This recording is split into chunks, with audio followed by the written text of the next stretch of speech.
Bear with me here.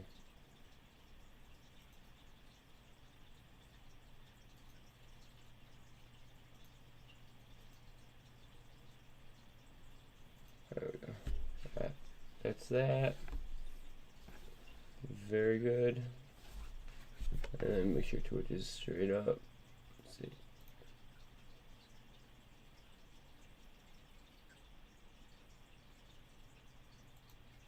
And my Twitch should be good. Yeah.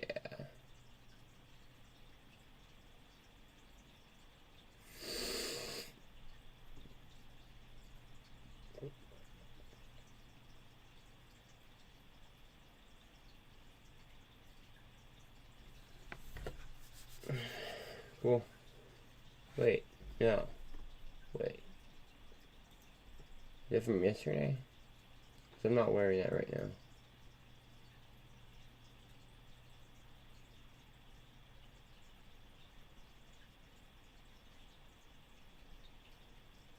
Hold on a second, guys. May have a little mini issue.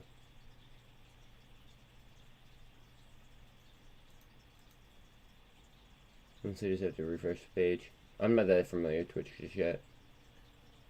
Nope. Here we go. Now we're Gucci.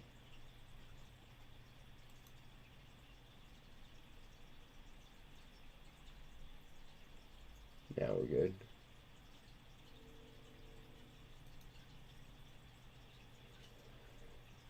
Ramu, good morning, bro. Good morning. Hope you're doing well.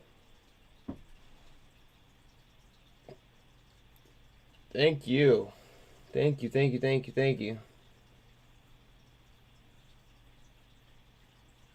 you. Meta rallies after Musk takes blame for losses.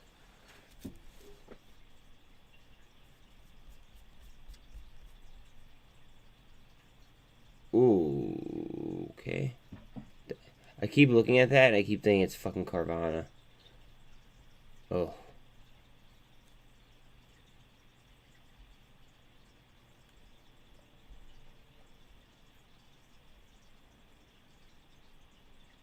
Do we know what time MMAT's earnings call is? Is it before market or after market? Does anyone know off the top of their head?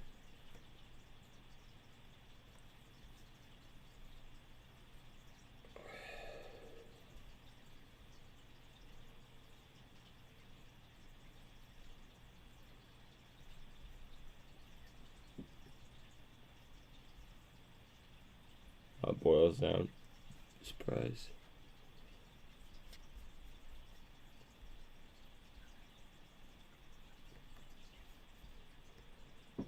I have like a disgusting amount where I am Carvana coming up.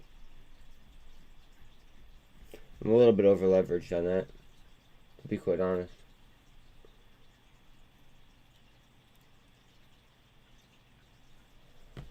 Good morning, Miss Rocket Girl.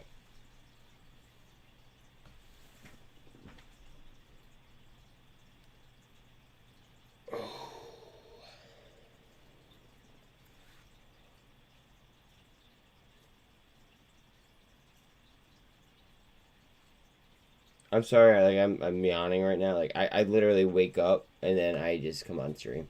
I wake up, I get myself together and then I just go on stream. Like, I'm sorry.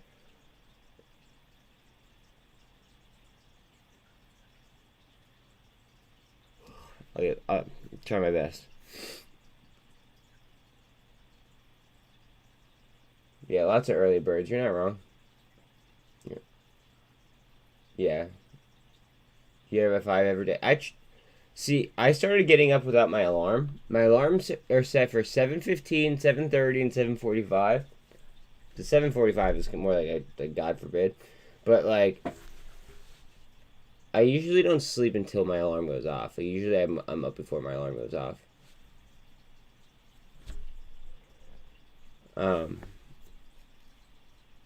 Yeah, let's see.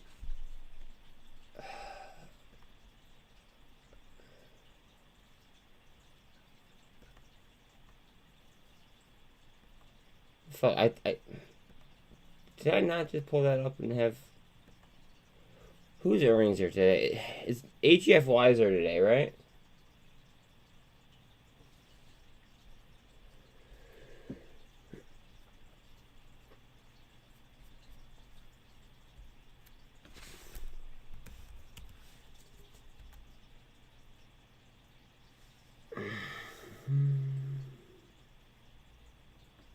Yes. Okay. Alright, yes, those are already at 8. Alright, let's write this down, because we have MMAT earnings as well. Where'd you go, pen?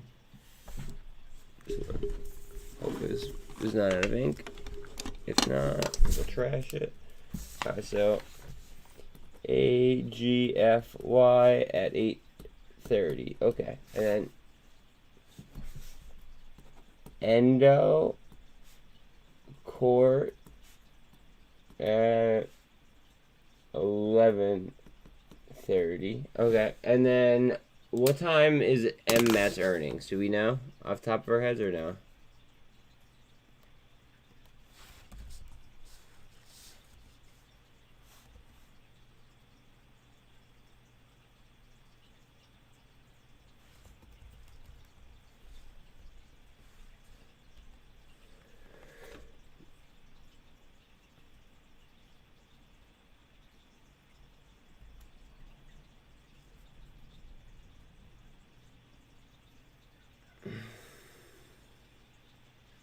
Alright, let's say you and I talk though, so like you might have to just like copy it and then just paste it in later or something. But like just in case it's not like, you know, in case it slides up the thing.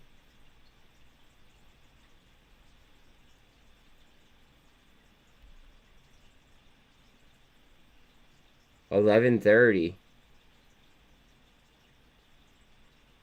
Alright, so MMAT is at 11:30, so I gotta listen to the MMAT. Fuck. That's gonna put pressure on the endo call. Why the fuck would they do it in the middle of the day?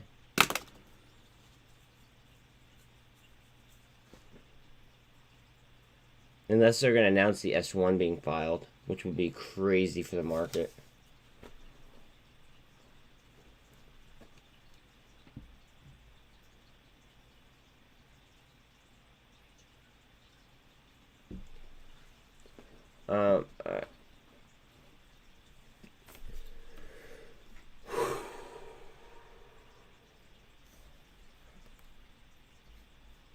You know, it's not going to give me updated info until 7.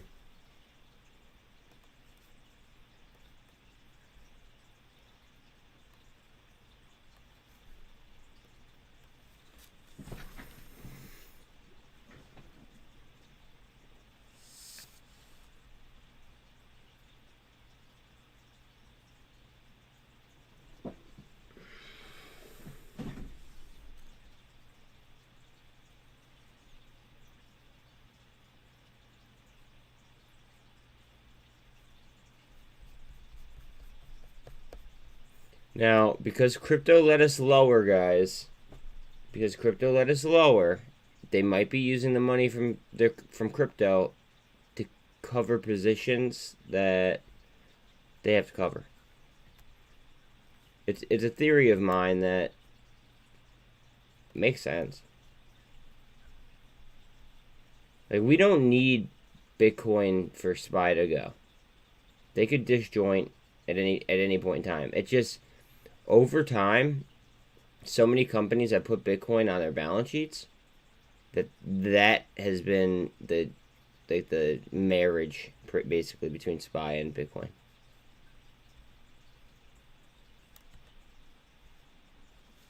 But we don't, like, please don't be like mistaken. We do not need Bitcoin. It'd be easier, but we don't need it.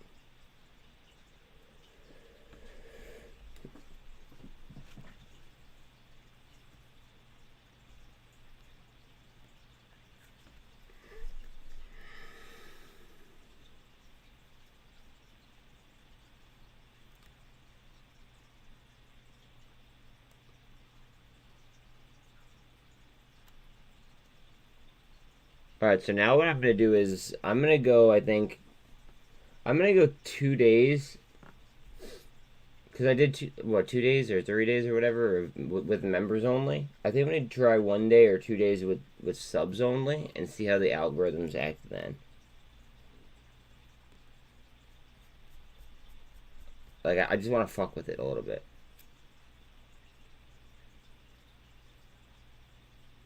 And just, I don't know, just go with whatever works best.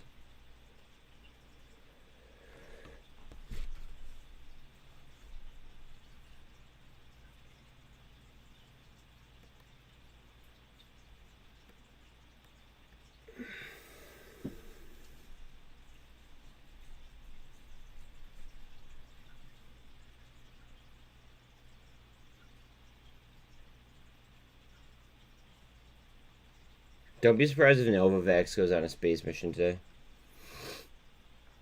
From what I heard on the earnings call, I was pretty impressed. Okay.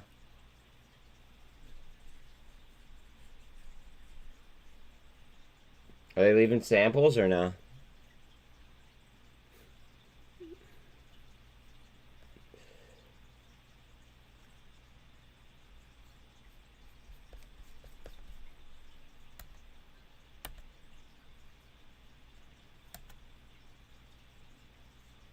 VRM, just under $1.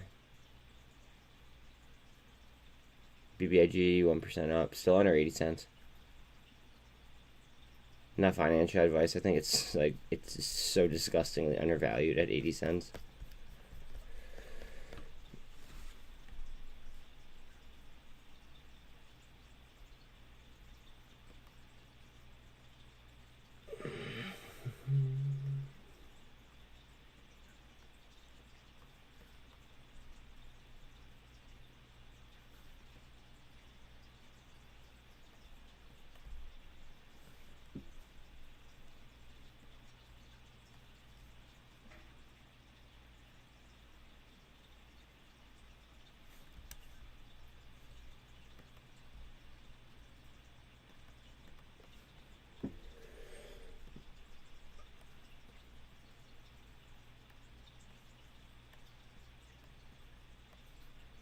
Don't be surprised if that turns up.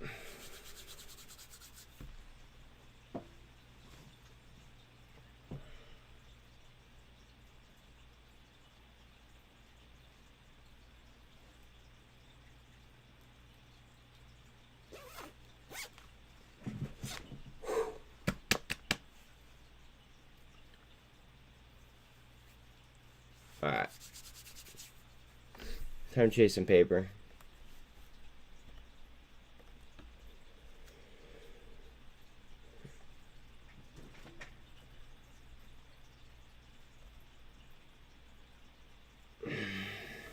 Crude oil inventories at 10:30.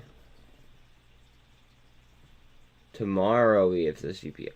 Okay, so we have to make every single decision today knowing that we have CPI tomorrow. Year over year.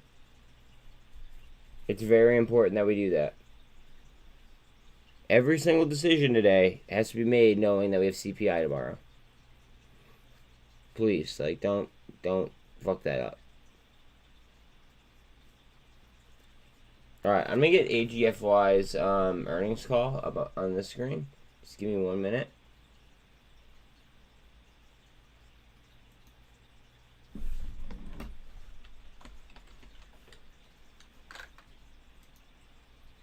Let me get AGFY.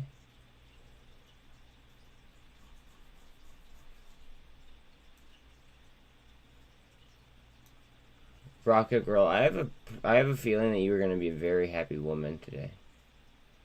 I don't know why. I just do.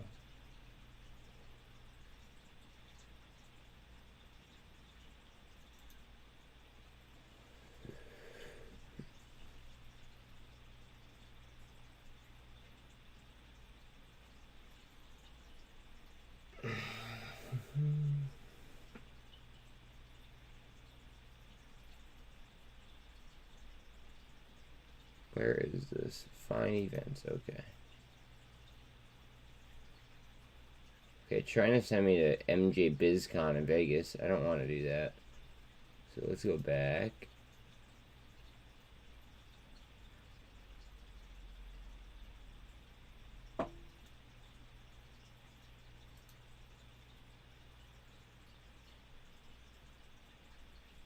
Bear with me here. News.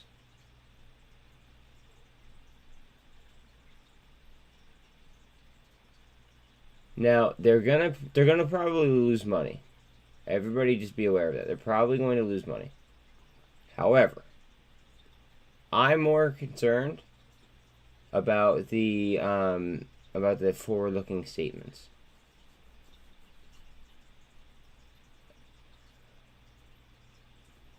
What the fuck is this? Hold on a second. I had to go full screen here.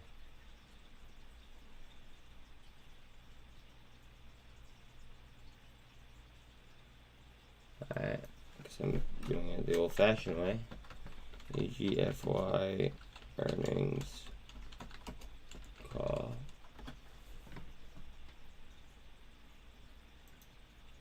I don't know why it wouldn't just let me do it to the site. Okay. It's coming up on Google, but it's not fucking coming up.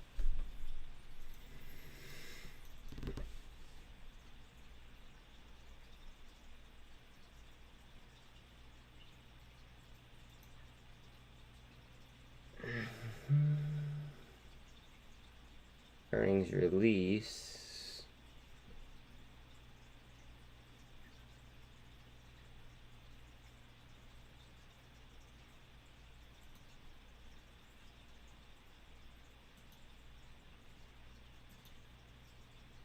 Stop news and events. News releases first. Okay, so that was on the 3rd. What events? There we go. Click here for webcast. Beautiful.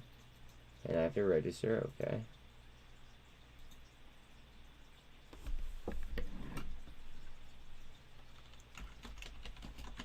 Oh, she didn't have to register for all this shit. Every single time.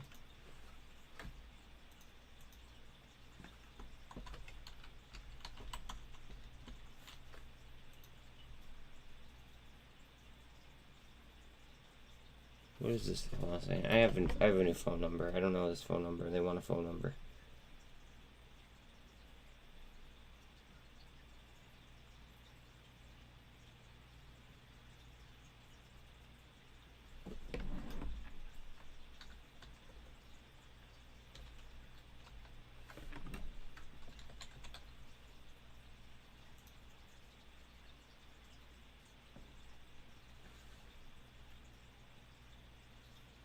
Beautiful. Alright, 8:30, we're good.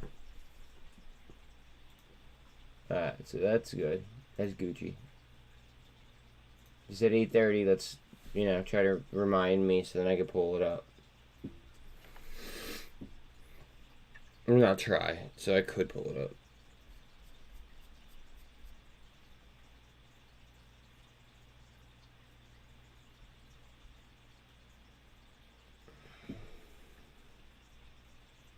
Now, I do personally think that ETH is going to lead the market more than Bitcoin will. That's my forecast, but I mean, who's to say that I'm right?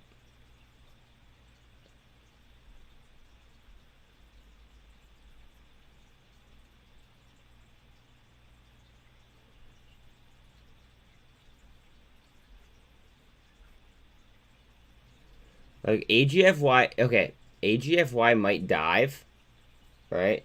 But then that might be like a time to potentially, I can't say to buy it, but like it could be like a loading zone per se before a spin back. Because they might produce bad earnings, but it's not, it's more of like a market plumbing play.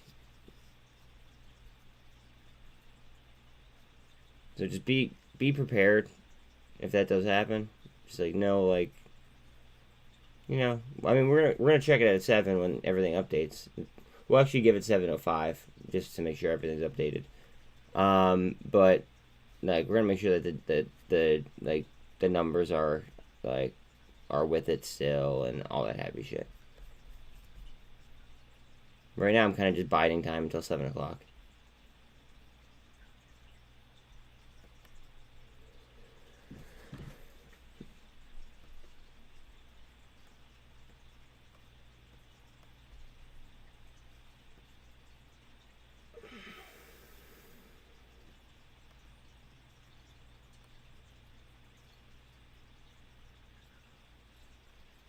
See that? Short and double bottom on a resistance line that I have. Watch for spin up, which would obviously impact the market in a good way. What are price or futures at? Dow down 0.2, S&P down 0.15, so they're flat. Nasdaq is up 0.5%. Nasdaq 100 flat. Oil 0.9, we'll call it 1% up. So the market's flat. The market's most dangerous like when it is flat, in my opinion.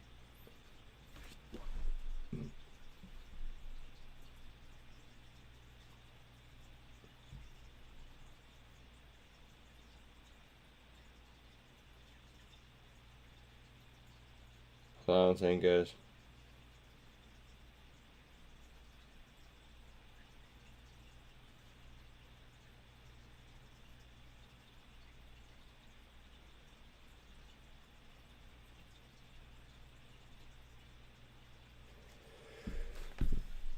Hey, here we go. Come on. Come on up. Step up. Step up. Step up. Come on. It's already 62.5 on the RSI. We have to beat the... I mean, essentially, we just pretty much have to beat this level right here. Right where the relative high is. I was going to say right here, but there's this as well. Like, this is probably just getting jammed up on the volume that was been done here.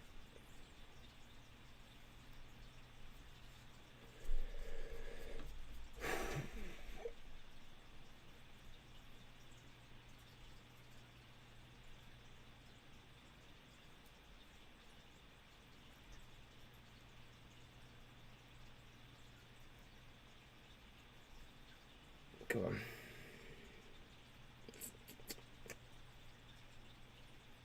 I would love to be right about this.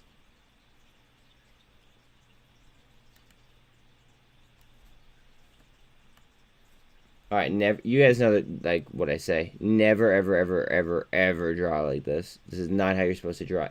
Ever.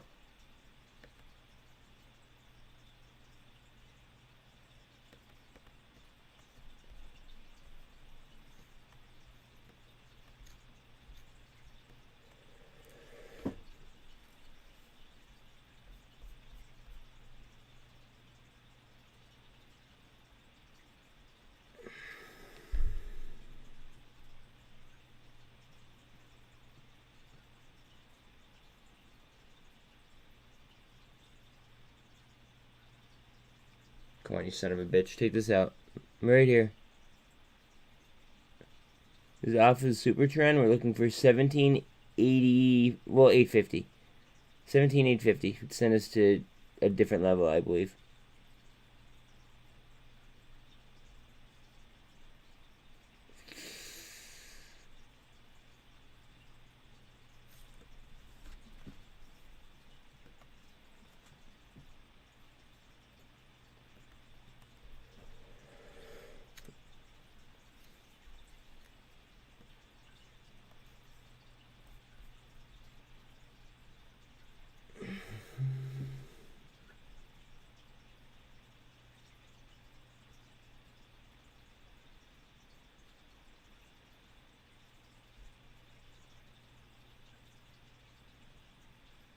Go.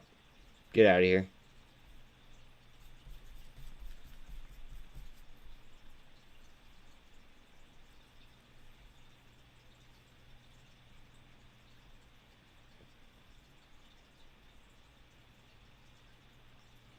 I just can't wait for BBIG to drop their earnings. That'll be fucking lit.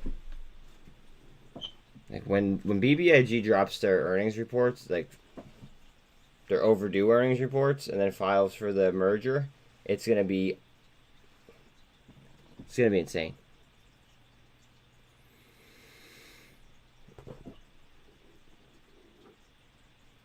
Insane. I can't wait.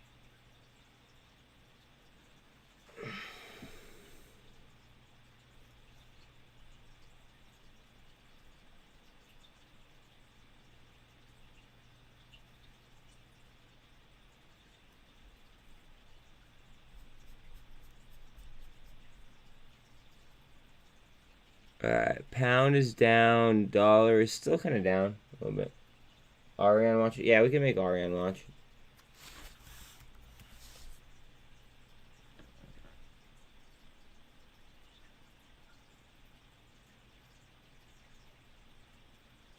Wait, is this a pharma play?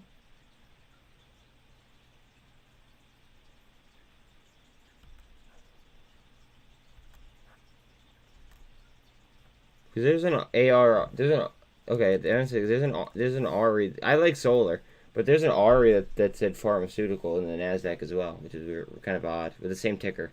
One of them must be delisted. Obviously, the other one.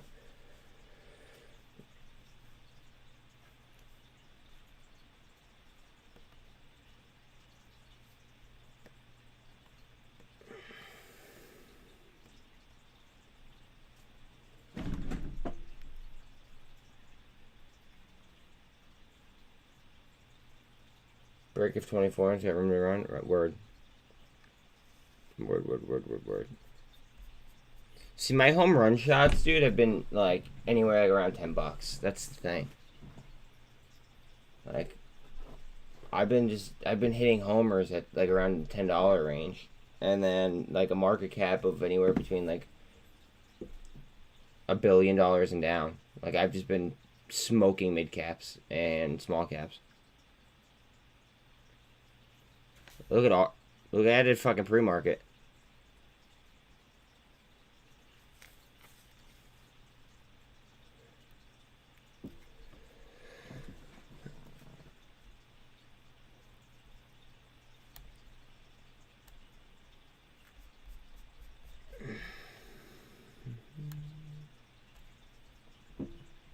Go ahead, Eth.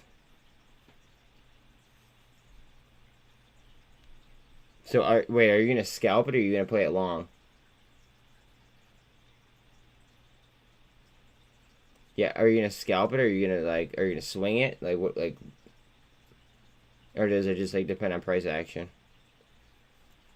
Okay. So, price action.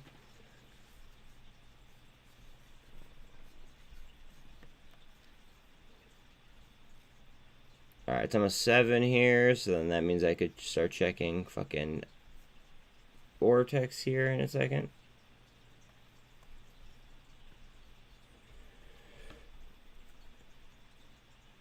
Gap up on Tesla.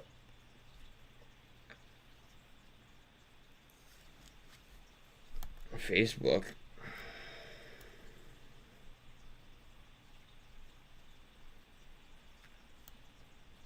Guys, Facebook is gonna go insane today, I think.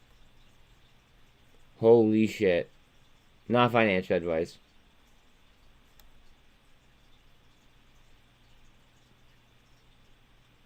I'm very bullish today. I'm bullish a lot of the time, but I'm very bullish today. Did we get election results yet? Or no? We should have, but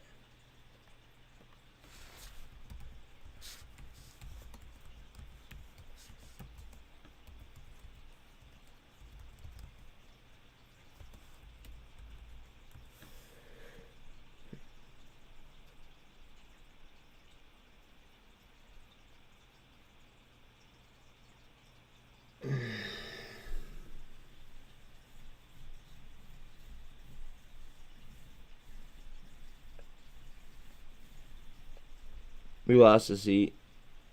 Well, I don't know who you stand for, but I'm a... Yeah.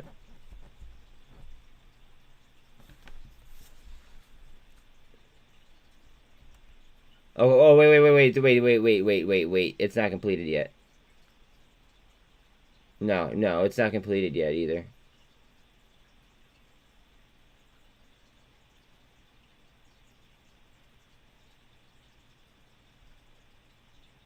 No, fuck. Oh.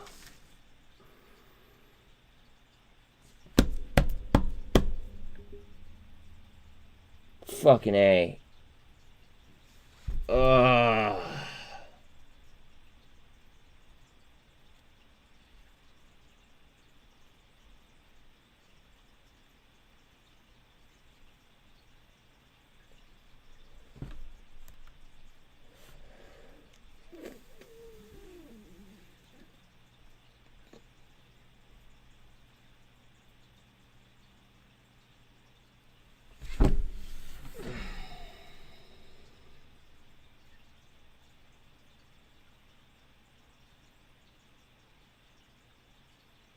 He didn't lose to just anybody. He lost to somebody that lived with his parents until he was like 50.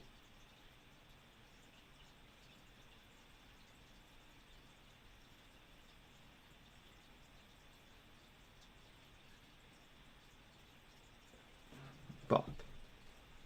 Yeah, exactly. He lost to a loser. Like, what does that say? What does that say?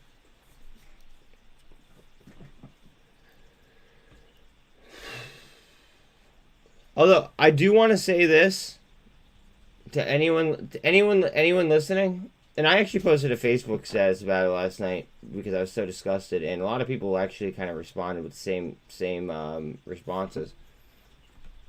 Get ready for this. So, out of like, I probably have like 3,000 friends on Facebook, and a lot of people responded with no explanation as to why.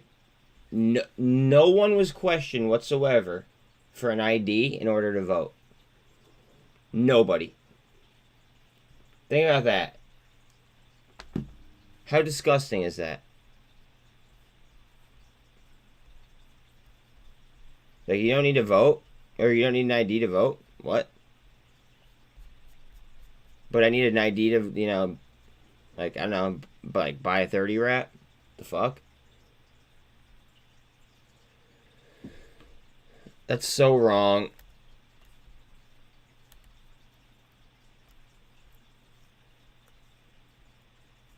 It's so wrong.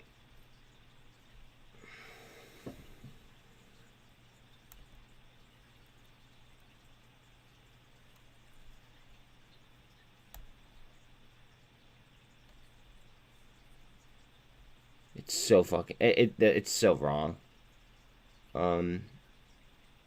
There's really not much to say. Like,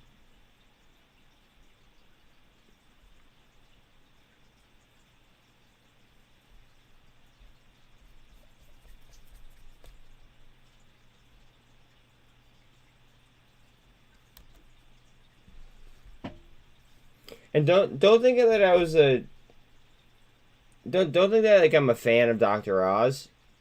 I'm just a fan of like the lesser of two evils. Does that make sense?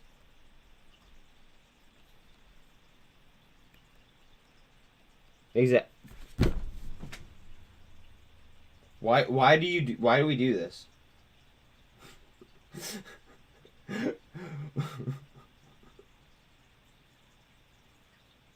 Me and Sean have this thing where we say the exact same thing at the same time. Um, it's kind of it's a little bit odd. A little bit odd.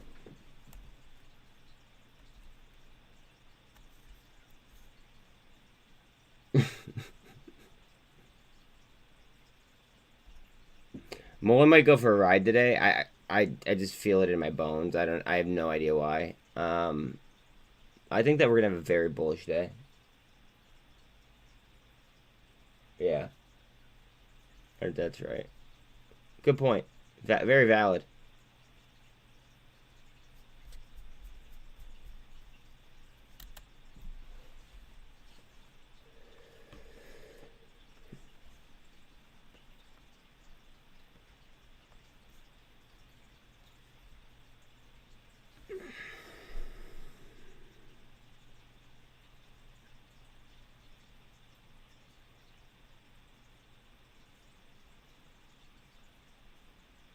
So already there's a lot of price action between 20 and 25. Okay.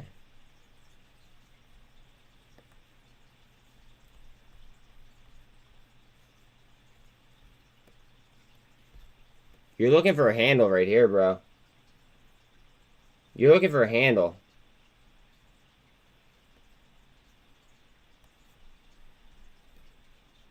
Oh. Okay, so it hasn't traded that long though.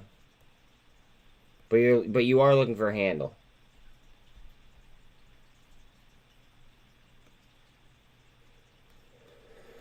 So it hasn't traded long, but you're looking for a handle.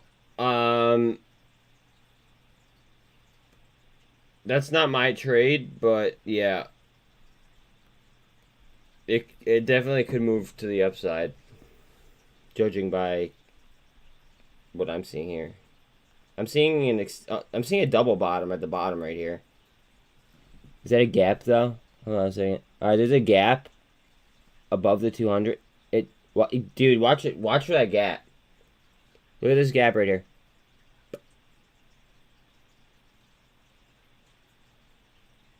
Down to 1322. 1322.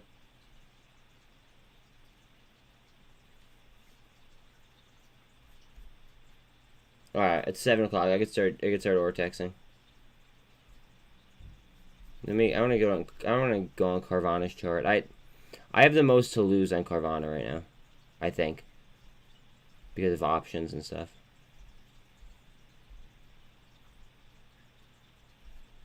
So let me just go ahead and pull that up super quick.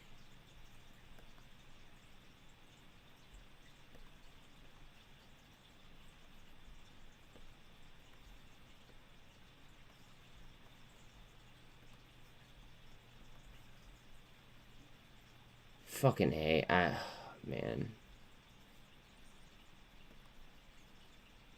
I can't believe you lost to a loser.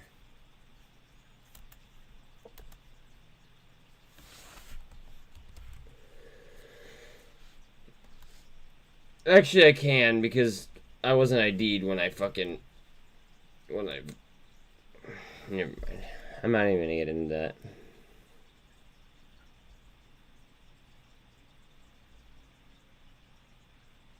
Alright, so 43% on Carvana. VRM.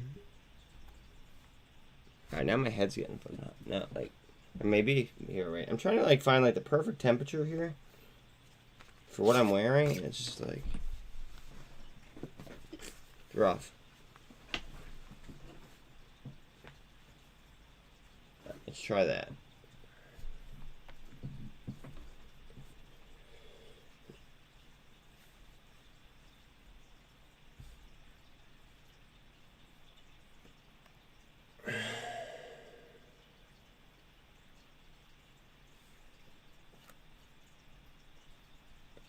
I'm sorry. I'm really not paying attention. Unless you ask for my opinion on Ari, I'm not really paying attention to too many Ari comments.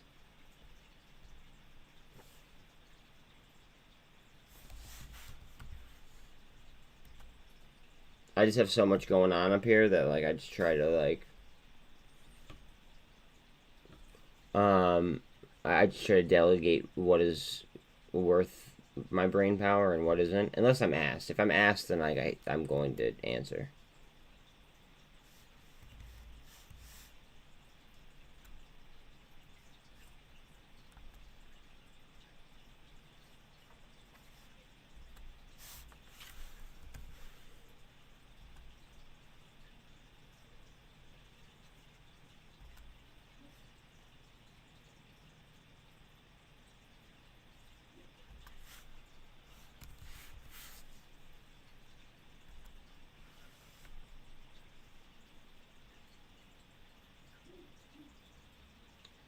What, is AMC getting crushed right now? Because, like, I wouldn't be surprised, but...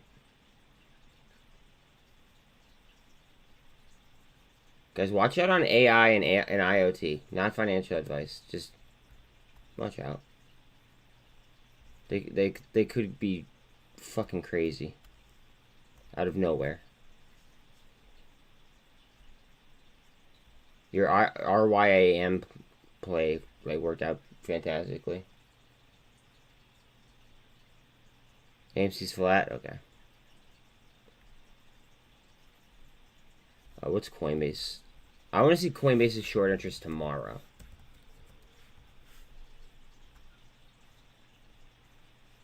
I mean, let's see. They're showing 18% almost short interest on 100% utilization. They should be jacked up for tomorrow, though. Alright, RY, yeah, but you have a gap underneath you, though. Remember that. Like, please don't get too excited, and please don't forget that fact.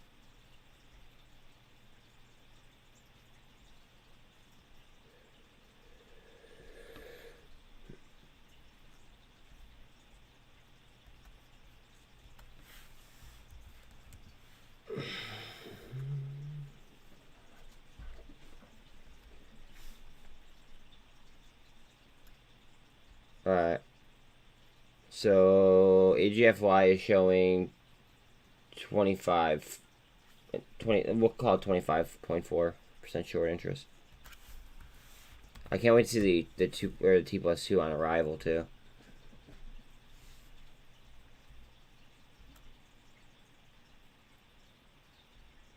They're at 18% with 95% utilization.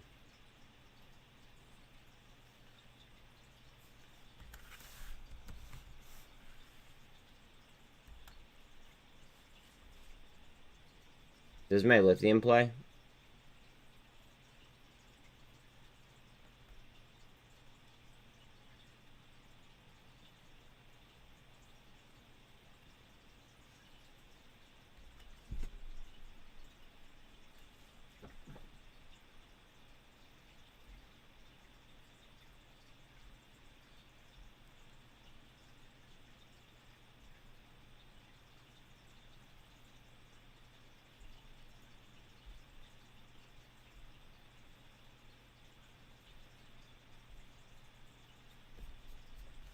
Does my lithium play? I will say that I'm a little bit, I don't want to say concerned, but like I'm very aware that BlackRock, Vanguard, and State Street are nowhere to be seen here.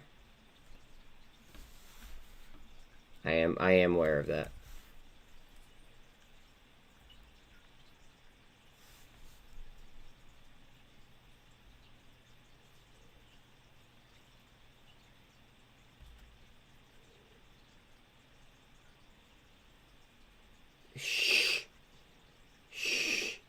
You're gonna get me fucking. You're gonna get me to want to jump, dude.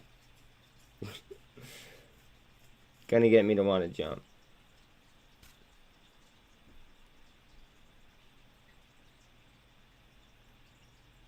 So Vanguard is the largest shareholder of RIG.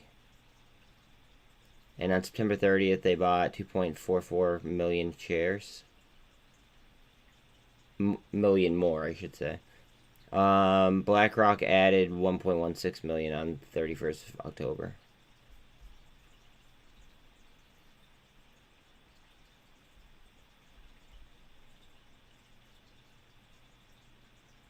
Look at the short interest on it. Look how low the utilization is. Let's actually take a deeper dive into this real quick. What are the days to cover on this? Or the average days on loan, I should say. 63.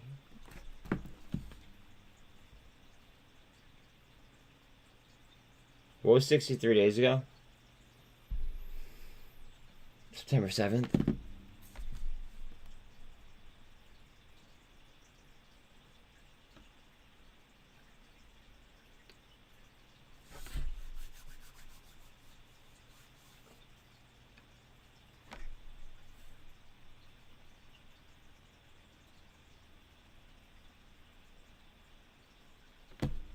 Alright, so 50% of the... I'm just gonna keep writing this shit down. So, as of 11/9, I might make a video because I have to pump out videos. 50 50% of shorts underwater at 362 max.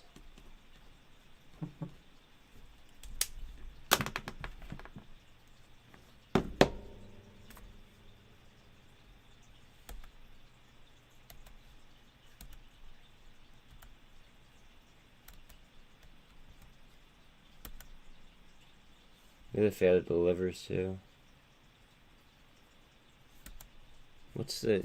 I forget what the float was on this exactly. They have a decently large float, so that amount of FTEs really isn't something crazy. Yeah, shorts are gonna get fucked on rig. Bad. They look like it, at least. I'm gonna do a video on it. Hold on a second. Let me just do a video real quick, guys.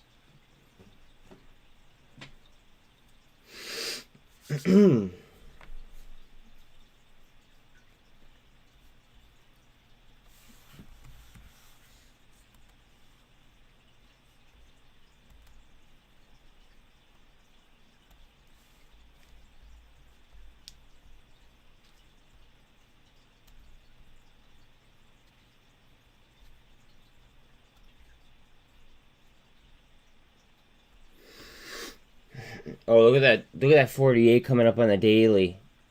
Oh, that daily is about to cross the 200. Oh, that's going to be interesting. What's up, Raid? I'm about to do a video real quick on rig. So, just strap in real quick.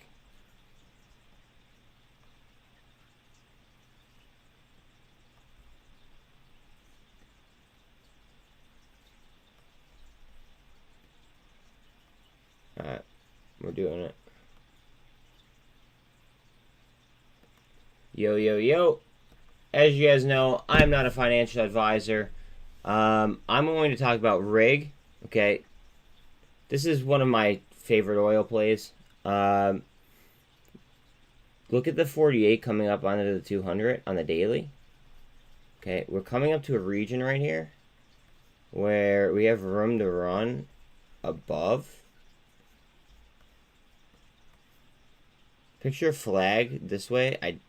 I'm not going to draw it right this second, but could be gearing up. Now, take a look at the Ortex. It's not a small company. It's a $3 billion company. 86% of the company's for sale. It's off of its 52-week lows, obviously. Okay. Here are the holders. Vanguard just added on the 30th of September 2.44 million shares. They're the largest holder. Okay. Another notable holder I'm sure that you guys want to know is BlackRock. BlackRock on 31st of October just added 1.16 million shares. They own 2.2% of the company. Okay. Now they operate in like offshore drilling, which we all know that energy is going to be an issue. Again, energy is going to be an issue. In my opinion, I like their balance sheet, and they are returning to a higher number of employees as well. Sometimes, some companies it's okay for AI to replace employees, in my opinion, and it would cut costs. This is an industry where that might not be the case. Just saying. Now look at the short interest though as well. So they're showing 18.17% short. Now the utilization isn't quite there yet. However, by going like this, eliminating that, and that, I could go ahead and I could tell that the average short, the average short is underwater at 362. So I believe it was September 7th, if I'm not mistaken.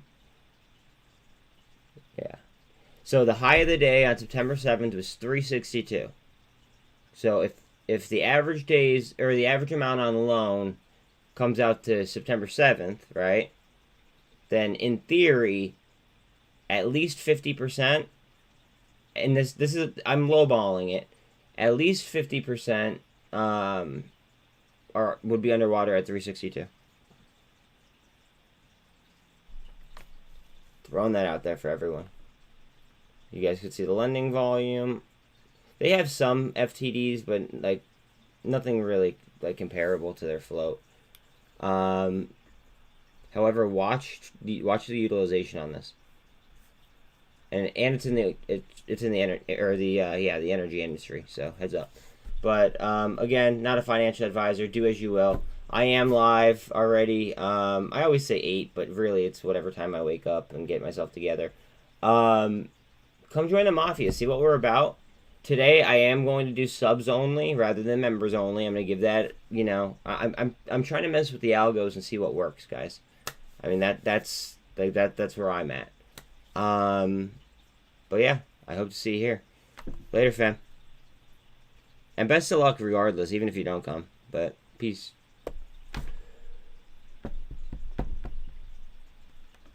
Yeah. AGFY is crazy right this second. Hold on a second. My dad just asked if I was awake for work. I have to say yeah, or else I'll blow my phone up.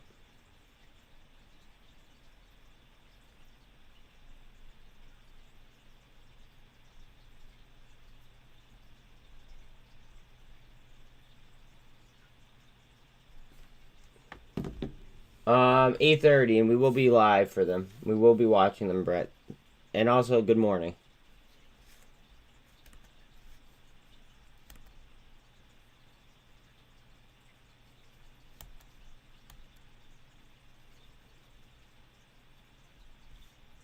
I just want to upload this rig. No, bro, you're good. Don't say you're bad. No, not your bad. Not your bad at all. It's my job to say good morning to everyone.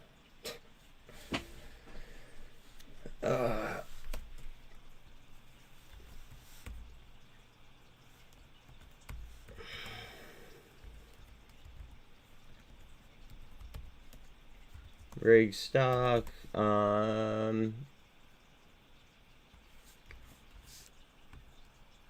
Trans ocean deep water drilling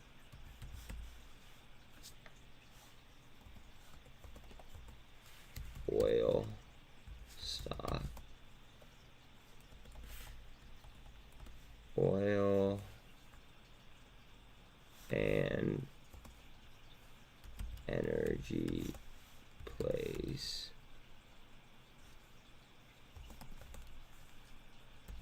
big holders.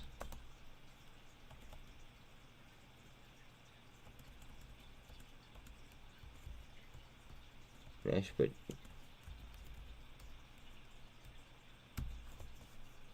that's a little bit more catchy.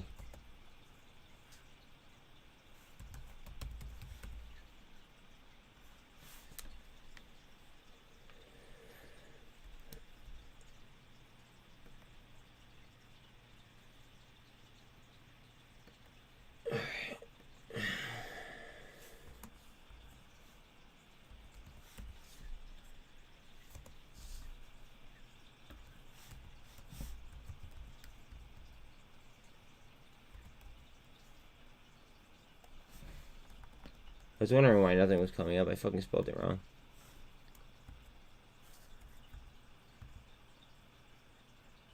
I still spelled it wrong. Jesus, what's wrong with me?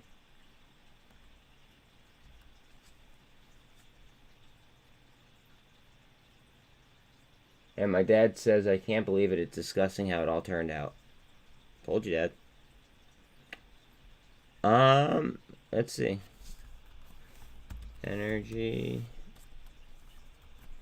Oil.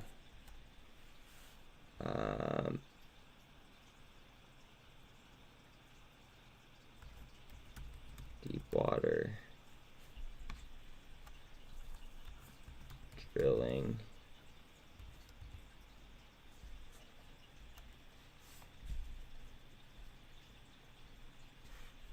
Alright, buddy. Sounds good.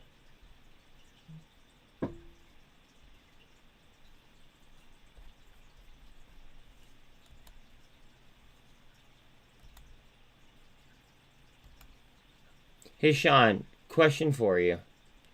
How are... Now, don't feel like you're, like I'm pressuring you, but how are the thumbnails coming out? Because I think I do need to change my thumbnails up. I think that would definitely attract more people. So I'm just curious.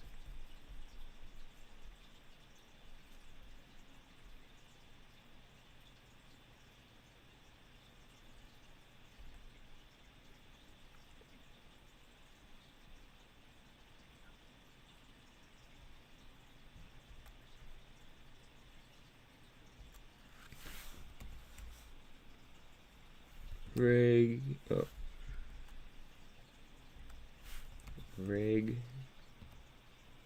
oil energy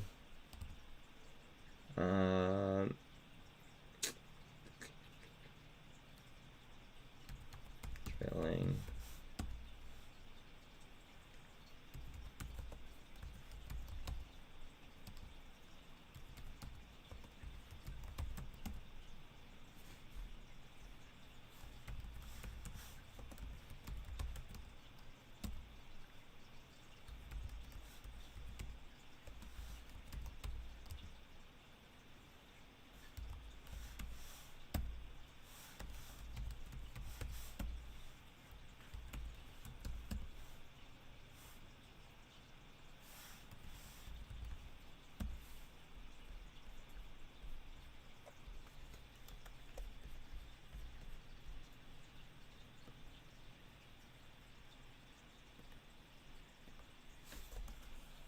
I hate being like a click. I just have to throw clickbait words in here. I'm sorry, guys.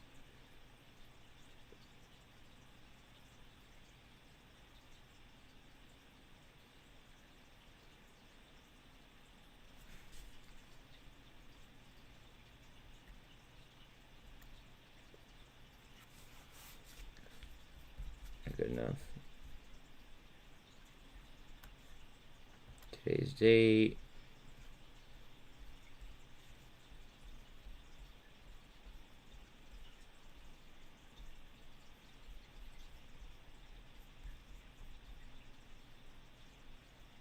I have to make sure that I license this right. I have to do Creative Commons because I'm also on Twitch right this second.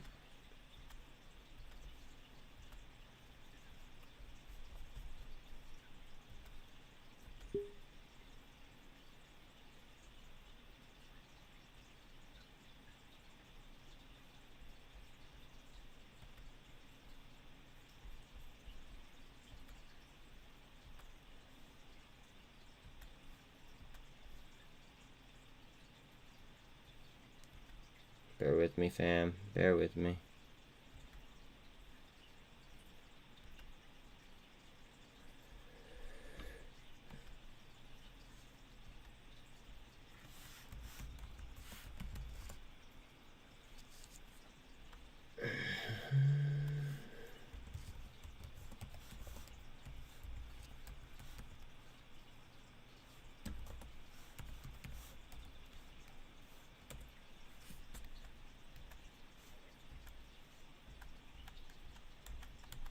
What the fuck? Come on.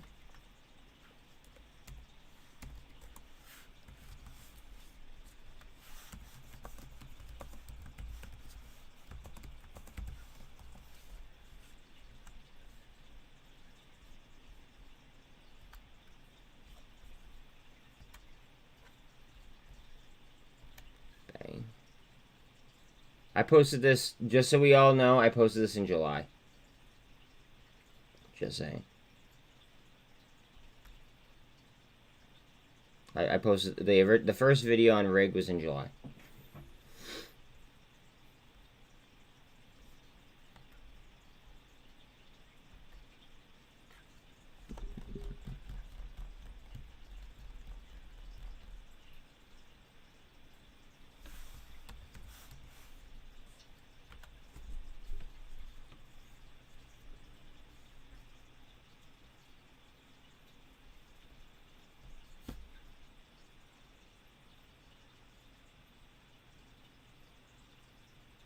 Yeah, it's government funded. It's government funded. It just...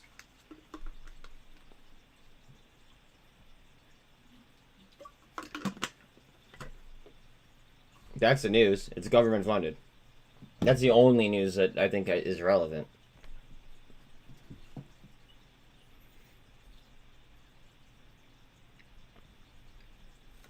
Look at EV go, though.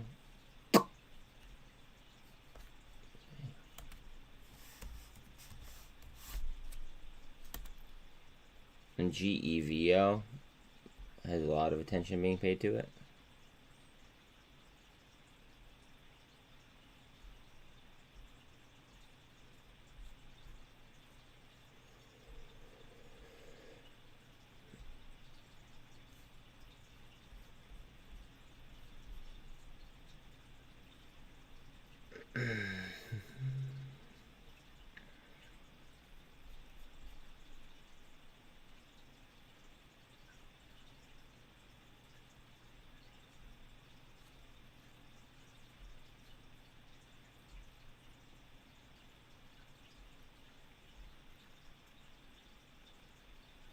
Rear SPY and Bitcoin and what's ETH doing? Alright, ETH broke my trend line down. Now we're moving sideways. Hopefully we could break up. Yep. Okay, so she looks like she wants to break up. That's certainly refreshing to see. See, that's a descending wedge, which, I mean, I drew it a little bit late, but that was a descending wedge. Descending wedges typically mean that a stock's going to move up. That's not me saying it. That's literally any book, any publication. Like, it's fact. That's not my bias or anything like that.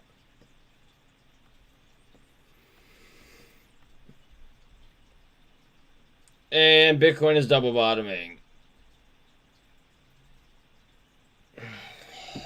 Pretend that this is a ray right here.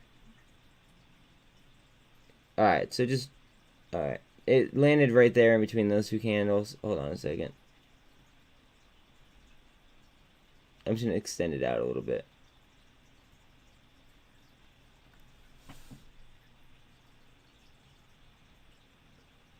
Yeah. Pharma's gonna do that though. Pharma's gonna run and run and run, and then all of a sudden just drop off. That's what pharma does. That's why I don't like to trade pharma personally. There we go. That was a failed cup and handle right there.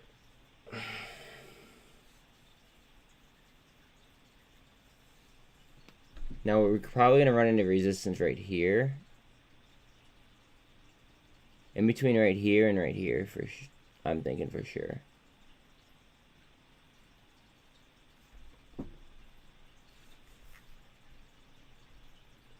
SPY coming down, not a fan. Alright, let's see. Alright, we need pound strength to step it up. This was not good. Sorry, I had papers underneath my fucking laptop. I need to move it. That's not necessarily the best thing. And we want this to stay under 110. Even though it looks like it's gonna jump up above that. We want this to stay. We want this low, we want that high, essentially.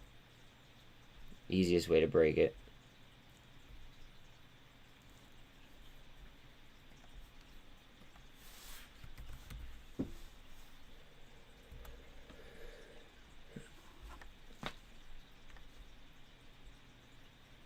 Boom! Fuck yes!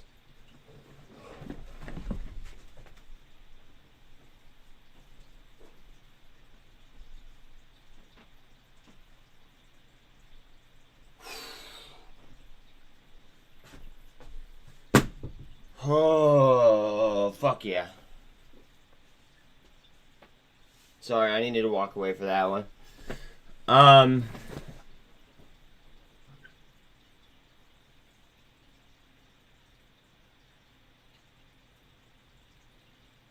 This is a big deal. This is a big deal. Like a very, very, very large deal. Just so everybody knows, this right here is like, this is next level news.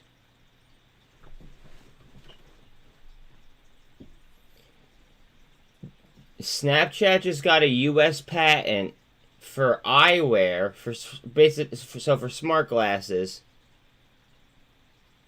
Oh wait, it's OBS. Okay, all right.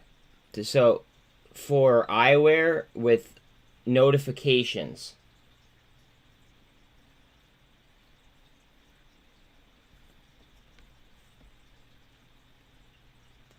Eyewear with notifications. Why is my... What was it? Let me check on Twitch real quick. Alright, yeah. For some reason it disconnected me and then reconnected me. But... And plus they have that deal signed with that deal signed with Amazon as well. Holy shit. Yeah, you might not be a fan, but I bet you your kids will be. Exactly. Exactly. I gotta make a video on this too. I'm sorry, I do.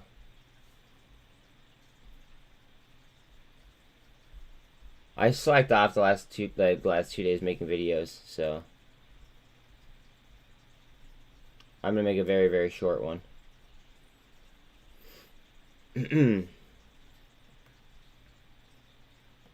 Yo, yo, yo. As you guys know, I am not a financial advisor. We are going to talk about my largest hedge. Okay, and I'll tell you why they're my hedge. It's because China owns 15% of them. But look what was dropped today. Well, technically it was yesterday, but they had a U.S. patent issued for eyewear with a notification. So that means that no future, you know, like smart glass company could go ahead and infringe upon their patent. Think about that. And then think about the fact that they just signed a deal with Amazon.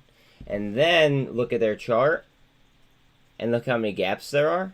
And then there's a gap, if you want to get real crazy, there's a gap all the way up here to 73. Now, like, it might take some time in order to get up there, you know what I mean? But these gaps are certainly within reach, at least in my opinion. And that's not financial advice, blah, blah, blah, blah, blah. You guys get me. You guys get me. I'm long snap. I have calls and I am holding shares. So that's my disclaimer. Check this though. 10-cent holdings.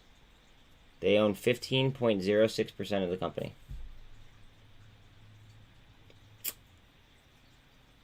Now, we're trying to crash China's economy and China's trying to crash our economy, right? The fastest way to probably do that would be to recall shares on Snapchat, if they're lending them out, of course. I'm just gonna, you know, throw that out there, you know, just, I'm gonna presume that they're not, even though they probably are. Let's presume that they're not lending their shares out, right? Or that they are lending their shares out. If they were to recall any lent shares, and they were to sell, like, say something like Bitcoin with no utility and it just like being a store of value, it would make the U.S. economy crumble. A lot of stocks would shoot, but it would make the overall economy crumble. Just be aware of the gaps, guys, and be aware of the news, because this news to me is better or just as good as the Amazon news. That's all I'm going to say. But best of luck to all. Come join the Mafia. We are live. And we're chasing that paper. Later, fam. Alright, wait, hold on 1 second. Yeah. I want to get one of those so bad. I want one so bad.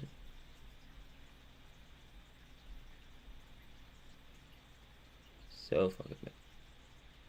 What I'd really like is I'd really like the setup for have you ever seen like the like where it's like a full on interaction, like where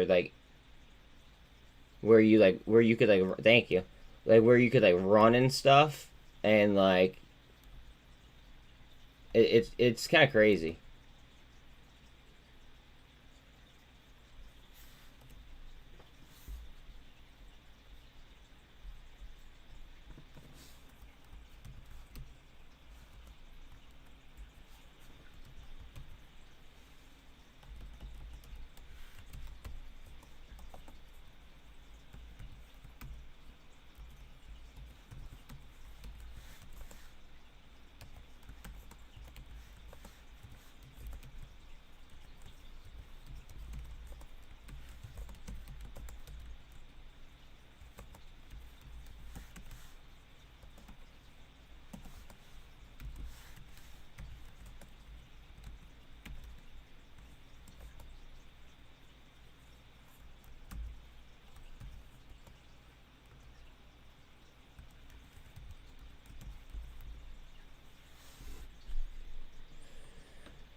I have to drop this and I have to put in the word trending or trend somewhere.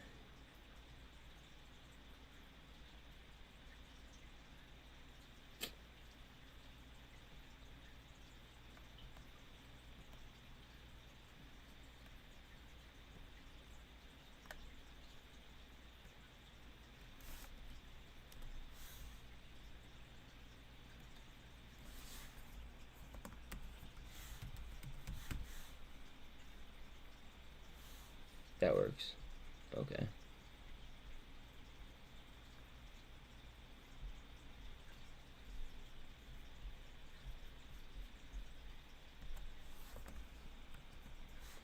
To Snapchat. Snap.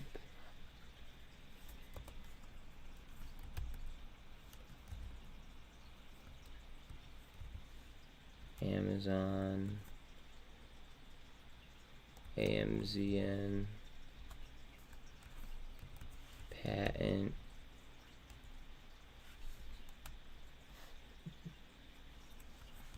Update.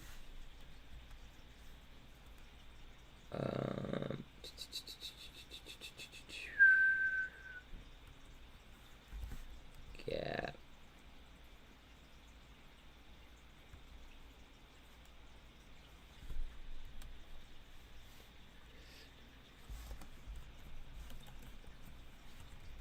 I hate putting clickbait words in there, but like I fucking have to. Like it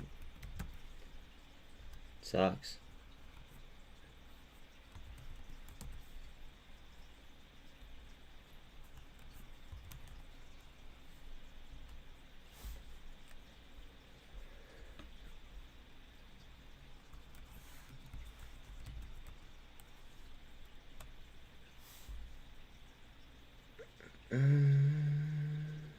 Did I write update?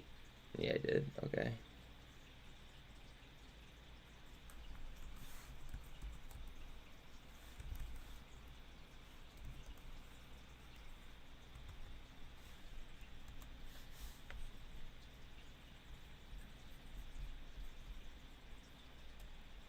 Breakdown, banger.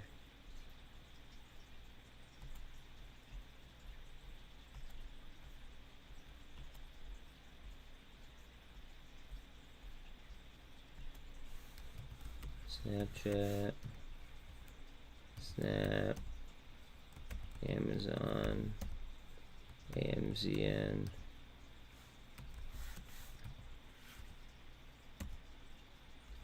Update. Trending. Trend. Viral. I hate fucking, like, something about it. Smart glasses.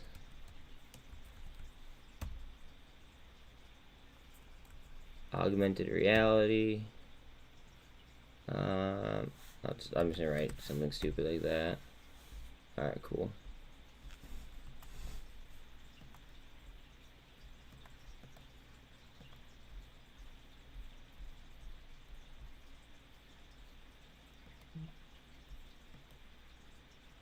I see that you sent me a photo. Give me 1 second. I just want to finish this up. Yeah, please like, sub, hit the bell, all that happy shit. Who else does live DD? Like, throw that out there. Like, hook a brother up just for, you know, doing things that other people won't do.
Cool.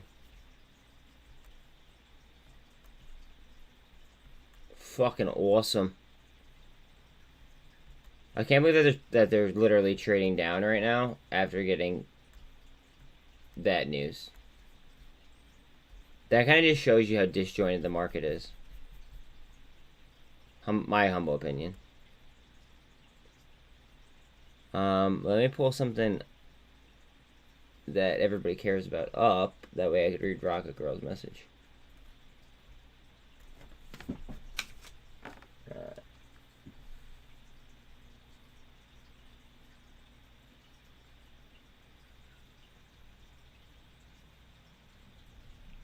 We expected to miss.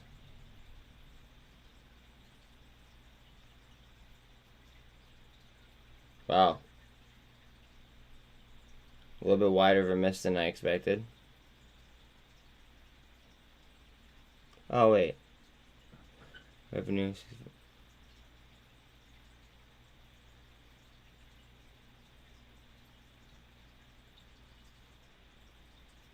I want to see what... Rock Girl, I want to see what they say on their earnings call in 40 minutes. And thank you for sharing that video on Stock Twitch. Stock Twits. I appreciate it. If anybody would share, like, either one of the videos I just did, that would be, like, dope as hell. Just saying.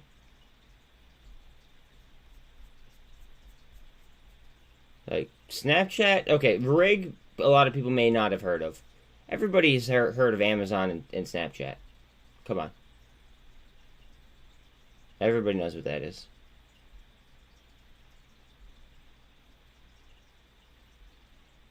Or what those are, I should say.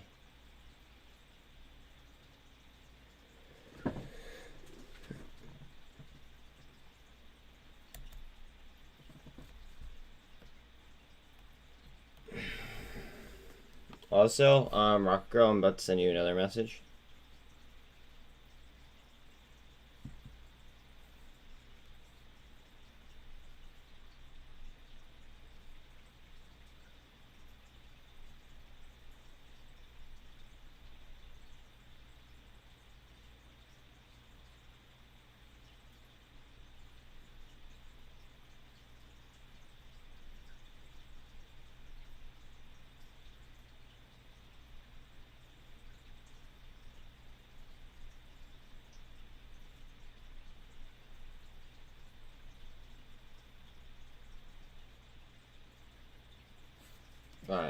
I need to throw on this hat because I'm getting cold already.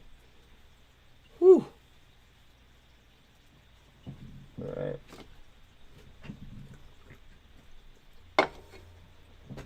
Now you guys can't see my head anymore.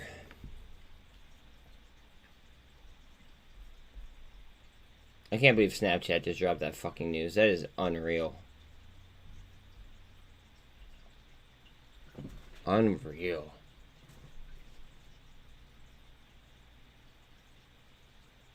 Like, I'm happy that I did what I did now.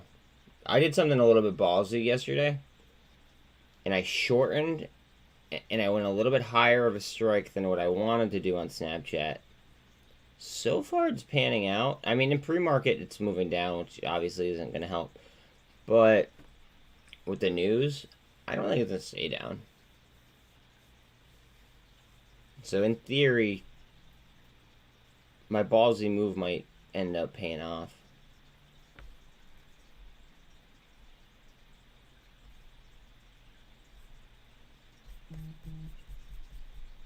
Alright, our next time of importance here is going to be 8 o'clock, obviously. I have to see what Anna just messaged me. Give me 1 second.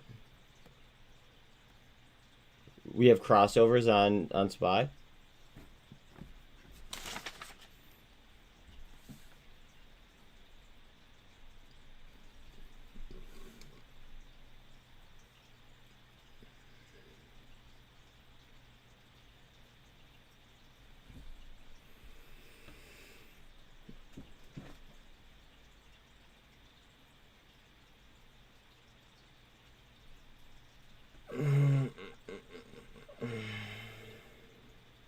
Never mind, it wasn't even Anna. I now don't care.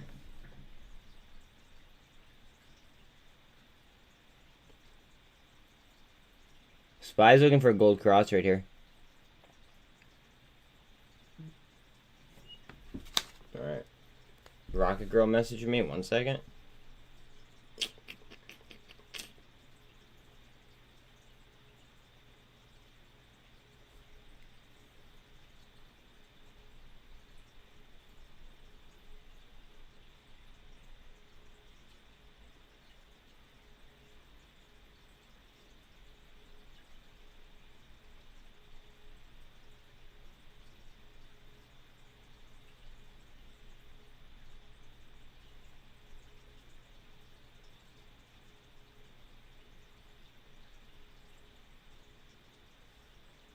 Hold on 1 second.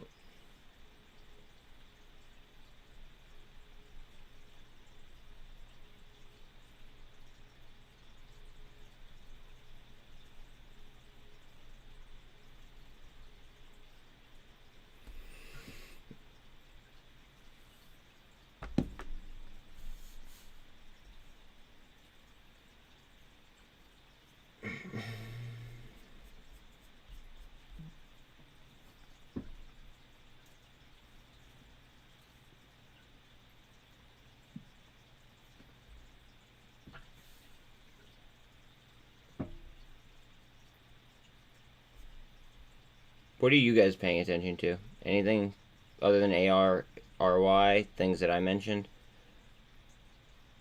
I just want to know for the 8 o'clock candles, because there's going to be a rush at 8 o'clock. There always is. That's when most brokerages will allow you to start trading. That's why we see we see so many people come in. I kind of want to be on SPY and see what happens.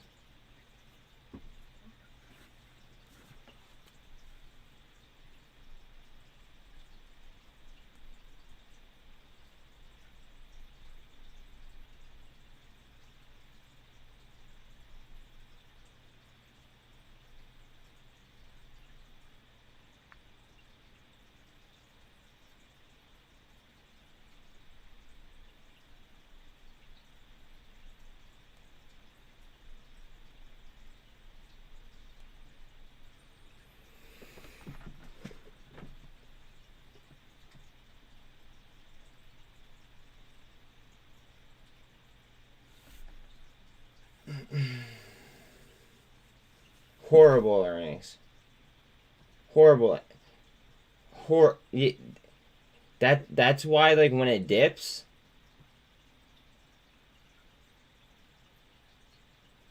like, do you buy more? Not like that. That's not financial advice, but like, think about that. Like, if it dips hard during this earnings call, that is going to happen in about a half hour, right? Is it worth it to buy more?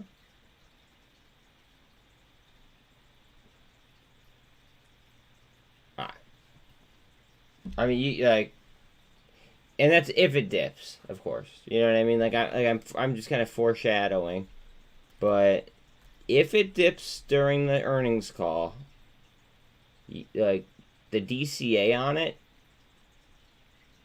who knows? It might be worth it.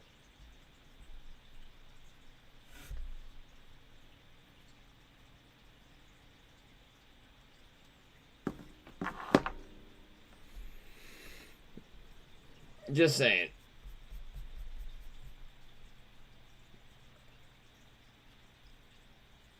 And again, it's not. I just want to be very, very clear. It's not a fundamental play. It's not a fundamental play. It is a pure short squeeze play. Like purely a short squeeze play. So just be aware of that fact.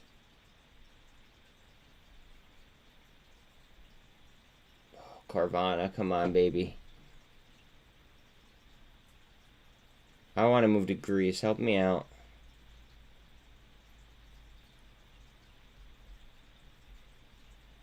I have so much fucking Carvana and Verm. It's disgusting. I made a lot of my portfolio Carvana and Verm. Like on the dips, I made a lot of my portfolio Carvana and Verm.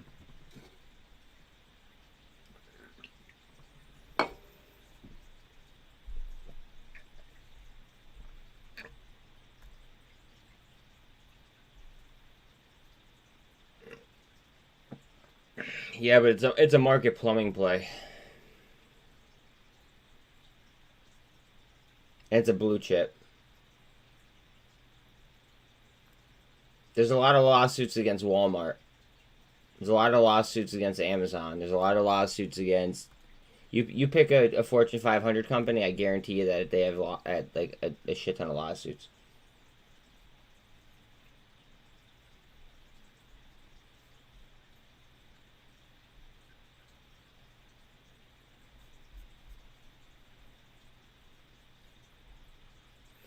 And keep this in mind, all right?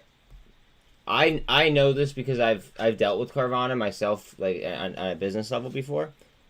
They make you sign so many agreements. Good morning.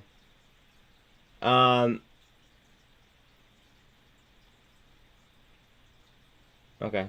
Good luck. Good luck.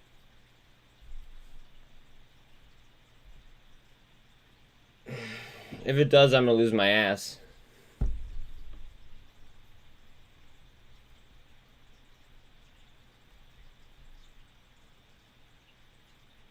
Their business model is gold. Their business model is fucking gold. Just like think about that. It's literally gold. People are lazy. Lazy, lazy, lazy, lazy, lazy. So with that being said, we need to take 30 cents right now. Take 30 cents. Come on. Take 30 cents. With the fact that people are lazy, I'm getting cold again. One second. I need this hoodie. With the fact that people are like lazy as they are, and Carvana offers a 90-day warranty. Good morning, Dan. That's why I like it. But they make you sign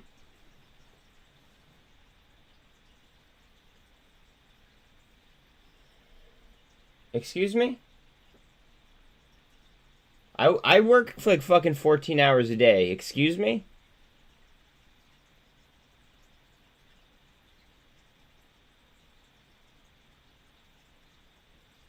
Wait. Hold on a second. No man's land. Excuse me?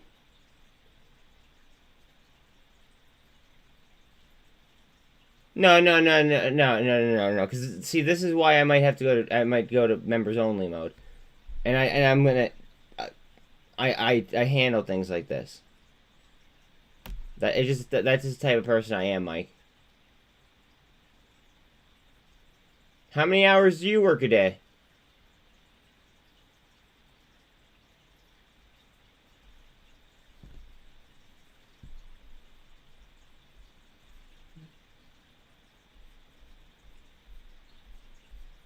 Please do like I am. Talk all day in front of PC. That's not work. Huh. That's funny. That's fucking hilarious. But yet, yeah, exactly what Rocket Girl said. But yet, here you are. You only wish that you knew enough to do this. Like that's the issue. You only wish that you knew enough to do this. Yeah, remember, yeah. Dan, you need you need to join member chat. Just so you know. You would have to click the $sign at the bottom. I made it $2 just so like people like that don't, come in here. But he does. Okay, can somebody clip that, please? Like, can one of my mods clip that, so like we could use that as an example as to why I'm in members only mode, just because I'm not dealing with that shit. I have way too much. Like, you can't even spell rocket, dude. Like, what do you mean? Jesus Christ. Do you see this? He spelled rocket ricket. Gee, like, all right, members mode on. Oh. Jeez. He spelled rocket ricket. Like, yeah, you can't do it. You clearly can't do it. Jesus Christ. Please like, sub, hit the bell, all that happy shit. Now I do have a Twitch channel. Don't worry, guys. Don't worry. Here's Twitch. This is free. Here, yep. I am in MMTLP, yes. There's my Twitch. Please feel free to follow. It's a new channel, so like I don't have that many subs yet. Or followers, or yeah. But feel free to join Twitch. 100% free, like I said. And if you did want to become a member so you could chat here instead of on Twitch, it's only $1.99. It is what it is. I'm not dealing with people like that. Like, people could look at my library and understand, like, my value.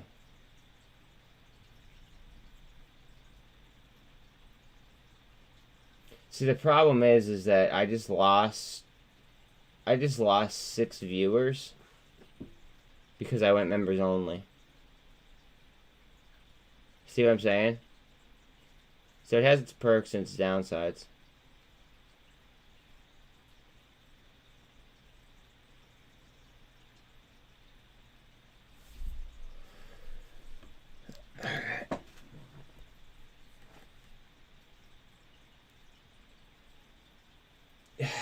You miss somebody come in here and start like acting like yeah. I didn't even realize. I sold some of my IDEX in order, and not all of it, but I sold some of it because I needed to get deeper. It's today. The earnings are today.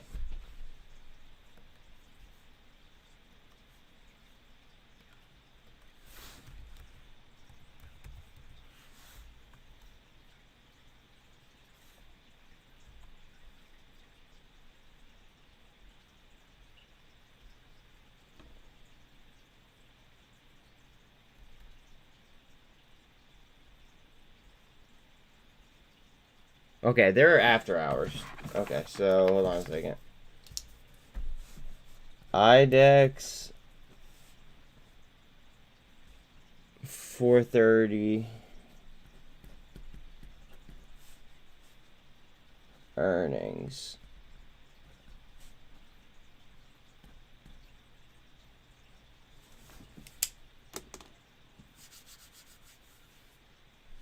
Yeah. What do you mean no bueno? See, the problem is that, like,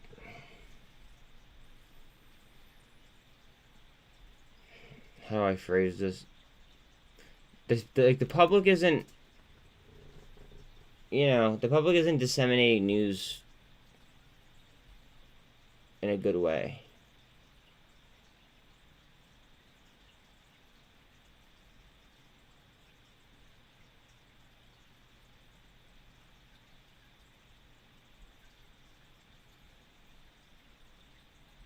Helping on.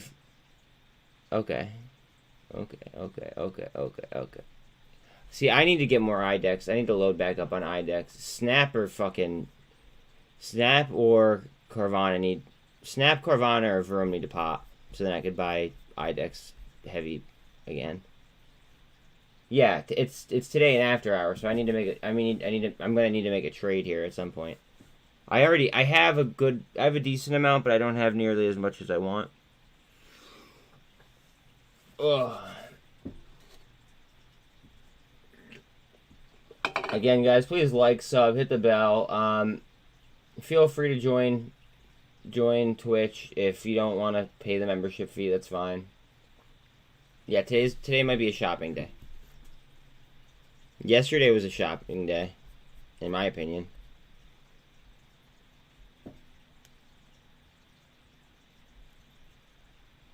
I mean, we'll see. I don't know why. I just have like a weird feeling about today that the Bulls might step in a little bit, but I mean, I could always be wrong. Like, Novavax's earnings call last night sounded really good. Who was here for that? Was any? I know Rocket Girl was. Was anybody else here for the earnings call on Novavax? It was like an hour-long earnings call, but it sounded really, really bullish.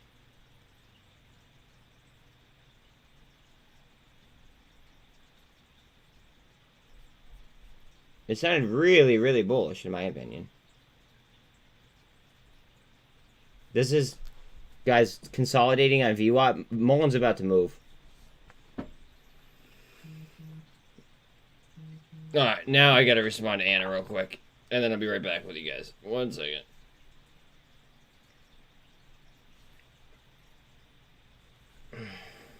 Hey, babe. I slept good. I hope that you slept well. I hope that you slept just as well. I am going to be tied up until after hours as always, but I love you, and I will talk to you after a while later.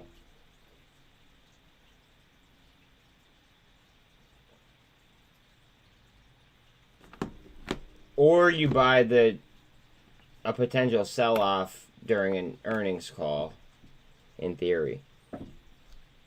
Like, if it sells off during the earnings call, don't be surprised, and then you might be able to get, you might be able to get it for pennies on the dollar.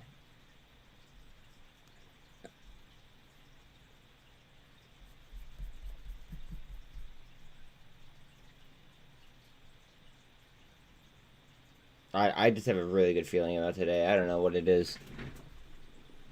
Hopefully I'm not I'm not mistaken.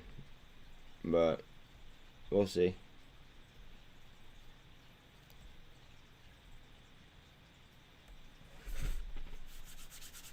Again, if you guys don't want to pay for the membership, which is only $1.99, in order to avoid people like that, come over to the Twitch channel. Twitch channel, again, I'm just going to actually pin it. I'm going to pin it. That's what I'm going to do. Pin message. Okay. So now the free chat is now pinned to the top. Feel free.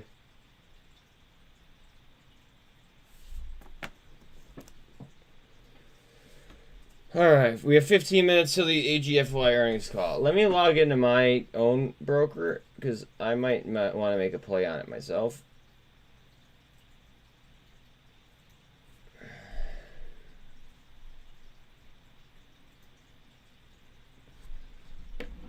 Depending on what happens.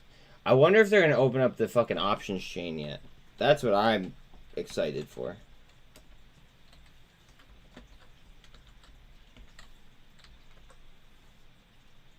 Like, they have to. They literally have to open up the chain at some point. When? I don't know.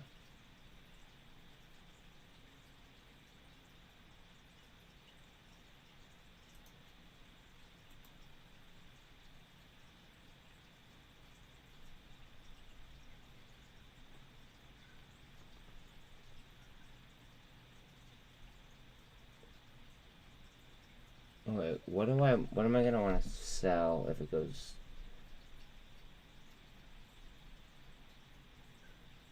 Fuck.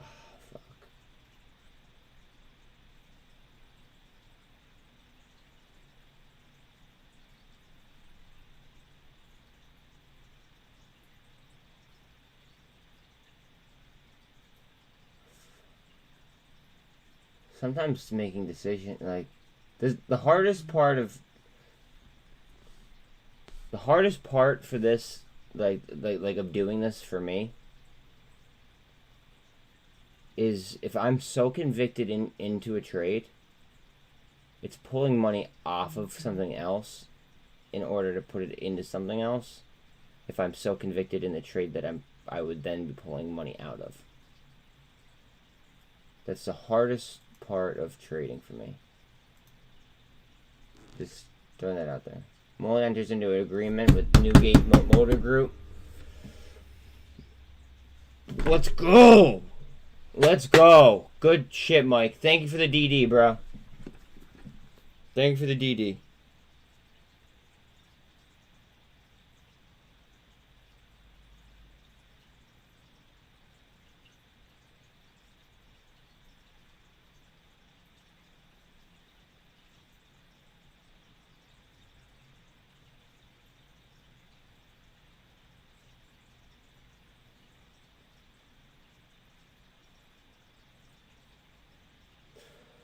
Let's see.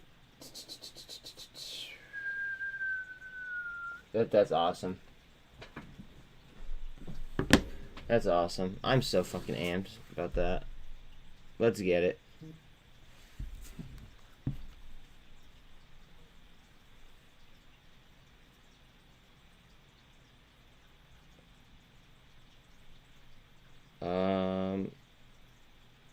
One second, Rocket Girl. Let me send this to you.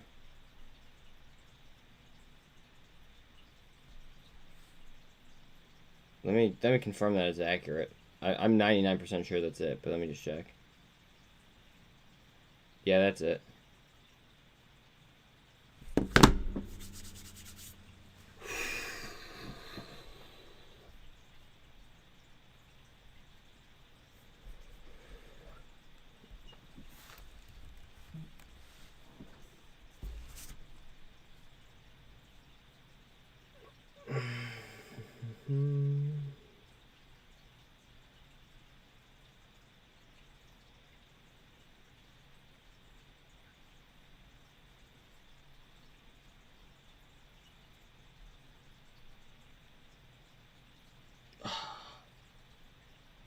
Well, thank you, nonetheless.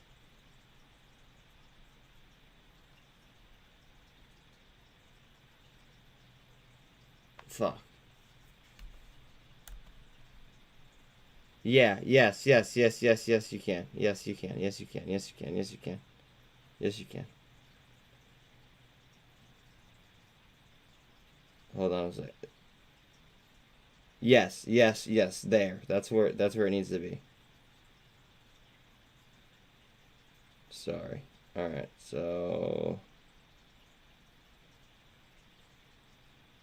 I need to send you. How the fuck do I even do that? You're my friend on here, right? Okay, so sorry, I'm trying to protect her identity and not say her full name because she didn't sign up to. She didn't sign up to be put in the spotlight.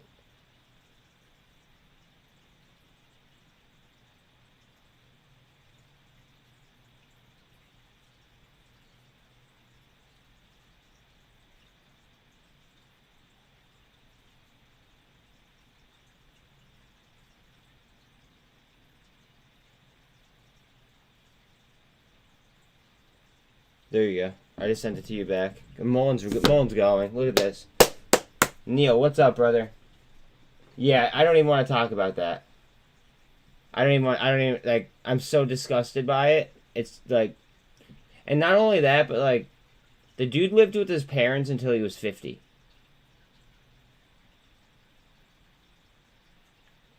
Like, no offense to anyone in here that may, reside with their parents, but, like, do we really, really want somebody, in government that can't even get on their own 2 feet, let alone, getting the government on their own 2 feet? Does that make sense? Like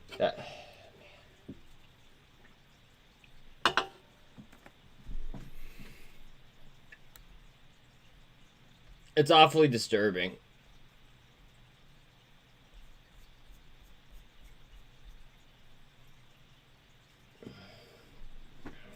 Okay, 77. Okay, I have a 70. You got me beat. I have a 70.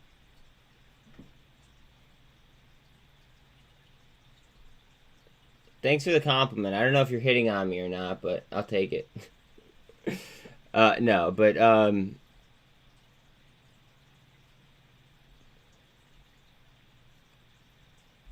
let's see.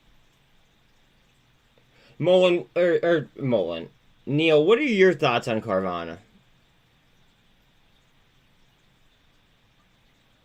What are your thoughts on Carvana? As well as Vroom, like their business models, especially with their recent short interest.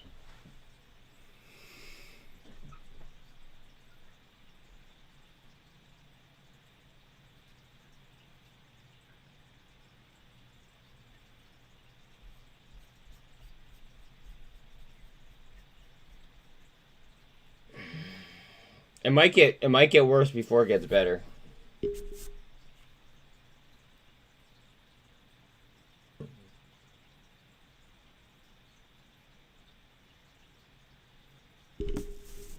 Like it legit might get worse before it gets better. Just throwing that out there.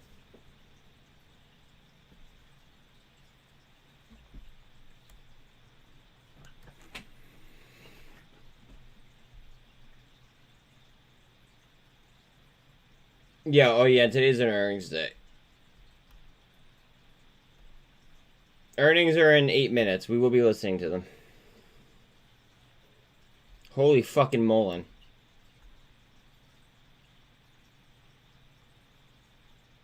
No, they already released the what's it called? They released it and it's bad.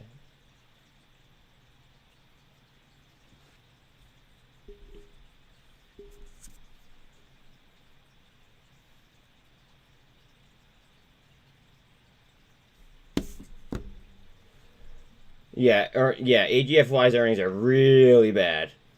Really bad. That's why their earnings call is very important. I think that it could get a lot worse before it gets better, but that's just my opinion.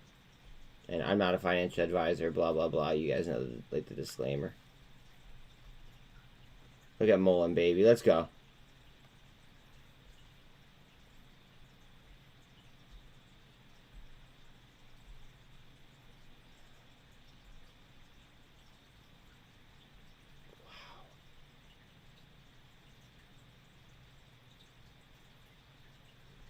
I might buy more CONL today as well if it's gonna be if Coinbase is gonna keep selling off.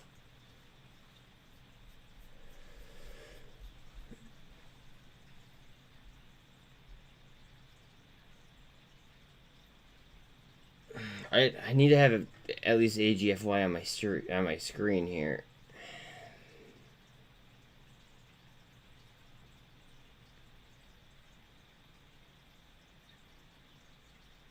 I'm gonna be making an entry on IDEX at some point today. I'm gonna go deeper. That will happen.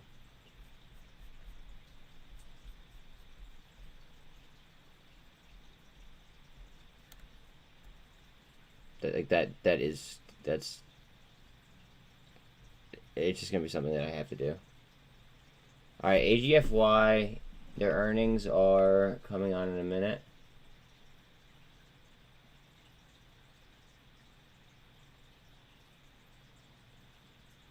Wait, why did Stream Elements time out Dan?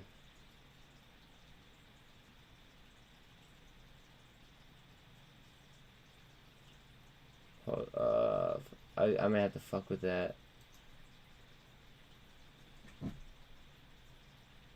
a little bit. Hold on 1 second. Fuck. It's a bot that I might have fucked up a little bit.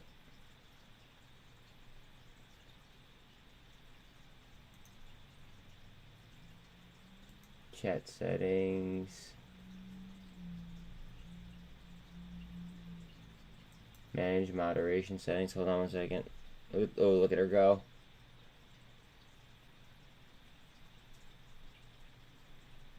Where's the bot? Where's the bot? Where's the bot?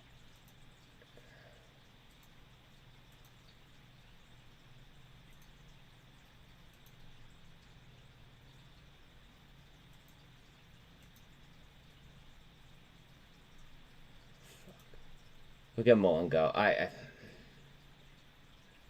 hate having to do this while this is ripping. Look at her go. Oh, I only wish I had more. Fuck, alright. So I don't know how to demod that right this second.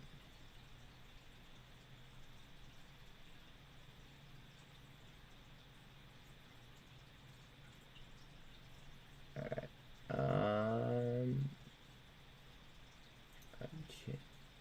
Chat settings. Unmod. Okay, I just unmodded the bot. That way you guys could talk freely. I don't know what it did. Sorry about that, Dan. Look at her go. Look at her go. Alright, I gotta set up the earnings call right now. 1 second.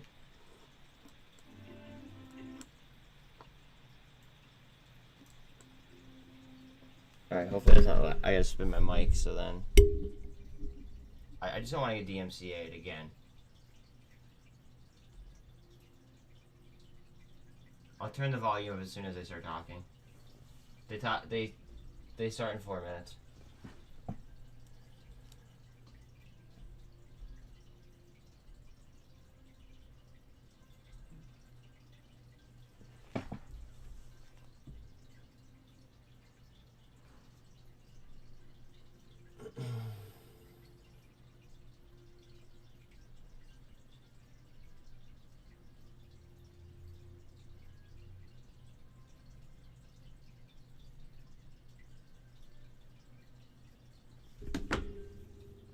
Look at it go. Oh, baby. This is gorgeous. Did I not just say 5 minutes ago that I had a good feeling about today?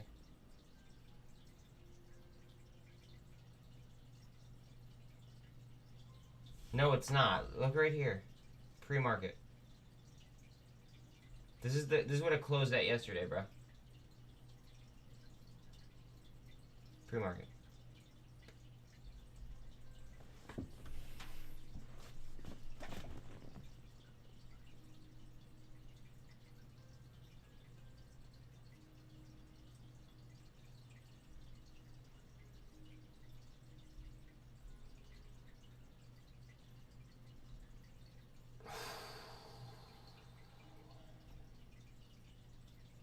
Look how hot it is, and it's not really showing too many signs of slowing down. It's 86 on the RSI. Yeah. Here we go. A new pre-market high. Now my levels are very defined on MULN. MULN. Now there are going to be levels up until a certain point on MULN where I just stopped charting it.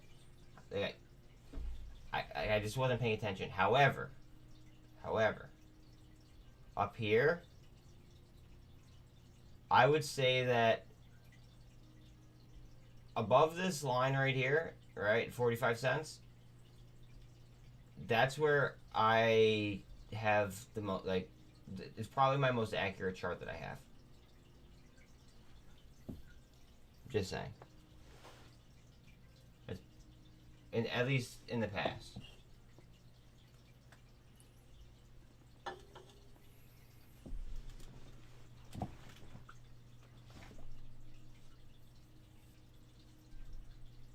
Alright, 1 minute until this, so I could like go full screen on my other stuff. Like, because right now I have Twitch comments down.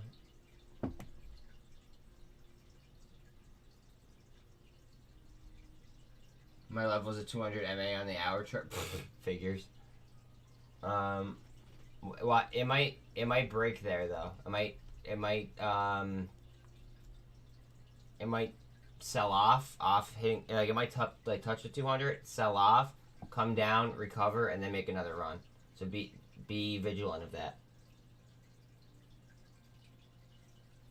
But yes, I would say. And again, I'm not a financial advisor or an economist or anything. Like, I'm not a rocket scientist or a rocket scientist, as that guy liked to call me. But like, I'd like to think that I'm alright at charting. I think that this is my most accurate chart. Well, 2022 earnings conference. Is this louder now? At this time, all participants are in a listen-only mode. A brief question and answer session will follow the formal presentation. If anyone should require operator assistance during the conference, please press star then 0 on your telephone keypad. As a reminder, this conference is being recorded. It is now my pleasure to introduce your host, Anna Kate Hiller. Please go ahead. Okay. Good morning and welcome to AGFY's third quarter 2022 earnings call. With us on today's call are Raymond Chang, Chief Executive Officer, and Timothy Oakes, Chief Financial Officer. Today, management will review the highlights and financial results for the third quarter and provide a business and operational update. Following management's remarks, there will be a question and answer session. A reminder that today's conference call is being recorded and a replay will be available on AGFY's investor relations website at ir.agfy.com. Please note that we will be referring to information that's contained within our earnings press release, which can be accessed on the investor relations website as well. Before we begin, we would like to remind everyone that management's remarks contain forward-looking statements, and management may make additional forward-looking statements in response to questions. Such statements involve a number of known and unknown risks and uncertainties, many of which are outside the company's control that could cause its future results, performance, or achievements to differ significantly from the results, performance, or achievements expressed or implied by such forward-looking statements. Important factors that could cause or contribute. Guys, I don't want to do this, but hold on one second. The risks detailed in our public filings. You know what? I know what I could do. Exchange Commission and those mentioned in the earnings release. Except as required by law, we undertake no obligation to update any forward-looking or other statements therein, whether a result of new information, future events, or otherwise. I will now turn it over to Raymond. Thanks, Anna Kate, and thank you everyone for joining us on the call today. I'm going to begin by providing an overview of our performance in Q3, as well as some recent updates on our business. and then our Chief Financial Officer, Tim Oakes, is going to discuss our Q3 financial results in greater detail. After that, I will go over our outlook for the remainder of 2022, and then we will open up the call for questions. Oh, I'm surprised they're actually having a we call ended section. up with $7 million in revenue. It is very important that I explain the shortfall in our Q3 revenue in more detail. As we have disclosed publicly, our customer Button Mary's defaulted on its construction loan facility, and we served them with a default notice on September 15th. In response, Button Mary's filed a baseless lawsuit in an attempt to avoid having to repay the credit facility. The lawsuit is entirely without merit, and we are taking all necessary steps to pursue repayment from Button Mary's.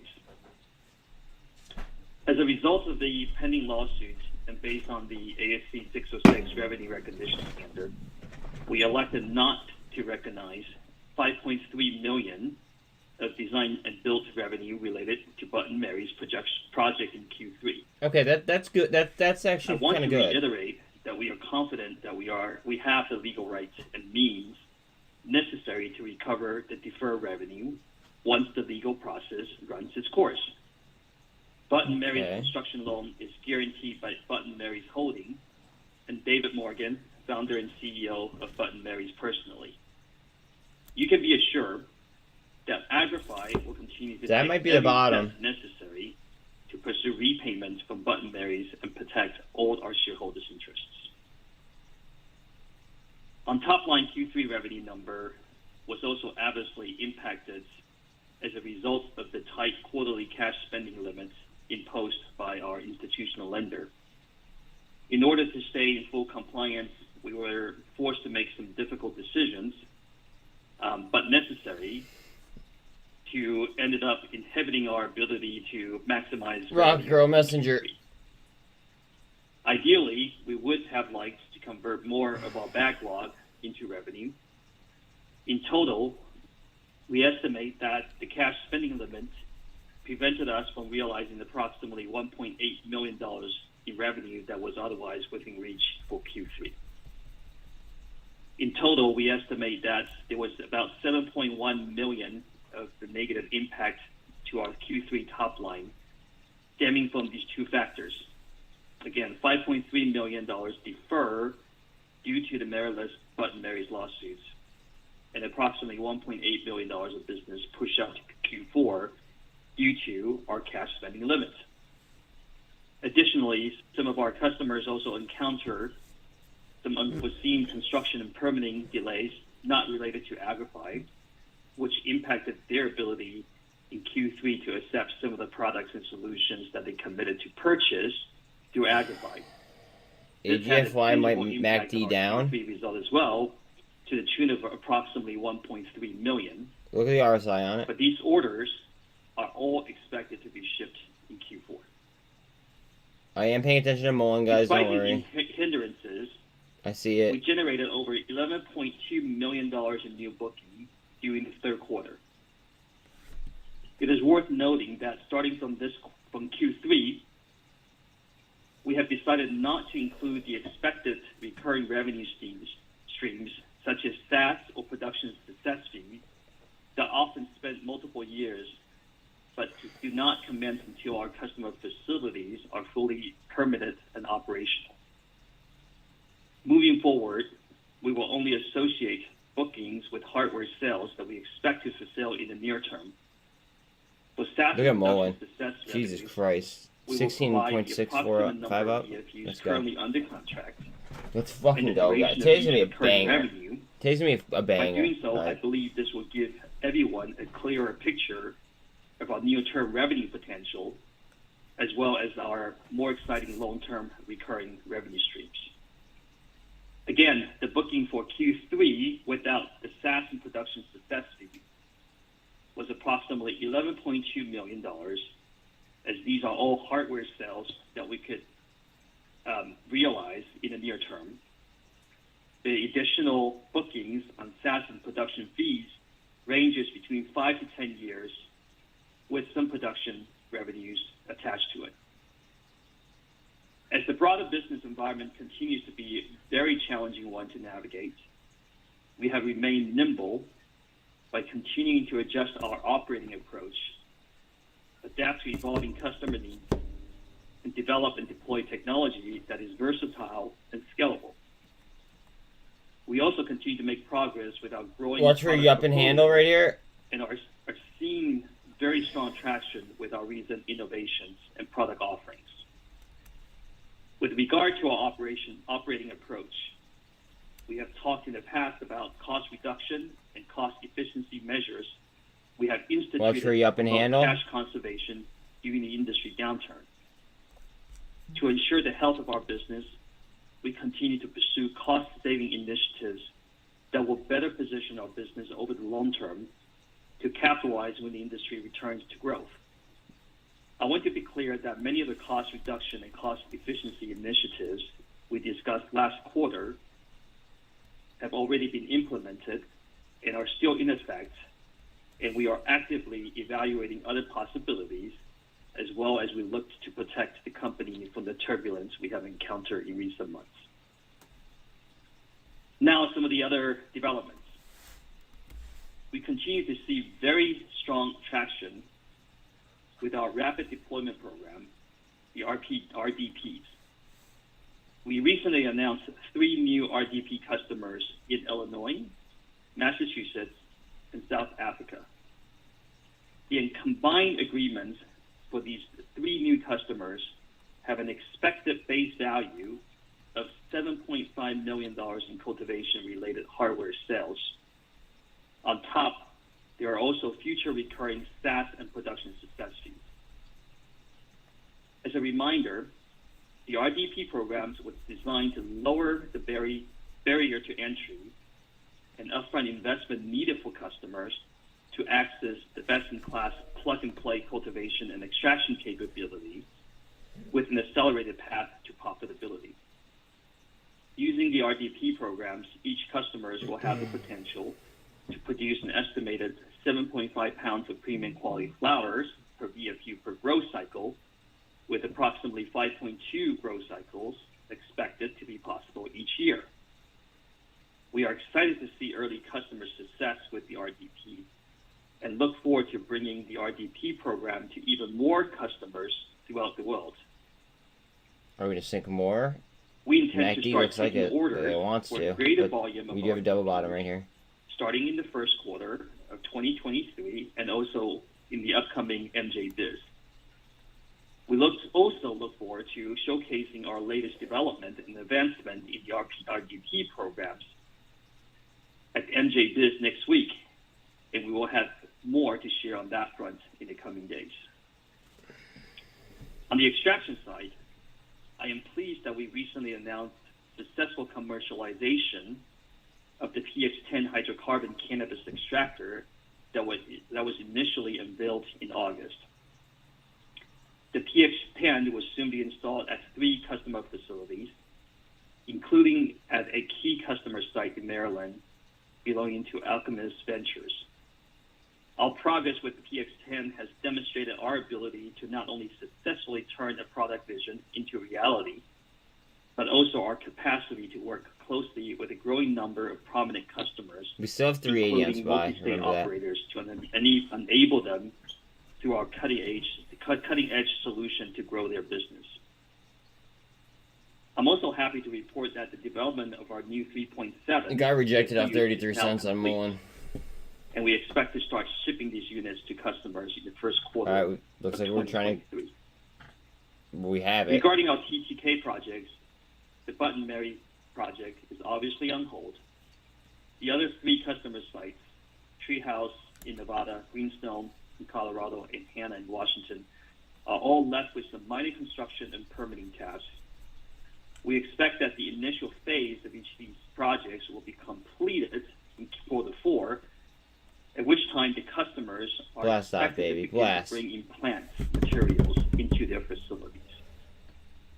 Once the final license and certification of occupancy are received, which we expect to occur in quarter 1, we will be able to start generating the high-margin recurring SaaS and production revenue shortly thereafter. We still believe that the TTK engagement with our customers across these three facilities will serve as an excellent proof of concept for the underlying business model Go, MULN. and the Go. attractive returns of our TTK programs.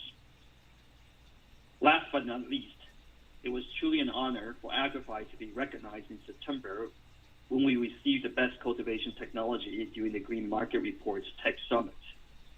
The Green Market Report is one of the prominent sources of financial, business, and economic news in the cannabis industry, and its awards recognize companies in the cannabis industry for the creation of innovative products and services. We are a clear leader in the indoor cultivation space, and we have created AGFY has set a new standard for what is possible. In summary, we remain determined to be highly successful over the long term, despite the short-term challenges that we are encountering in recent months. We have conviction in the underlying health of our business for the following reasons. Number one, interest and enthusiasm in our highly differentiated portfolio of cultivation extraction solutions remain strong. Yeah. The big one is at 45, I believe. Currently stands at over 31.1 million for cultivation and over 45.9 million for extraction. Our diversified mix of products and services gives us tremendous flexibility to adjust our approach to capitalize on whatever market opportunities are most attractive at any point in time and respond swiftly to challenges that arise in this dynamic operating environment. 3, and probably the most exciting, our products have strong global appeal. And given the quality control is absolutely imperative, especially in the EUs, because of the incredibly high EU GME standards, we are very confident that our offering will become highly adopted throughout the European market, which is eventually expected to become one of the world's largest markets for legal cannabis. Overall, we're getting substantial interest in our cultivation extraction solution from a wide variety of international customers. At this point, I would like to turn the call over to Tim to talk about the financial results for the quarter. Thank you, Raymond. Good morning, everyone, and thank you for once again joining us on today's earnings call. As we've done in prior quarters, I'll take some time to speak to our third quarter 2022 financial results, and then I'll pass the call back to Raymond for closing remarks. Like last quarter, there's a lot to digest with respect to our third quarter financial performance, so it is going to take some time or some extra time to go through everything. Starting with revenue. Revenue in the third quarter of 2022 totaled $7 million, compared to revenue of $15.8 million in the third quarter of 2021. This represents an $8.8 million or 55.4% year-over-year decrease in comparative quarterly revenue. The decrease in third quarter 2022 revenue is solely related to a comparative year-over-year decline in our lower margin design and build revenue. Design and build revenue declined by $11.7 million in the comparative quarterly periods, from $13 million in the third quarter of 2021 to $1.3 million in the third quarter of 2022. It is important to note that third quarter 2022 design and build revenue excludes approximately $5.3 million of revenue associated with our TTK solution project with Bud & Mary's. This revenue has been deferred as a direct result of Bud & Mary's lawsuit, which challenges our ability to recognize the revenue on the work performed during the quarter. They're doing what the government does. They're blaming everybody else. And as Raymond mentioned in his script earlier, despite the accounting position taken by the company during the current quarter, the company intends to vigorously defend itself against the claims made by Bud & Mary's in its lawsuit and believes that it has the documented support to prevail in this matter and the legal recourse necessary to recover the outstanding amounts due to the company. I think this might be the bottom on AGFY, but I'm not sure. The company recognized approximately $5.7 million in extraction-related revenue during the third quarter. No extraction-related revenue was recorded by the company in the third quarter of 2021, as the company had not entered that vertical yet. It is worthwhile to note that the amount of extraction revenue during the third quarter was negatively impacted as a result of the company's debt modification agreement, under which the company was unable to ship approximately $1.8 million of extraction equipment due to the quarterly cash spend limits imposed under the restructured debt agreement. Bookings for the third quarter of 2022 were approximately congrats, Ray. $11.2 million. Congrats. $5.6 million was related to everyone give our member a round of applause. We entered the fourth quarter of fiscal 2022 with approximately $646 million in backlog. That's what we do. A significant portion of our reported backlog amount is derived from future TTK That's what we do, recurring dude. revenue streams. No, I'm not gonna stop it. Fuck yeah, dude. Fuck yeah. And account for approximately 90% of the total backlog amount. It is important to note that our current backlog is materially reduced from the reported backlog amount during our second quarter earnings call. The sole driver of this reduction is the removal of forward-looking recurring That's his community revenue amounts due to our issuance of the default notice to Bud & Mary's and their subsequently filed lawsuit. Ape help Total Ape. gross loss and the associated negative gross Ape profit congratulate margin in Ape. the third quarter of 2022 was a That negative whole vibe. $4.1 million, or roughly 58.6% of total revenue, compared to a gross loss of $380,000, or 2.4% of total revenue in the third quarter of 2021. The comparative change in year-over-year third quarter gross loss that might be the gross bottom. margin I'm not positive, primarily but it might reflects be. the deferral of the previously It discussed depends what happens here with the $5.3 MACD. million in third quarter 2022 design and build revenue, offset by the incremental gross profit and gross profit margin contributions from our extraction-related product sales. Extraction-related revenues achieved a gross profit margin of approximately 27% in the third quarter of 2022. The company was not able to defer the construction costs with the deferred design and build revenue during the third quarter of 2022, which significantly impacted the company's overall gross profit and gross margin performance during the third quarter. We want DXY down. Moving on to operating pound up. expenses. Or pound Third up, quarter DXY down. 2022 general and administrative expenses increased by $16.4 million, or 213%. Alright guys, STRY says Mike.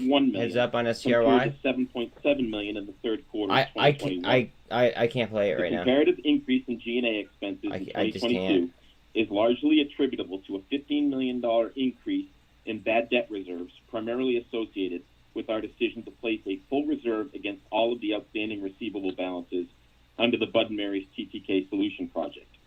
Approximately $1.1 million in severance-related charges, as the company has begun to streamline operations in response to the current industry headwinds, and a comparative $500,000 increase in quarterly stock-based compensation as a result of equity awards issued to employees during the third quarter of 2022. Sales and marketing expenses totaled $2.2 million in the third quarter of 2022, compared to $890,000 in the third quarter of 2021. Consistent with prior quarters, the comparative increase in third quarter 2022 sales and marketing expenses is directly related to the company increasing the scale of its business while strategically focusing on investments in sales and marketing activities, such as headcount, trade shows, marketing programs, etc., necessary to support our drive for top-line revenue growth. Research and development expenses in the third quarter of 2022 totaled $1.7 million, compared to $827,000 in the third quarter of 2021. I'm right here. Just one second. The increase in comparative quarterly research and development expense reflects the company's continued development efforts focused upon improving and upgrading our AGFY Insight SaaS software, as well as the hardware features and functionality of our vertical farming units. All right, let's comparative get it. third quarter 2022 Let's get it. Now I'm ready for the R&D day. expenses are related to the current quarter addition of extraction division R&D teams, third-party consulting, payroll and related expenses, Extraction as well as what? material costs. The company, as of September 30th, 2022, is currently monitoring two separate contingent earnout consideration arrangements associated with the acquisitions of Pure Pressure and Lab Society. Each of the arrangements contains two consecutive 12-month earnout periods. The potential additional consideration that can be earned under each of the two earnouts is capped at $1.5 million per year under the Pure Pressure earnout arrangement and $1.75 million per year under the Lab Society earnout arrangement.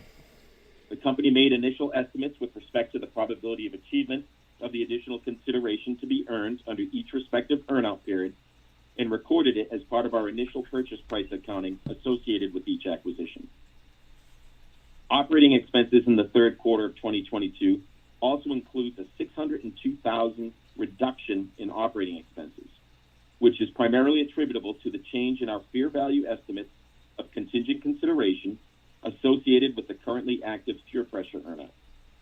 During our periodic review of fair value estimates, we noted that Pure Pressure's actual revenue performance related to its first earnout period trails our initial projected revenue estimate. Just go ahead. Accordingly, we revised our estimated probabilities of earnout achievement, which resulted in a reduction in the original estimated earnout achievement of approximately $602,000. We need to take this out. We need to take out the intraday, or the as required by pre-market. Was recorded as a current period reduction to operating expenses. We will continue to evaluate on a routine periodic basis future performance against our initial assumptions and estimates on a quarterly basis. Any 120 looks like the base on AGFY. Generate a change in our initial fair value estimate of probable earnout achievement will result in either an increase or a reduction to our future periodic operating expenses. Moving on to other income and expenses. The company is reporting total other expense of $14.7 million in the third quarter of 2022. This compares to other income of $30,000 in the year. If it breaks 45, it gets dangerous. There are several items during the year-over-year change in other income as we try to break them down into digestible sections. Starting with net interest expense. Net interest expense totaled $4 million during the third quarter of 2022. Our third quarter interest expense is comprised of both normal interest Here are my expense levels associated with the outstanding and this is by far my most accurate chart that I have. An incremental prepayment penalty of interest expense of $2.2 million, which was incurred in connection with the modification of our debt facility in the third quarter of 2022. My last level right here. Other income. Right there. The company is reporting and at 65 million I do have a level, like you said. Quarter in connection with the finalization and 72 cents is a huge level. Previously estimated acquisition 78 is where it gets potentially parabolic. The finalization of the estimated amounts resulted in a favorable adjustment to the initial purchase price paid by the company at the close of our acquisitions. As we fully impaired our goodwill assets as of June 30, 2022, these adjustments cannot be recorded against the existing goodwill balance, which results in them being recorded as a favorable other income item in our third quarter statement of operations.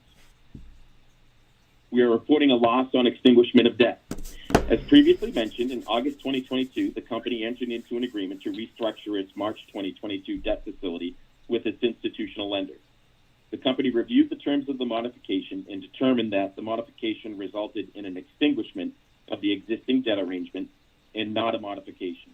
The company recognized a loss on debt extinguishment of approximately $17.9 million during the third quarter of 2022. This loss was comprised of a write-off of unamortized warrant costs, a lot of finger pointing, issuance costs, default penalty. I think that they're going to. I think that the hostile takeover is going to end up being successful. The fair value of the modified warrant. Not financial advice. I think we are that also reporting a change in the AGFY could rip after this call. As part of the debt restructuring agreement, the company agreed to modify the strike price of the warrants issued under the original debt. I think that they're basing it as well as around $1.20. The company, in its review of the accounting treatment to be applied to the new and existing warrants, look at the determined base. that the warrants qualify for treatment as a liability instrument as opposed to being treated as an equity. Looks like they're trying to base it around like 120 to 119. In its third quarter 2022 statement of operations, in connection with the periodic fair market value that was obviously the low of the warrants, totaling $5.7 million. It is important to note that the company will continue to perform a review of the changes in the fair value of the warrants on a periodic basis, which will result in future gains and or losses in its statement of operations. For a second. A quick comment on income taxes. Company didn't recognize any income tax expense or benefit in the third quarter of 2022 or 2021. This is solely the result of the company having a full valuation allowance against the carrying value of its deferred tax attributes. We consolidate the results of operations of less than wholly owned entities into our consolidated results of operations. AGFY Valiant LLC, a joint venture limited liability company in which we are the 60% majority owner, and Valiant America LLC owns the remaining 40%. The net income or loss in each of the presented quarterly periods ended September 30th, 2022 and 2021 represents the portion of periodic income or loss attributable to the non-controlling parties. Finally, the net results of the previously discussed changes in revenue, gross margin, and operating expenses resulted in a reported net loss of $46.3 million, or $17.33 per diluted share during the third quarter of 2022, compared to a loss of $9.8 million, or $4.68 per diluted share in the year-ago quarter. It is also important to note that the company, with stockholder approval, completed a 1-for-10 reverse stock split on October 18, 2022. Accordingly, the company has retroactively adjusted all current period and historical equity and share-based information included in our third quarter 2022 financial statements and disclosures to reflect this 1-for-10 reverse stock split. Adjusted EBITDA amounted to a loss of $28.8 million during the third quarter of 2022, compared to an adjusted EBITDA loss of $5.6 million in the year-ago quarter. Additional information regarding our use of non-GAAP measures, including a reconciliation to the most comparable GAAP measures, can be found in the press release we issued earlier this morning, which is also available on the Investor Relations section of our website at www.agrify.com. Finally, a few quick comments on some other financial items. We ended the third quarter of 2022 with a combined amount of cash. Because they know that they're fucked, I think. $12.5 million, compared to a balance of $56.6 million as of December. People like my boy are going to put him out of business. Subsequent to the end of the third quarter of 2022, I'm taking this the off, company though. began issuing shares of its common stock under a previously announced at-the-market equity program. As of November 7th, 2022, the company has sold a total of 6,132,555 to me, this is a plumbing play. shares of common stock under the ATM program for aggregate gross proceeds of approximately $15.6 million and net proceeds after deducting commissions of approximately $15.1 million. As of November 7th, 2022, the company had $34.4 million of remaining availability for future issuances of common stock under the ATM program. As of September 30th, 2022, the company is in compliance with the financial debt covenants associated with its restructured $35 million senior secured promissory note. That concludes the prepared financial comments, and with that, I will now turn the call back to Raymond. It's too complicated. It's too complicated. Thank you, Tim. I would now like to turn to our guidance for the remainder of fiscal year 2022.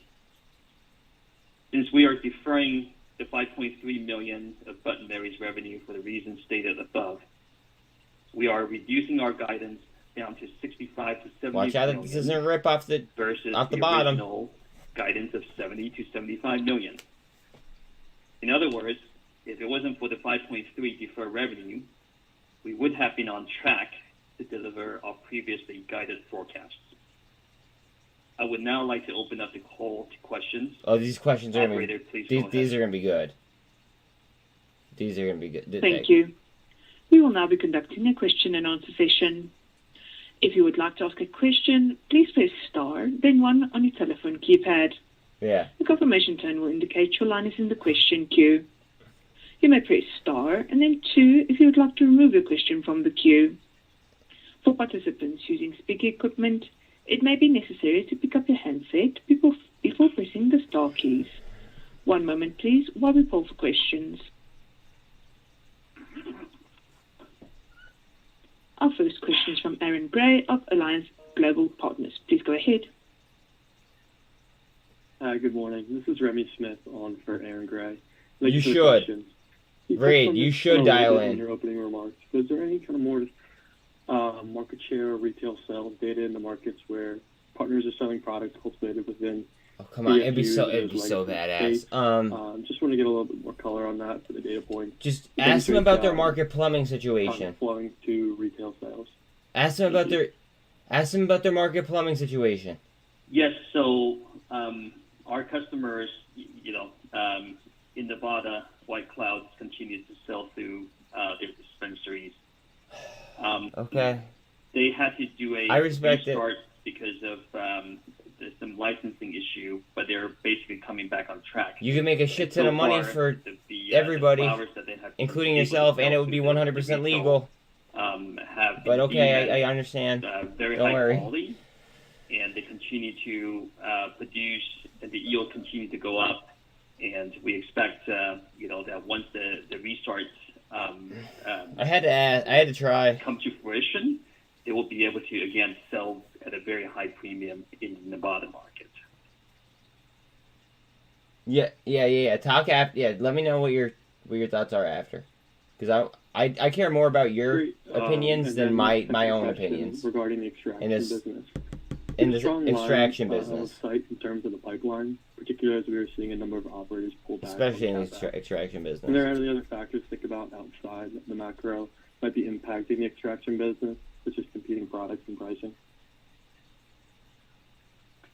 We still continue to see very strong pipeline as well as momentum. It's behind not our happening. extraction Okay. Business. As mentioned, earlier, the pipeline for our extraction business. Guys, Snapchat. Watch out on Snapchat. They got a patent issued to them today. No, yesterday. Sorry. And we're seeing a very, very strong rebound in the fourth quarter in our extraction division. And as mentioned also, in Not Q3, yet, he unfortunately, says. because of the tight cash covenants, and also some customer,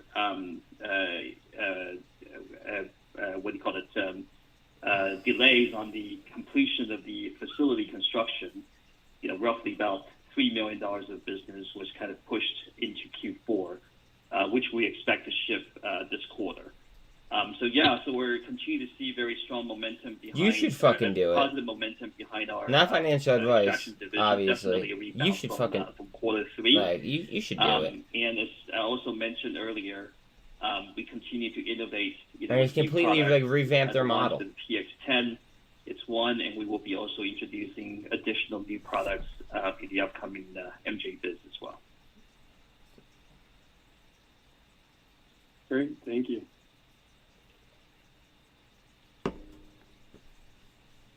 Our next question is from Eric Delory of Craig-Hallum. Please go ahead. Great, thank you for taking my questions. I was wondering if you could comment a bit on the extraction businesses, the overall sort of demand that you're seeing for those products, and then if the sort of taking those extraction products and really implementing the control and visibility into those, and essentially creating a similar like TTK type offering for extraction. Just wondering if that is still on the sort of near term strategy list here, and just overall comments about the extraction business would be great. Thank you. Yeah, Eric, we're definitely seeing a rebound of the momentum, like I said, for quarter 4. I think this bottomed out. I'm not positive. I'm going to click over the now MULN. is, yes, obviously due to the macro, market condition, in quarter 3, there were some holdback. Yeah, he has a list. Spending, but I think we're seeing a reversal of that trend. Even starting from October timeframe. And like I said, I think this quarter we're seeing a very, very positive reversal of that trend. What is also actually very encouraging for us is that our parts and part sales and also e-commerce are recording probably some of the strongest numbers. Ignore this line. This is not how you're supposed to draw. What's happening now is probably some people are just kind of, instead of maybe making new purchases, or trying to basically retrofit some of their existing products. So we're seeing a very, very strong parts and e-commerce sales out of our extraction division. And we're also seeing adoption of our new technology.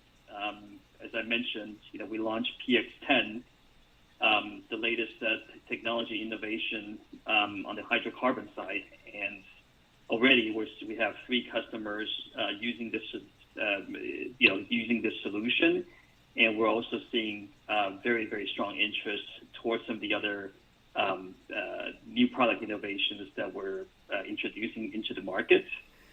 As to basically the consistency and quality issue that you mentioned. AGFY. That is something that we continue to work on.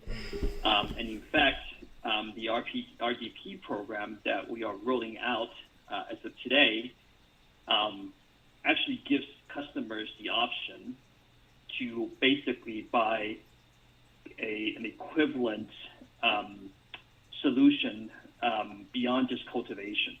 So they could actually buy complementary extraction, total turnkey solution that, for example, if they purchase 56 VFUs, then we would basically do some calculation with them, and depending on the type of products that they want to produce, we would then design an extraction lab that provides them with a complete solution so that they could actually offer more products into the market.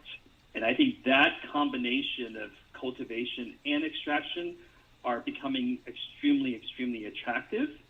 And in fact, a lot of the RDP programs, the customers are actually adopting or subscribing to this additional optional upgrade to take on both the extraction as well as the cultivation solutions. We are not yet ready to basically launch the TTK around extraction yet. Most of the RDP programs that we're selling right now is still basically based on basically just upfront cash sales. We still need to do a bit of work to be able to turn the existing extraction equipment to be able to control remotely through cloud. And once that is completed, then we would be able to offer the TTK program, because as you know, very much similar to kind of the VFUs, we want to be able to remotely control as well as monitor the performance of the extraction equipment before we offer the TTK program. And that's something that we continue to work on. Thank you.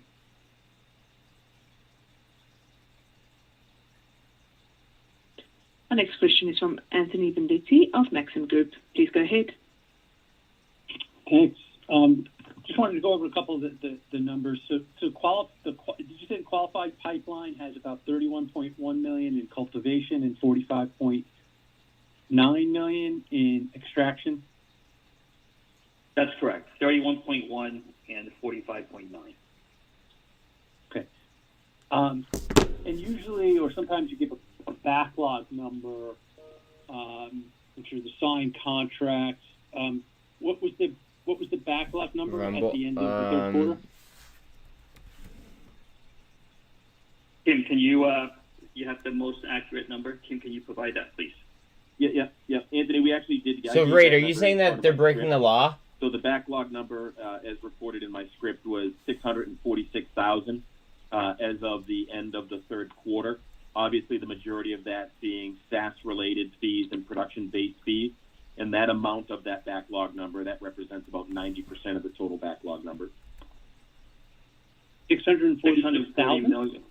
646 million. Yeah, my bad. Sorry, I apologize. Yeah. Yeah. Oh, okay. Yeah. And typically, just remind us, Tim, that's over a 10-year period. Typically, how that gets recognized. Yeah, the SaaS and production fees are predominantly over a 10-year period based upon the initial TTK engagement. As we look at things like Raymond talked about the RDP program, while those are a point-in-time equipment sale, they also do come with some limited period SaaS and production fee revenue. So that would be on a shorter string or a shorter timeline. That's a gap. The majority of that SaaS and production is spread over 10 years. Watch for double bottom. Okay, and then with the Bud & Mary's lawsuit, can you talk about where that's currently at, and I know you probably don't have an exact timeline of how this is expected to roll out, because these things could take sometimes years, but have you had any settlement talks with them? Maybe just give us an update on where you are with Bud & Mary's. Anthony, as much as I would love to, I don't think we are allowed to basically get into the details while the legal is underway. But what I can tell you is that we are very, very confident that we will be able to recover 100% of, basically everything that Watch we these, invested though. into this project. Watch these. And we have both the resources as well as the legal means to go after this. And as I mentioned earlier also, that the project does come with both the corporate as well as personal guarantee from David Morgan, the founder and CEO of Bud & Mary's. And unfortunately, while the pending lawsuit is still ongoing, I basically was advised that we're not allowed to discuss too much of it, but it is moving in the right direction. And we have all the resources as well as the legal means to recover.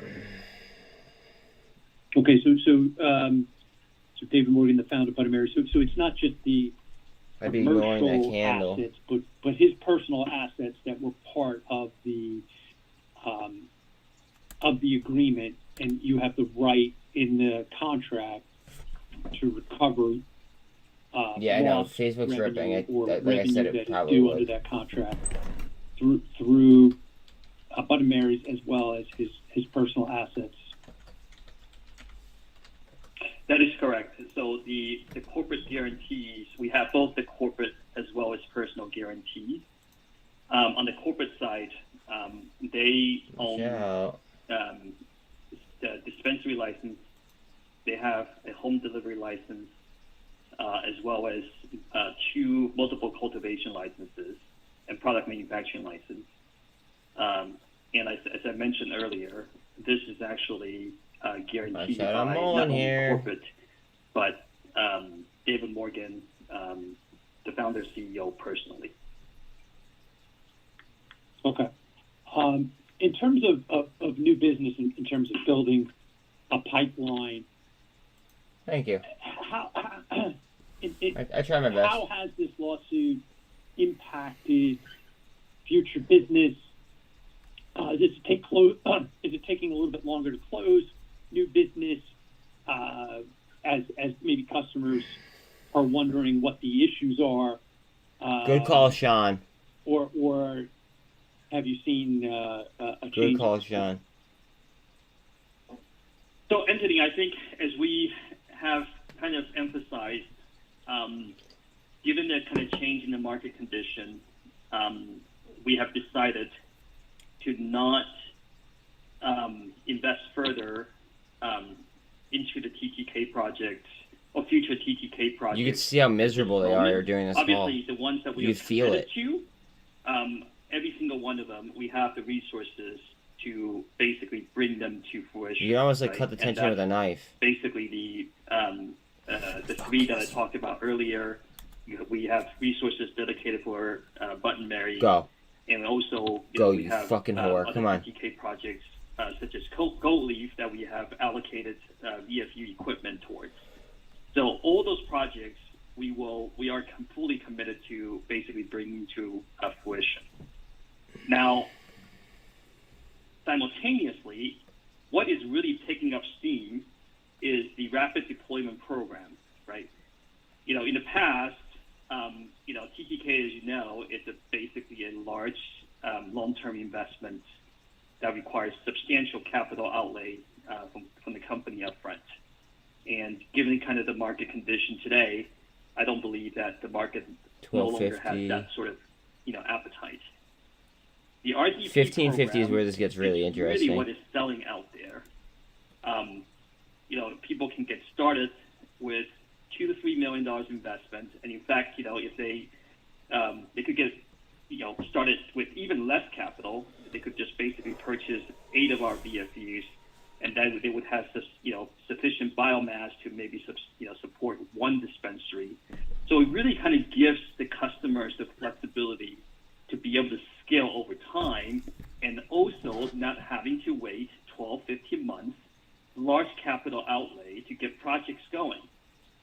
So this rapid deployment program is really what's picking up steam. And unlike the TTK program, where it requires, AGFY to put in all the capital up front and invest, at our risk, we are basically selling, right, all the hardware with margin, plus there's also recurring SaaS and production fees attached to it. And I think this new model is really what's resonating. And even with very little marketing, we actually, in fact, initially did not plan to really kind of sell this or market this until MJ Biz. But as I mentioned earlier, we're already seeing tremendous traction. And with MJ Biz coming up, I think, it's just going to pick up even more steam. So it's a pivot of our business model, which I think is the right thing to do given the current market condition. And people see that as completely different from the old TTK model that basically what we kind of focused on last year and first half of this year. Okay, and then last question is, Tim, you mentioned about some severance and cost reductions. Cash flow used in the quarter from operating activities was $8.5 million. With the cost reductions that are in place now, what is the new expected cash flow use? Tim, have you modeled what that would be, or what you expect it to be, a range for the fourth quarter? VRM had better. Yeah. Never mind. I can't even say it. But we don't give cash flow guidance, right? We're not going to guide cash flow. We're happy and pleased that cash flow from ops was only $8.5 million relative to what the historical track record in Q1 and Q2 were. But I will tell you, you have to think about the question you asked as it relates to or in conjunction with the restructured debt agreement. The terms of that debt agreement state that the company is limited from a net cash spend point of view of $4 million in net Excellent cash call flow on spend this, per Sean. month and $8 million per quarter in aggregate. So that is sort of the guide rails that we have to operate on or under as we move forward through Q4 into 2023. Yeah. So given that, CPI data does come out tomorrow. Where we are right now and what That's gonna fuck with a lot of people's margins. Structured debt agreement. Most You would likely. expect that cash flow from ops number to be either consistent where it was in Q3 or lower as we move through Q4. Okay, thanks. I'll hop back in the queue. Appreciate it. Our next question is from Scott Fortune of Roth Capital Partners. Please go ahead. Hey, good morning. This is Nick on for Scott. Just looking for some color on your recent harvest metrics. With the RDP set to roll out here, just wondering if you've seen any improvements you want to call out on the yield or the potency side, and just kind of how you're looking at further improving the VFU product moving forward here in this environment. Thank you. Yeah, so, Nick, so basically the RDP program, as I mentioned, we are just now taking orders, so they have actually not been shipped. We are expecting to ship some of the existing orders in the coming quarter. So we do not yet have the operating metrics for those RDP program just yet, but they're using our traditional 3.6 VFUs. So I would say that you can expect to pretty much get the same. What if they sort of cancel the result, order? From the 3.6? Because they're taking as I so also long. mentioned earlier, That's the why you don't new, leave clients waiting long. 3.7 VFU development is now complete, and we can actually begin to ship the 3.7 units. This is in terrible first quarter management. of next I year. will say that. And we believe that you could expect to have even better yield and results from the new 3.7 VFUs, which we will also be featuring and showcasing at the upcoming MJ Biz. Okay, thanks for that call. Yeah, there's a way looking for an update on the status of your supply chain and whether or not Do you want me to start doing that? Kind of begin to abate here. Just if you could unpack the changes you've seen within your supply chain in this environment, that'd be helpful too. I could do Thank you. that. Here, let me write Yeah, it I down. think on the cultivation side, we have sufficient inventory. Okay, we could do that. To basically fulfill our most immediate customer orders. So from that perspective, I think supply chain is not going to necessarily affect our ability to ship these units. I think construction delays are still I'll do that in happening, after but hours. We're seeing that pressure subside, or basically be reducing. So we do expect AGFY might rip off the bottom, guys. Supply chain is probably not going to be too big of an issue. On the extraction front, we do still kind of work with our vendor suppliers. Obviously in Q3, probably not so much of the supply chain issue, but obviously because of the cash spent covenant. Do you want to know the best part though? I'll do it for free.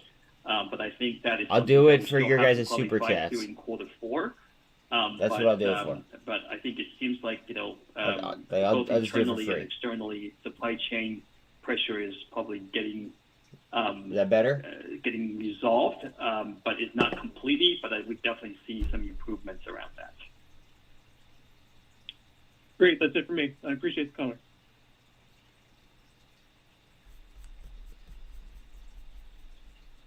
We have reached the end of the question and answer session. I would now like to turn the call back over to Raymond Chang for any closing comments. Please go ahead, sir. Thank you, everyone, for joining the call today. Heads up. This might be speaking, next quarter. Never mind. Call. Again, appreciate and look forward to giving everybody an update as we continue to. I just can't comment. And some things I want to comment, and I just stop myself. That concludes today's conference. Thank you for joining us. You may now disconnect your lines. Look at it crawling on top of the MACD now, though. Heads up. Alright, so we're disconnected from them. Alright. It's 9:24. Alright, Twitch, I'm going to pull you down. But Sean is going to make sure that, obviously I see your guys' messages, so don't worry about that. Alright, and then here's my account. Okay. Here's my other account that I wanted to make a move on ASAP. Hold on a second.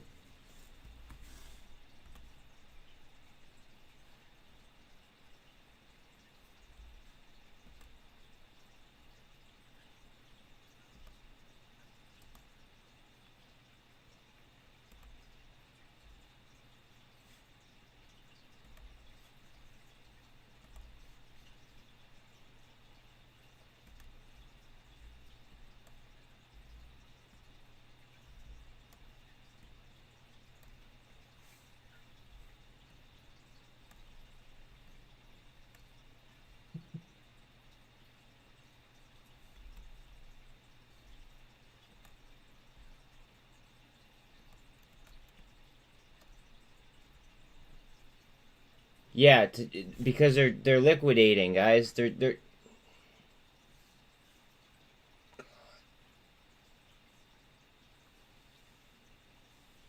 they need money to handle other arrangements.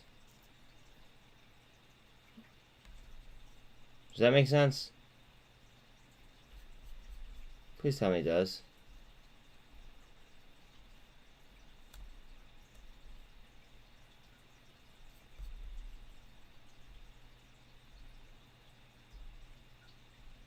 Here's what we're gonna do, actually, as well, once I find Snapchat. Yeah, so they're getting rid of assets in order to get new assets, essentially.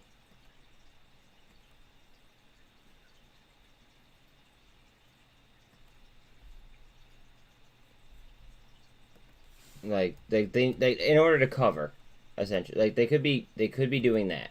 They could be just literally selling things that they don't want to sell. Yeah, AGFY I think is gonna go insane. Not financial advice. That's why I was saying at like below 120. I thought that their baseline was 120.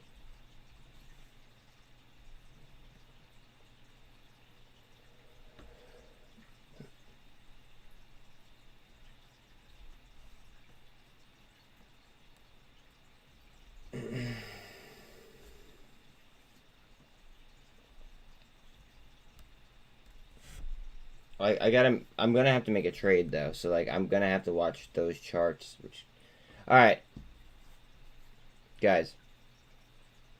Cool, calm, collected. I'm even saying that for myself because like things could get hot today. Cool, calm, collected. Breathe. Breathe. Everybody breathe. Breathe. Cool, calm, collected. Be concise. Know what you're doing. Don't follow anyone into a trade just because. Know your trade inside and out. I mean, slow. Slow and methodical. I mean, sometimes you need to be fast, obviously, but methodical. Be very, very methodical. And make your own decisions, not financial advice. Blah.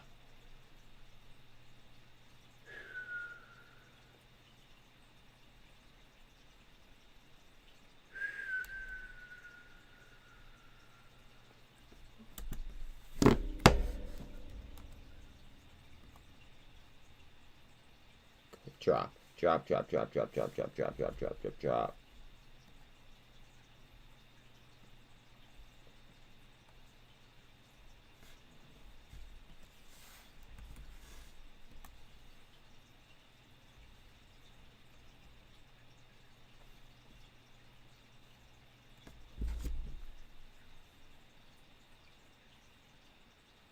Best of luck to everybody.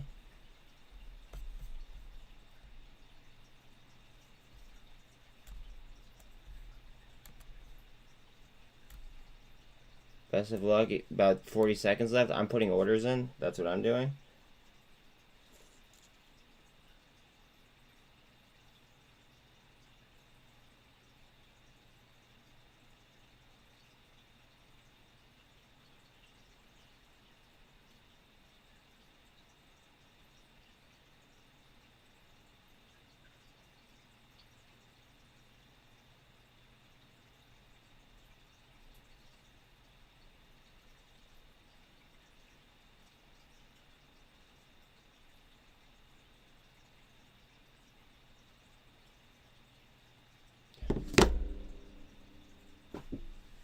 No.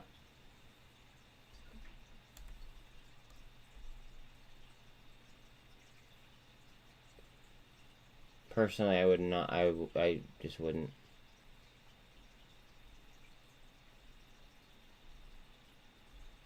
I might buy more. I might buy more options.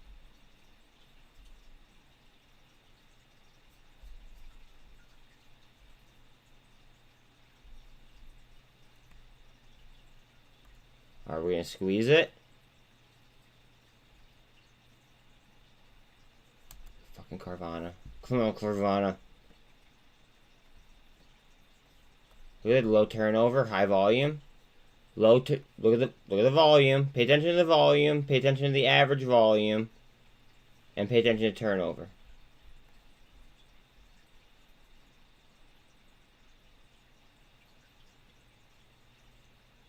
What's what's MULN doing down there? Okay, MULN dropped a little bit. Okay, so that gives me a little bit of time to breathe here. A little bit of time to breathe. All right.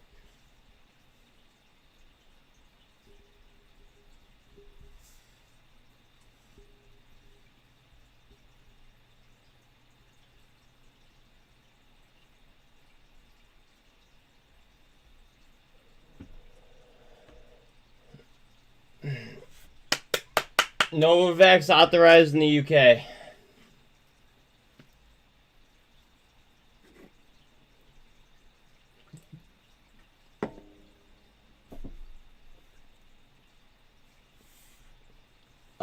So my order did just go through on C3 AI.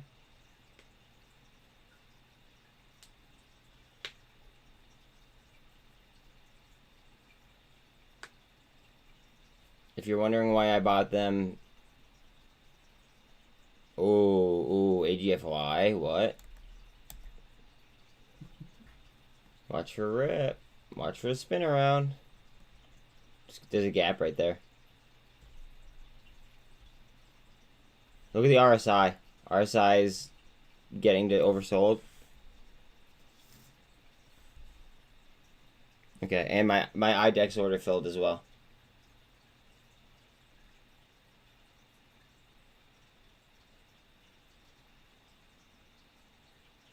Okay. We chillin'.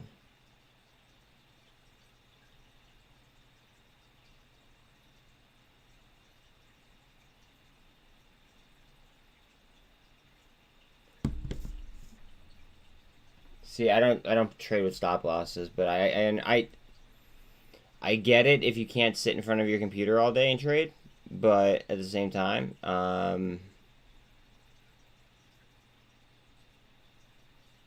you could be fucking yourself heavy.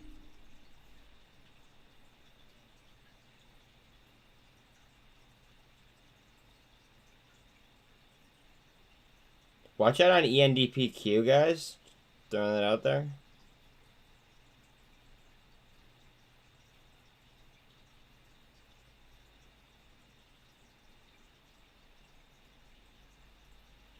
They have a date. They have a court date tomorrow. That's why I say that.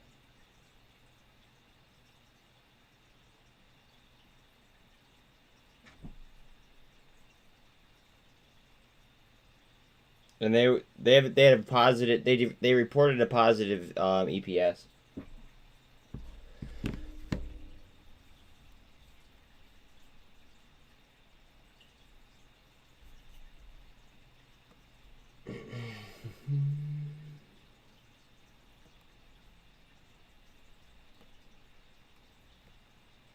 Good morning, Mark.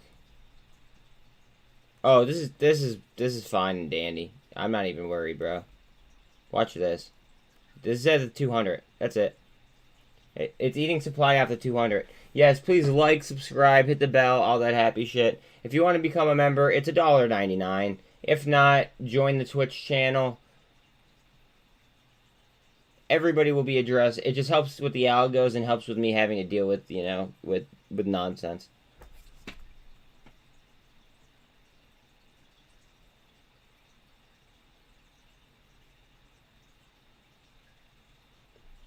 And I did buy C3 AI and I bought IDEX today.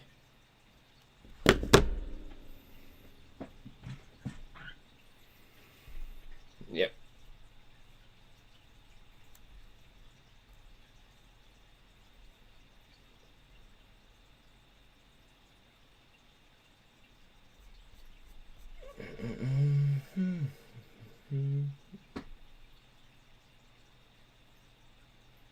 $52.35. I mean, it's rapidly increasing. I mean, it's just, I think it's just eating supply underneath the 200. Look at the RSI. This is fucking laughable to me. Ooh, ooh, ooh.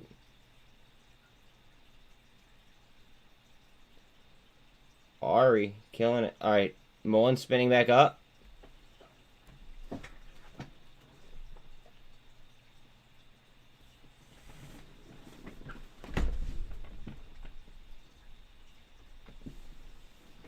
Calvin Cambridge, baby. Calvin Cambridge.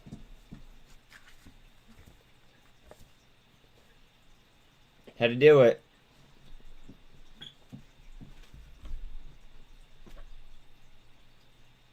I had one on yesterday too, but I had something similar on yesterday, but I had it, like, it was cold, so I just didn't, like, I had something else on. I had a hoodie on.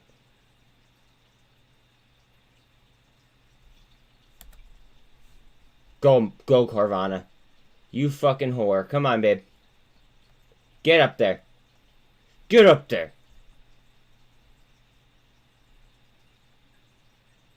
Get up there. Go ahead.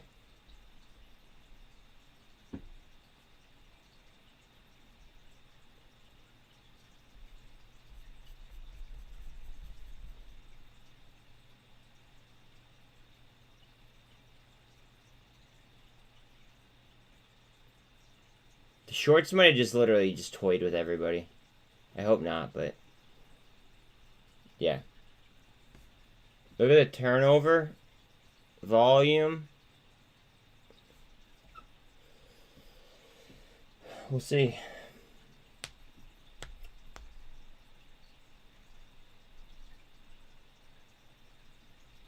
Okay, bad news for TikTok, apparently. Good. Good for... I mean, that would technically be good for BBIG. Everything's gonna drop because SPY's dropping.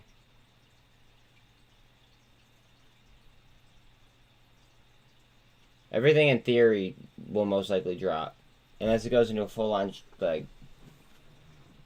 Unless there's a reason for it to go up, essentially. Like, chances are it's gonna, like, step back. Come on, Carvana. Go ahead. Give me something. Give me a little love. Come on.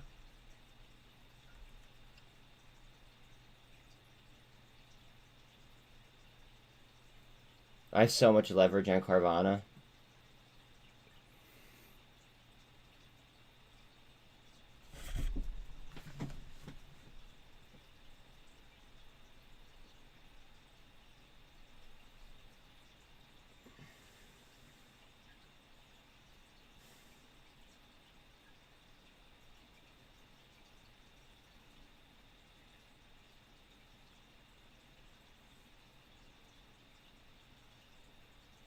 Go. Just go. Just go. Don't even look, just go. Don't even look, just go. Don't look back, just go. Just go. I literally have so much fucking leverage on Carvana right now.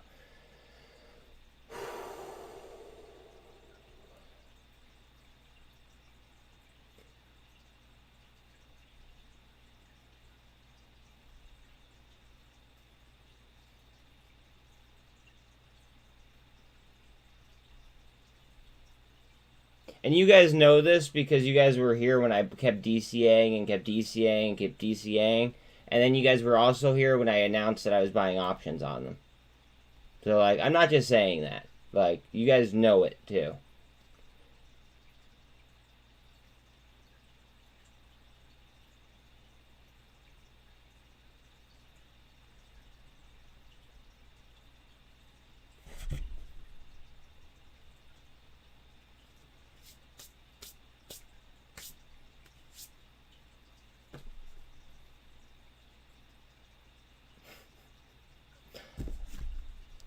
I'm gonna drop, just in case you guys want it, in both Twitch chat and YouTube. I'm gonna drop my my Uphold referral code, just in case anybody decides that they want to buy any XDC or XRP. That's where I purchase mine.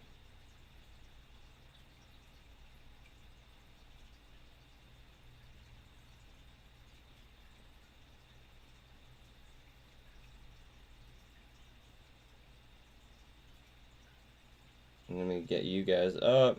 Again, please like, sub, hit the bell, all that happy shit. There's my link for Uphold on YouTube and Twitch. You're next. Give me 1 second.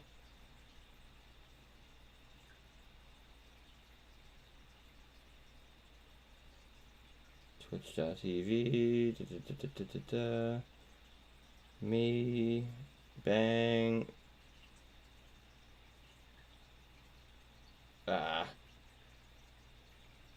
Did I just click the wrong button? Son of a bitch.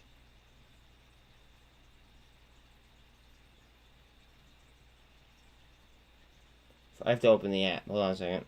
I hope it lets me do it. It copied the word message. Son of a bitch. Clipboard. There we go. Alright, and then there's my link on Twitch for anybody that is watching on Twitch.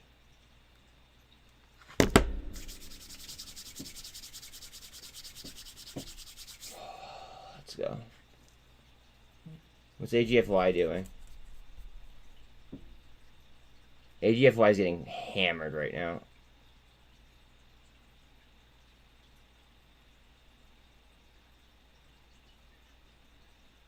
hammered. They built a... It seemed like they built a wall around 120.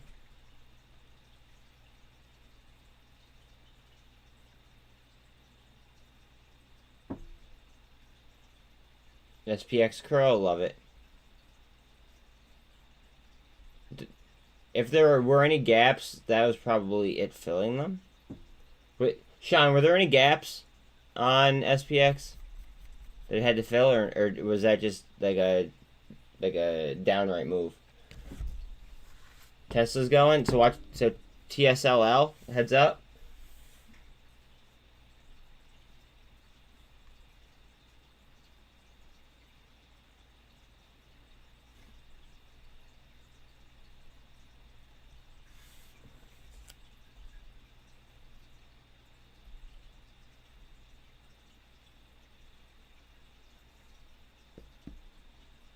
Remember, TSLL is 1.5 times performance on Tesla.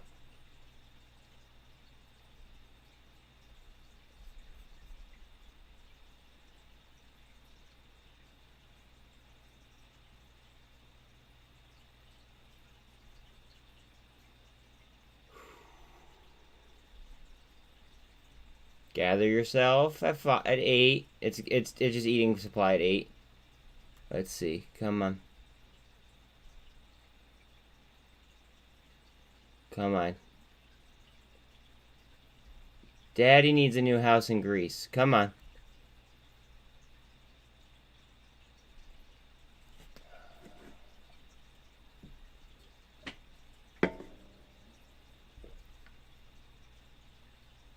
VRM, 99 cents. It filled to the downside. Oh yeah, Ari filled its gap. Carvana. I can't pull off Carvana. I just can't.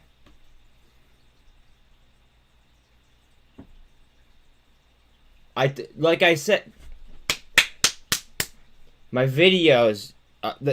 I dropped 2 Saturday videos. I never drop videos on Saturdays, right? Look at them. Look at them. Please. Look at them. There was a reason why I posted them. I posted them on Twitter as well, that I was going to do an update video on them. Never draw like this, ever.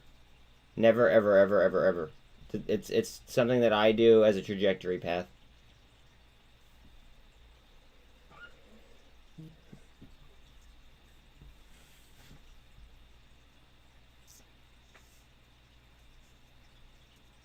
A lot of orders are being placed on ENDPQ. Just saying.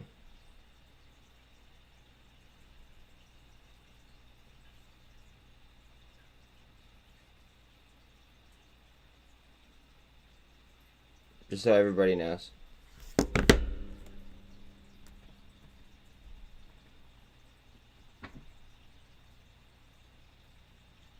It was 1320 something. It was 1320 something. 1322, I believe, or 1326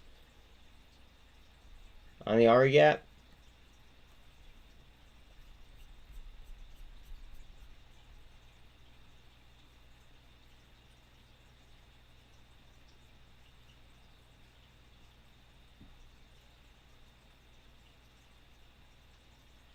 Still looking to fill down on RE then? Okay. Go ahead, Vana. FNHC of 100%. Now, this did get absolutely, like, mauled the last couple trading sessions. I do have some that I kind of just, like, wrote off as if I didn't even, like, have it anymore. But if it goes, like, I have a good amount of it.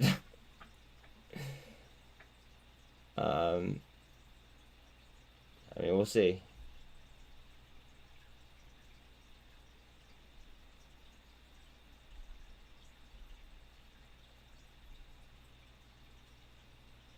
View is up to 123. Is at 3%.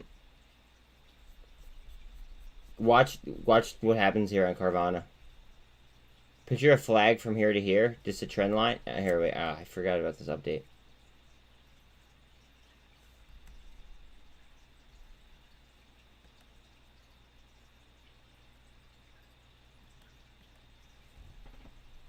Yeah, I know that. Market plumbing, though, guys. Market plumbing. Market plumbing.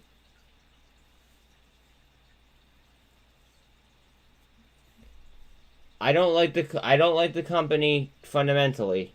I like them on a market plumbing basis.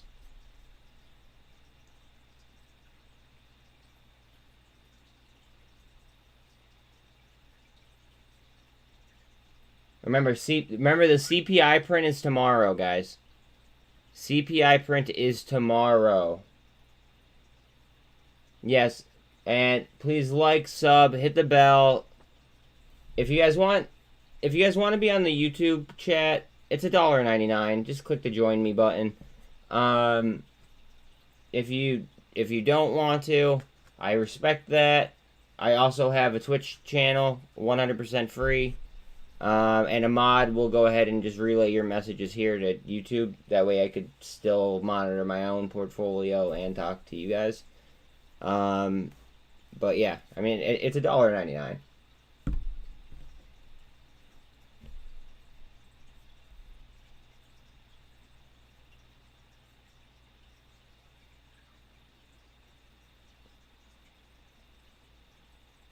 Go ahead, Vana. Go ahead, you fucker. Look at it wanting to twist on the MACD.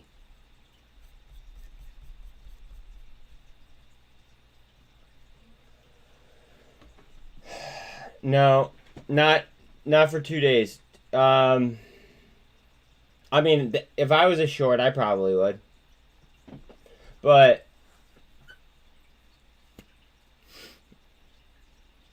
you're not going to be able to tell for 2 days. For T+2, in theory.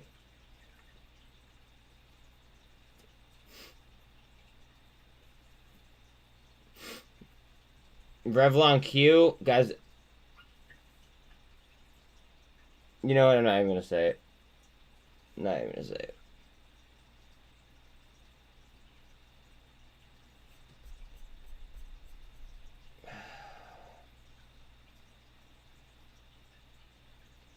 Again, we want dollar strength down. We want the pound up.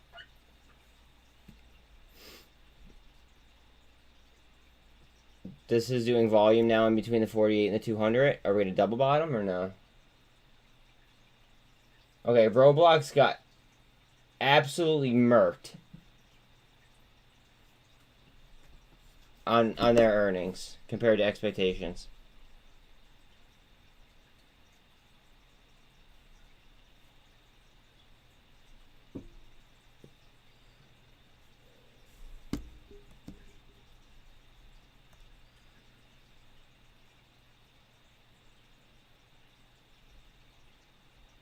Come on, Carvana. Prove me right. Prove me right. That would be fire.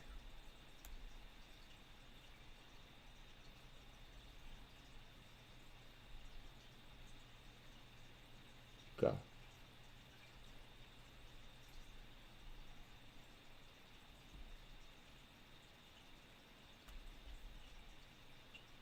I am paying attention to like all of our, you know, like quote unquote MOAS favorites, you know.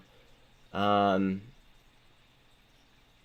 at the same time, I have to pay attention to like what could be an astronomical squeeze.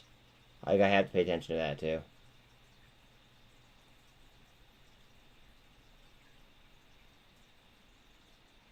Like this is a blue chip stock. It used to be a blue chip stock. At least. Inverted hammer on the 48.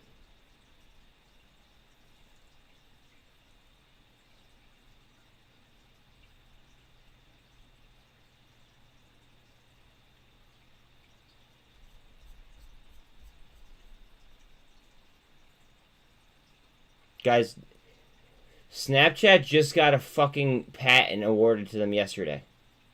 Yesterday they got a patent for notifications for eyewear. So basically, any smart glasses, like they're gonna have to pay or get licensed or something by Snapchat. Think about that.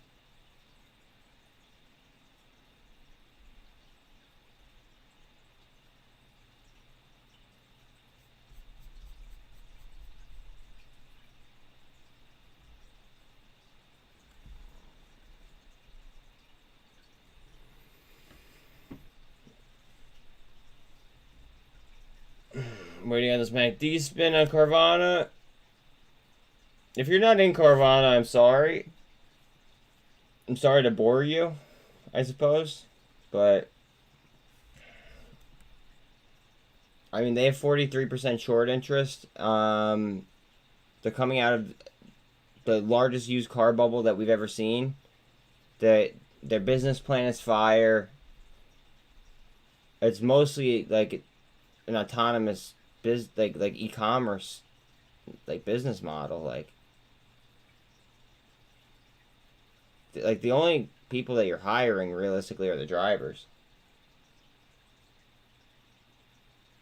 Yeah, shout out to my boy Nasdaq. Please sub to his page just because, you know, ape help ape, that whole vibe. You know what I'm saying? Sub to my boy Nasdaq. He just moved. His internet's coming in tomorrow. He's gonna start putting out more content. Don't worry. But and feel free to click on our Discord.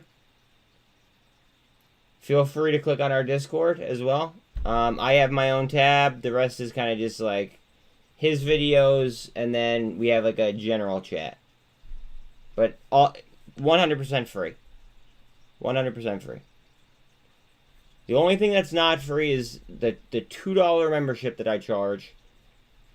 So I don't have to deal with, like, you know, just like weirdos in my chat.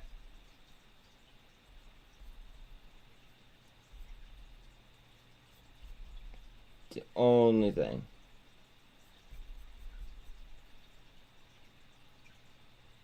SPY lost 380. SPY lost 380, but look and see what's showing some strength here. MULN is, Carvana is, VRM is, Snapchat is not, which I'm surprised, to be quite honest. ARVL is only 0.5% down after getting mauled yesterday. Huh. CZ. Wait, what? Oh, okay.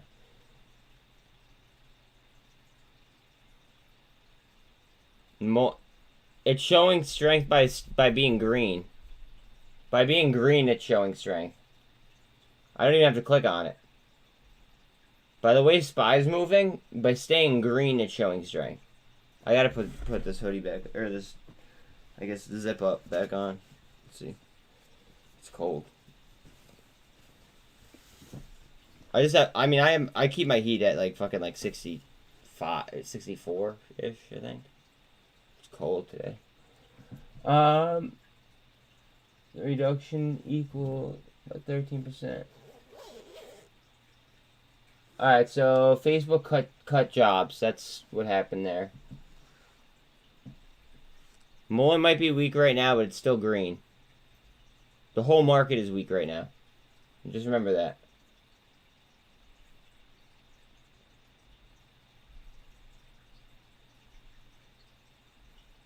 The whole market is descending. Wait, guys. Watch for a market turnaround potentially. Hold on. Oh, I hate this update. Fuck me. It might turn around on us. So I drew that from that candle to this candle, and it just so happened to end right there. Yeah. We'll see.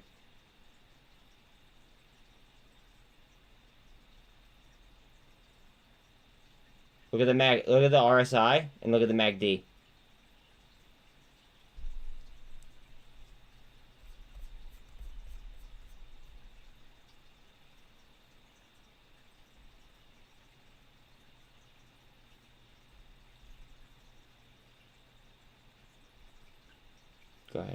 Go ahead. So hammer candle, come on. Give me something to hang my hat on. Give me something nice. Let's go.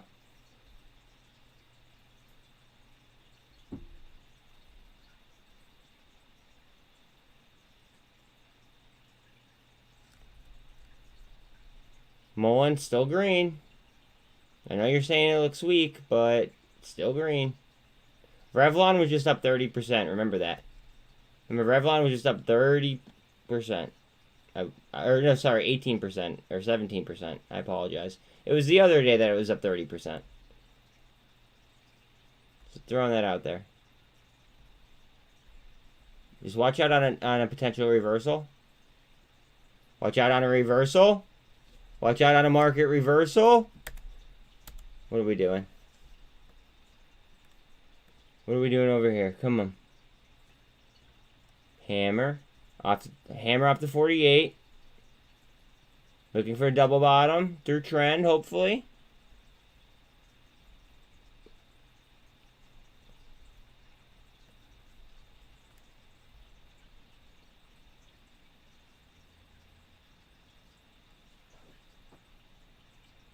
Now, even though this is showing strength, it's still going to be tied to SPY, which might get drugged down by the CPI data coming out tomorrow. Oh, crude oil inventories, I believe, come out in 30 minutes. Remind me to check if I don't remember, please. That's at 10:30. I'll just go ahead and just show everybody. Or unless somebody wants to just post the results, that's cool too. But crude oil comes out in 30 minutes.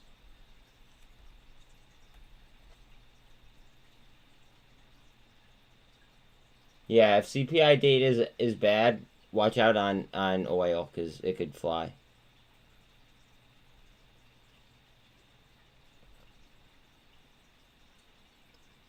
Rig is my oil play.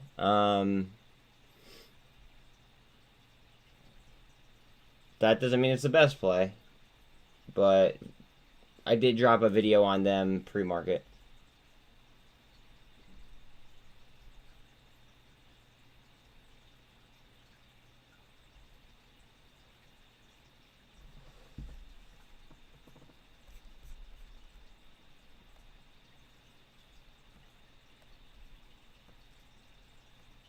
Look at the turnover on IDEX for how cheap it is.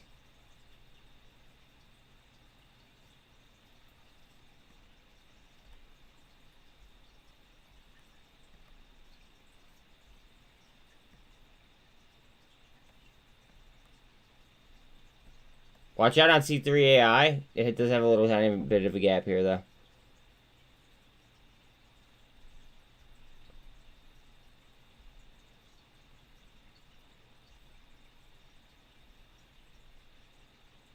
These are two things that I bought today. I bought C3 AI today. I bought IDEX today. That's not financial advice. I'm just telling you what I did.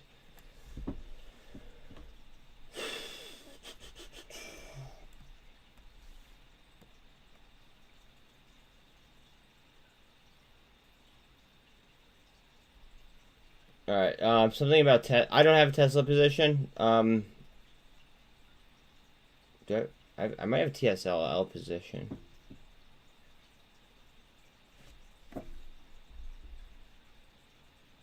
No, I got rid of that. Never mind. Okay. TSLL is probably ripping though. It was before. Okay, now it wouldn't be. If Tesla reverses, watch out on TSLL. Because of the single stock levered ETF, you know, like just the nature. It's gonna perform 1.5 times whatever Tesla does. So that's how CONL is with Coinbase. NRBO says house. Am I chasing though? It's a pharmaceutical company. I'm not even gonna look. If you're into chasing pharmaceutical plays, NRBO might be worth a look. I don't know. I'm not going to even pull up their chart. I'm not even going to like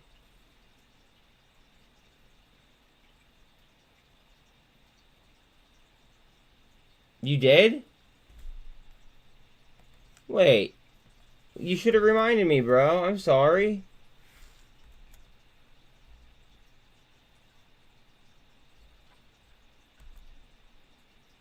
Here's their Ortex. I'm sorry, bro. I didn't see that. I didn't see you ask me. I still wouldn't have taken the trade, but I didn't see you ask me. I'm sorry.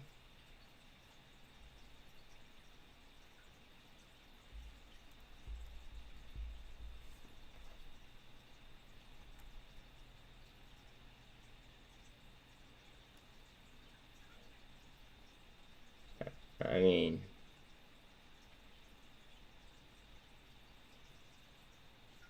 no, what?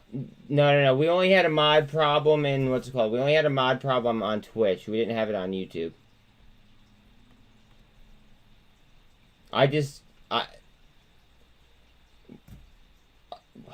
When a lot of people are commenting, right? Or if people are commenting, then sometimes like I'll skip over something. Like by accident. It just I can't read everything and pay attention to everything. I wish I could, because then I'd be like a fucking genius. But my apologies, dude. My apologies.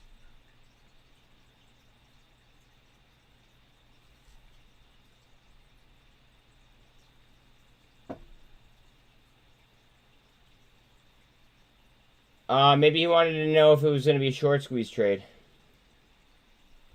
And he wanted to know the up-to-date Ortex on it.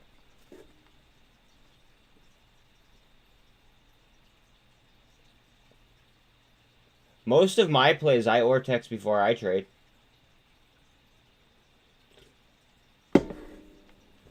Most of them. Not all of them, but like 99.9%.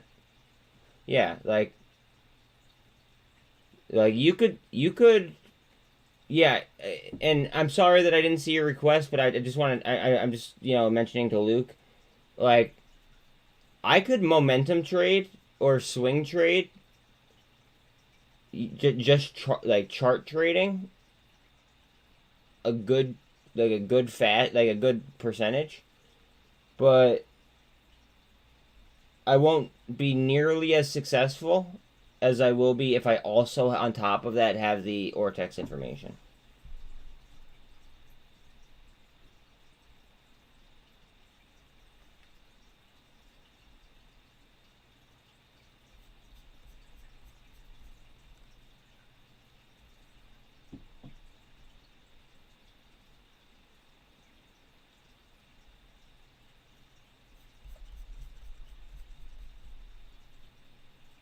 But like you could definitely like swing trade and momentum trade without Ortex, like 100%, 100%. But are you gonna be as accurate? Probably not.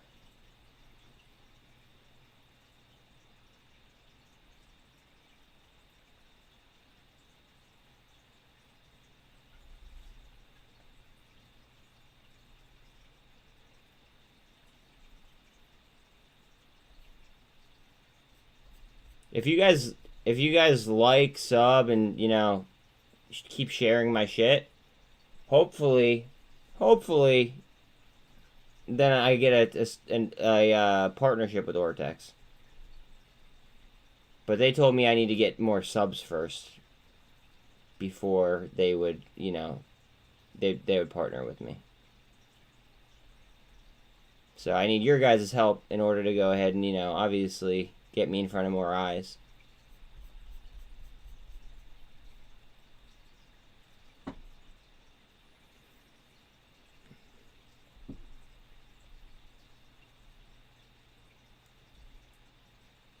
And it's simple things like, I don't know, sharing my Carvana video from over the weekend, or my Vroom video. Here, you know what? I'll just drop him in chat. Like, I'll make it easy. I'll make it easy. it would do me it'd be a huge favor to me if you guys could go ahead and you guys could share this video.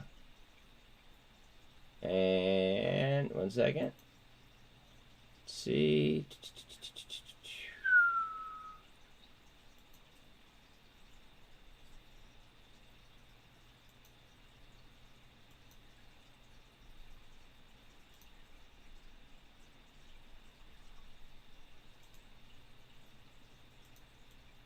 Alright, if you guys could share this video, it would be fire.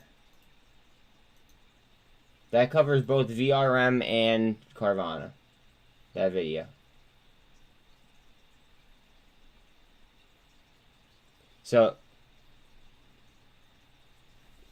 if you guys want, like, more, like, less, how do I phrase this? Less MOAS-y type people that are trading off fundamentals and things like that, please like, sub, share, like, the whole idea of a MOAS situation, it sounds awesome, but even if we were to get to that point, they're gonna they're gonna out loophole the most of retail, and most of retail will probably get greedy in the process. So it's important to know fundamentals, and that's what I trade off.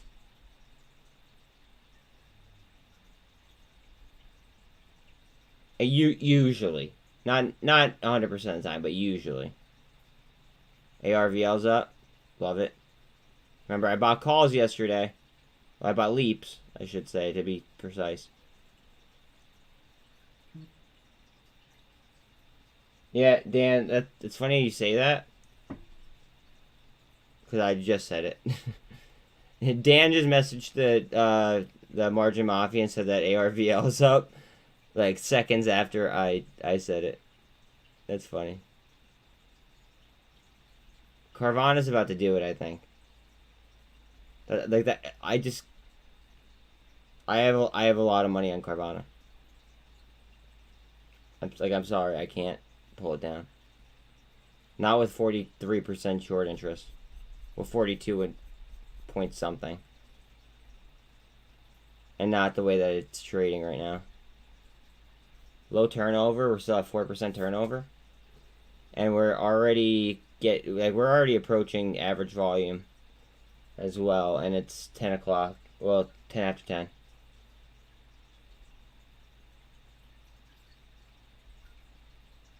Alright, so we have 380 back on SPY. Here we go.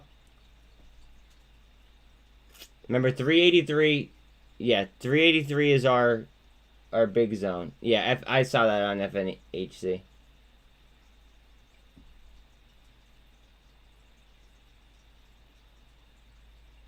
Yeah. MULN did get good news, for sure. For sure.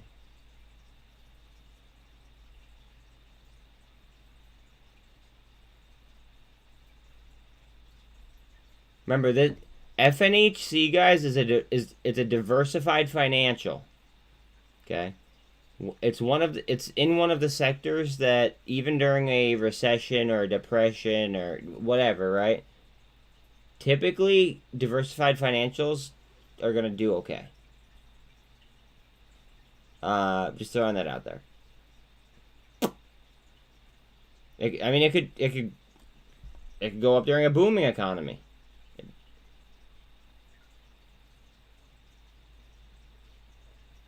All right, comms has a contract, guys. Thank you, Alan. Comms has a contract. If somebody could summarize the comms contract to me, that'd be fucking fire. I just can't go over it right this second. If someone could just give me like the dollar figure and to who it's with, that'd be awesome.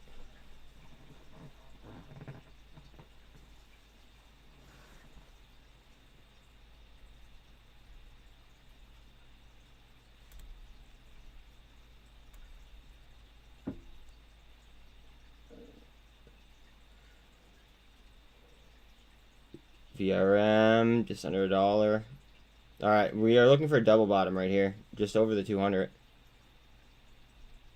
We might come down and tap that, or do volume just underneath the 200. Don't be surprised if it does happen. I mean, it might not, but if it does, don't be surprised. Notice how this is doing volume where it topped out in pre-market. So like, watch like this level right here. Watch 777. Watch lucky number 7.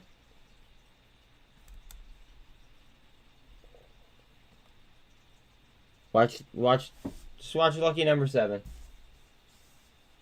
What, our government or somebody else's government?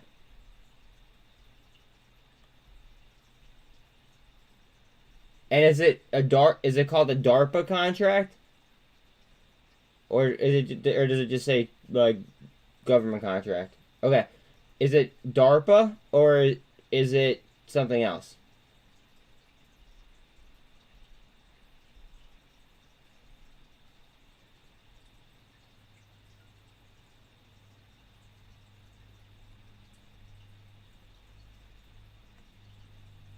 Something else? Okay. I'll have to look into it afterwards. Thank you. Vroom has $1. All right. Yeah. If you and then if you could summarize to the best of your ability, just like Cliff Notes. You know what I mean? That'd be fucking fire, bro.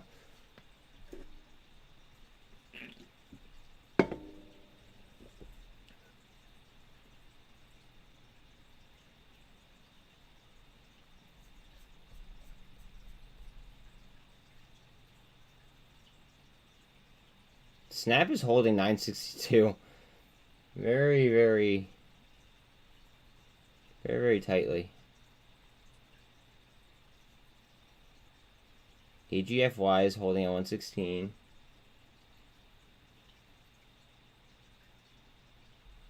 Watch out that ARVL doesn't retrace. Just saying. Thank you for the DD. Appreciate that, Mark. That's MULN DD right there, guys, in chat. Again, please like, sub, hit the bell. It's $1.99 to become a member if you guys want. $1.99, and that's just so I don't have to deal with people that like come in here and talk shit.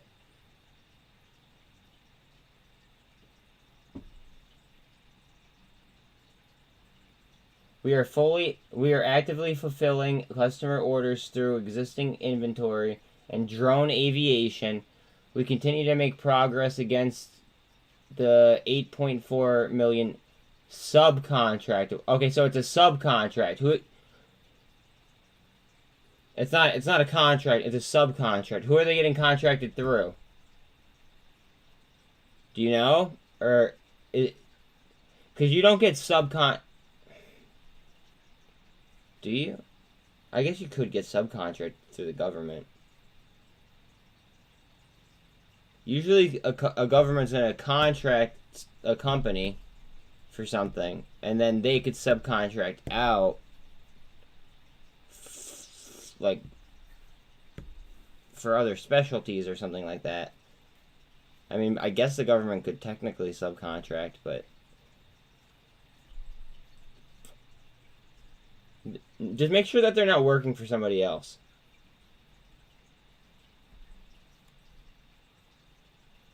Make sure it's the government. Thank you. And then Greg with Uber News.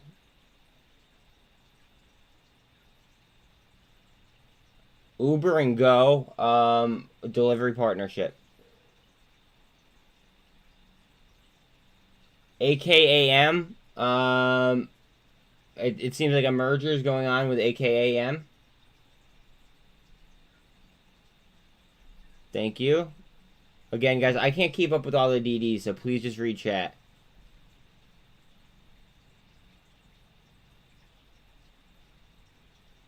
Meta missed on earnings, but it's ripping anyway. Well, it was ripping at least.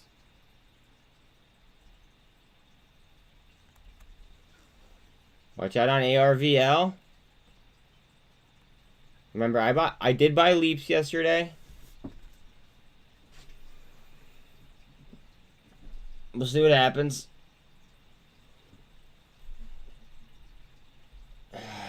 I do like the low turnover though. And we are at 1/3 average volume already.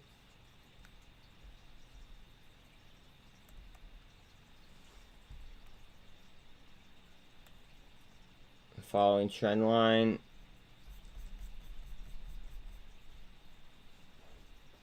VRM has 102.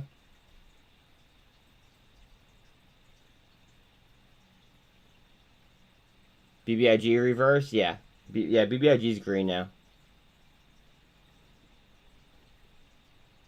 It's a DO. Okay, all right. So Comms has a DoD contract for drone aviation. COMS has. Now remember, they might do like a split, like a reverse split at some point, but they have a DoD contract for drone aviation.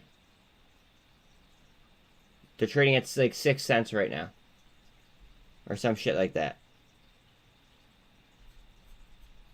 Syntex, SINT, also has the contract, and they're cheap as hell. However, both may have to do a, what's it called? They might have to do a reverse split, though.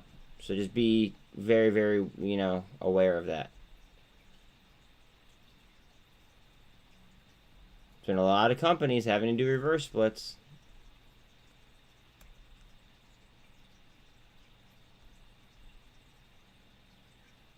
Carvana. Here we go, guys.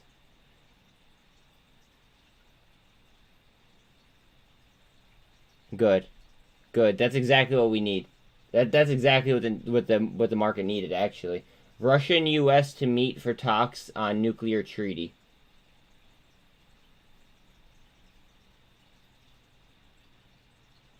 That's exactly what the market needed. Okay.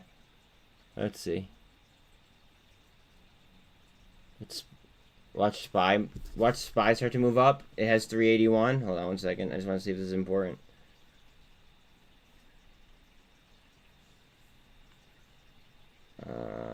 No. Like it could wait.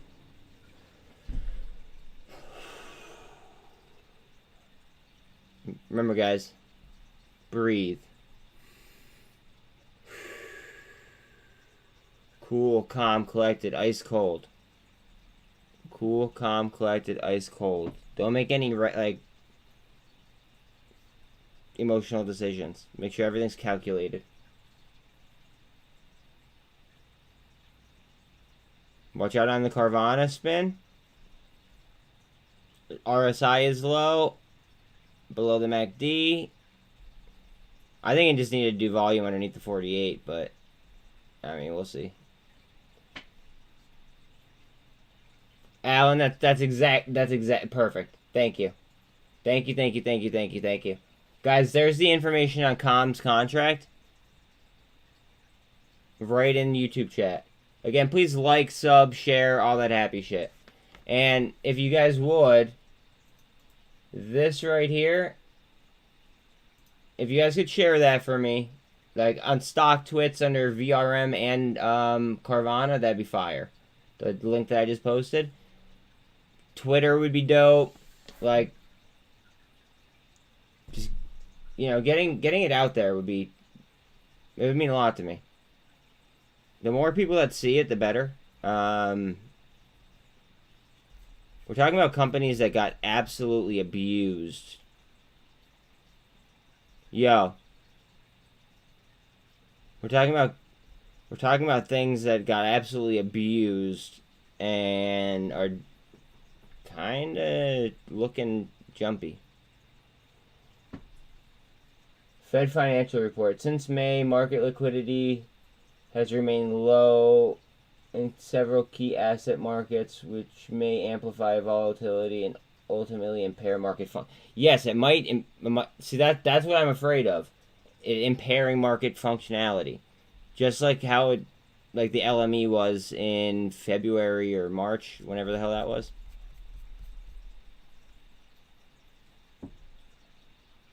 Yeah, me too, bud. That's why I'm as deep as I am in it. You just grabbed 100,000 comms? Holy fuck. Okay. Okay. I'll add that to the top of the list for you.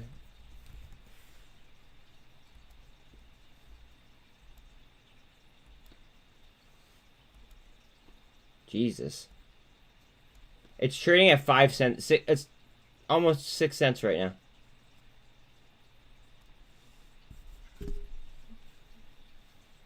Now remember, they might have to do a reverse split though.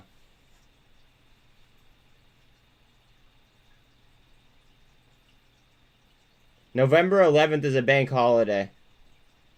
I just got a notification. I don't know if the market's gonna be open or closed, but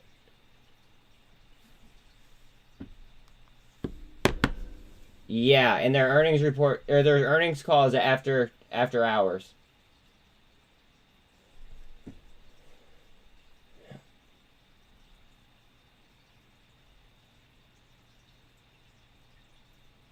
Yeah.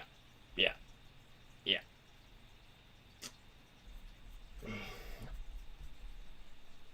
Admittedly, I'm not as deep in IDEX as I'd like to be. Like I need what's it called? I would need Vroom or Carvana to pop off for me to take money off of those in order to put it into IDEX.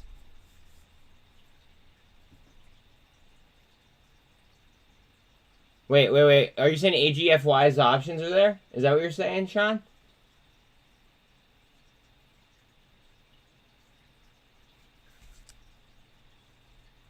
Wait. Did you like? But do you mean that AGFY's options are open? We're about to get a 1348 on Carvana. But then watch out, we do have VWAP in front of us. Oh, okay, it's not. Okay, yeah. Okay. I was gonna say, because my account would be up a lot more than it is.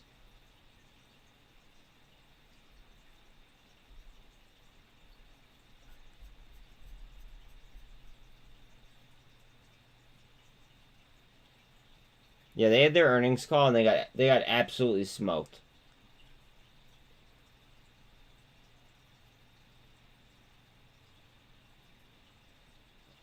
Okay, so it is a holiday. It is Veterans Day. Again, thank you to all the vets out there.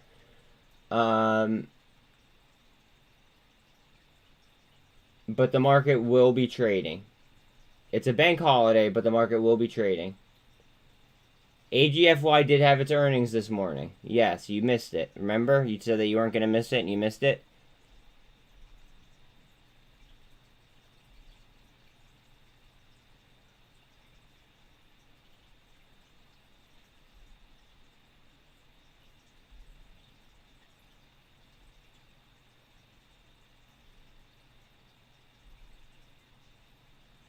Novavax. What did I say, guys? They were down earlier. Their earnings call was pretty bullish, in my opinion.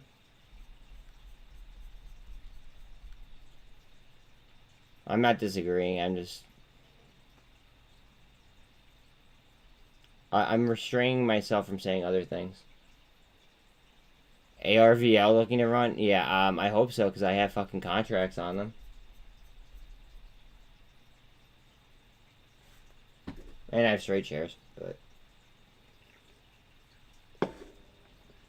that's neither here nor there.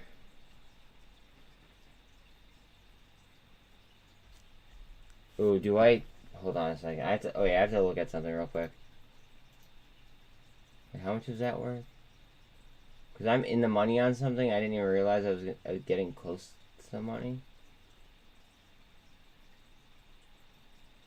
Okay, so that's in the money. That's...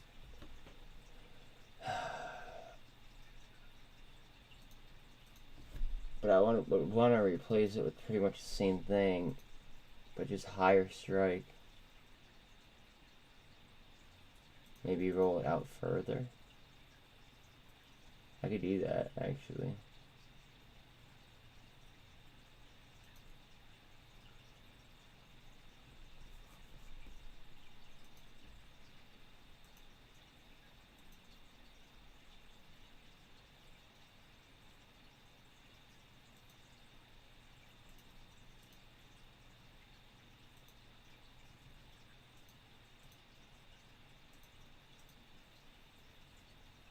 Fill. Fill, fill, fill, fill, fill, fill, fill. Give me a fill, baby.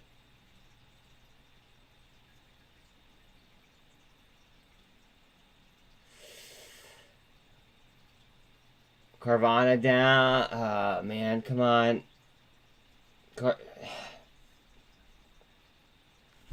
Guys, they're just doing volume underneath.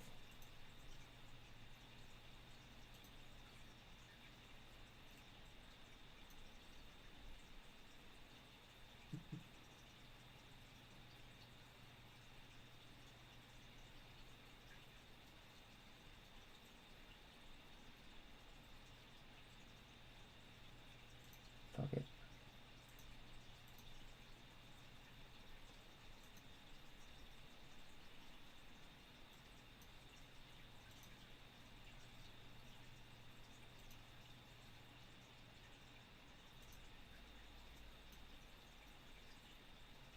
Oh, fill. You're not gonna fill. Son of a bitch. I thought something was gonna fill.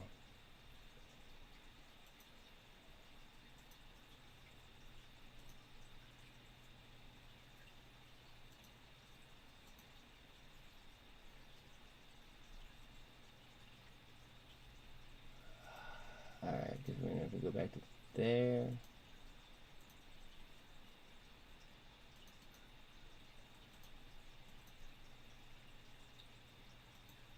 Nope. Cancel.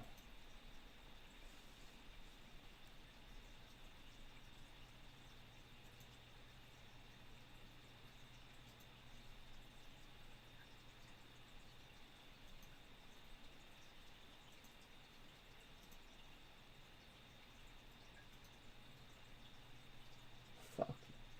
You know what I could do? I know what I could do.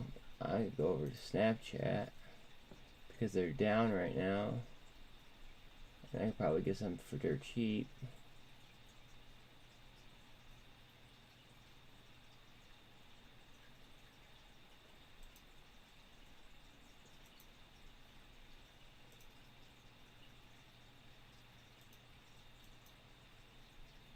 Alright, so I just bought a Snapchat call.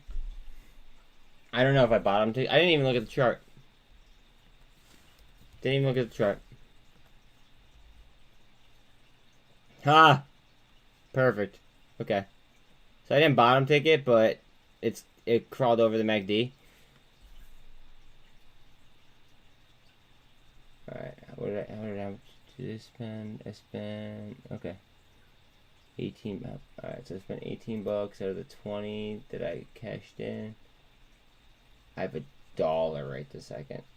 What do I buy for a fucking dollar?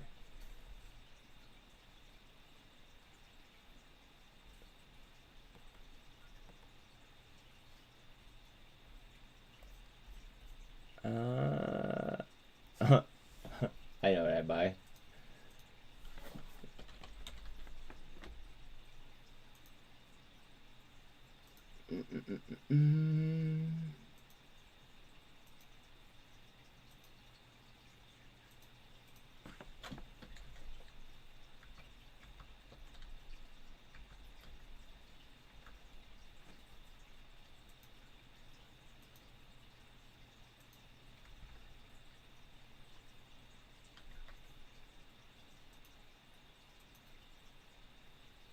So I just bought a handful of comms, because, you know, why not? I mean, I had $1.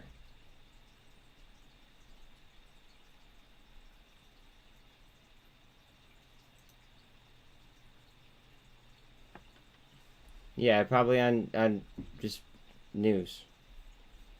But just keep in mind, when we're talking about the FDA, when we're talking about, like, things of that nature, they could just drop stuff whenever they feel like it. That's one reason why I hate Big Pharma as much as I do.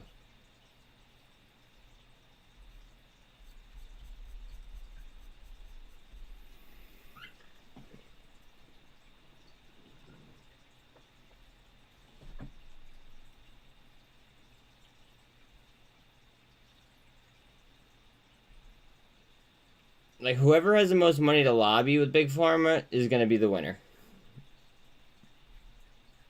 Like, sorry to spoil it on you guys.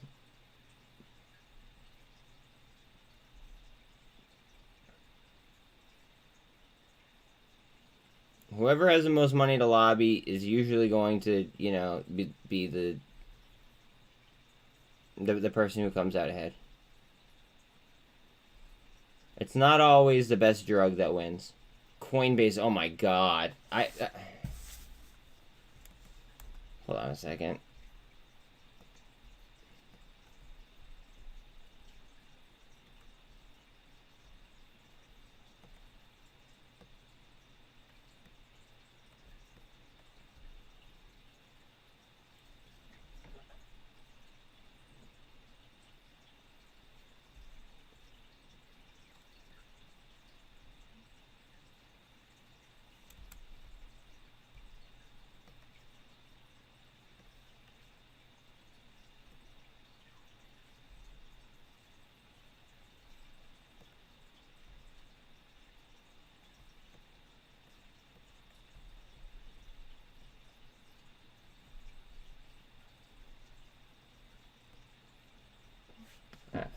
Fuck me, I'm gonna have to do something here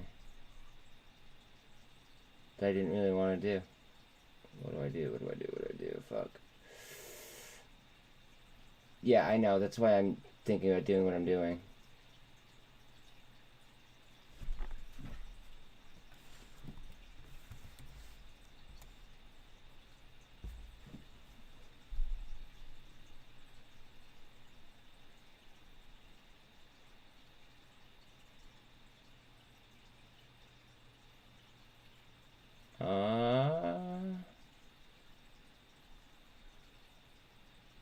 Multiple.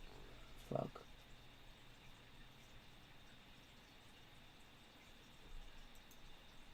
I'm gonna have to.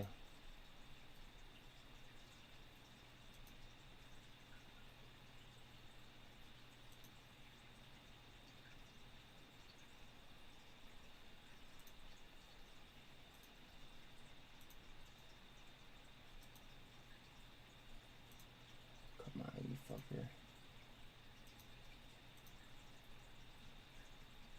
Oh, take it. Come on.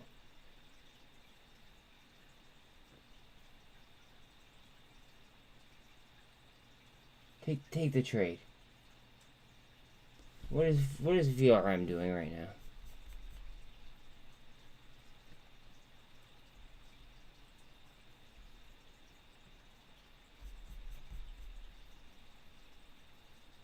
A whole lot of nothing. Okay. Whatever. Let's take that. Okay, cool. CONL. Thank you. I'll even pay a fucking market price if I have to.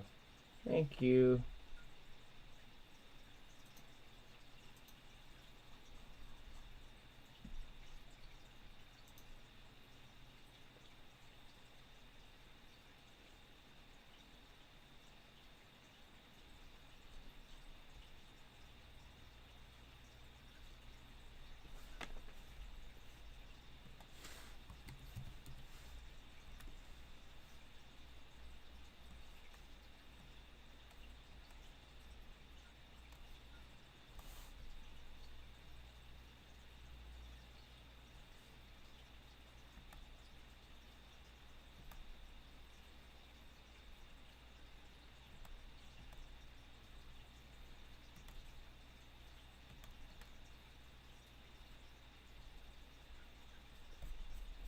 I know single stock levered ETFs are a little bit complicated for some people.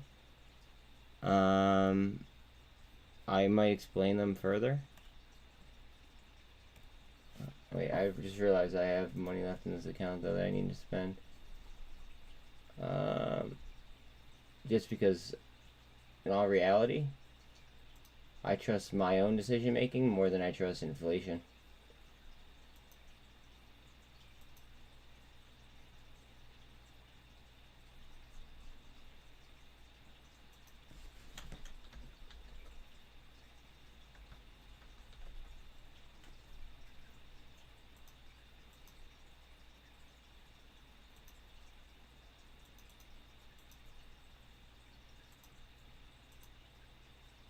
I bought more comms just cause like I said, I trust my own decision making more than I trust inflation.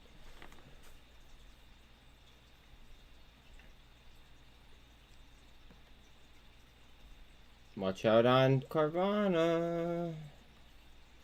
Is the whole market curling, or is it just MULN?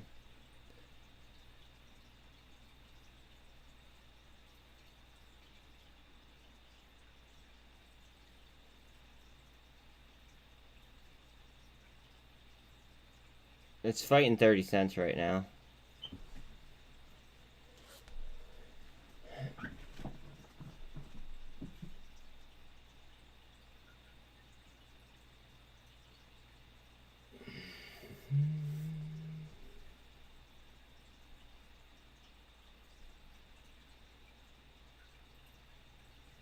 So I don't like having in the money calls, just so you guys are aware. Like I just simply do not like having in the money calls because some people disagree. I feel like I explained that. Like I like owe an explanation of that. I don't like in the money calls because it takes away from like the leverage aspect. I like to be slightly out of the money in most cases. Which is why I sold the VRM. Plus, I was getting to the point where I was like semi over leveraged. I was in the money on VRM ones, right? So I sold one that had like a nearby expiration date, and then I bought Snapchat January of 23 calls.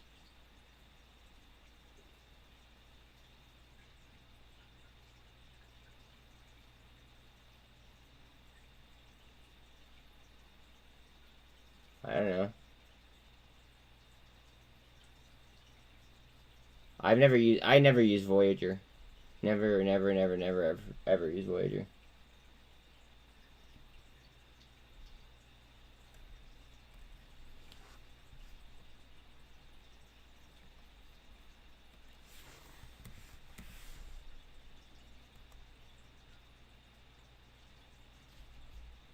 Oh, it's gonna make me log out and log back in. Hold on a second.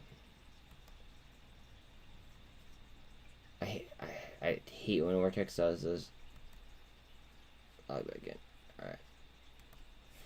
AGFY.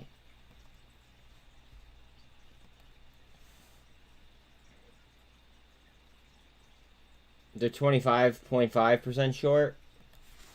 APRN. Now this is gonna be a high short number. 40.82 and 100% utilization.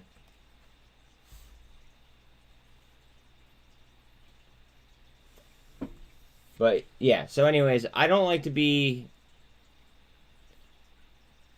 take trades that like I'm in the money on. I like to be slightly out because then I get to like use leverage. Wow.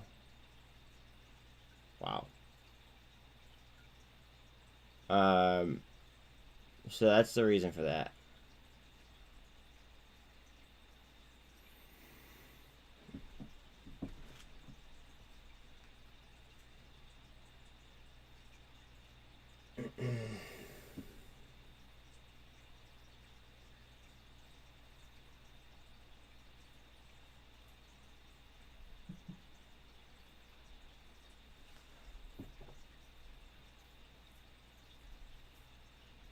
I had to buy CONL. I felt like I legitimately felt as if I had to buy CONL.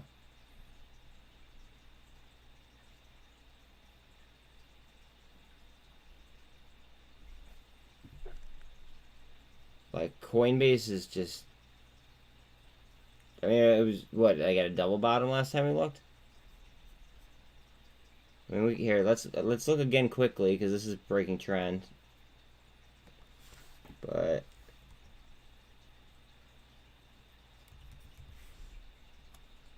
see. Like I felt like I had to buy CONL. Not financial advice. I want to be very, very clear. But everyone should know, like, I have to be very careful with that. Oh, there's a gap up opportunity, it looks like. Oh, no, never mind. Okay. I have to be very, very clear about how I say this. Coinbase makes their money based on transactions, not by the price of Bitcoin.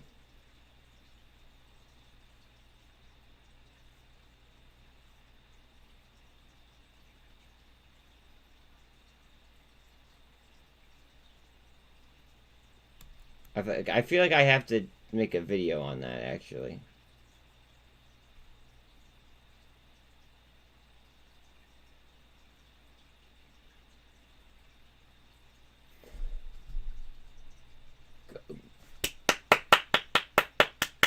That's an excellent fill. That's a better fill than I got. Mine was like 7-11 or something like that. Better so good shit.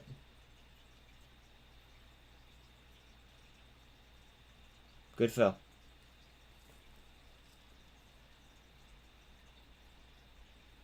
I kind of want to make a video, guys. Super quick.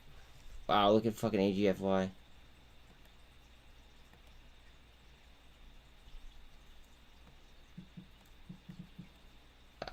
Guys, I have to make a video real quick. I swear it'll take like literally like a minute. Well, probably like 3 minutes. But remember, only 65.68% of the companies for sale. And it's close to a double bottom. And then the shorts. It's 18.5% short interest right now.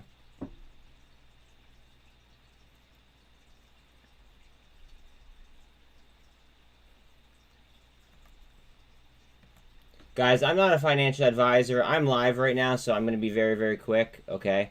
Coinbase. I want to just dive into this real quick, okay? Obviously not a small company. Look at the short interest on it. 100% utilization, 18.5% short interest, okay? Let's pull up the chart real quick. Currently trading at just under 46 bucks. Guys, it does not trade based off of Bitcoin price. That's not how they make their money. They make their money based on transactions. Okay? So the amount of transactions that are done, that's how Coinbase makes their money. A lot of people kind of screw that up and, think that obviously, the price will come down with Bitcoin prices. That's not how the business model is set up. Please be aware of that. Also, not financial advice. CONL.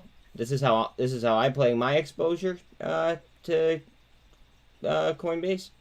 CONL is 1.5 times performance of what Coinbase does.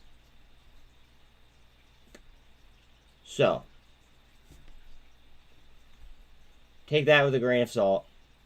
But the single stock levered ETFs that we were all pissed about, they could be pretty damn cool if you know what you're doing. Come join the Mafia, see what we're about. And hopefully I see you here. Later, guys. 1 second. I just had to do that, and now I gotta post it super quick.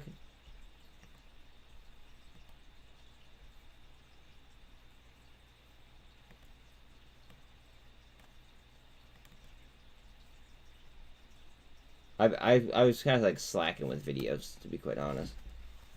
Coinbase.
Coinbase, coin, CONL,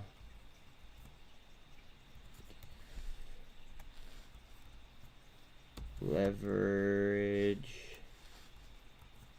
levered. Yeah, that's good.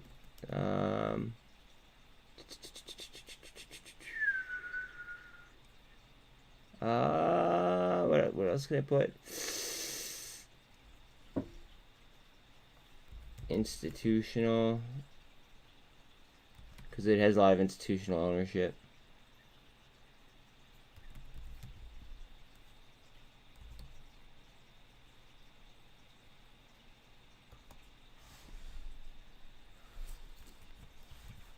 It does have short squeeze potential. It's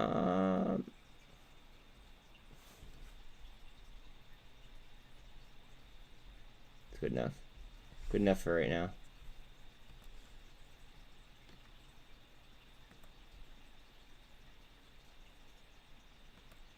You bought APRN? Okay.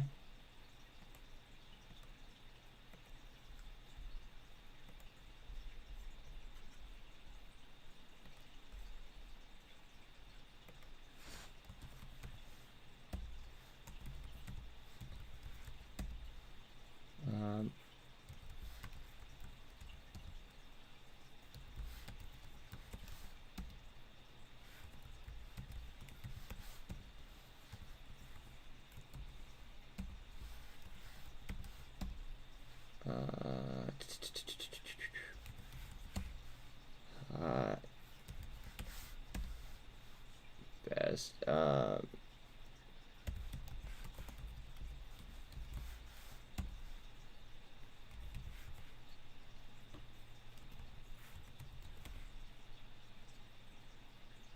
I spelling institution wrong? Hold on. Yeah, I'm not. Good enough. Can I fit institution in there as well? I spelled institution wrong. What's wrong with me? Fuck. Okay.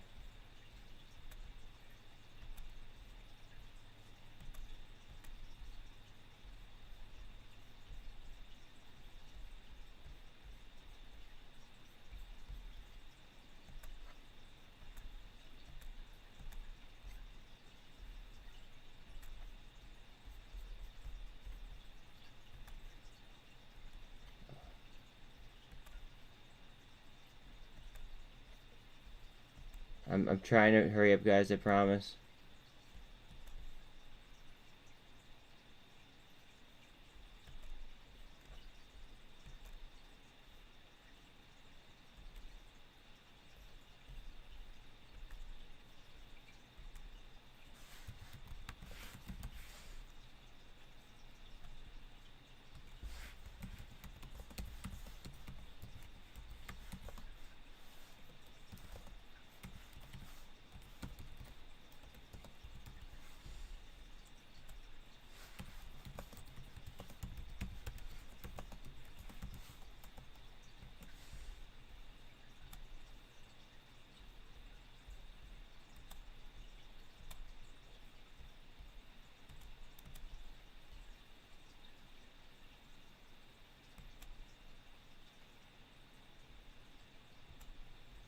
Cool. Alright, we're done. Sorry about that. My bad. My apologies. And I missed a Carvana bit. Okay, Carvana's lining up.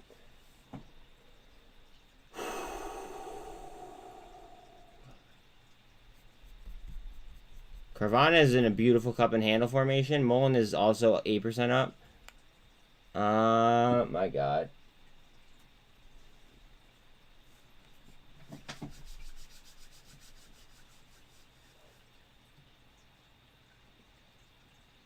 Notice how the VWAP is also at my level that I just drew like 20 minutes ago.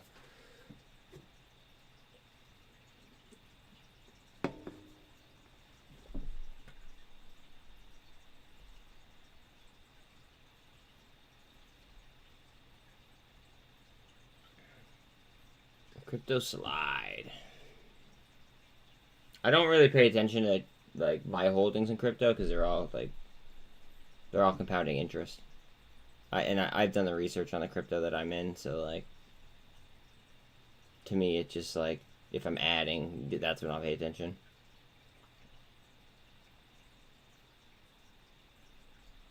Of course they have. Gasoline inventories have fallen to the lowest level since 2012. Of course.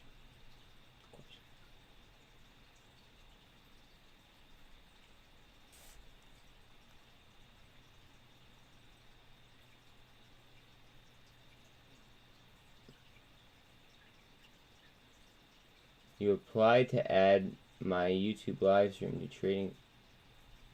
Well, thank you. Even though I don't use TradingView.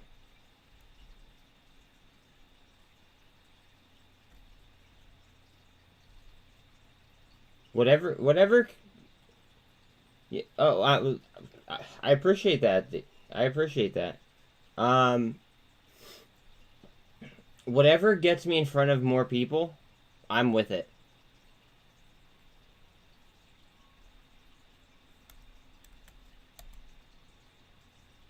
So if you think that whatever you're thinking, you know, may go ahead and help out the channel, do it. Do it. I don't think it goes down. If anything, it would be a descending channel if I drew it like this. Like, alright, now I just drew an old drawing. This would be a descending channel off of this line. And then this would be a here, watch. No, this is SPY, not SPX, to be clear, but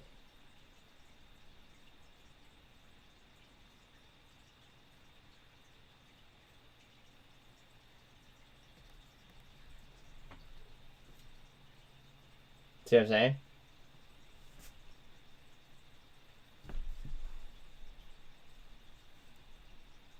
We'll see. I'm not gonna chase after things I've never even heard of. Holy fucking AGFY.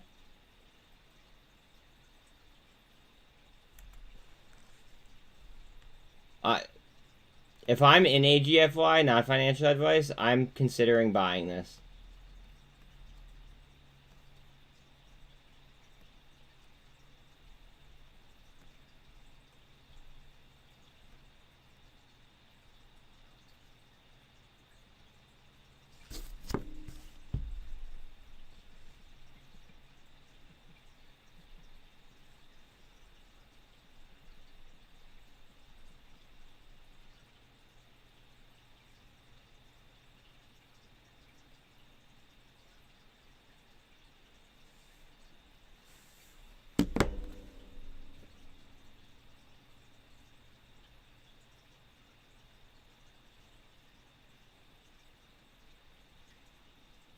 Yo, Rocket Girl, Messenger.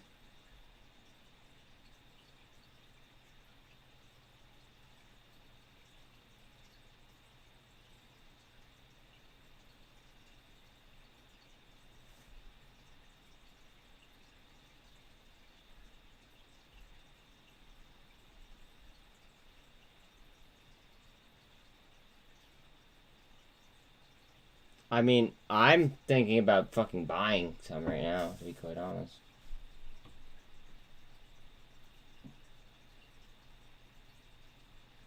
My IOT call that I bought yesterday is already up $17.50, and I bought it yesterday for half price.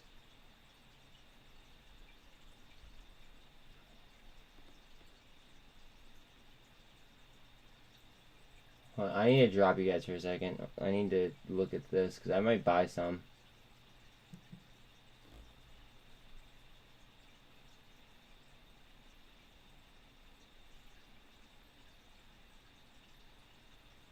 But I don't want to sell something like that.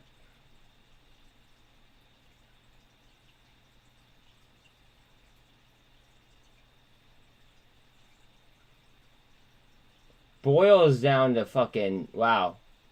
Boil is down to $35, just so everybody is aware.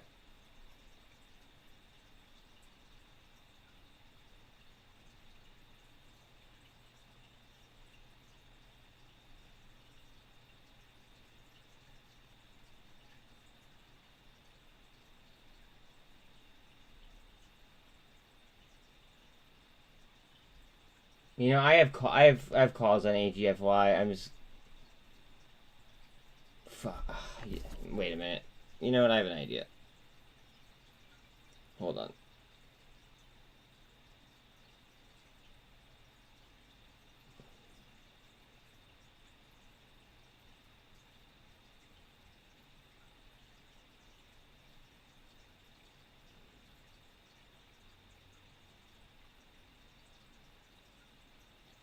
What's it on PGY, by the way? Just throwing that out there.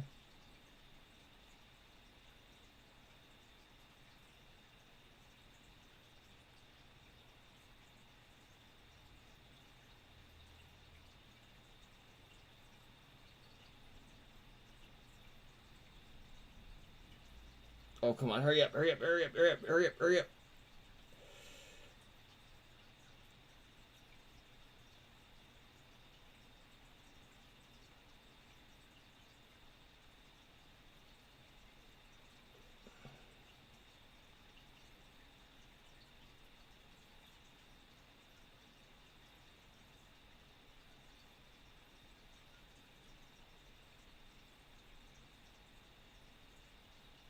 Okay. In my gambling account, I just bought AGFY.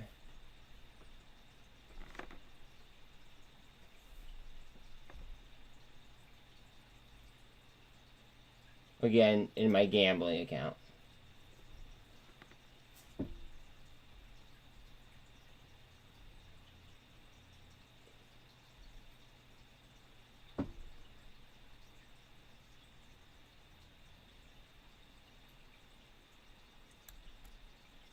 Yeah, we've made some like crazy plays off. Oh, look at the EMAs wrapping.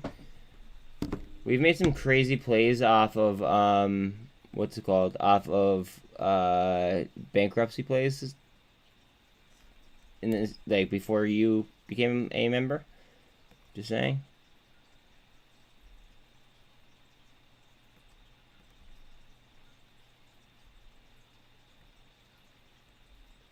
Just throwing that out there.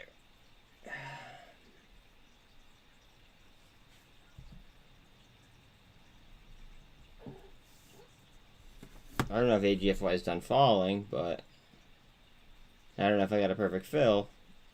I just felt obligated to do something.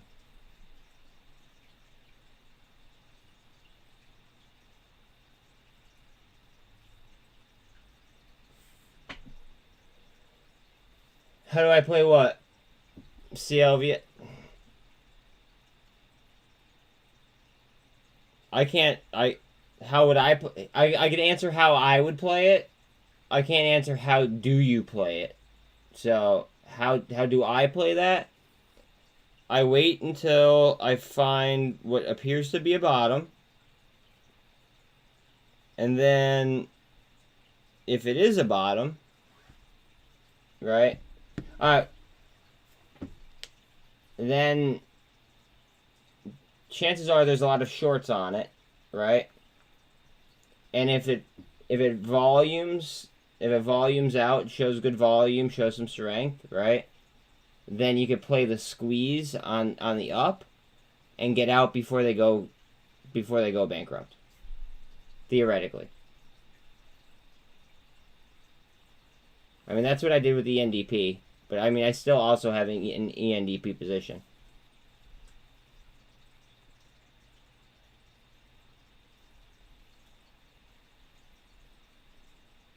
I mean, ENDP might be bought out by, like, Johnson & Johnson, Pfizer, Merck. Like, there's a lot of different bidders on ENDP. And their court date is tomorrow.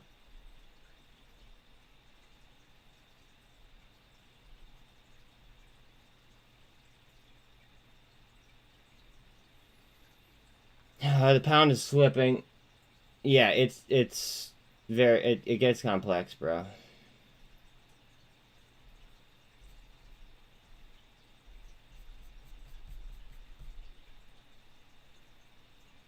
MULN's up 6.5%.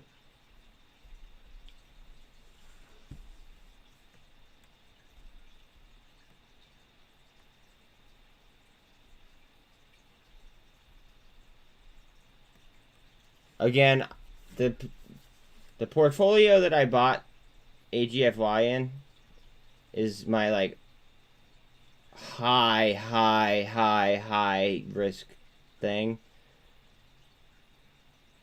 Just saying, like it's not like a normal portfolio.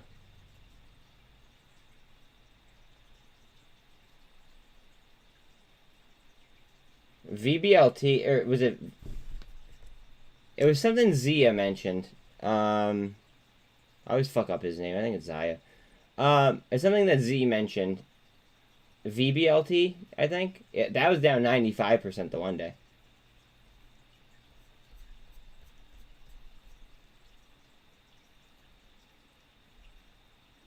Like ARVL had a rough day. What, yesterday?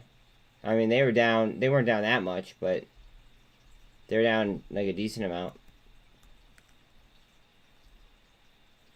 There's always going to be people trying to play retracements, though, and if you're going to play a retracement, there's money to be made, but you just can't be a pig about it.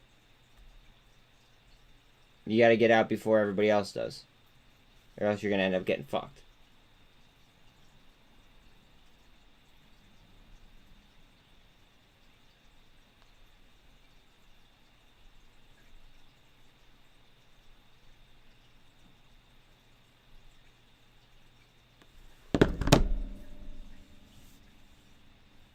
Carvana, what are you doing?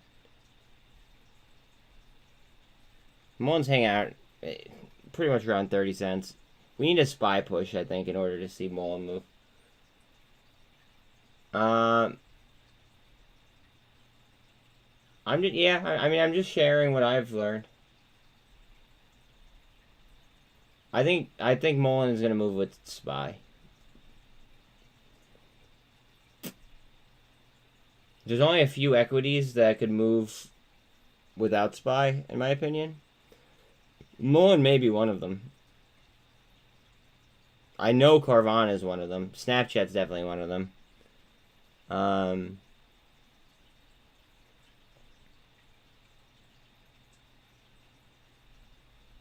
mean, there's a few stocks that certainly could. You hit the bottom on APR, and good for you, bro. I'm happy.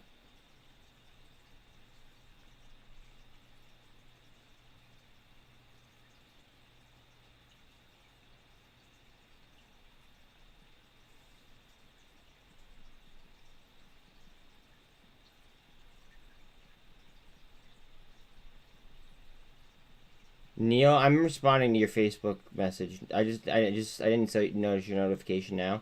I'm responding to you right now.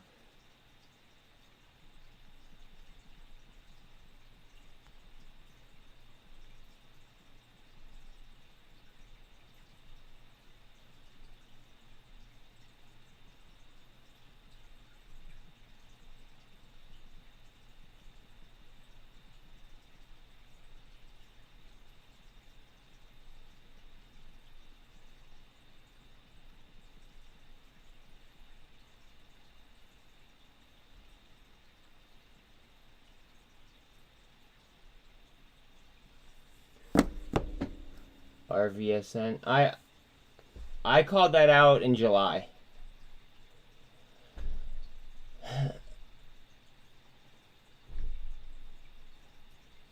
BBIG could move on its own based off news, yes. But that would be news related.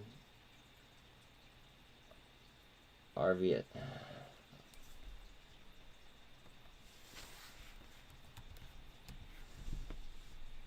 See, like, and it has warrants. Be aware of that.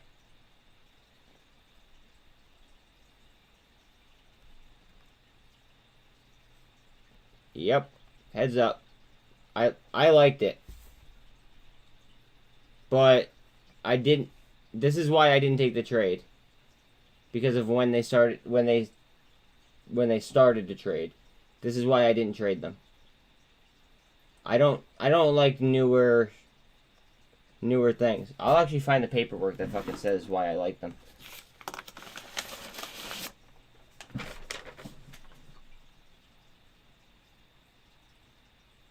RVSN 85 cents. It was I made like a 1 to 5 scale, right? It scored a 2. Hasn't traded long enough in my opinion. However, chart looks nice. Like the sector, only 44% of company on float, micro float and micro cap. Cost to borrow at the time was $291 and approximately 5% on the float. And that was on I made that observation the same day that I made the SOBR observation, QNGY, APCX, APLD, ASTC I made that day. Yeah. That's why I document this shit. But see, it wasn't a good call because it came all the way down to 40 cents. It was something to watch list. And then that's when I would have attacked it. Well, if it just hit it hit the floor at 40 cents. So now you'd be paying more than twice as much to buy it. That's the issue.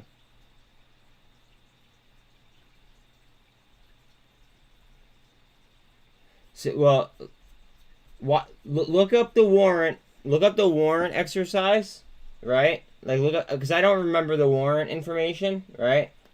Look up the warrant information and see what that is, because that price is going to be very important to watch, and then you could potentially play RVSN warrants if you wanted to, of course.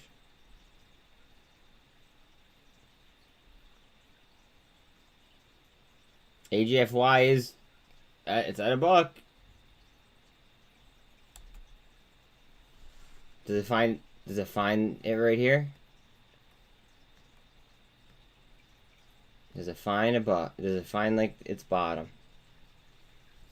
I bought it at 105 in my gambling account.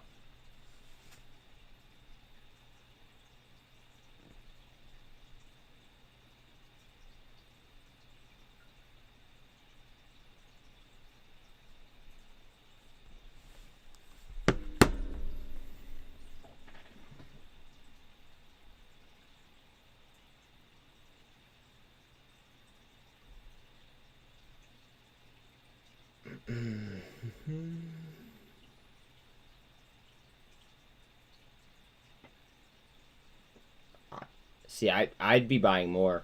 I just bought more. I just bought more. Like this is when I would this is when I DCA personally.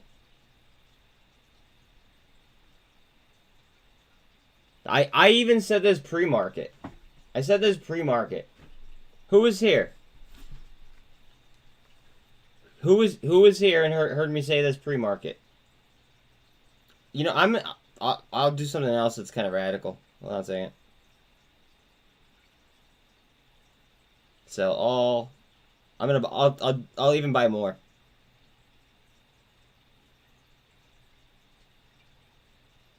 Ready? I'm buying more.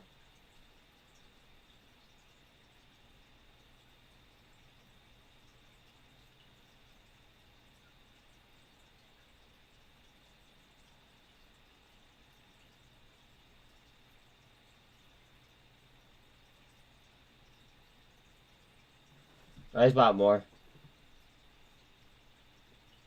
This is when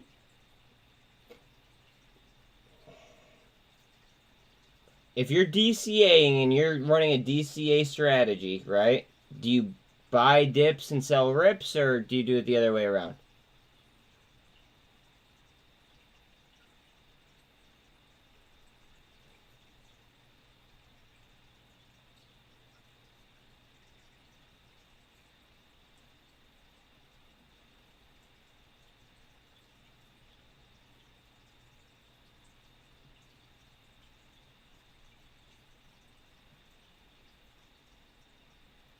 I might even do it again. Hold on a second. I seriously might even do it again.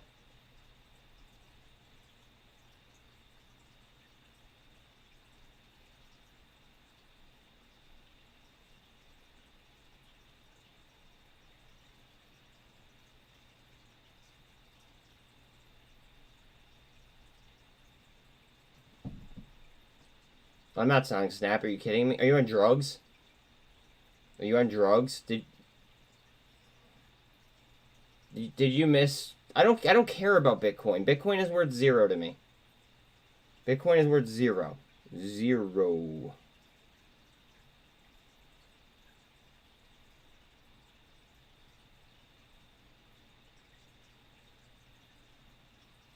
And I don't mean to sound like a dick or anything. It's just like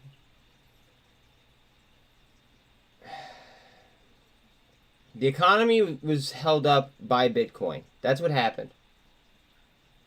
That's what happened. Pull up a daily chart of SPY and Bitcoin. Seriously.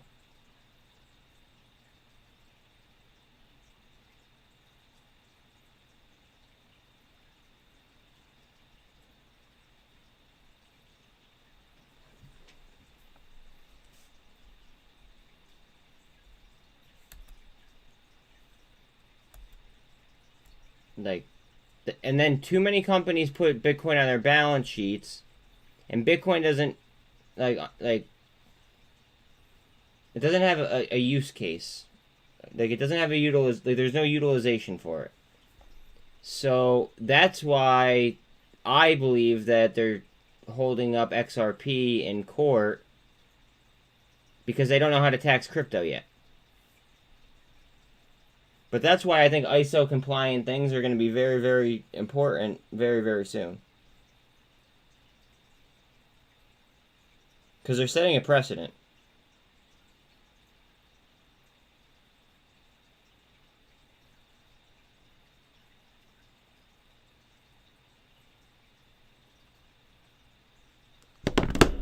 Sorry.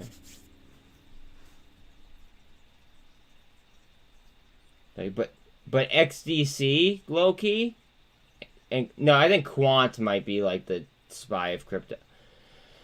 I don't know. I don't want to make any just like remarks, I guess, about it. It'll happen when it happens. But technology is so advanced that we either adopt it and tax it, or they go, what's it called? They just go offshore and go decentralized. What do you think? What do you think they're gonna do? Knowing that those are the only two options. Chances are they're gonna want their money, and they're gonna want to tax it, right?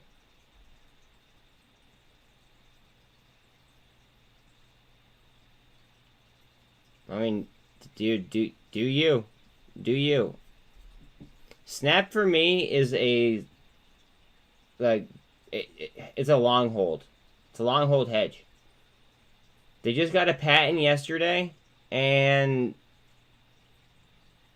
they have a partnership with Amazon. Like, who else would you want to be partnered with? Apple or Google? I mean, Microsoft?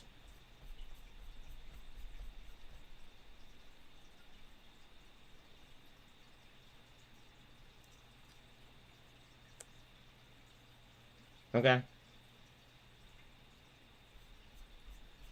From the beginning, it was a squeeze play. Just so we all are aware. That was said. Just so we're all on the same page.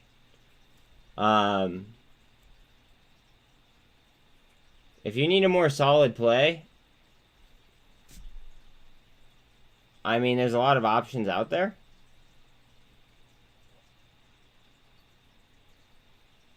But it sounds like you're going to want to wait until AGFY I don't think you want to take as much of a loss on AGFY, so I think that you're probably going to want to wait it out.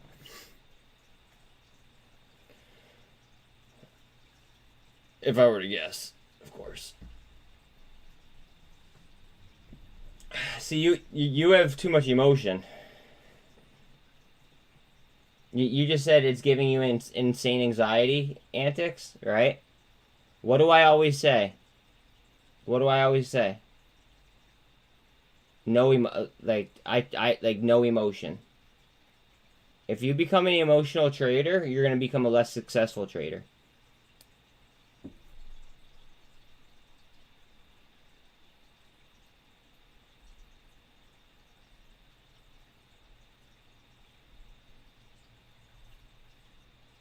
And I'm not even busting your balls or anything, so please don't like get mad. I'm just stating something that I say all the time. Look at AMC and GME down as much as they are. Don't be surprised if they have a reversal like tomorrow or something. Well, not if he's DCAing. Not if he's DCAing. If he's DCAing and then this pops, you'll be saying like, "Congratulations, Alan," not "Ouch, Alan."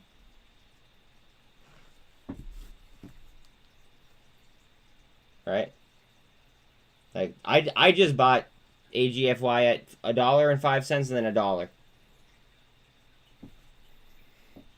I mean, we'll see what happens.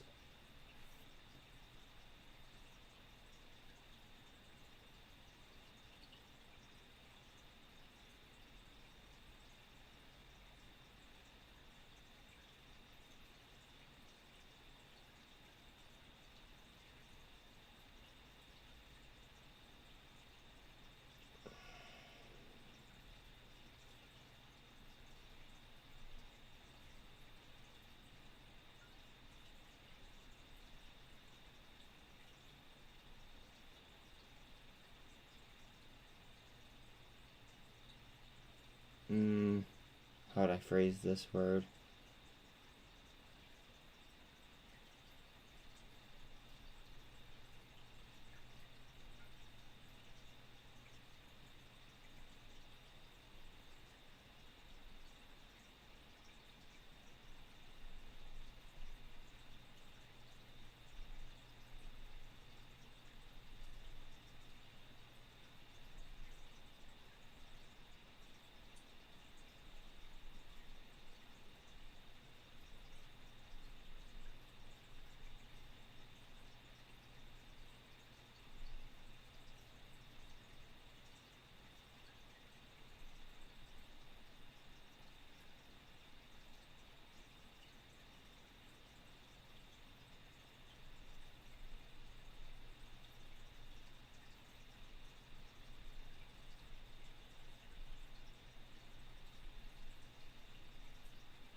I'm responding to Neil's comment, guys.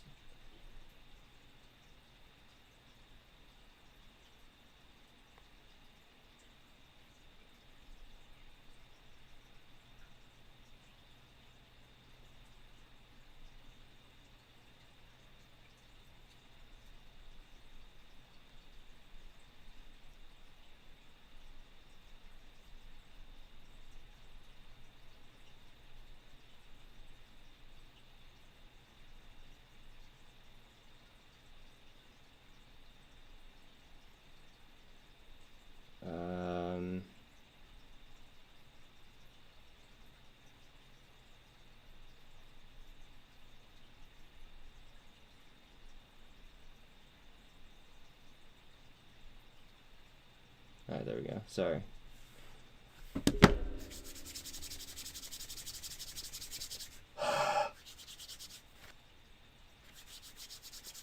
I guess feeling it.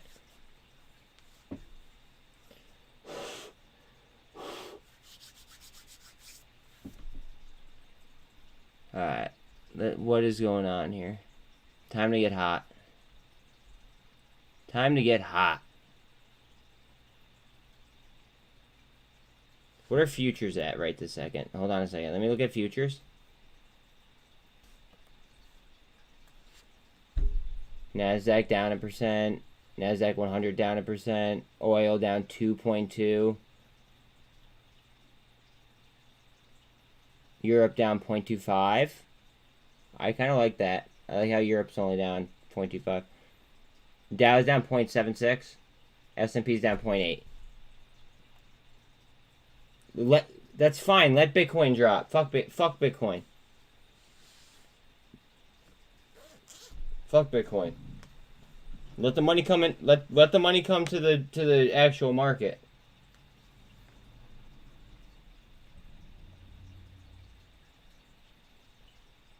No, let it come to the New York Stock Exchange rather than whatever. Yeah, let market dominance go down. It has been going down too, if you've been paying attention to market dominance on both ETH and Bitcoin actually.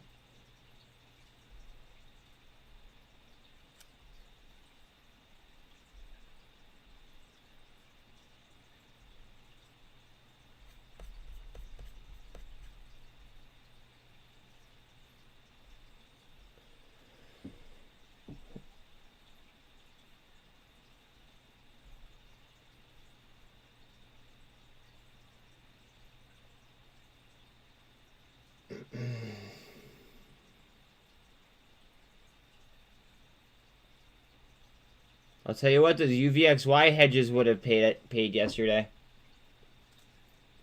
Remember, we talked about, you know, how to hedge.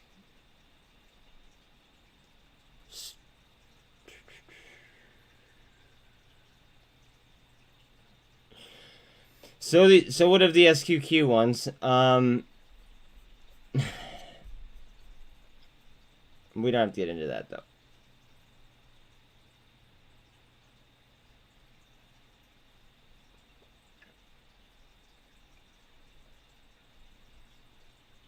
So I'm sure that some of us did not hedge.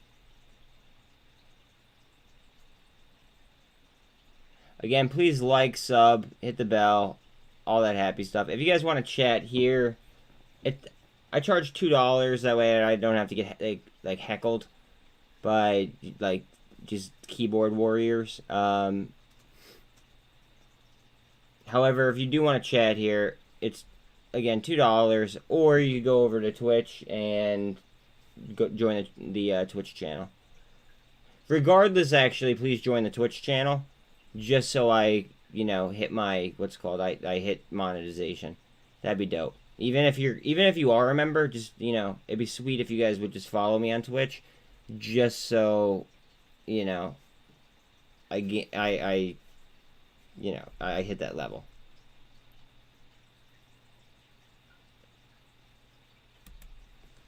So my calls are up, but the stock is down. Go fucking figure. So I bought this call yesterday. On IOT. And it's up, even though the stock is down.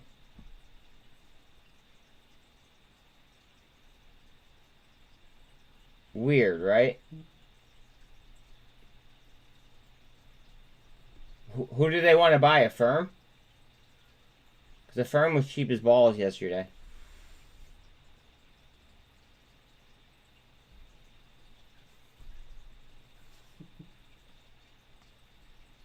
Yeah, watch out on IoT, guys. Low key.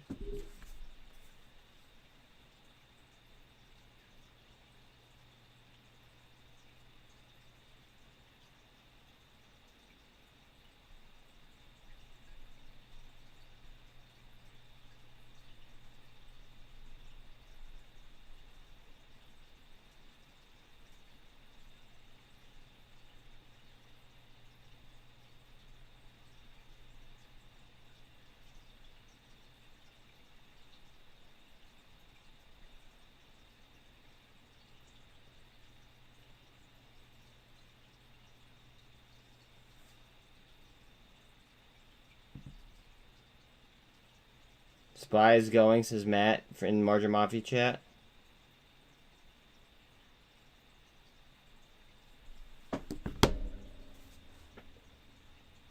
Yeah, AMC is almost in the 40. Do you still have your... Oh, yeah, you don't still have your puts. Sorry.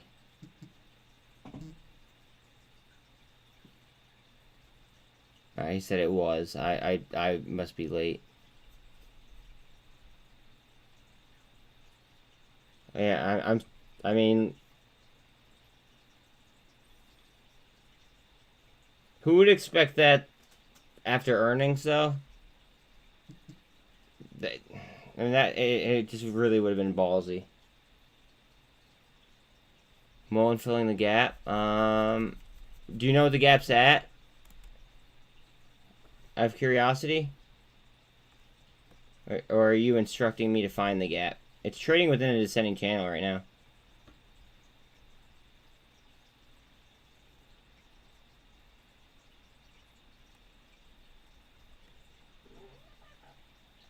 Oh, the gap is at VWAP. I mean, so basically it has to go red for a second and then go green to fill the gap. Yeah. So basically it has to go red for a second and then go green. No, yeah, 28 cents, something like that.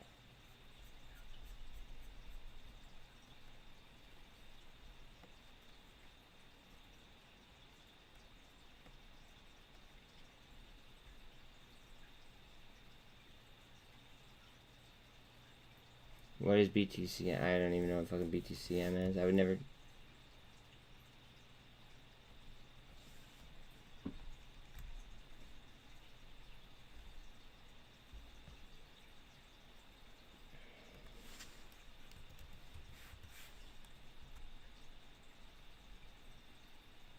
If I was playing a play like that, I would be... This is where I'd be. That's not true. That's not true. Antics.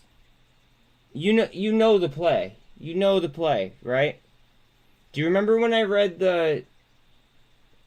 Do you remember when I read the offering? Like, the offering on AGFY? Do you remember that? You were here. I know you were. Were you here when I read the full filing on AGFY? Like, do you remember everything? Because if not, it's okay. I'll remind you. But AGFY looks juicy as fuck.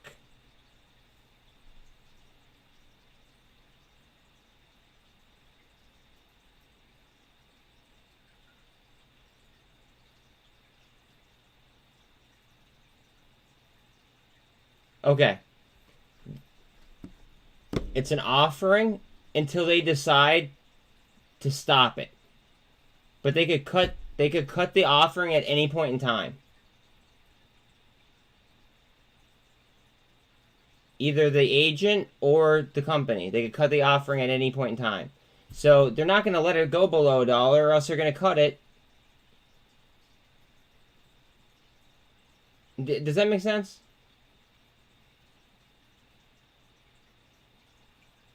They should, like, in theory. I don't think it'll go below $1. I just don't.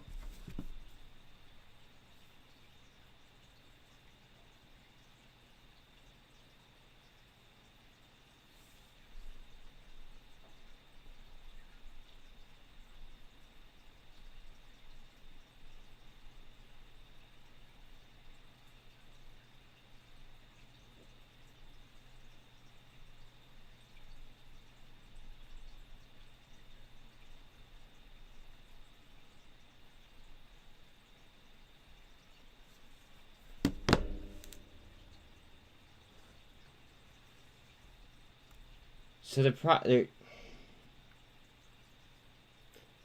not really. The offering is.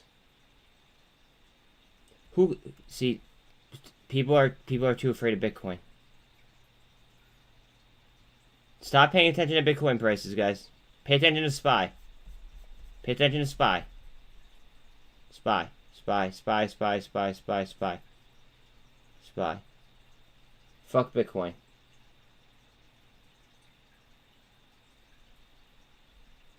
Unless you're looking to make an entry on crypto. Of course. But this is a stock show.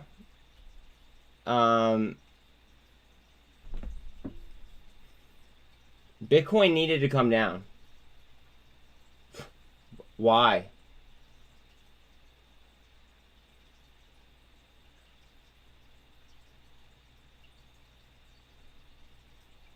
I don't care about the price. Why?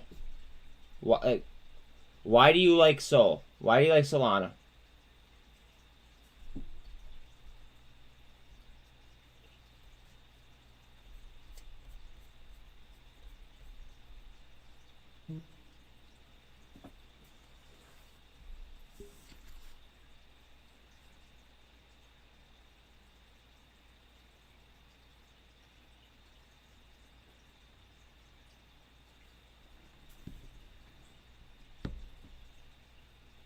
That's why. If I stood along, if I like hung around with like a group full of idiots, I'd turn into an idiot at some point. No offense. Do you know Solana's been like hacked 3 times already, from what I'm aware of? And do you know that they have a bottleneck problem with their validator?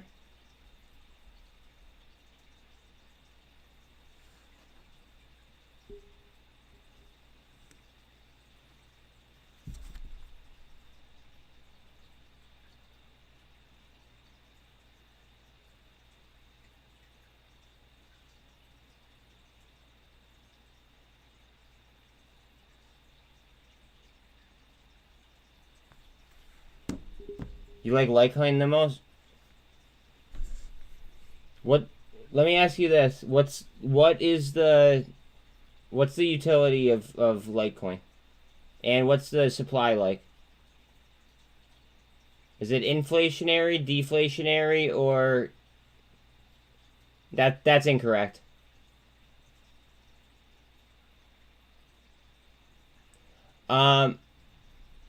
Is it max supply? Is it inflationary or deflationary?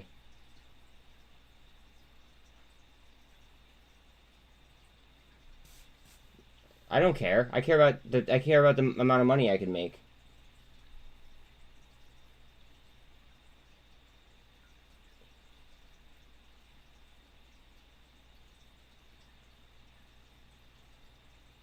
Like what's the supply like on Litecoin?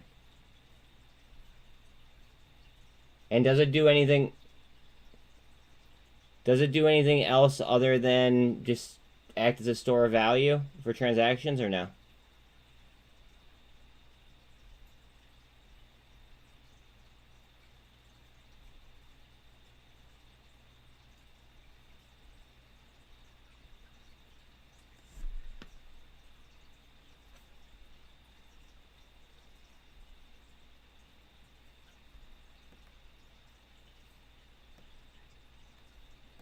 It's consolidating at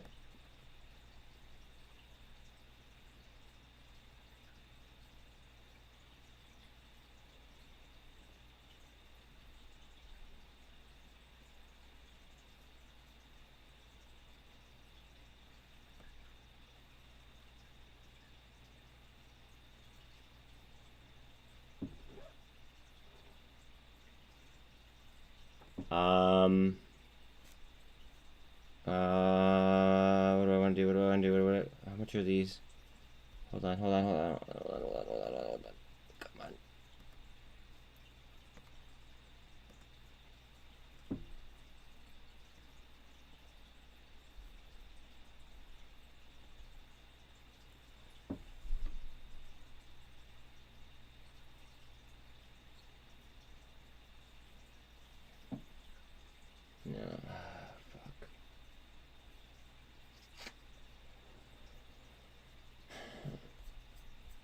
Now, everybody remember the CPI date is tomorrow.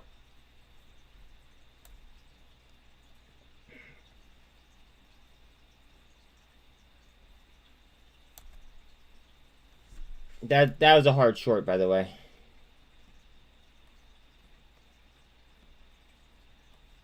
That's a hard short. Let's see how it responds. It did fill these gaps, though, which is kind of a good thing. Let's go. Let's get it. I'm so fucking excited. Carvana's green. Oh, yeah, that's why I could tell that it was a short, because the RSI was so. Doesn't everyone what?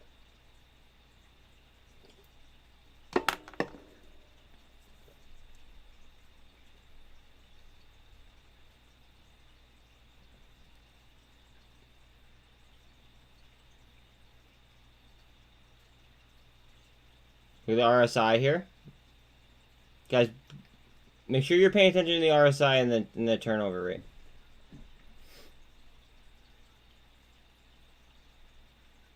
Oh yeah, absolutely, absolutely.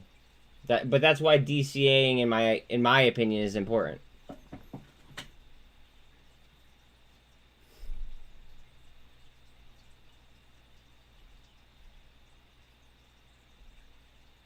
Nice.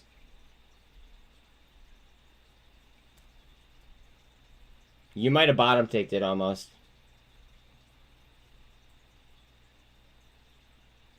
If it rips off this, well, I mean, we'll see.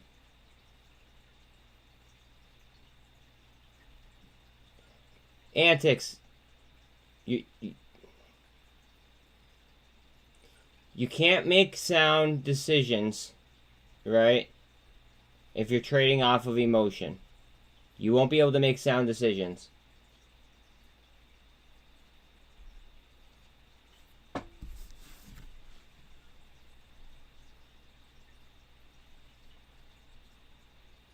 Cool, calm, collected, ice cold. I know you could have bought more today, but like you didn't DCA into the position. It is what it is. It's fine.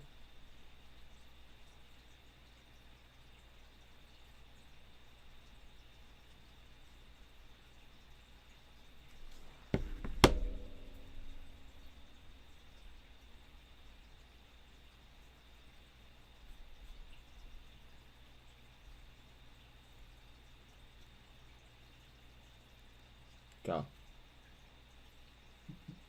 Give me something beautiful. Come on.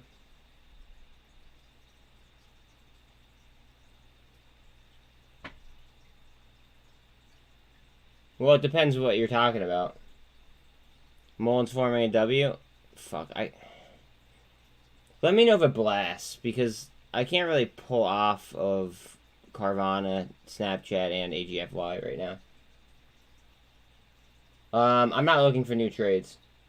If you have a question, if you have a question mark about a trade,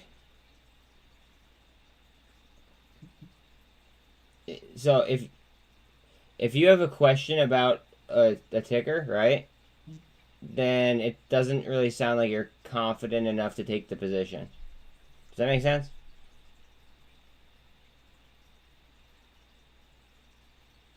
Like, I have so many like things that I would like if I'm not already in them, like so many things that I'd like to get into. Okay. 1 second though, because I don't want to fuck with my computer. What's the name of it? CIDM. Where is it?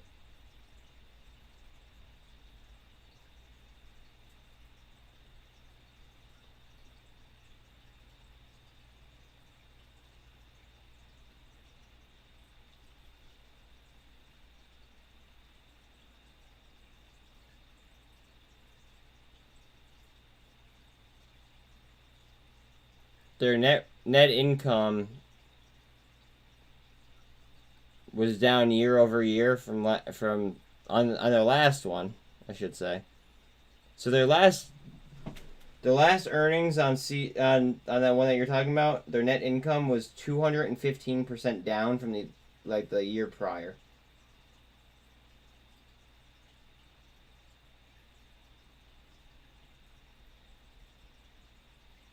So like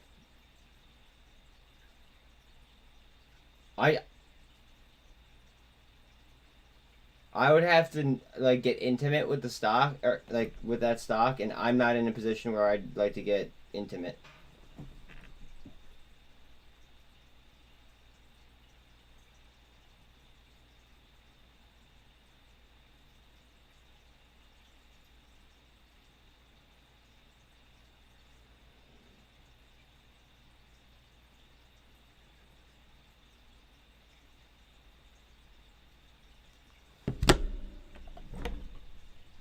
They would be on the TV, Amazon. Like, see, for 60 cents, I could buy MULN. Do you see what I'm saying? For 60 cents, I could buy. Well, I could almost buy. Like, there's just so many like comms. For 60 cents, I could buy what 10 comms. Who are now under government contract, like you said. So it becomes a value scenario where it's like you have to weigh you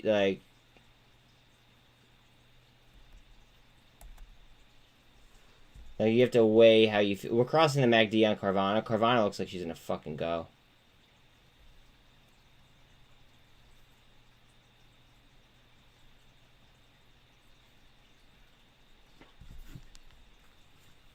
Oh, hopefully this all switches at noon.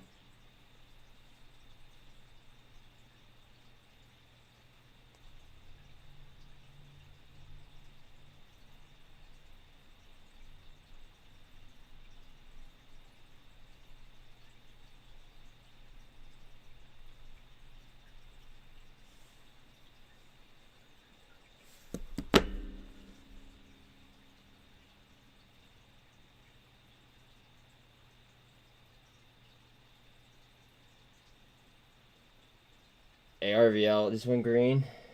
What's happening with SPX? Is it blasting? Because it was consolidating.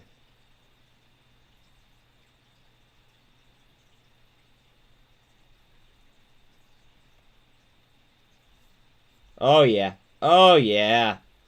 Oh yeah. Yup. Yup. Well, I mean, it's more like a double bottom, but yup. Yes, please like, sub, hit the bell, all that fun stuff.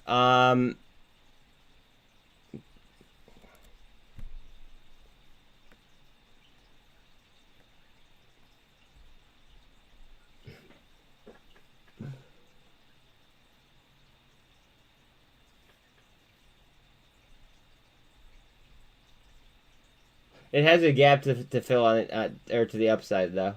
Remember that.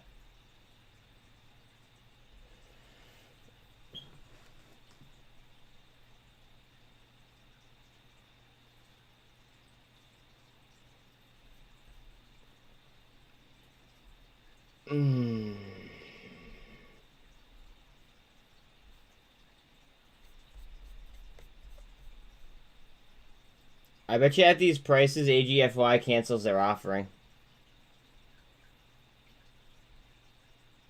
Just that's not financial advice. That's just me, throwing it out there.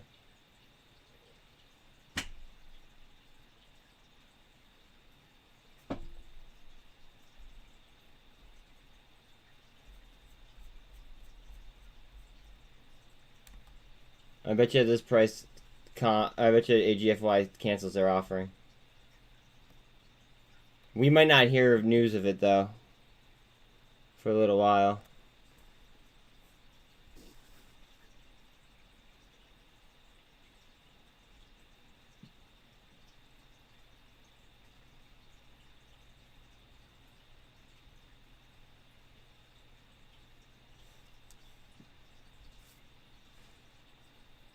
I know you swing trade a lot.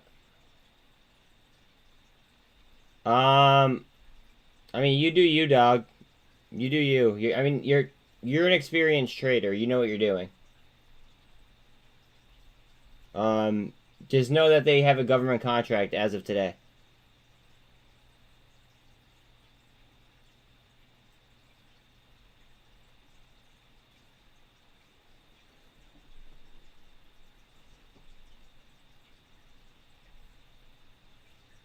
Look at the RSI on this bitch. And for how much it's down, the turnover isn't that that intense. Look at the indecision on the price right here. Let's see if we get a spin up.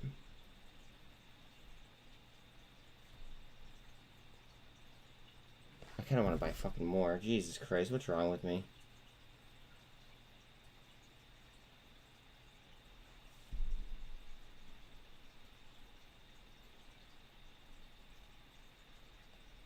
Wait, no. It won't let me anymore on this.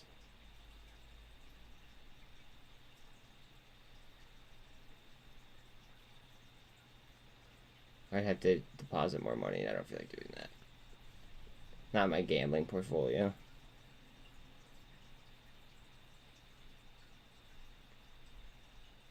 Polygon went down 20%. Guys, Polygon is cheap as fuck.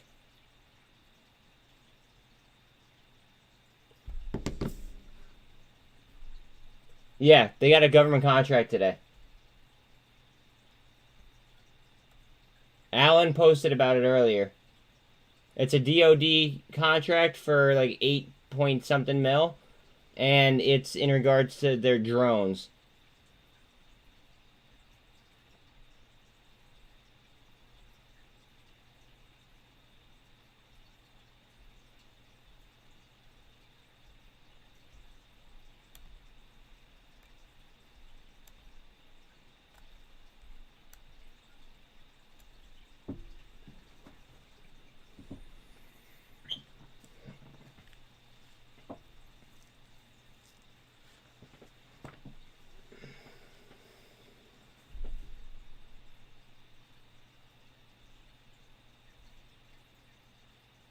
I'm paying attention to RSI here. Again, paired with the turnover. But just notice how the turnover isn't really going that far down, or that far up. For how far down we are, paired with the RSI. It's moving a little bit, but not nearly what you would expect on a move like this.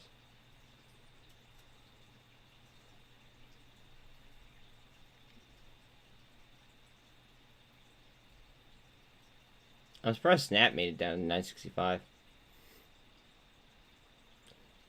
House, by the way, Snapchat just signed a deal with Amazon, and they got awarded a patent yesterday as well. Just so you know. I don't know if that affects, you know, anything, but... And I don't, like... I just want to, you know, I guess convey the information.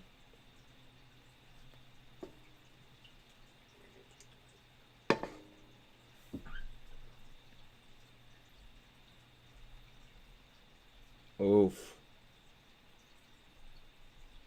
Oof.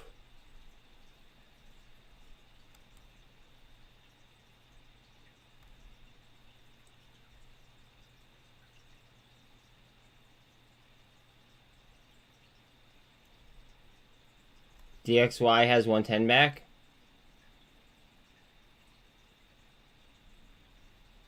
The pound just, it's fighting for 114.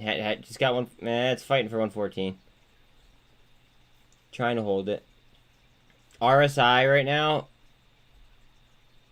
is a 20. Yeah, if you have buying power, it's fucking awesome. Not financial advice.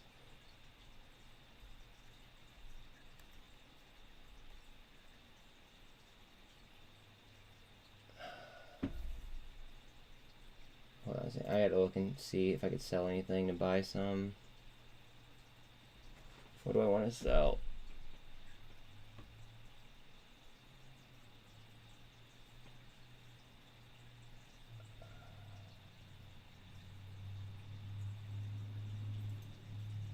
I don't even want to sell this, but I'm going to.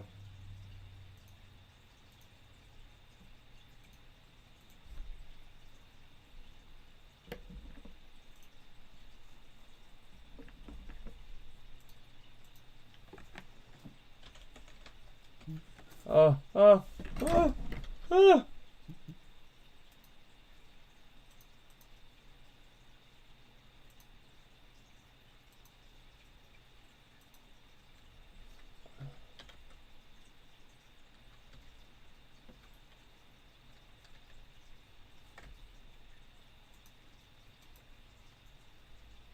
Yes! Yes! Yes, yes, yes, yes, yes! Yes! Oh, I gotta fill it to 91 cents. Holy fuck. Oh, that's beautiful. Go. Go, you whore. Oh, I could still buy one more. I just didn't...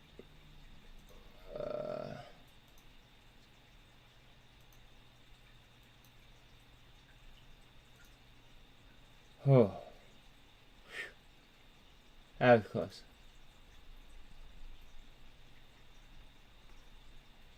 Alright.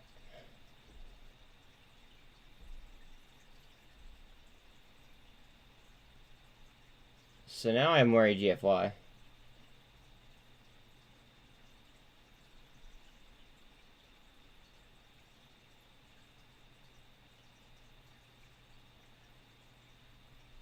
Can I sell anything else for fucking AGFY right now?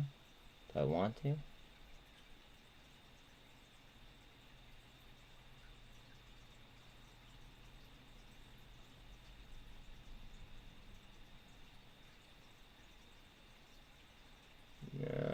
I missed it.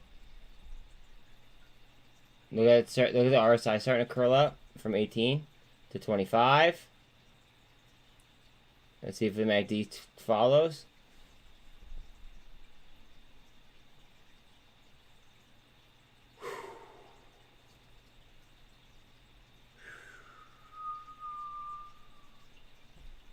Alright, bet.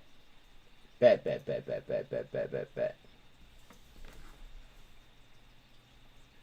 You're scared. Oh, I love when people are scared. No offense, Mason. I love when people are scared.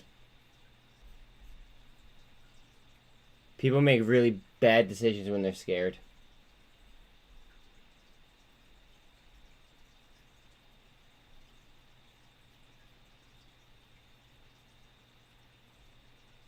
Of course, credits we said.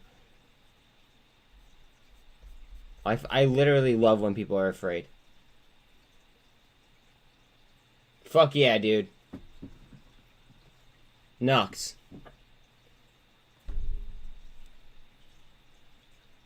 Fuck yeah. Let's get it.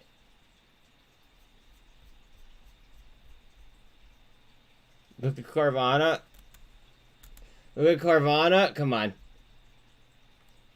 Just do it. Just do it.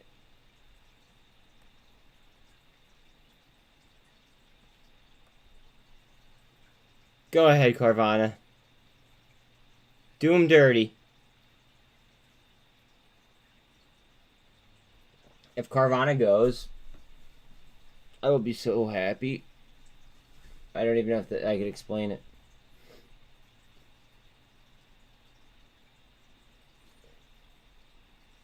Okay, today might be a disjointing of crypto and the stock market, though. Blake, please understand that. Sean, how was SPX doing at the 200? Was it doing all right? Did it look like it popped off? Because to me, like when I pulled off of it, it looked like it was.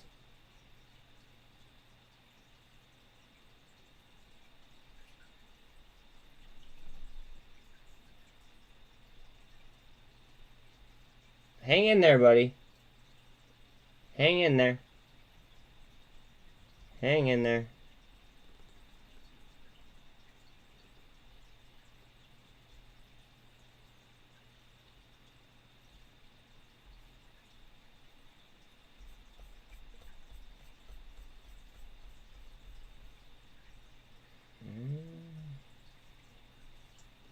Yeah, pull.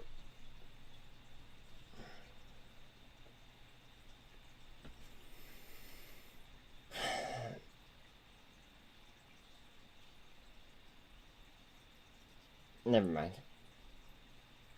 Remember, midterms were yesterday. Midterms were yesterday. Please remember that. Remember that tomorrow's CPI?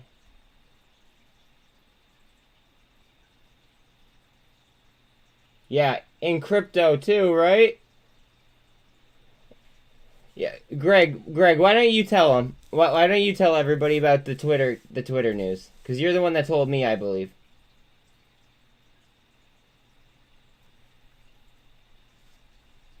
About like the crypto on Twitter.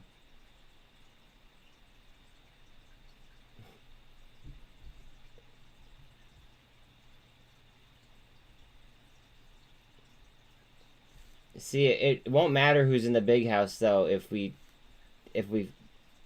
get in. Yeah, yeah, I know. Yeah, yeah. Midterms were yesterday, but the layoffs are today.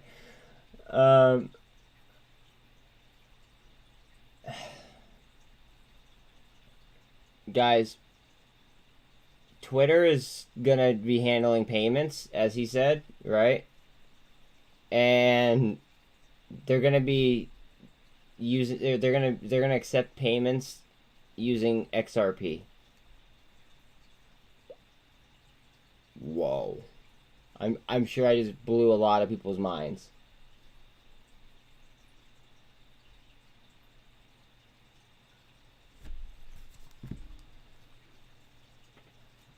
Yeah. So, with that being said, I'm going to go ahead and I'm going to share my Uphold account. Yeah. Yeah. Yeah. So I'm going to go ahead and share my Uphold account again on YouTube and Twitch for those that want to go ahead and, you know, that don't have access.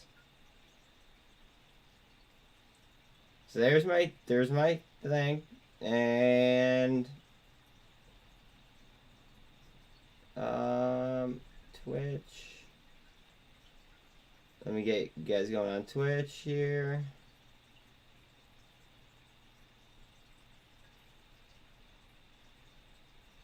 And then here's my link on Twitch, guys.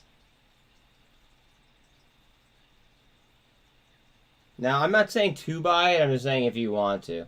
Hey, Sid. What's up, buddy? Hope you're having a great day. I know I am.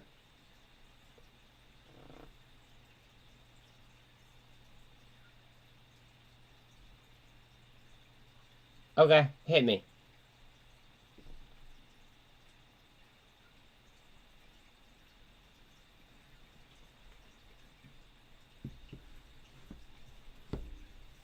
MULN flat bottom, okay.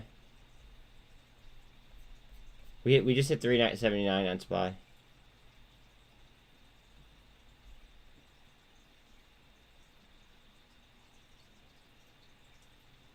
What up?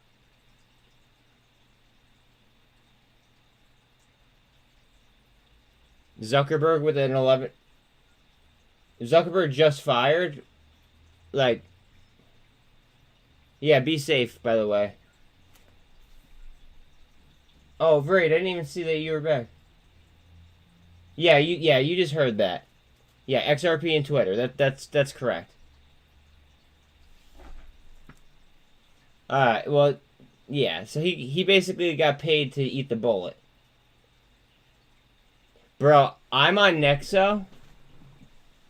I'm on Nexo, and I have, what's it called? I have 12% compounding interest on my XRP. But I just can't touch it.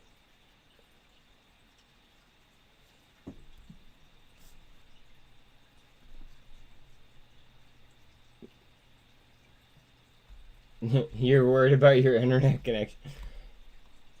Picking up volume with Carvana. Yeah, they're probably going to move side by side. I mean, we'll see. We're about to have a gold cross on Carvana, by the way.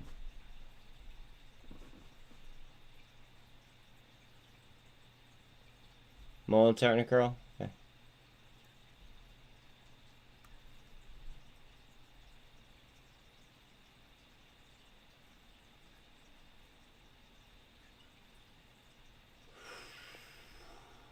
Guys, remember, cool, calm, collected.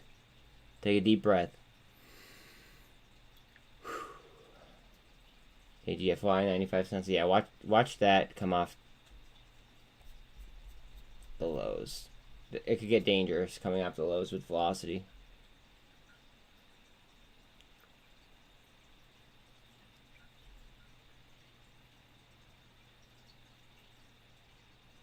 Alright, it is 12:06. Let's see. The market is starting to be later focused on the CPI data report. Yeah, well, that's... I agree. Go ahead, Carvana. Just fucking do it. Break my line of resistance. The lucky sevens.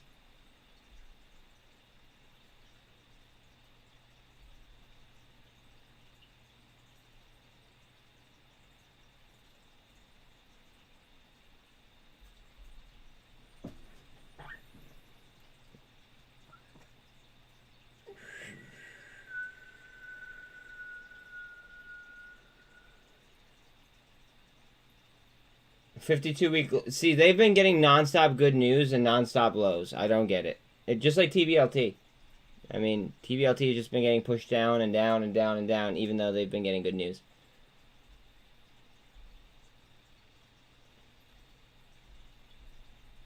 Gold cross we're trying for on Carvana. Watch it doesn't come down and try to push. Yeah, watch it doesn't come down and try to push view up. SPX cross below the 48. I don't like that.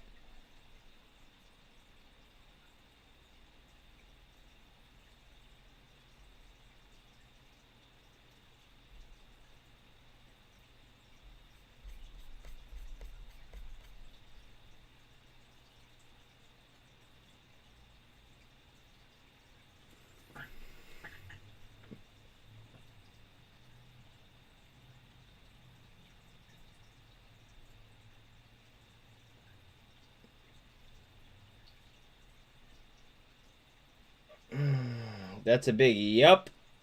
Give me a big handle. Come on. I would like SPY to participate, but it doesn't need to. So much as like it would need to with other stocks. Just because we're talking about a blue chip company.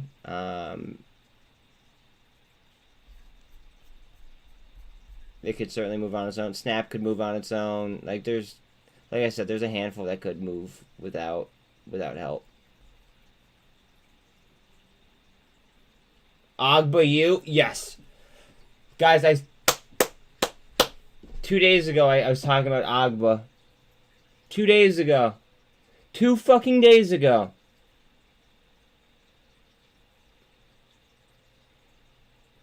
I have a lot of AGFY W. If AGFY fires...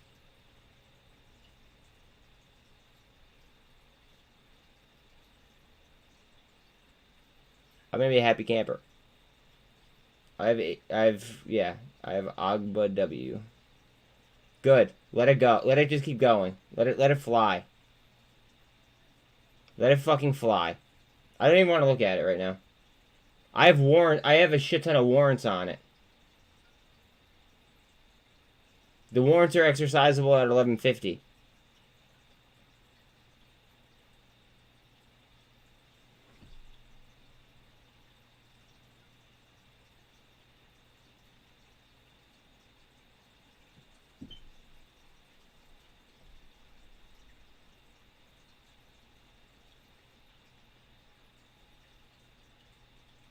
That's not...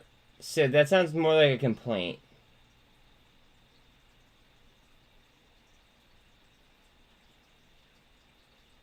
Maybe they just like the stonk. Maybe they like the price tag.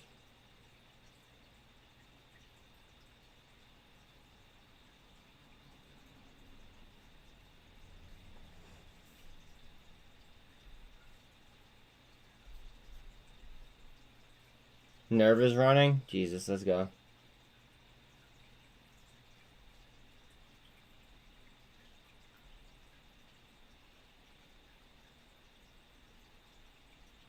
Alright, let's see.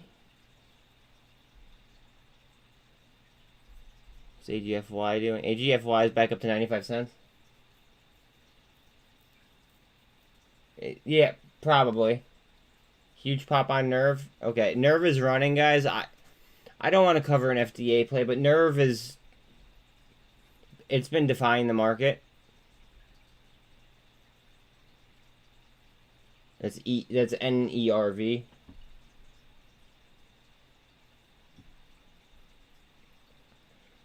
But yeah, maybe people just like the, you know, maybe people like the price tag and then fell in love with the stock.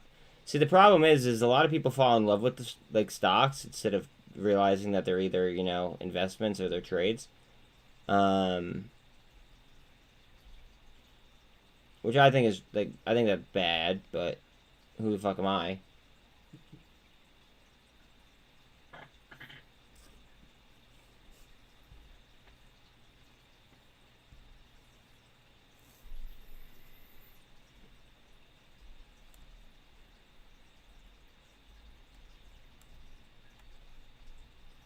Yup. Handle. Give me the handle. We are over the MACD as well. Snap, 959. AGFY back down to 93. Struggling. Get with the gold cross right here. SPY, 378.5. UVX, that doesn't mean anything.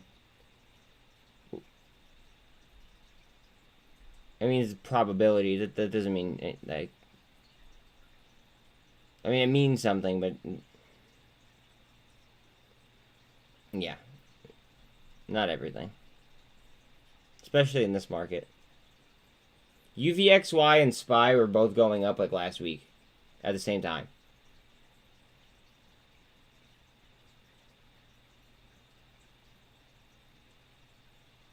Well, that's why I don't do either. That's why I don't do either. I focus on value investing. And value trading. Do I have some, like, MOAS type names? Yeah, absolutely. But...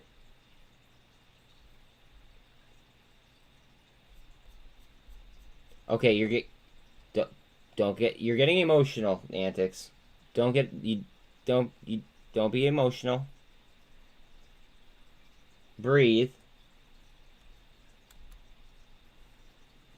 Breathe.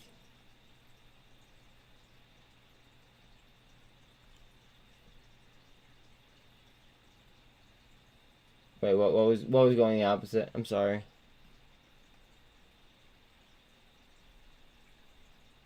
Yeah, MACD's twisting up.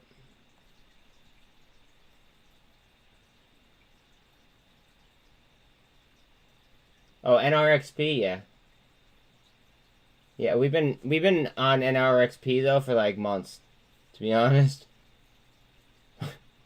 Yeah, I'd be covering if I was on AGFY, just saying. But that's me. I'm not short, so it is what it is. Oh, it's having a huge impact.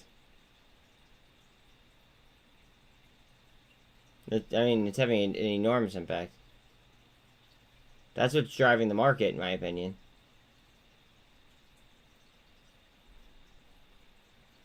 Wait until we get the T+2 data from today. That'll be even better.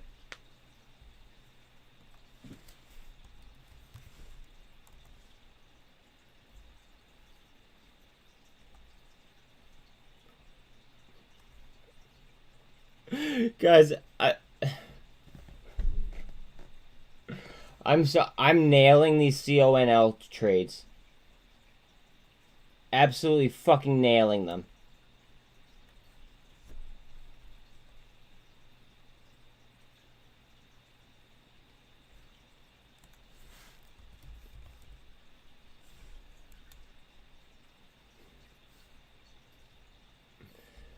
Oh boy. Fuck yeah. I agree. T plus, but that's why. Have you ever seen my XDC video? I have to look at the holding rate and everything. Coinbase, it looks like it's about to explode.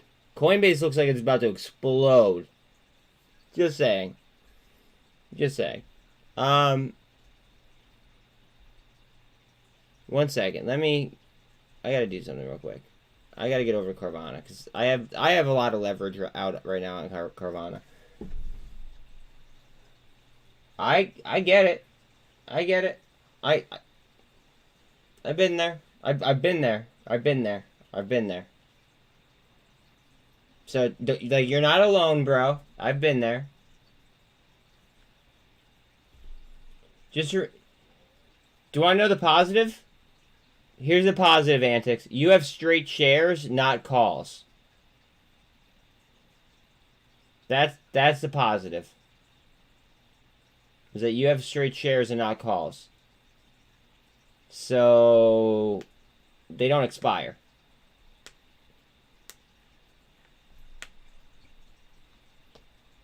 You're gonna get your anime on? Okay. Later, brother.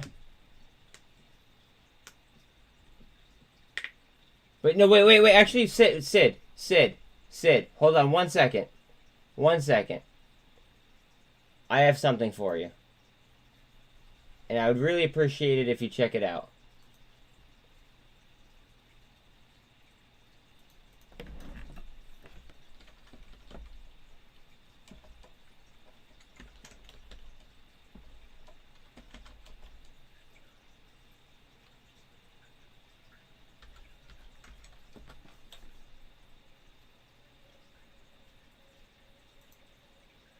Alright, check out this video before you... And please obviously click the like button. But before you leave, please check this out. Check that video out because you like crypto.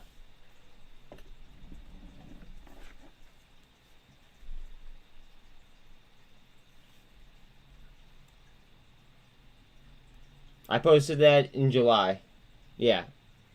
You're gonna like it. You're gonna like it.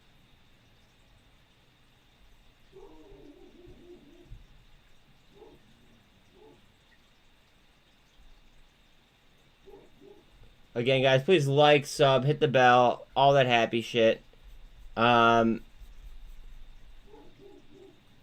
you guys don't want to pay for the $2, I have a free Twitch channel. Feel free to go over there. That's fine.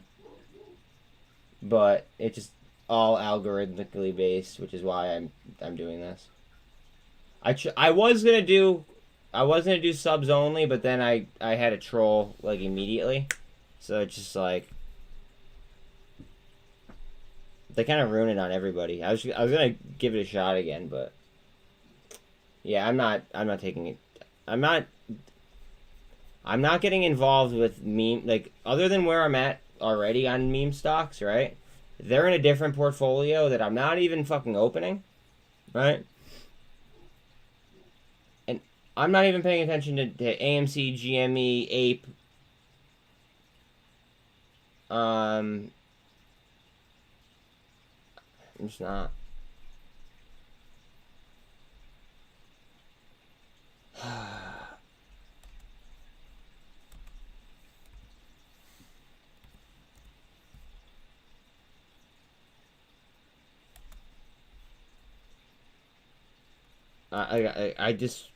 I'd rather find other buys out there.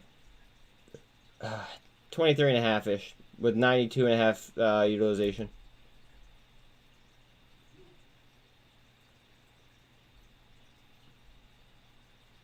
See what Carvana does right now? It's trading in between the 48 and the 200.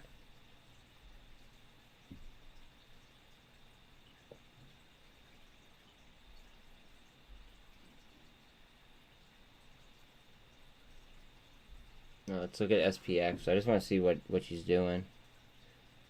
She looks like she's diving on us.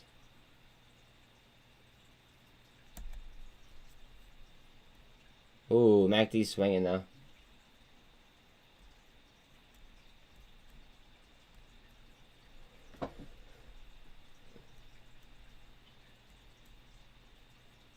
Are you sure?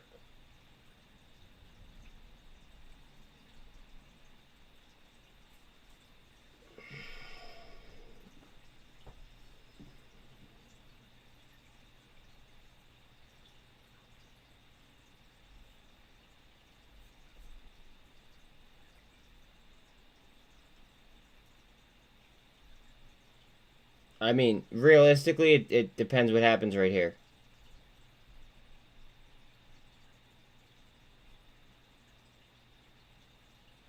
Because if this blows through the 48...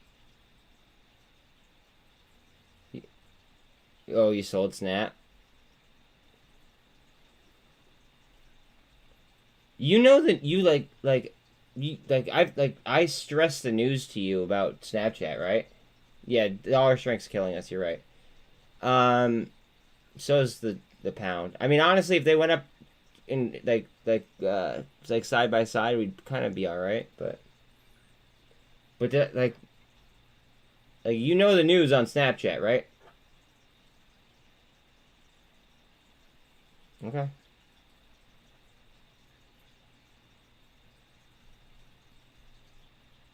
That's fine. So did I. I get it.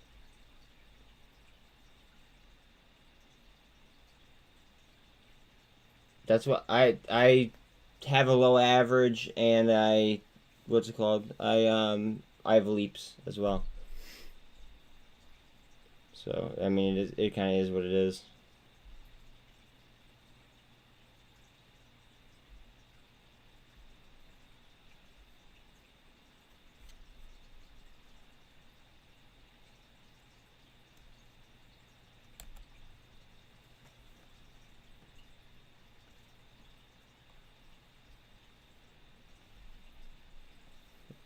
Look at the RSI here.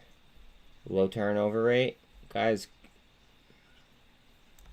I'm telling you, I have a lot of faith in this play. A lot of faith in this play. If what goes down to $6.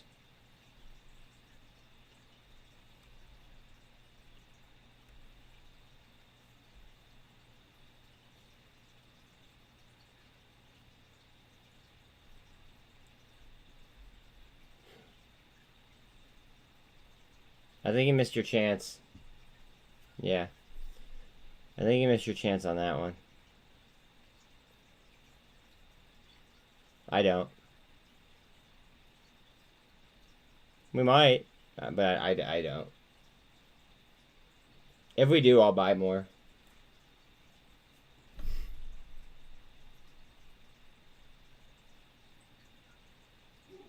And I'll average up, which is totally unlike me, but now that they have a patent too, for what they have a patent on, like, I'm bullish as fuck.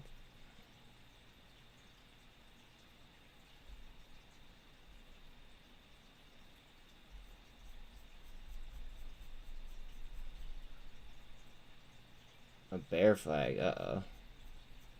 I don't like the sound of that.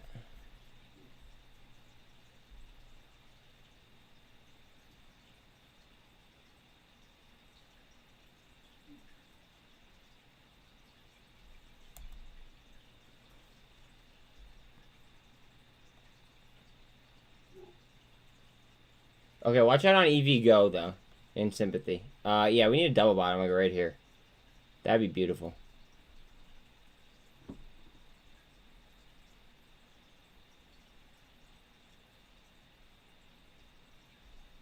I mean, we talked about that it would pop soon. We just didn't know what day.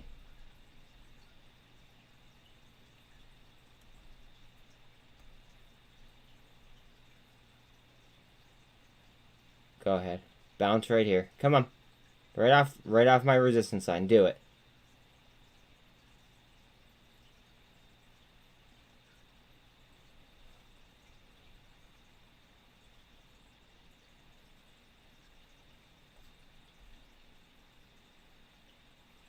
Carvana has 750, barely.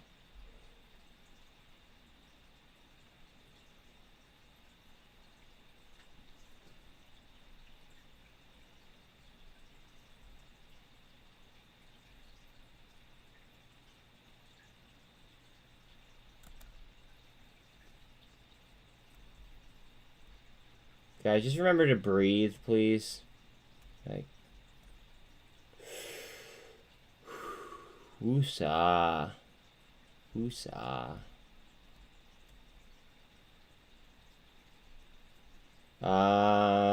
If I was gonna swing something, that was, never mind. I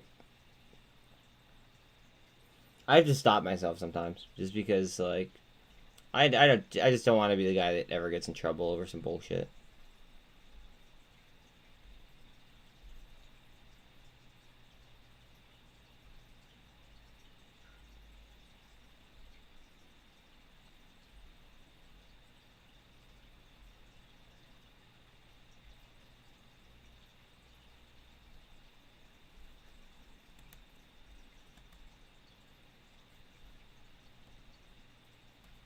Oh, Coinbase. Look at the range that Coinbase is trading in, guys.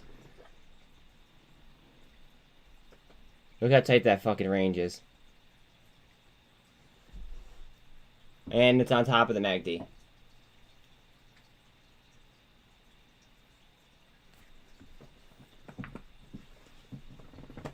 Maybe that's why she's... Wasn't she divorcing him? Maybe that's why she's divorcing him.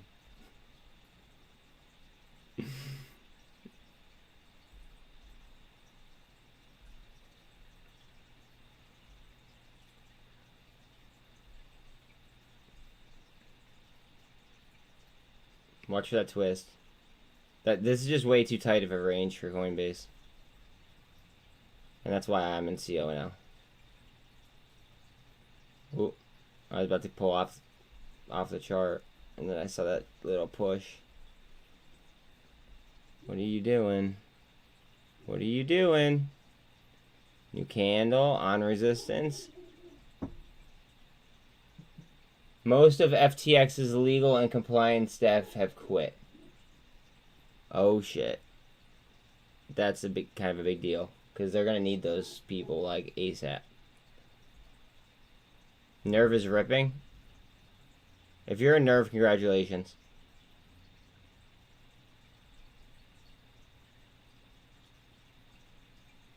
If you took the 58s like I was thinking about taking yesterday, congratulations.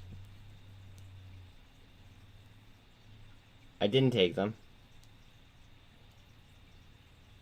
I was thinking about it.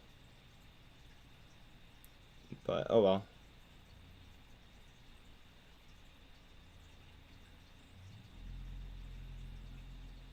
Wasn't Kodak illegal though? Like what? Like, I was on vacation when that when that whole Kodak thing went down. I was literally in North Carolina on vacation.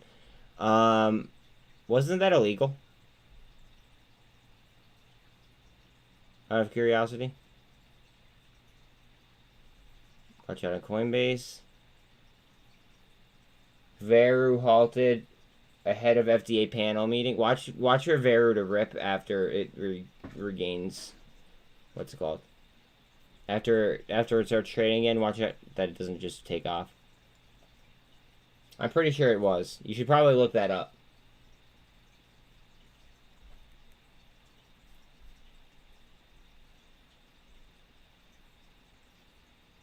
Like, all it takes is a simple Google search, and I think it'll tell you.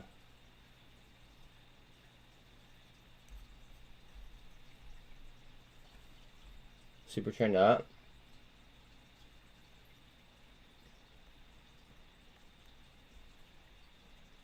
Come on, Vana. Halted at 854. Oh, Veru. Oh, okay. I read it as like actually very. No. Insider trade lawsuit. Yep. Yup.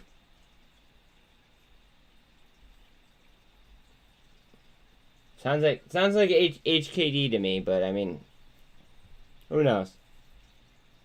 Who knows?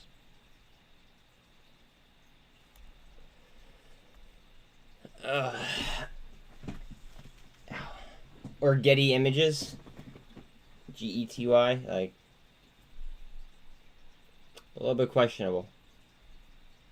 This looks like a weird looking yup. I wonder if we're gonna get a handle off of it.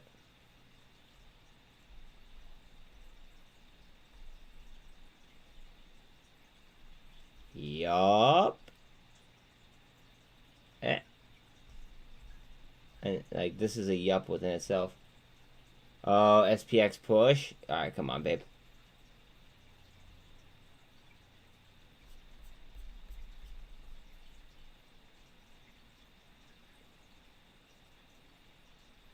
Yeah, I would really, really be happy if dollar strength would drop. That's the problem right now, in my opinion.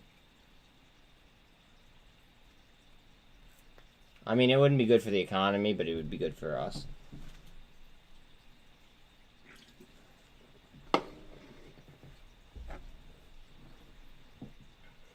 You know, buy some silver.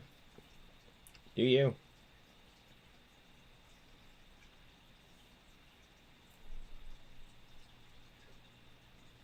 Just make sure that you're going to like a legitimate, like a trusted source, because I've heard horror stories. So just please be careful. But even with that,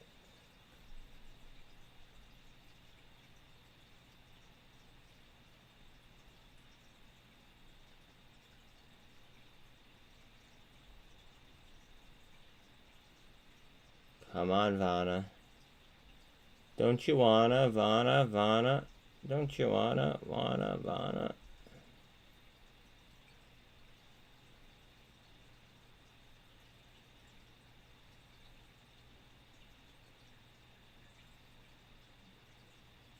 Welcome to the land of the Democrats, where everything is taxed a lot.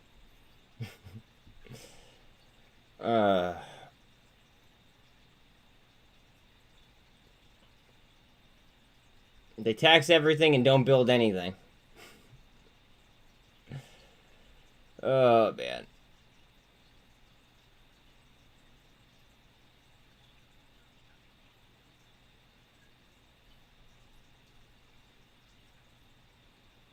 I can't believe that Fetterman won in Pennsylvania.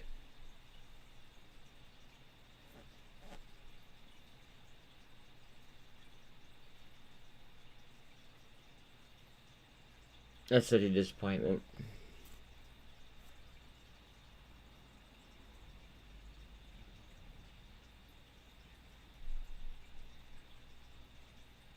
BBIG is below 75 cents. Jesus Christ.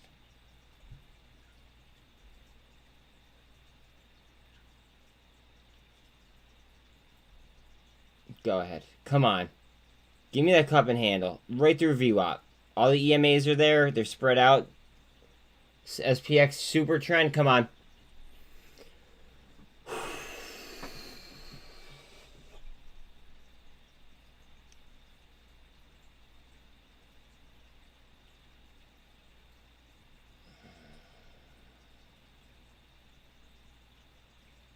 Wow, 92 cents on AGFY. Jesus Christ.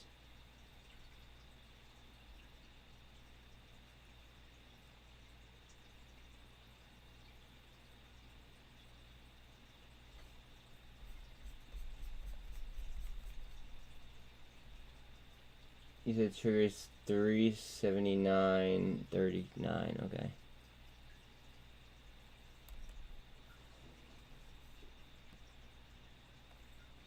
I think it's gonna hit it.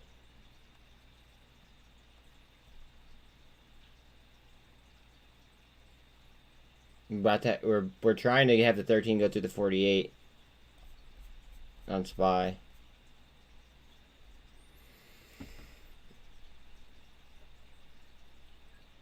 Again, guys, I know I sound like a broken record. Please like, sub, hit the bell. If you guys want to become a member, it's only $1.99. I'm charging it because I just don't have time to deal with the people that I deal with. People don't like, success. And I got called a ricket scientist today. Just so you guys know what I'm dealing with. So That's why I have. That's why I have what's it called. That's why I have members only on. However, there is a Twitch chat. Feel free. Feel free to go over to Twitch. That's absolutely free. And then a mod will, relay your message, of course. Yeah, what's that? Is that from Stock Velocity? I get those too.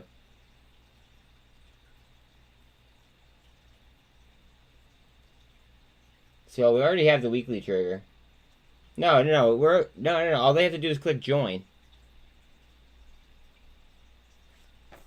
All they have to do is click, or honestly, here, I'll even do this for them. They could either click join or they could click this button. Bear with me. Bear with me. Try to make it easy for everyone.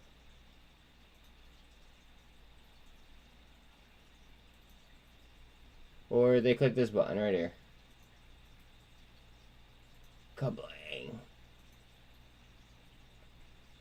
Right there. Or you just go to the free, what's it called? You just go to the free thing if you want to. The free chat. Either or works. I'm cool with either. I just don't have time to deal with morons. Not when, we're trying to seriously put in work here.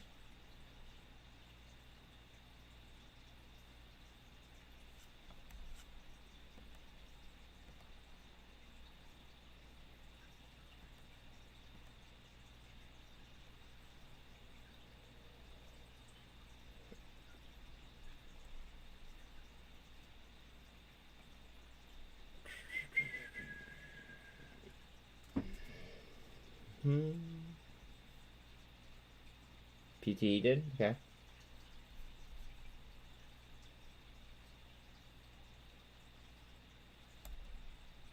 I have a lot of money leverage on Carvana and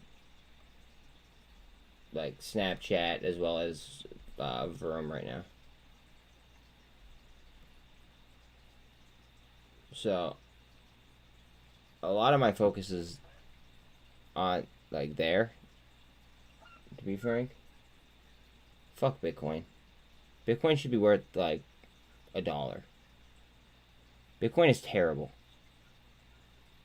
in my humble opinion.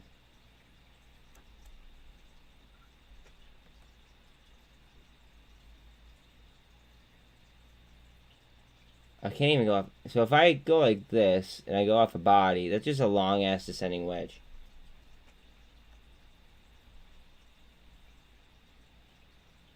And then, if I could go like this, is it a descending channel? Hold on a second. Is this a descending channel? It's close to a descending channel, but it's not. I'll draw it anyway. Fuck it.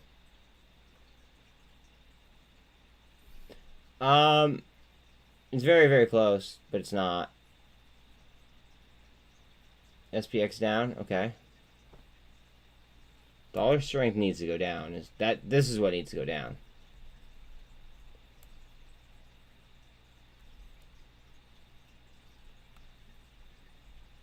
Instead it's ripping. This needs to go up. She's having trouble getting over the MACD.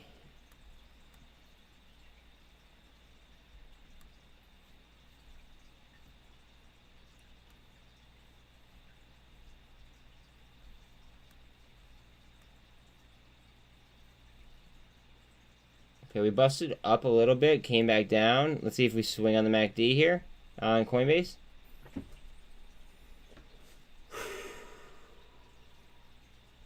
They have one of the best Ortex fundamental pages that you'll see. If you were to dig into them, their sheet is towards the top as far as quality goes.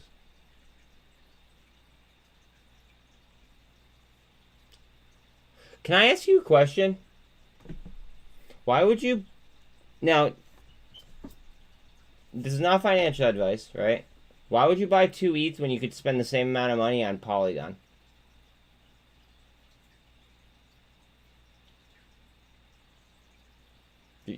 And remember, Polygon is ETH's layer 2. And it's also deflationary. And it could work as a standalone chain.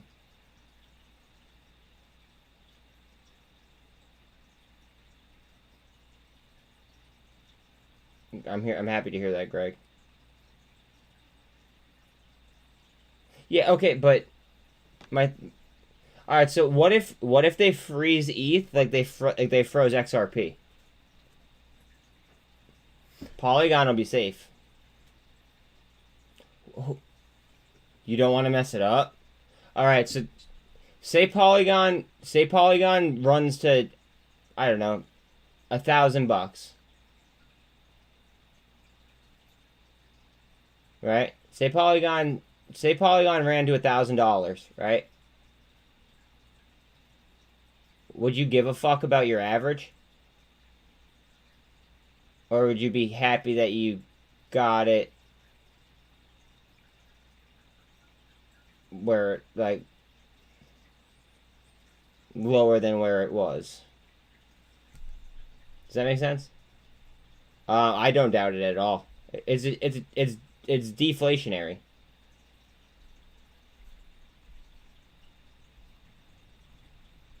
It's a deflationary asset.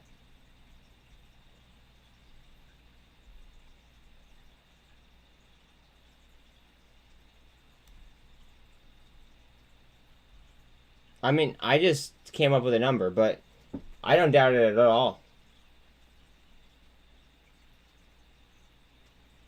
No. That's not what I'm saying at all.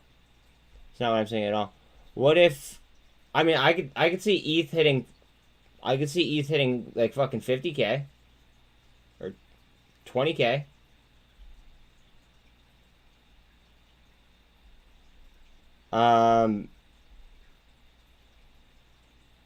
Yeah, crime. Crime is happening.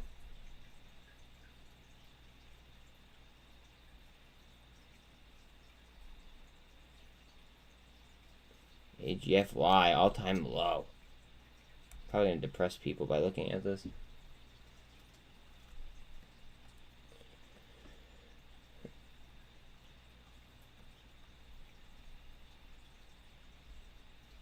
We're creeping up to the MACD. I know a lot of people are negative about this, but if you bought low enough and you kept DCAing or whatever, right? It might end up being one of the best trades of your life, if it goes.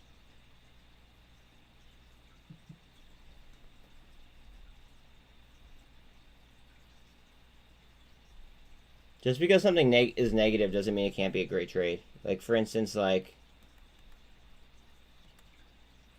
Coinbase is currently negative, right? Do you think in 3 years Coinbase will be anywhere near this price tag? No, they're not going to need another reverse split. You don't remember the document that I read.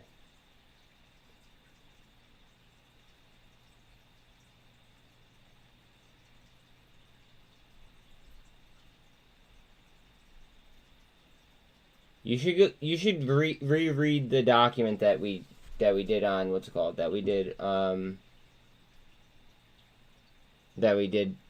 stream. You should reread that document, bro.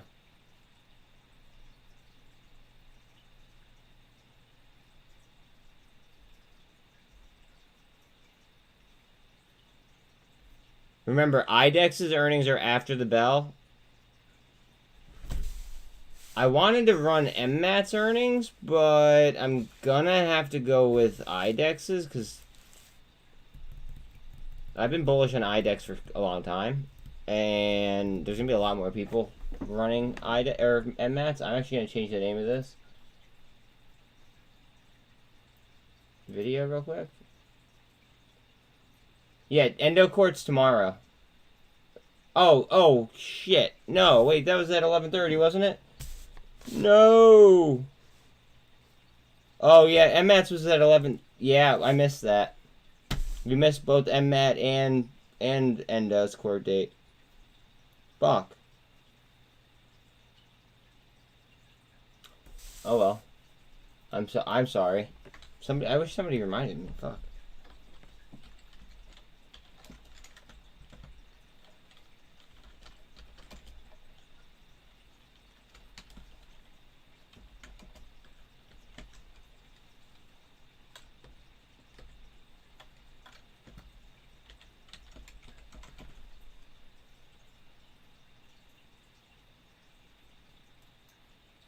Alright, there we go. That's posted.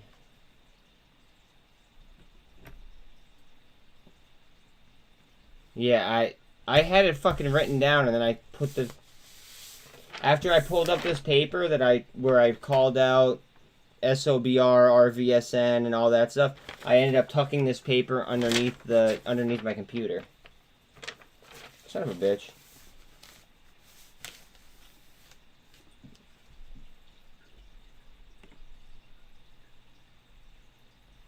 But anyways, as I was saying about negative trades, like,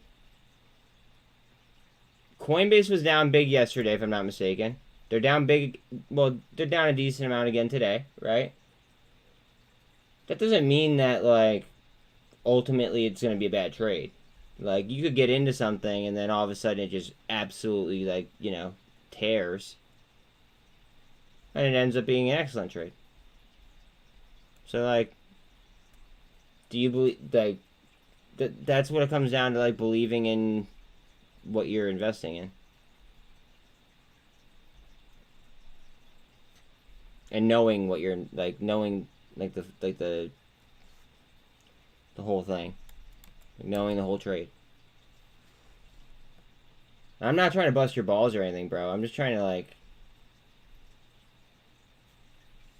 I guess, realize that, like, it could be worse.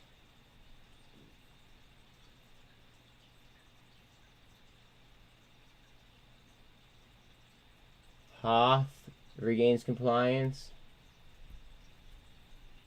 I said 11:30 actually, by the way.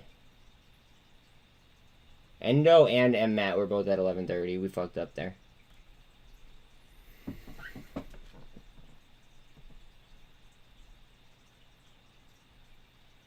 Guys, look how bullish this fucking chart looks.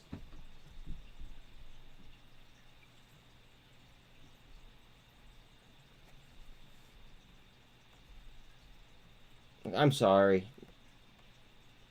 It looks so bullish.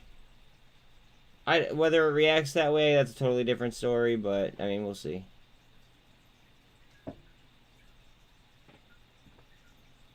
Again, please don't forget to like, sub, hit the bell, all that happy shit. You're more mad at yourself than you should have DCA'd.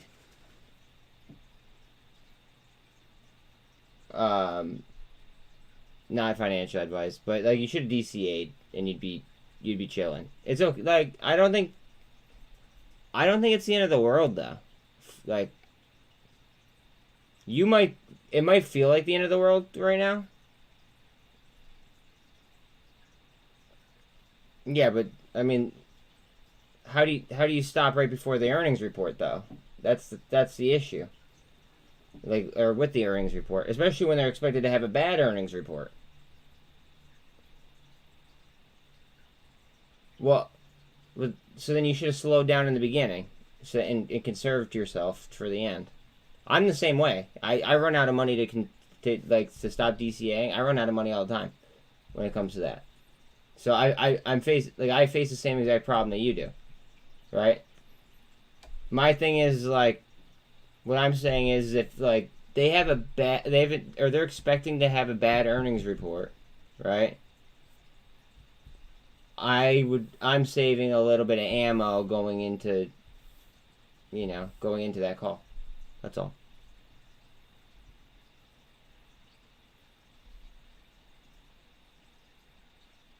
I really don't think it's going to be as bad as what you think it is.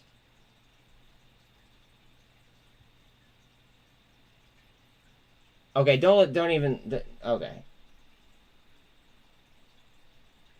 DXY pump, love it. CLVS about to rip. Don't. Alright, I'm not even. I'm taking this. I'm taking that down.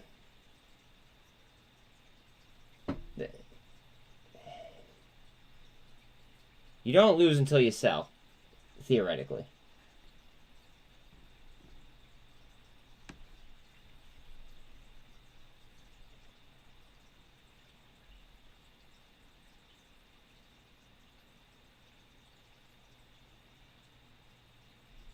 Yeah, I do, actually.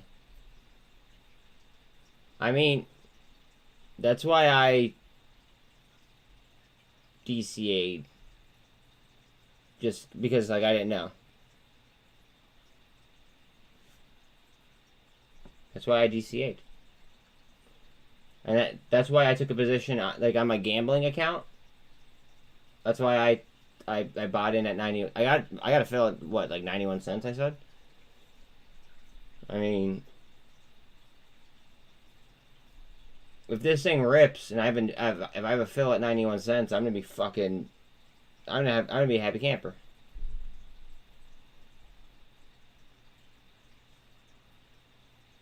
But like,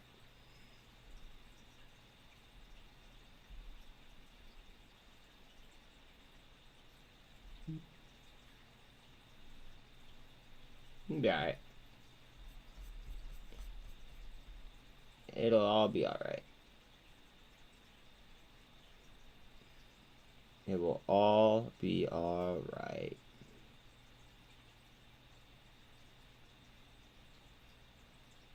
Salesforce laid off close to 1,000 people.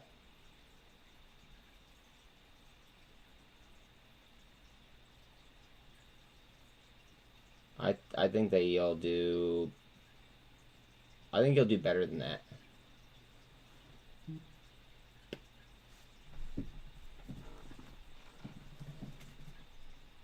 They didn't even open the options yet.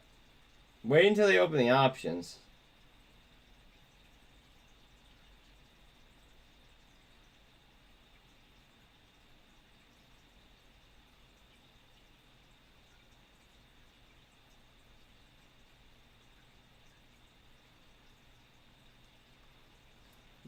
You bought HUDI. Oh my god.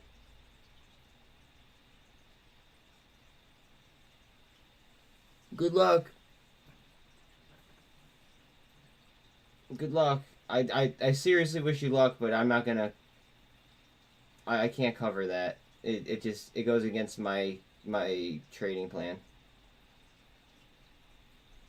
No problem. No problem. Just remember to what's it called? Remember to like not be greedy about things though, because greed is great until it's not. No, well, yeah, just please remember greed is good. That great. Actually, greed is great, and then all of a sudden it's just not. So just please, you know, you just go with, you know, use that with a grain of salt. Carvana, come on, give me what I need.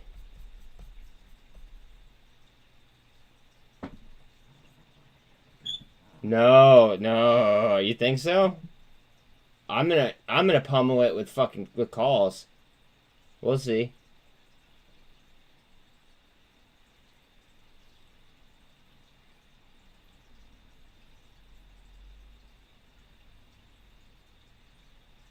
Also, like, say that they do pummel it, I could sell calls.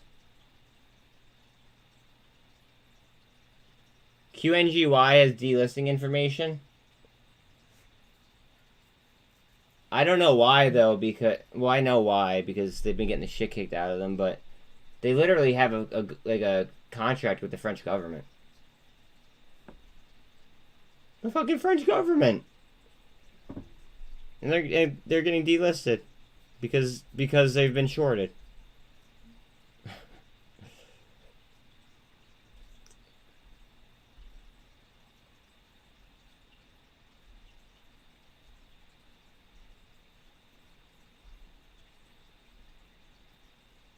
come on. Let's go, Vana. So much fucking leverage on Vana right now. IOT, low key. Not financial advice. I'm very, very, very, very bullish on them.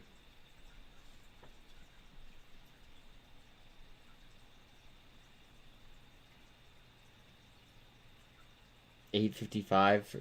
Guys, they develop things for the Internet of Things. Like they develop different like programs and things to operate on the Internet of Things. So then when we do go into blockchain, like who do you think is gonna have like the first mover's advantage?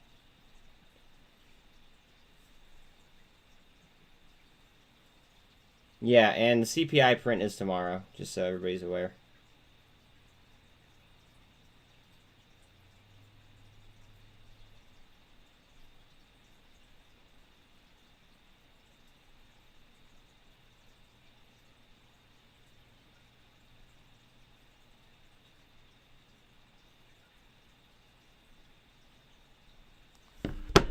Let's fucking go.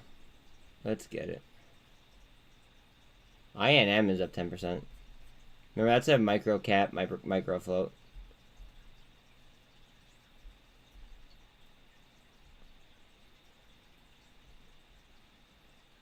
Carvana's fighting for it. It wants it. It really wants it. Go ahead. Come on.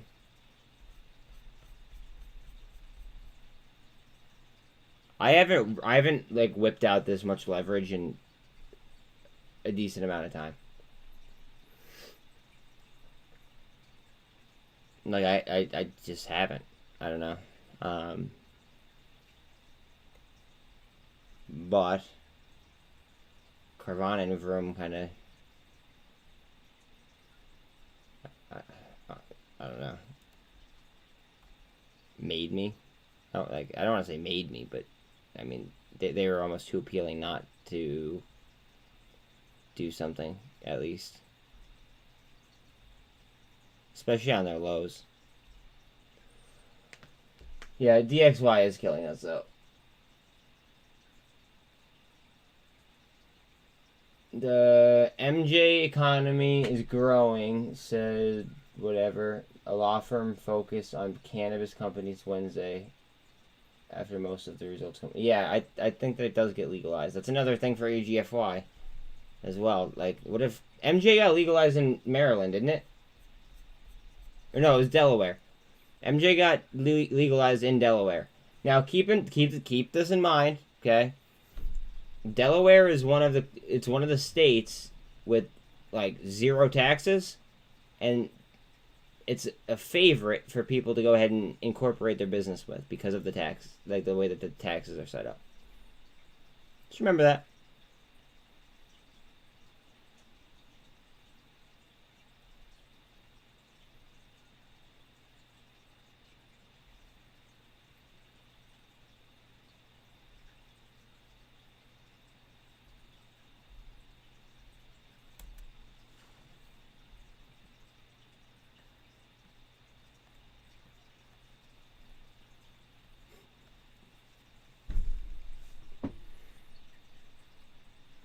Consolidation.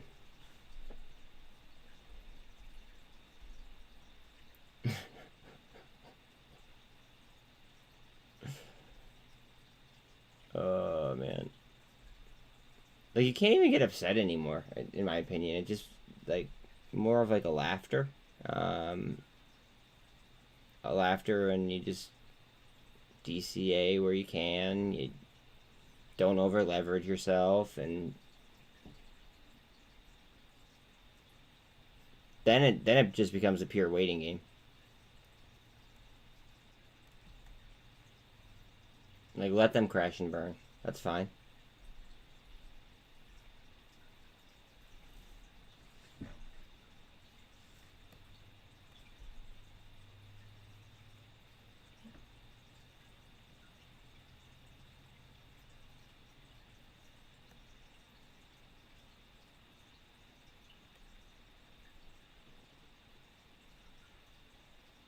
380.20 is what we're looking for.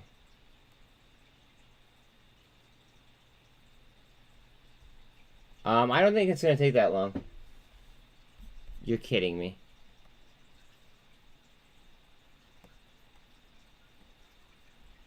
I really don't think it's going to take that long.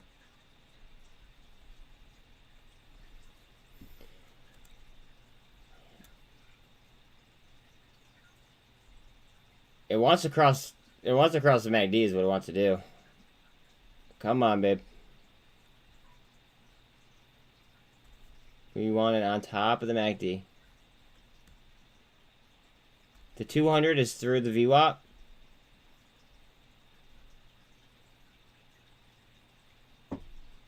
SPX super trend. I fucking love it. Let's go. Ooh, super trend on Vana.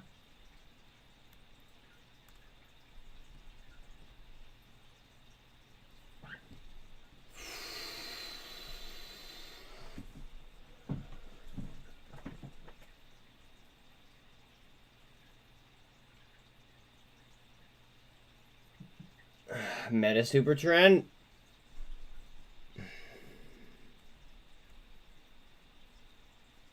I hope so. I hope so.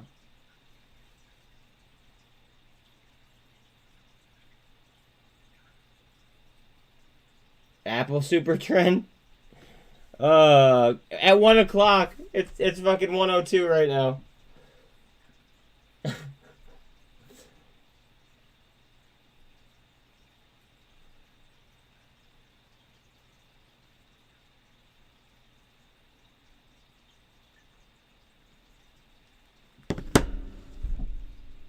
See how they time that shit up?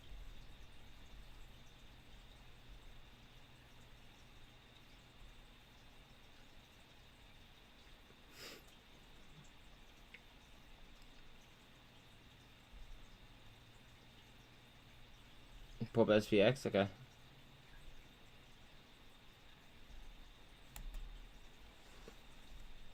What, it engulf right down? It did. It did. Alright, now, guys, watch out for bull traps. Hold on.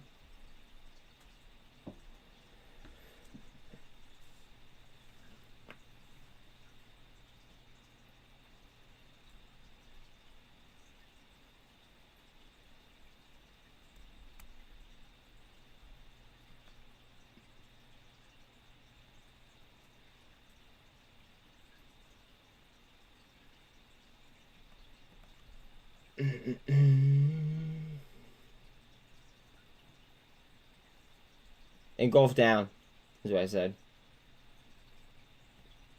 Yeah, let's see if we get an engulf up. Nope. We ain't gonna push up though.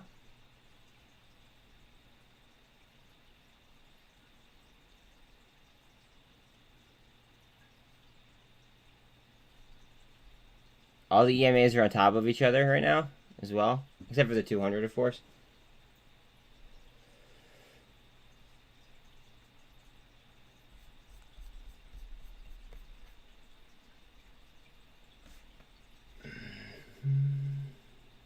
I'm going to go ahead and do something that I wasn't going to do, but I'm going to do it anyway. You guys will figure it out at some point. We'll try it out again.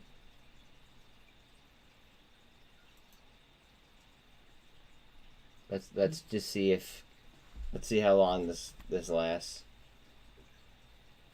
All right, Facebook Messenger.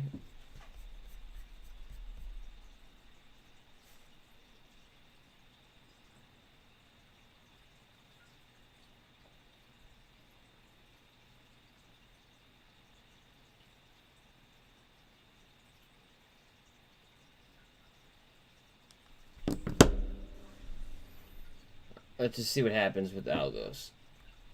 Let's see if I get more viewers in here versus, you know, people dipping. I'll see if it's worth it to deal with the assholes.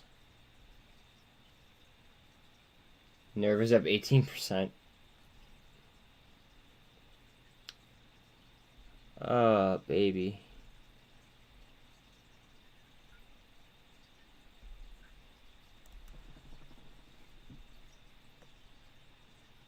Look at this. I'm coming up on VWAP.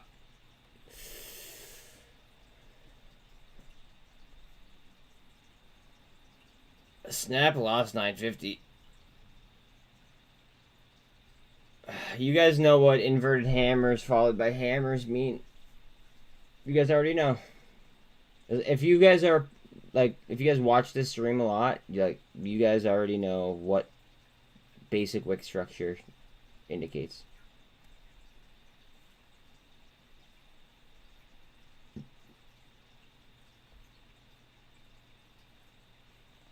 Basic wick structure.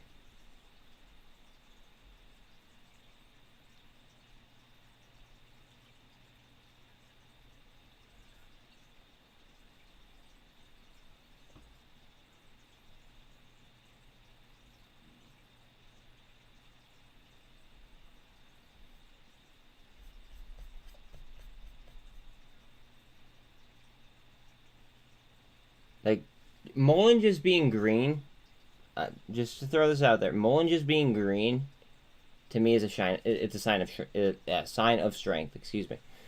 The whole market's down and MULN's still green.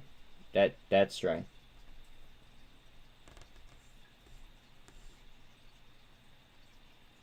Go.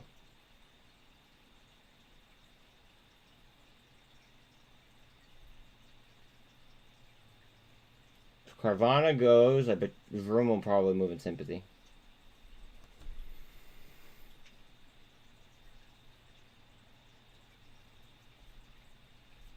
See that volume.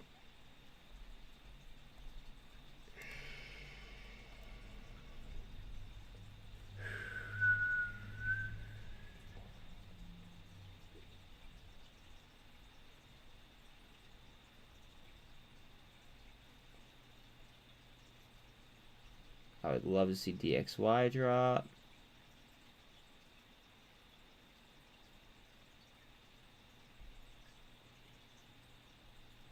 Come on, SPX. Work your way up.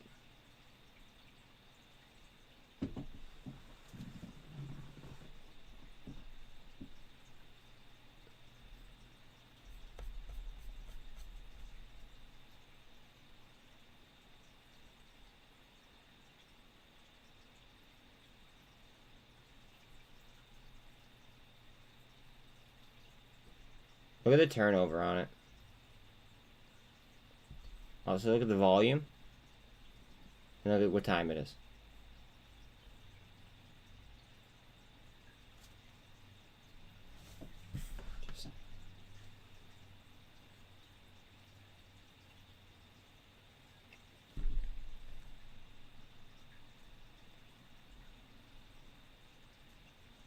We lost 370. We're pushing for 378 on SPY right now. Come on.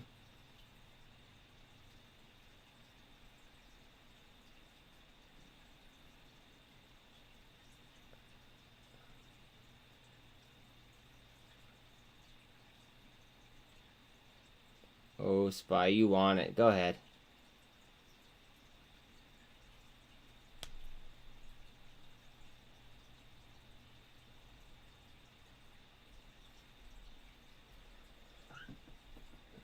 Oh, Carvana's pushing against VWAP.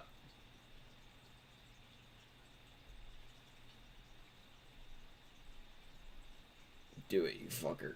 Come on. New candle on VWAP.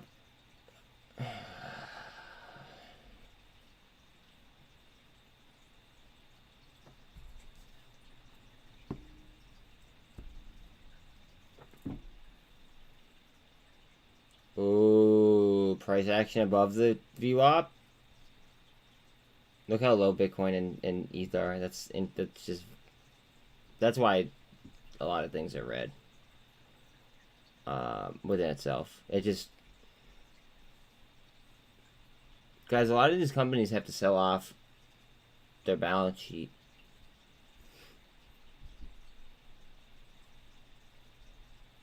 That's probably what's happening.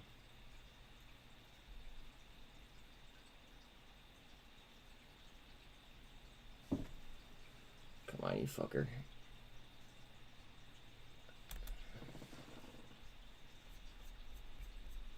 Look at the RSI, 40.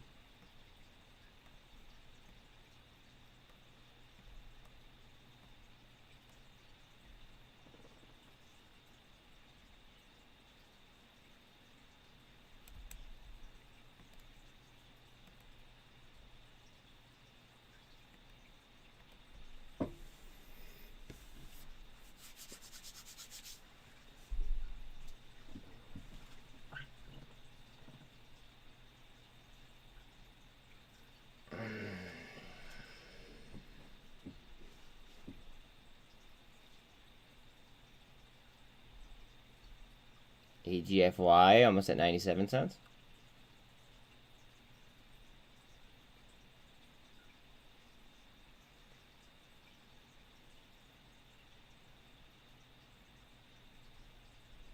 Go ahead, SPY. Alright, big hammer. Big old hammer right underneath the trend.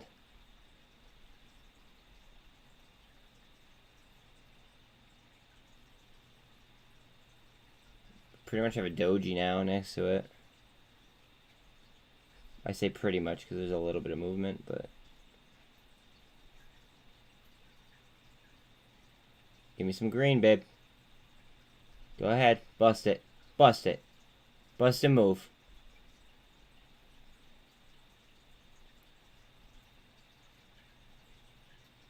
Go ahead. Run it up, run it up, run it up, run it up.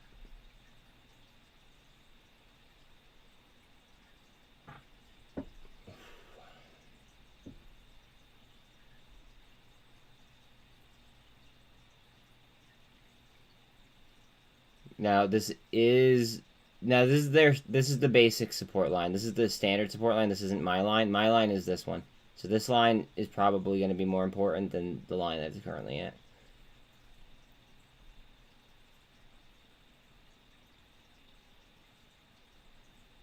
Alright, and we're about to be pushing the 48 as well.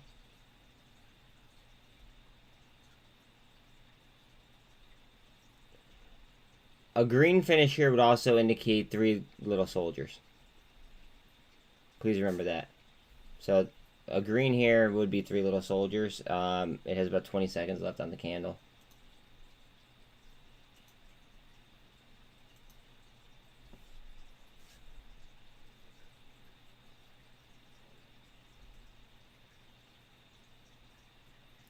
SPX push. I hope so.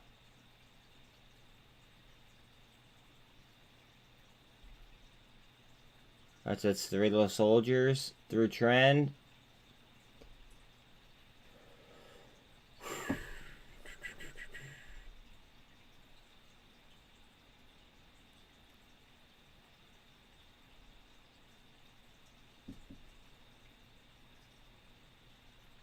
Come on, give me something.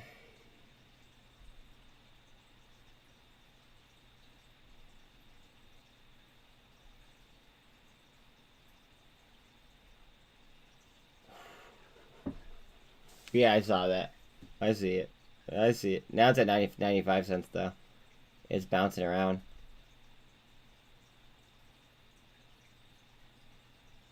It's looking jumpy. It's a little jumpy.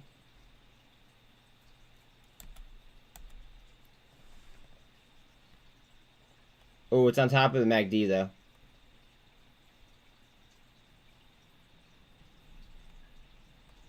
Why? What's he talking about?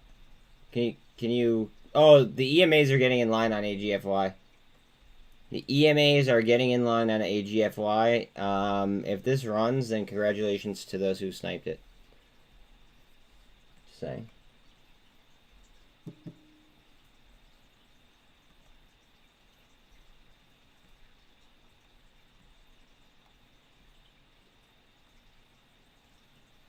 Again, all the EMAs are lined up on Carvana. We just need to break this VWAP. And it's coming out of almost a double bottom, actually. And then this was a couple, I guess a failed cup and handle. Very, very bullish chart nonetheless. 96 cents on AGFY. DXY is what's holding us back, in my opinion. What's he talking about on the space call?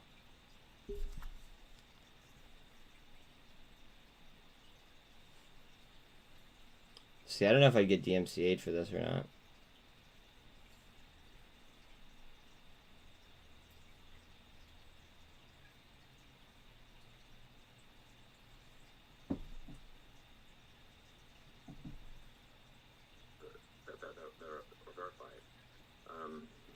And you really won't see much of the rest. So I think it's the only solution. I cannot think of any other path to having a good system.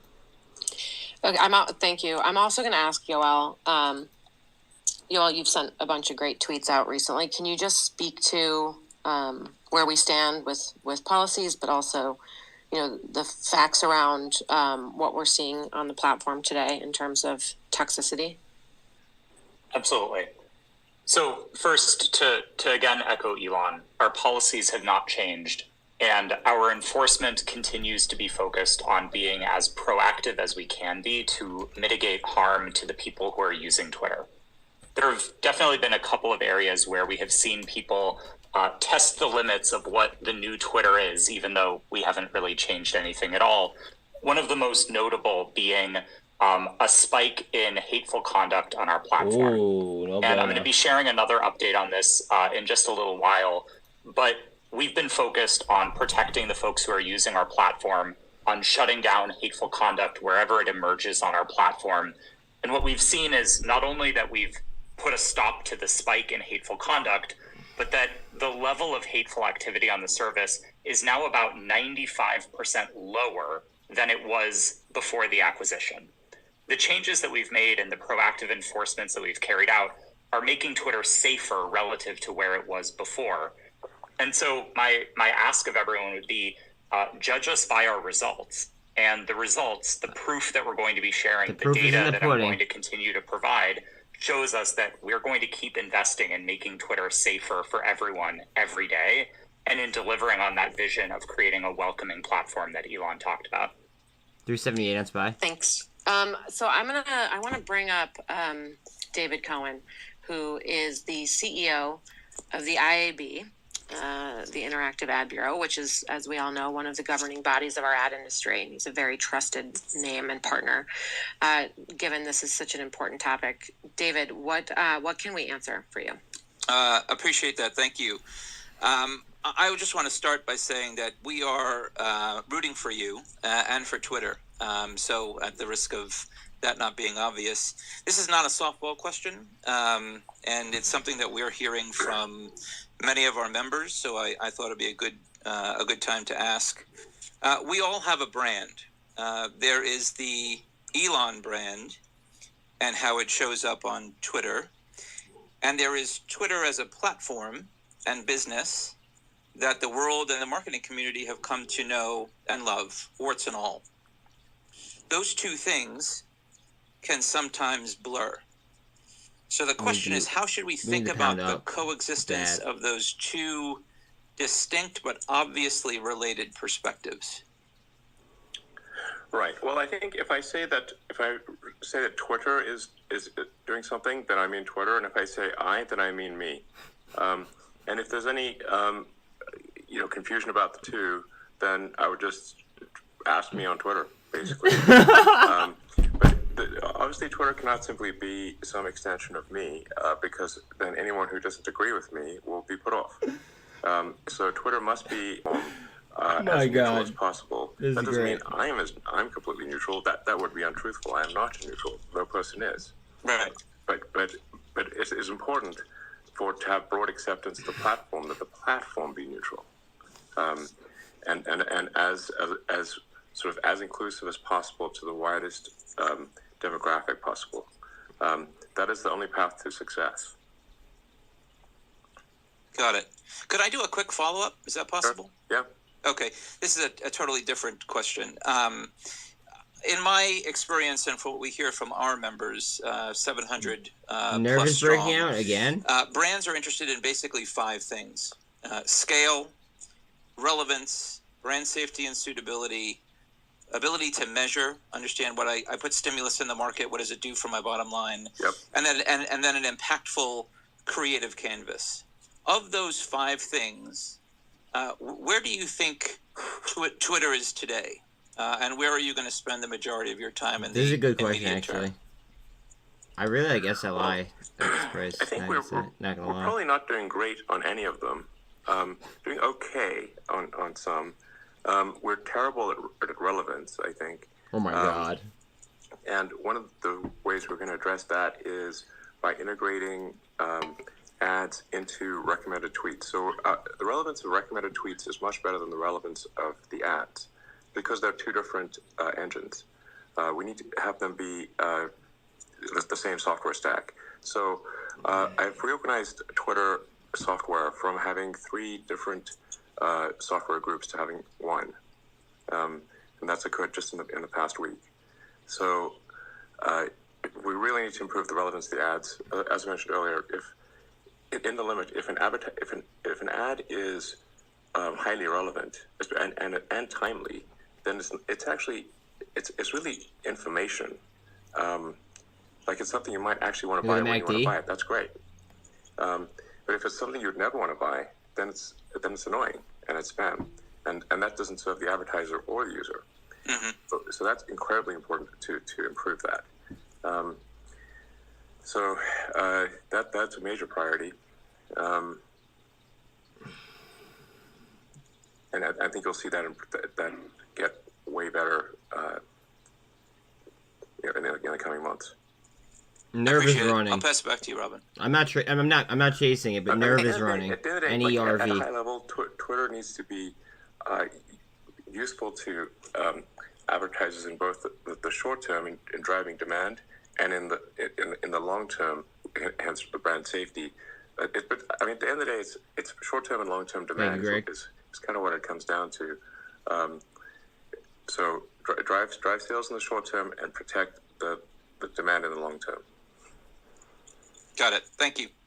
Well, thanks, David, and I feel love free to jump GSAT in at if this you price have more too. questions. Okay. I would just say, Elon, I like hearing you say short and long term. I think we've heard a lot about subscriptions. We know that's important to your strategy, but can you say anything more about long term and the role advertising plays within Twitter, both in the subscriptions piece as well as the non-subscriptions piece? Well, it's just there's. I just mean that when I hear brand safety, what I think I'm hearing is that we need to make sure that the brand overall is protected reputationally in the long term. So that there may be something that drives short-term sales, but it's next to hateful sales, but is ultimately detrimental in the long term. So that's. If I were to put myself in the CEO or CMO position of any advertiser, I'd say, well, I want to make sure we drive sales in the short term, but we're also not doing anything that damages our reputation in the long term. So we obviously need to address both short and long term factors. Right. Okay. One thing that we didn't dive in enough on when we talked about content moderation was this idea of your content moderation council. Watch the MACD. I know you tweeted about that last week, I think. Can you say anything else about that? Like, where are we at with it? What is it going to look like? How will it work? MULN showing all their strength. Top of mind for everyone. Sure. MULN's over the MACD as well. Yeah, we want to have an advisory council that represents a diverse. I don't even want to look at it, dude. We could have been in Nerve. It's such a snipe. That is representative of, like I said, a wide range of viewpoints in the U.S. and internationally. I don't like to look at old money. Now, in the short term, like I've only got the keys to the building, a week ago Friday. So, I'm moving pretty fast here, but it has to take a moment to completely rewrite the software stack. but I can say that the rate of evolution of Twitter will be an immense step change compared to what it has been in the past. Wow. He just shit on the entire ex-Twitter staff. If nothing else, I am a technologist, and I can make technology go fast, and that's what you'll see happen at Twitter. Yep, that's true. And actually, you tweeted earlier today something about there's going to be dumb things coming in months. Mm-hmm. I assume that is, yeah. Well, because you're moving so fast, right? Yeah. What do you, go ahead. Obviously the intent is not to do dumb things. Right. We're not aspirationally dumb. We're aspirationally, not dumb. But despite being aspirationally not dumb, we will still do dumb things. And there's some element here of nothing ventured, nothing gained. If we do not try bold moves, how will we make great improvements? I wonder if they're setting it up for 130. We have to try. We have to be adventuresome here, and then I think we can make some really big leaps, and have radical improvements. And then, but these come with some risk, and so. I know. The key is to be extremely agile. I know. And so if we do make a dumb move, or when we make a dumb move, because we're not going to always knock the ball out of the park, but when we make a dumb move, we correct it quickly. That's what really matters. Yeah, well, and for the record, we're seeing, record-breaking user growth on the platform since you took the keys. So that's excellent. And, there's been a lot of conversation around Vine. And can you just talk about some of the stuff you're really excited about? Vine would be bad for BBIG. Aside from, we've already talked about subscriptions, but what else? And you've said to me to the team, to the organization before about video and all those kinds of things. So talk a little bit about that. Yeah, video is definitely an area where Twitter has been historically weak, and it is an area that we're going to invest in tremendously. And this is, I did ask people what their interest was in Vine. Not that we would want to resurrect Vine in its original state, but just would they want a Vine-like thing?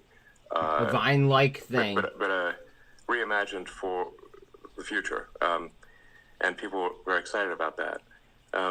One of the things if somebody does become sort of a paid Blue Verified is that they will be able to initially use or download 10 minutes of high-def video, which we'll be expanding to 42 minutes soon, and then several hours as we sort of fix a bunch of stuff on the back-end servers. There are a bunch of fundamental technology architecture changes that are needed. Watch your double bottom here at 11. Significant video. So we've got to make those core software upgrades and server upgrades in order to support a large amount of video, but we are absolutely going to do that.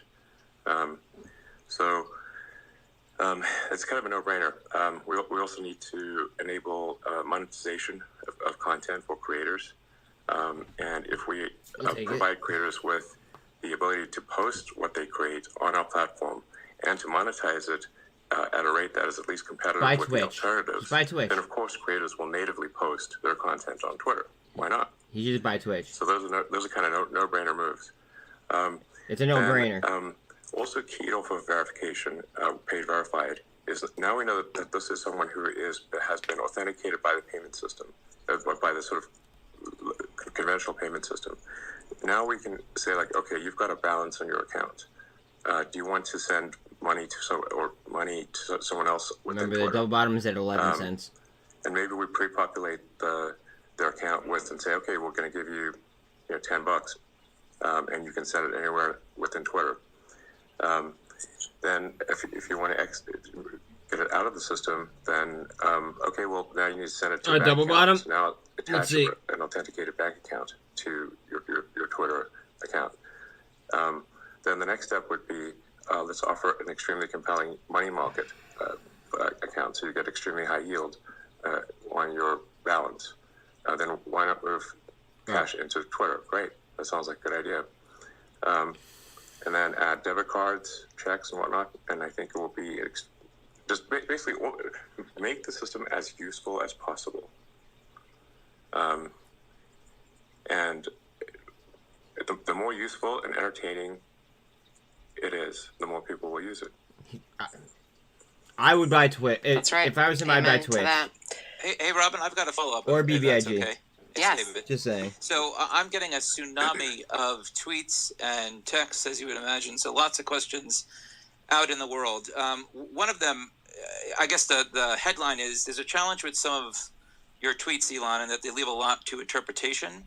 You had something around truth versus high-quality journalism and news. Can you talk a little bit about kind of how you see those two things as different or the same? Oh, this is going to be good. This is going to be good. Well, I do think that we should be empowering citizen journalism in that, if you say, like, how is the narrative defined?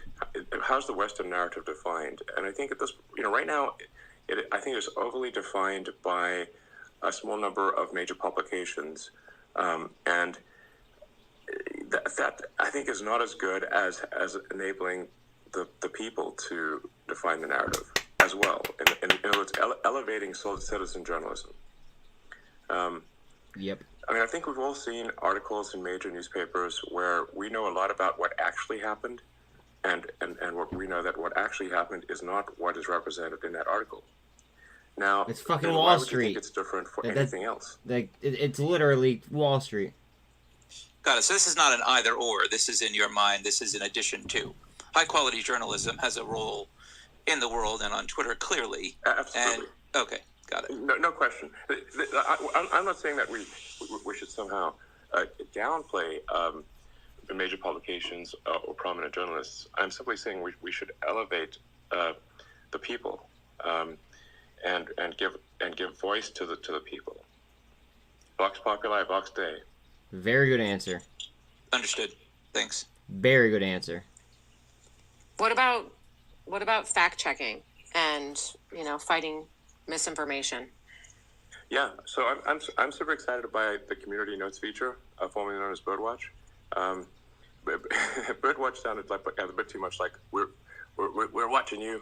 I'm like, no, let's just be chill. Community notes, and actually that was the original name of the product. It's awesome, and we're gonna really go pedal to the metal on community notes, and the way it works, I think, is actually very exciting. In fact, Keith's not on, or maybe he is, but I highly recommend looking at the community notes feature. It's epic. So this is Once really we don't get a help push, if we get a push, this should go down. In improving the accuracy of what's said on the system. In theory. It's analogous to the way sort of PageRank works in Google. Where he could relist it if he wants to. He'd be smart if he did. The prominence of a web page is proportionate to how much weight other prominent web pages give that web page. It's easy to, if you just search Birdwatch or community notes on Twitter, you'll see how it works. And I think it's a game changer in my view.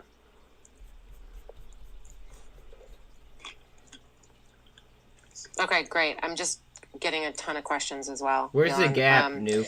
This one is specifically about the auto industry, which you happen to be a member of as well. I know a little bit about cars. Yes, I think you do. What can you share with this community that's concerned about data protection or how your alternative interests related to Tesla would kind of bleed over into this current role? Well, I think it's I certainly would encourage other car makers to continue advertising on Twitter, and I would also encourage. Look how oversold Tesla is. Watch out on TSLL, not financial advice. Watch TSLL though. Be more active, and for their CEOs and CMOs to be more active on the system, and in general, I would say for brands, I think brands should tweet more. I gotta drop you guys real quick, and I gotta see if I could swing something to buy to TSL. I would encourage people just to be more adventurous. Like that's certainly what I've done on Twitter with Tesla and myself and SpaceX, and it's worked out quite well. It's 1160 right now. But I'm definitely not going to do anything which is somehow advantageous to Tesla, because that's going to totally turn off any automotive advertiser. So it has to be level playing field, or we won't get automotive advertisers. So yeah, I don't know what else to say, but it's except that if there's, you know, we're just going to try to be as fair as possible. Awesome. Oh, go ahead, David. Were you going to say something? Yeah, I got another one.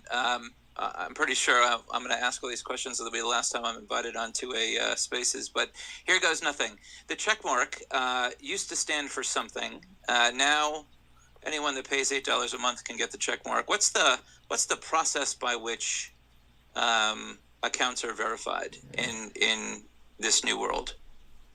Fuck, what do I buy? Well, it is someone has to have a phone and a credit card and $8 a month. So that's the bar. However, we will actively suspend accounts engaged in deception or trickery of any kind. So it is a leveling of the playing field here. It will be less special, obviously, to have a check mark. But I think this is a good thing.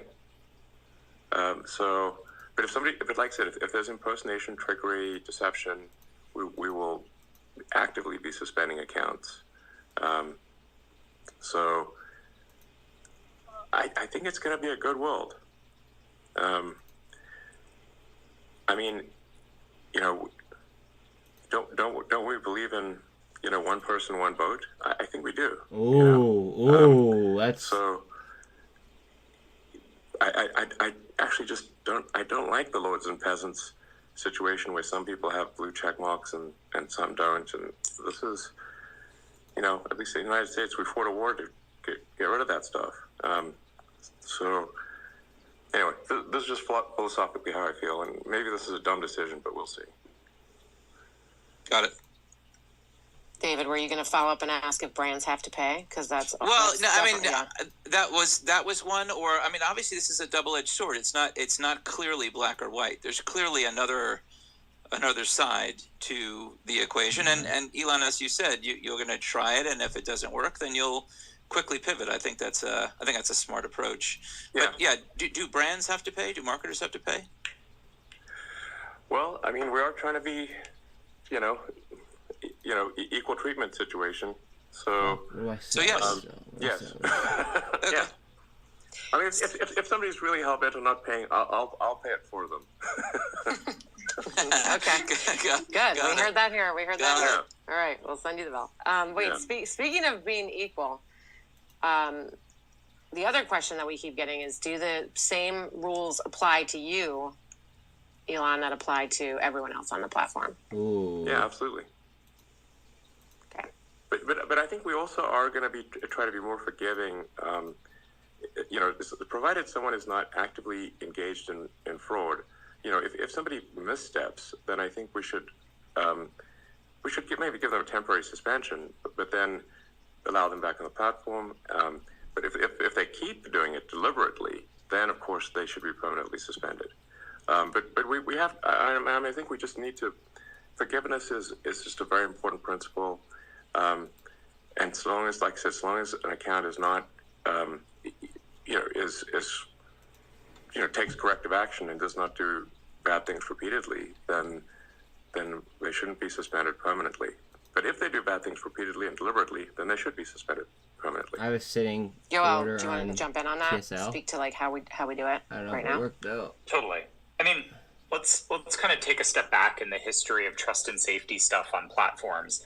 For many years, the only thing that Twitter could do was delete tweets and ban accounts. That was our only tool for content moderation. And so we did quite a bit of that. We deleted a bunch of tweets and we banned a bunch of accounts.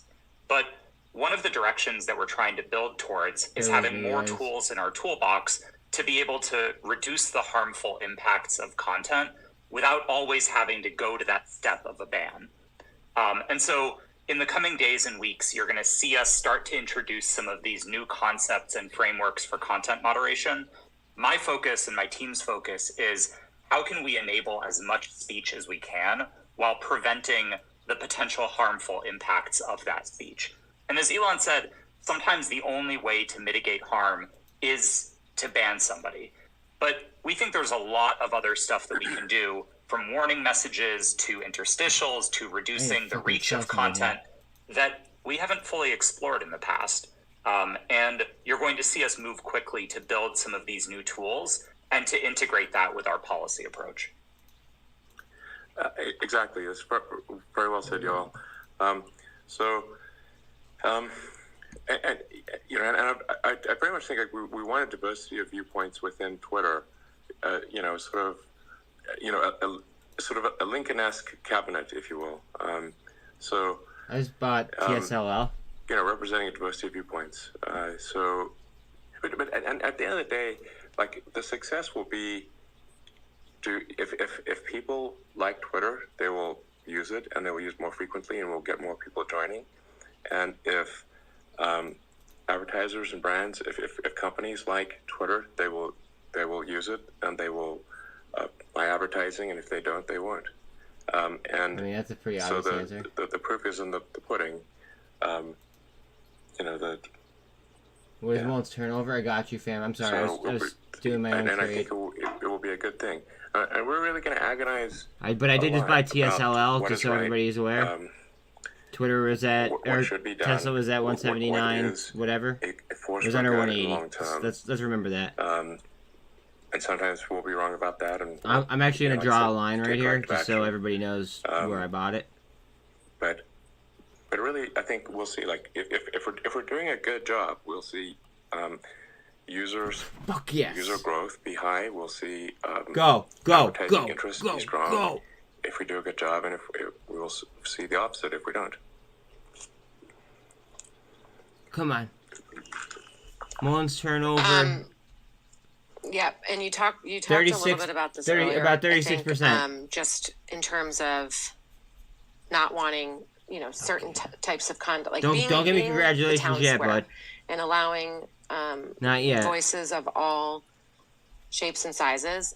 Like, how are you thinking about choice on the platform? And certain people are comfortable with certain content, others are less comfortable. Like, can you talk a little bit about that vision and how that's going to come to life, and when you think we can see that? Because I think that's really an important point for folks to understand. Sure, I think there's a big difference between freedom of speech and freedom of reach. So, at least in the United States, we're big believers in freedom of speech. So somebody can say all sorts of things that we don't agree with and find unsavory. Like, if you just were to go to Times Square right now, there's going to be somebody saying something crazy. But we don't throw them in prison for that. But we also don't give them, put them on a gigantic billboard in Times Square.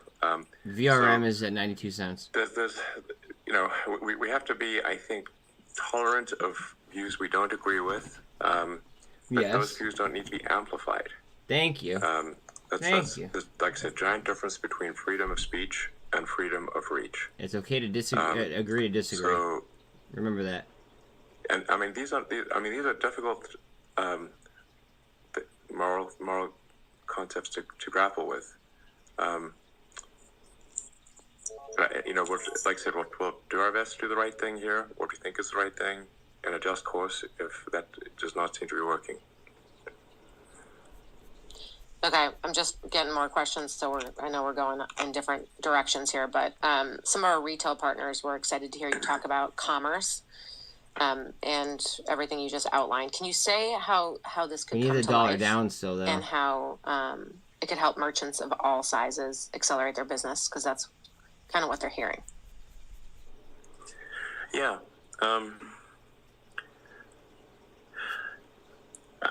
We've got a lot to do on the software side. I can't emphasize that enough. So Well, he's really we've gotta talking shit about write like a lot of code the here, the old and Twitter we've got to stuff. change a bunch of the existing code base.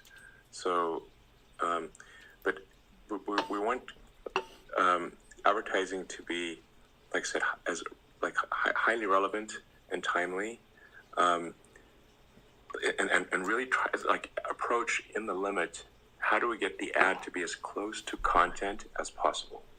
I mean, if you're shown an opportunity to buy something that you actually want when you want it, that's great. That's content. That's something. It's like, wow, you just served somebody's need. That's awesome.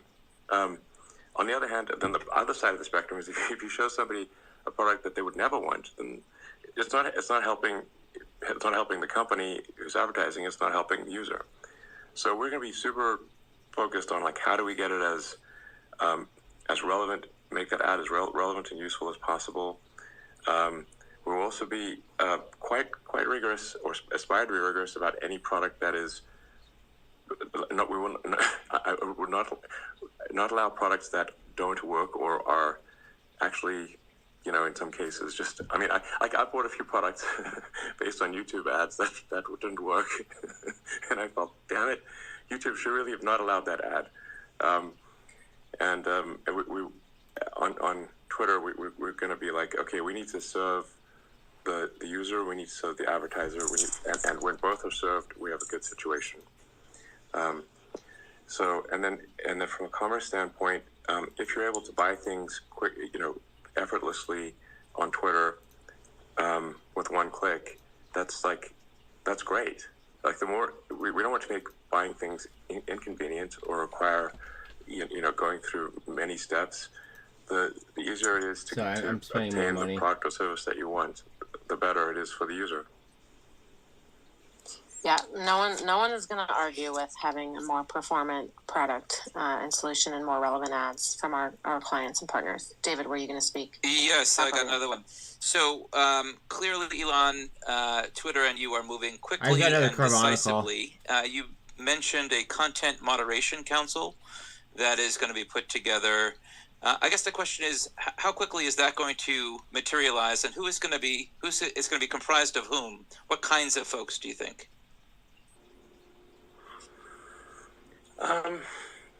Man, that's a hard one to answer. I think it'll probably take us a few months to put that together, and I mean, certainly a lot of people that want to be on it. But this will be an advisory council, not a command council. It's basically so that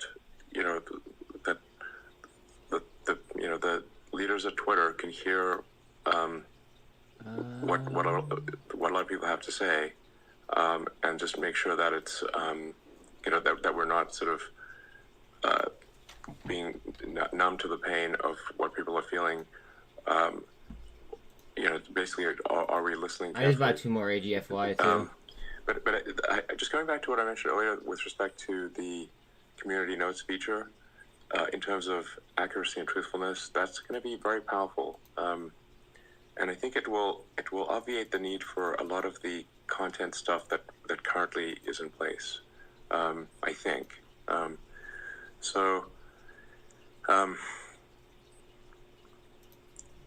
And look, I'm open to ideas. If you have thoughts here, that would be good to know. I love how he's always like down to say that.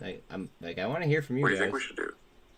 Yeah, we absolutely do, and we get feedback all the time, so we can absolutely do that offline. Okay, sounds good. I can just say that like the aspiration is very much to do the right thing, and the I think the best evidence for us doing the right thing will be that more people are signing up. Oh, my bad. They're spending more time in the system. I mean, he's probably got one of those Neuralinks in. For advertisers as well.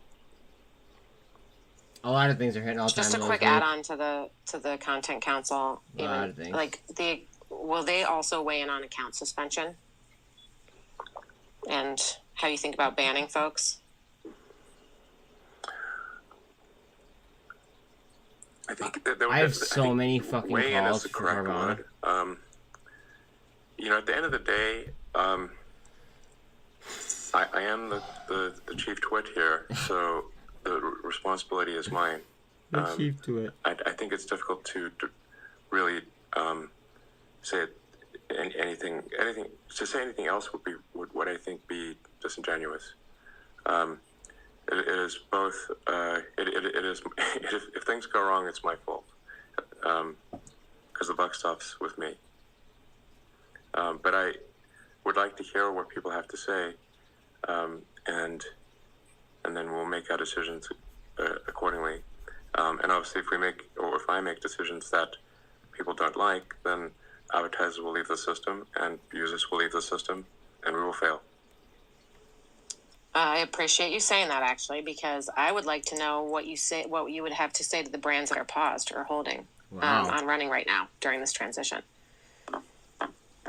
Yeah, well, I understand if people want to kind of give it a minute and kind of see how things are evolving. But really, the best way to see how things are evolving is just use Twitter. I'm not even gonna draw that line and see, well, how's your experience? Has your experience changed? Is it better? Is it worse? I think we're gonna spin out. As you all was saying, actually, below the MACD we've is been more rigorous about way oversold, clamping down on bad content and bots and trolls, not less. So, my observation of Twitter over the past few weeks is that the content is actually improving, not getting worse. I mean, if there's anyone on the call who'd like to speak up, if they think this is actually not the case, please say so.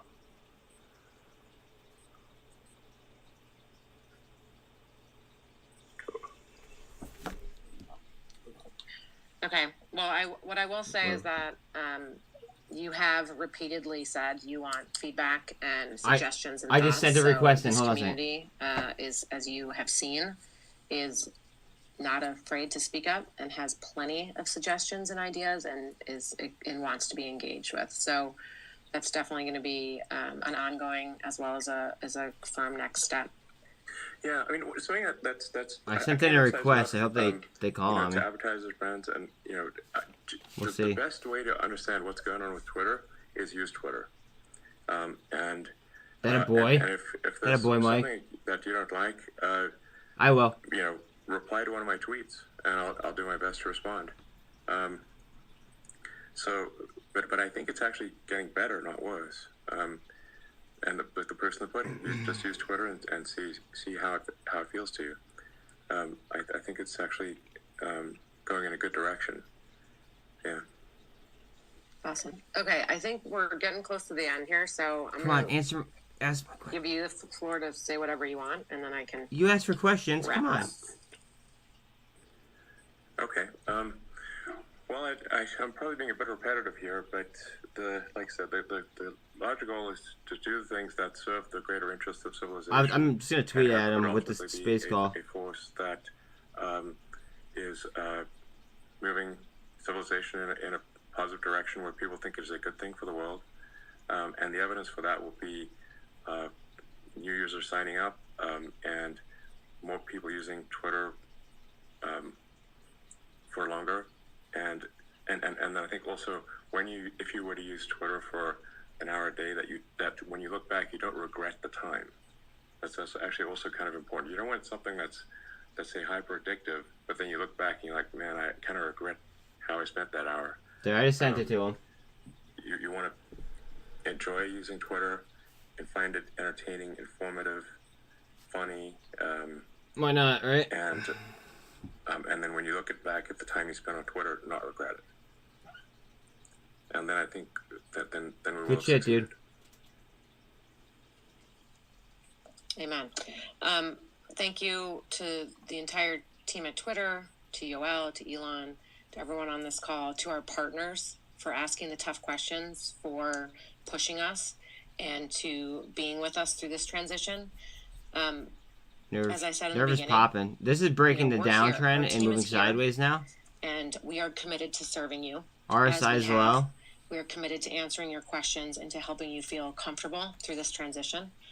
And we want you to continue to push us, to ask VRM's at questions 90, and to trust under us. 92 cents. And we'll just continue to communicate the best we can to further build trust in this community. So with that, thank you everyone for joining, and see you out there. All right. Thank you. Bye-bye. All right.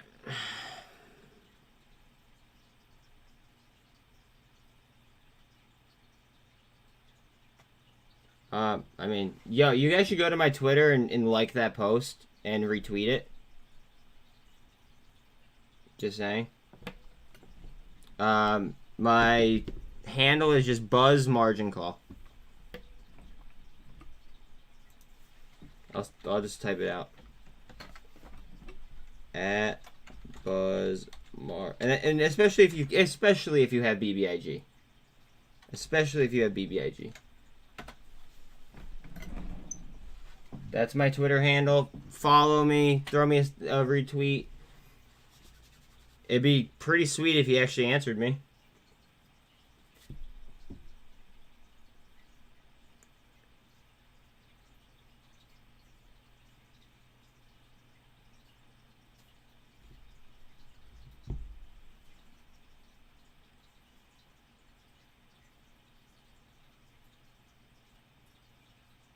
Like, that'd be huge.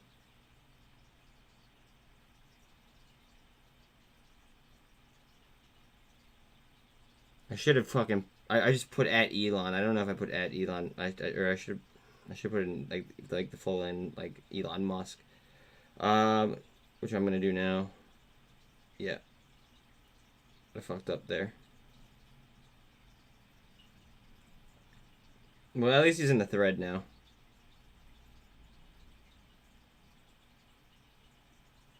I just typed in Elon because I was trying to get it in there quick before they shut the call down. MULN 3 Little Soldiers, okay. Spy's trying to fight.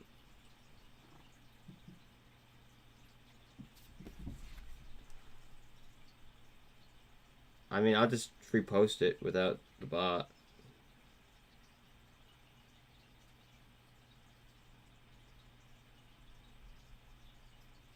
If I have to.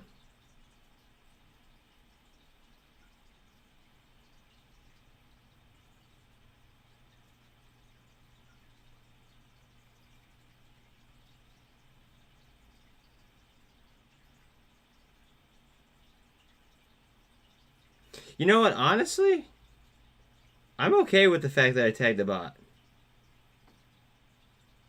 I'm okay with the fact that I tagged the bot. It shows that he needs to clean up the platform.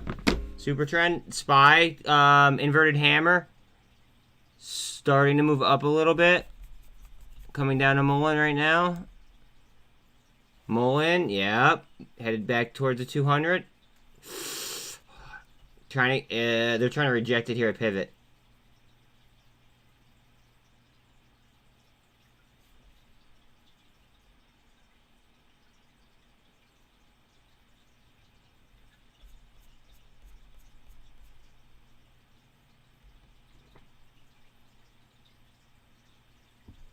SPX curl? Okay, we should be alright then. Should be alright.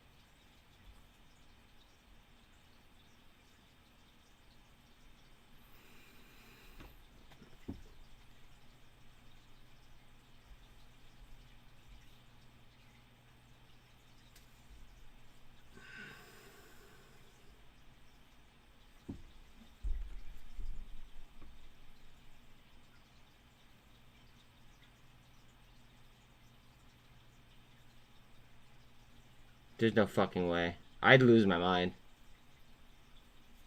SPX super trend up? I'd lose my mind.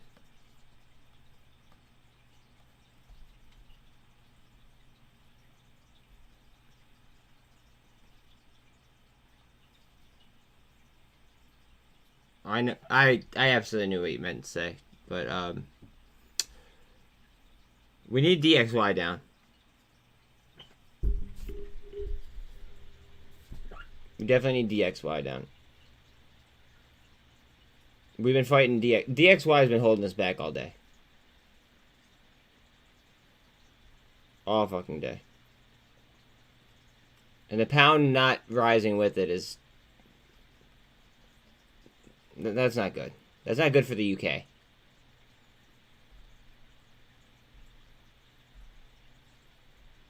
GEVO might be a decent entry. Not gonna lie. Not financial advice.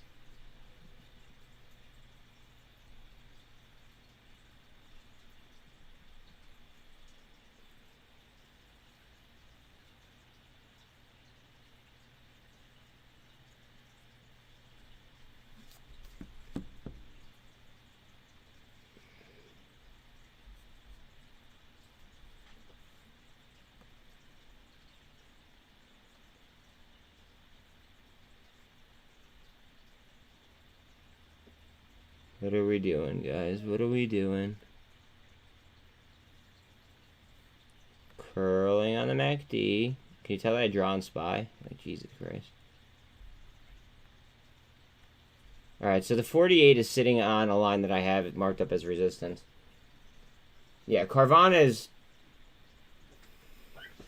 People... I would really like it if people would spread my video on Carvana. Just throwing that out there. It's accurate, it's sourced, you know, it has all that good stuff. Just saying. In fact, I'll go ahead and I'll get it up and live for us. Here, this one actually covers Carvana as well as VRM. Here. Turnover is not that heavy on MULN. It was like 40%-ish. Please share that video. If you will. Wow, someone really had the balls to come in here and dislike a video for no reason. That's okay. Whatever. Yeah. Anyways, if you guys could share that, that'd be dope.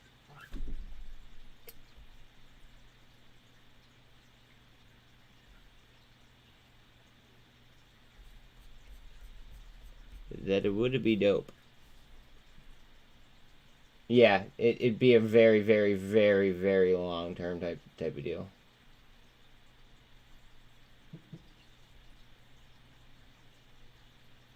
Nerve is going for 4. That's insane.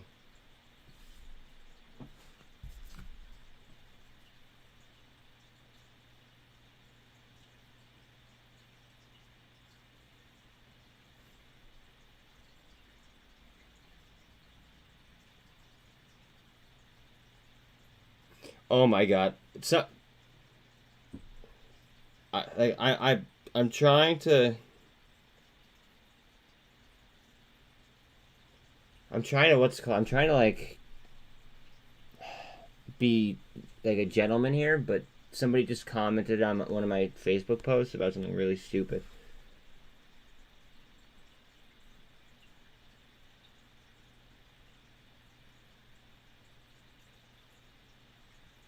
Okay, never mind. I've read it wrong. Okay.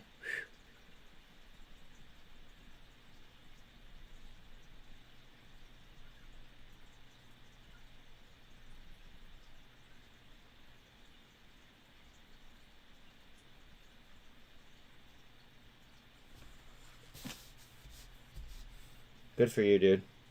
I think that you got a good fill.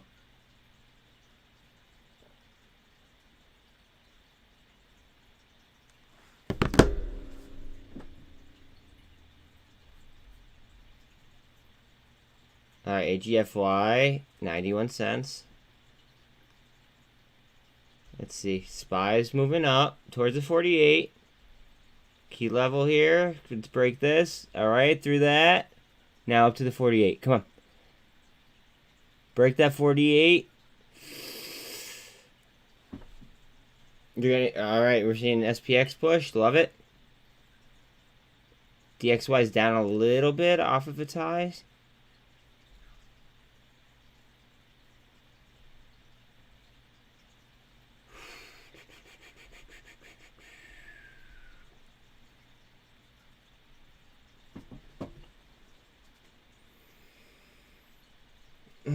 Guys, remember, cool, calm, collected, ice cold.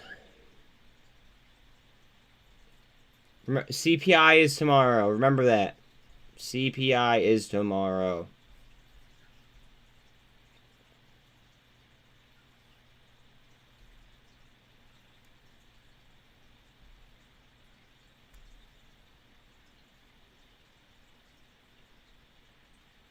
Yeah, I'm sure that it has been getting momentum, but at the same time, if it's in a major publication, I don't know how I feel about it. You know what I mean? Like, most publications are like bought and paid for. Like, look who owns MarketBeat. I don't know who the owner is. I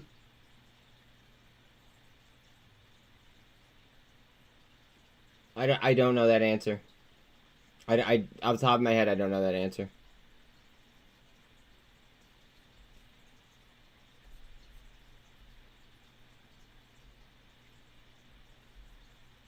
I can't wait to get the T+2 from today.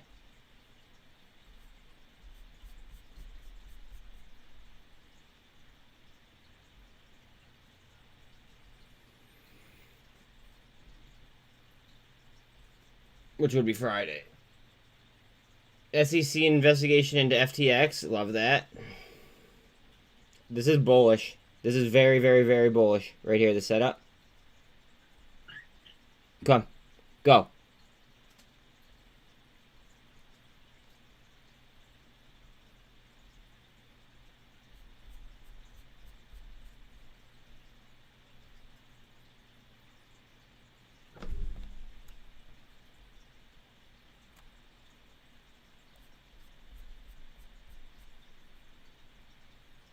Go ahead, babe.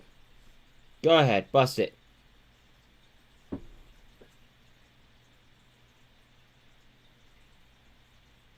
RSI is still only 55-ish. 53.8. Yeah. If you're new,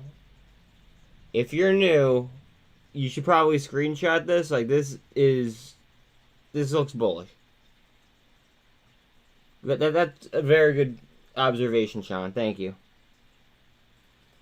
If you're new and you're not good at reading charts, like, screenshot this.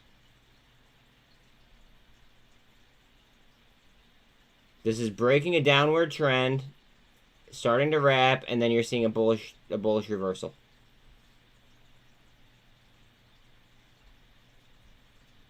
SPY at the 48.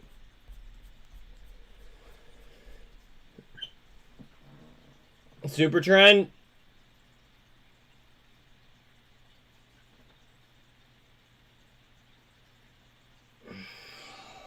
Come on. Come on. Guys, we could literally see like the market go nuclear. Just out of nowhere. Don't be surprised. But then don't be surprised if we were to sell off information from tomorrow, because that could also happen. We're doing price volume above the 48 on SPY right now.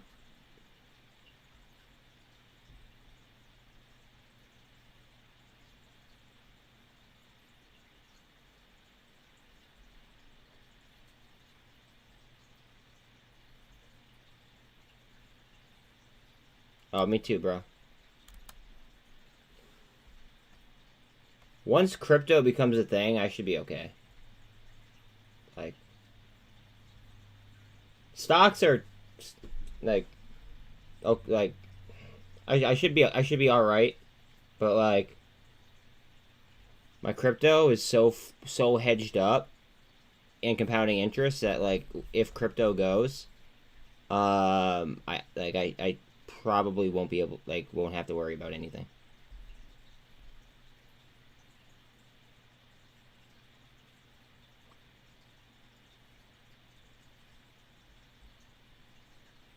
Worst savior. Okay, you have way too much emotion right now, Antics. I need you to breathe, bro. Breathe. Breathe, breathe, breathe, breathe, breathe, breathe, breathe. You got fucked by the... You got fucked by the paperwork, really. By the filing. That's that, and then not DCA, and like not having or holding dry POW for today.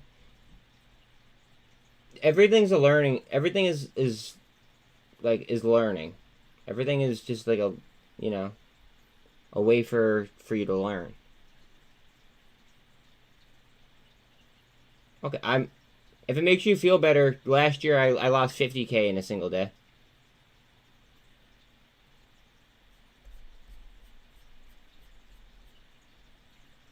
I mean, I don't know if that makes you feel better or not.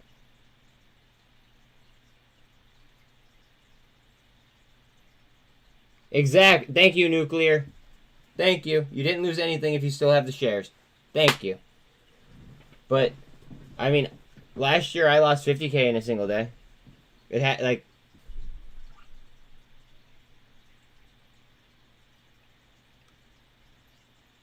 Yeah, it's not... Like, you're not fucking with options right now. Like, you're chilling. You're chilling. Like, it is what it is. You're down. A lot of people are down on AGFY. And a lot of people got great fills today. That's, you know, obviously... Be happy about that for those that did, but... This is a double bottom, too.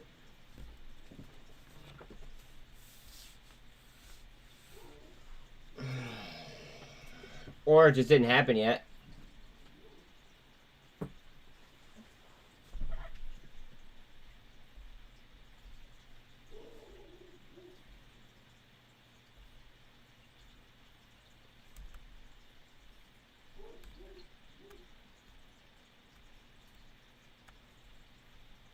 Looking for a gold cross on Carvana. This chart looks so fucking bullish, guys. Ooh,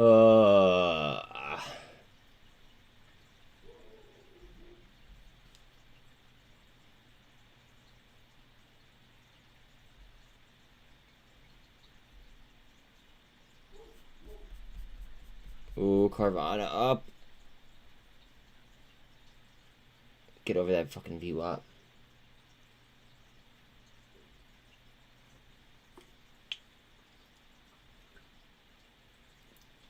I think it would be bought out by then.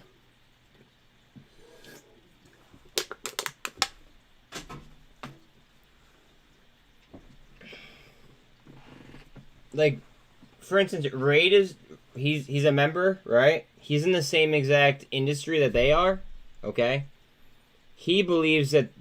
And again, this is a belief. This isn't, like, financial advice. But he believes that just off tangible assets alone... Their market cap should be around, like, 12 mil. So, like... Breathe. Breathe. Comms?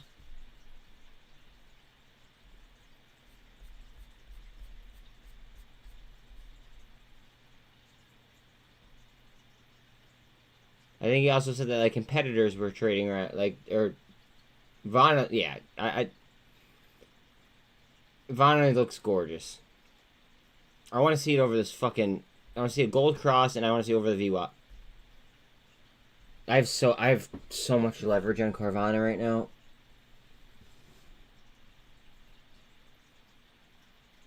It's like... I just wanted to go already.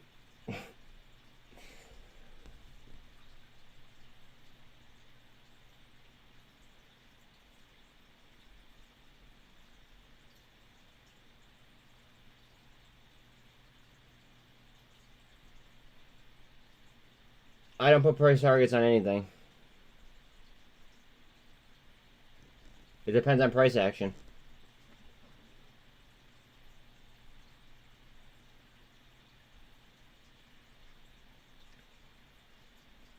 Alright, you guys see the levels we need to beat. We need to take out 767, which were 3 cents off, and then 774.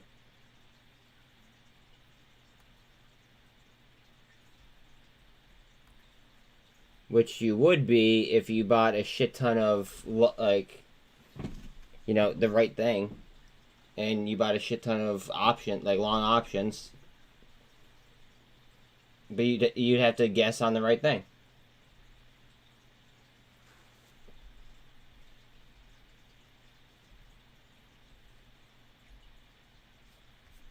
And until then, you're literally eating theta, which kind of sucks.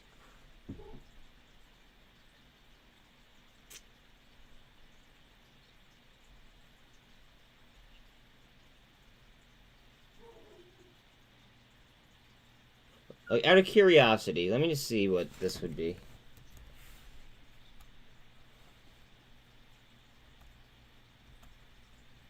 Oh, they only go out till June.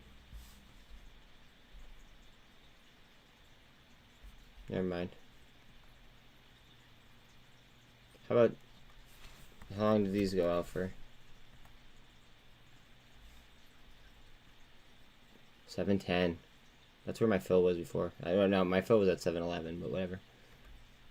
Yeah, these only go until June. Yeah.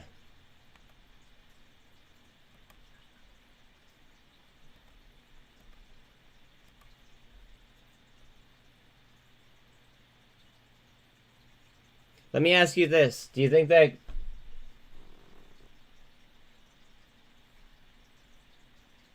Well, I mean, you could use statistics in a way. And include... Because you'd have to include inflation and all that shit. If I had to pick one, it might be this. If I had to pick one.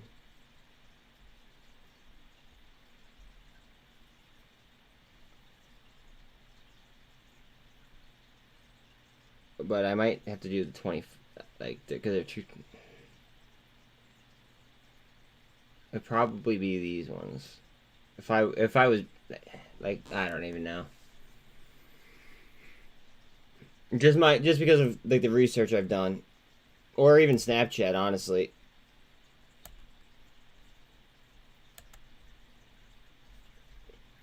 They're not even that expensive, the 25s. Holy shit. There's a lot of them. They're only $140. Whoa, whoa, whoa, whoa, whoa, whoa, whoa, whoa.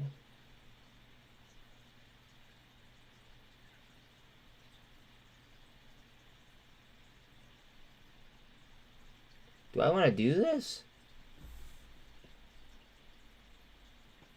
I'm gonna eat theta though. Oh, fuck me.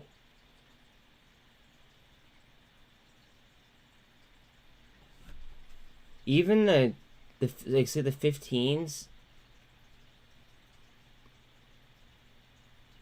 Alright, the 20s are you get an 18% discount. It's about half price. Oh man. I don't even know. I don't know. Don't fucking know. Look at this, though. Look at this. That looks bullish. That looks like a little drawn-out yup.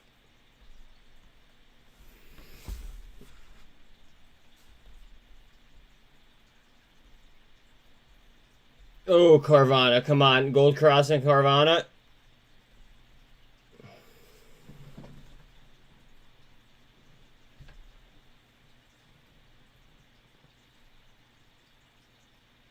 Guys, please be very, very careful, especially with options, and especially if you don't know what you're doing with them.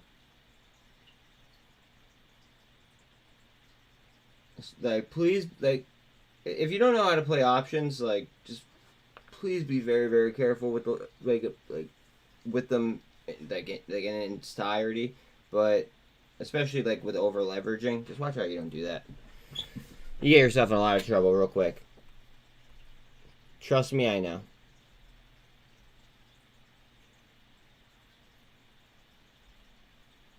It's not fun.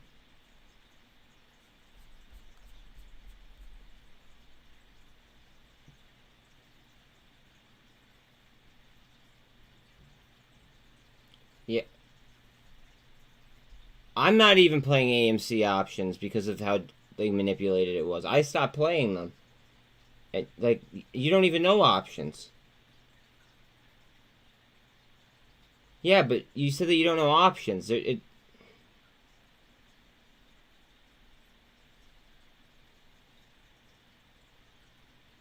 Why would you trade something that you don't know? That I just can't wrap my head around that.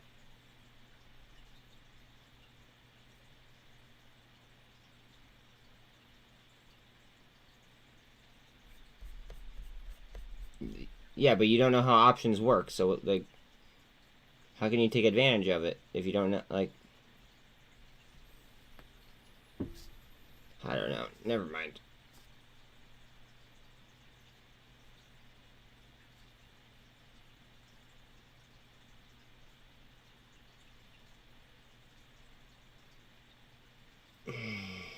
I could shoulda, coulda, woulda you on options all day long.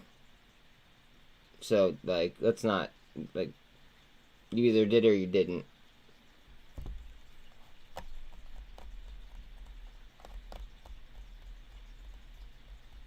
Good luck. I think that is, I don't know. I think that there's better options on the table for you, but best of luck to you, my friend.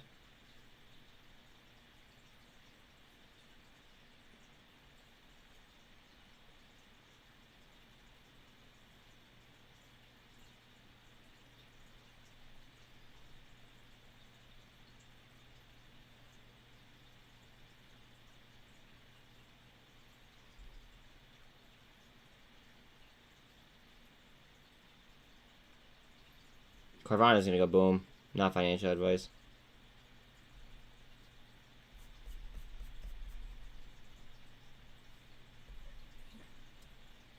If it was MACD to twist.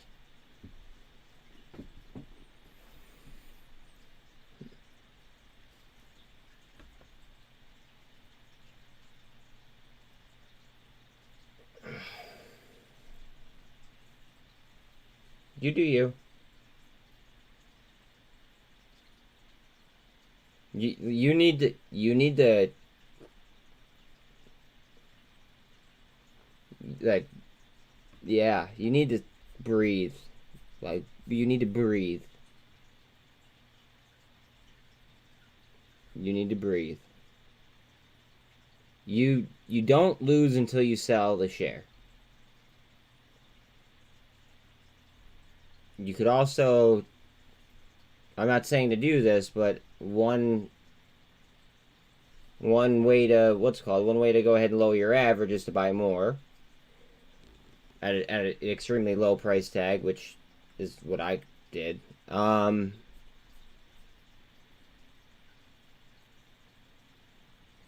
mean, you need to breathe though.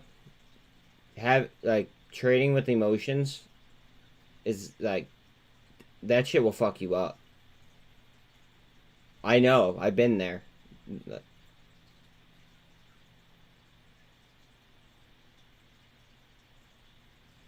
I mean, I knew AMC was probably going to go down too.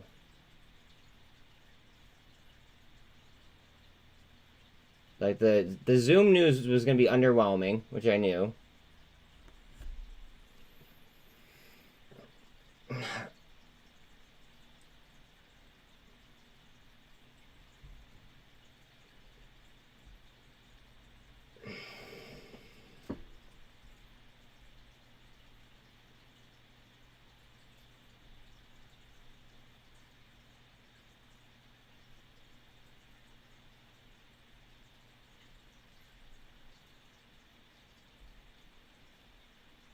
Don't you wanna, Vana? Don't you wanna, Vana? Rig is at 4 flat.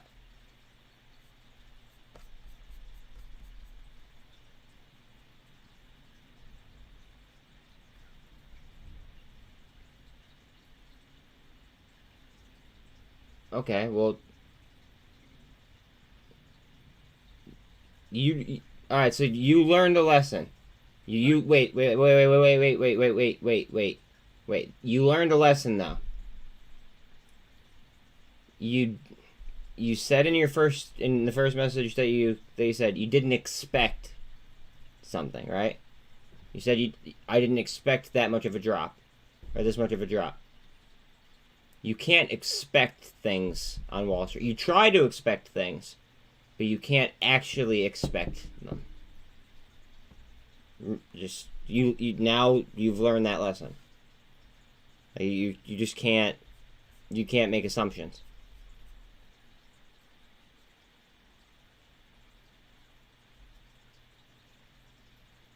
You learn literally one of the the most important lessons that there is to learn.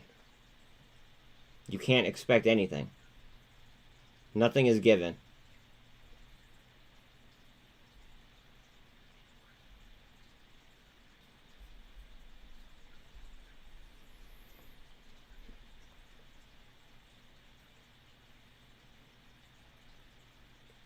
Nah.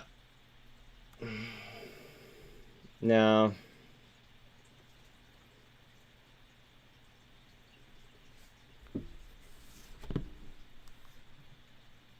No, don't be doing that. Don't be doing that. Don't be doing that.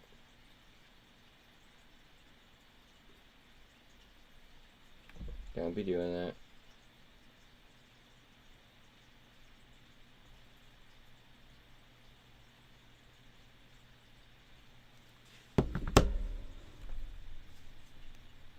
Price action is just above VWAP right now in Carvana.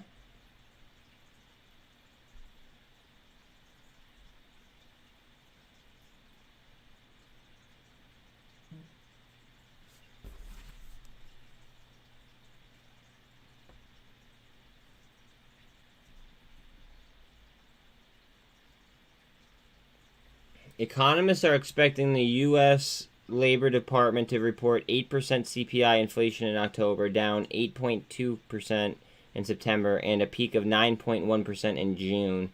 Economists are also projecting core CPI, which excludes energy and food prices, gained 6.5% in October, down from 6.6% in the previous month. I think that those numbers are wrong, but I am almost baking in the fact that people agree and think that the numbers are kind of, just off. Like it's kind of like screwed up that the government's doing that, but like it's almost like they're baking in the fact that like they're wrong.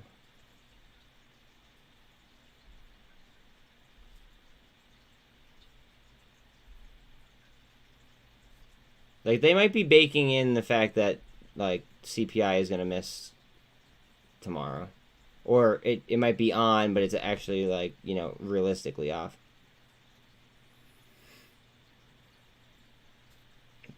Yeah, the numbers are cooked. I agree.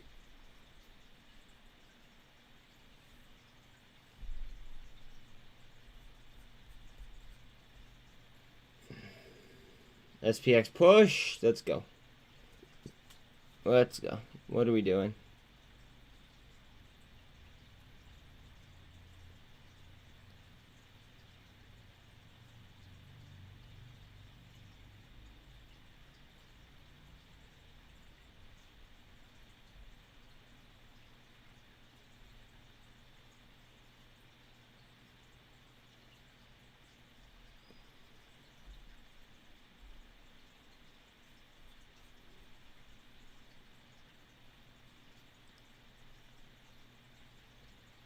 We really want dollar strength to go down.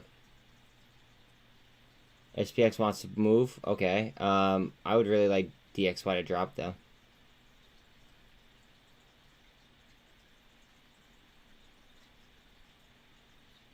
All right, you look at SPX. I want to look at SPY real quick.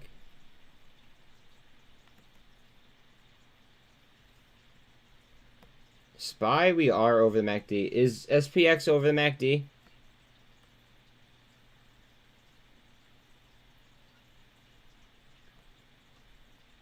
Alright, all the EMAs are on top of each other on SPY, except for the 200.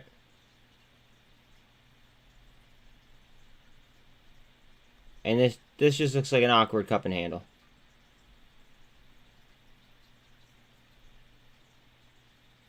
RSI is a 44-ish. MULN is now red on the day.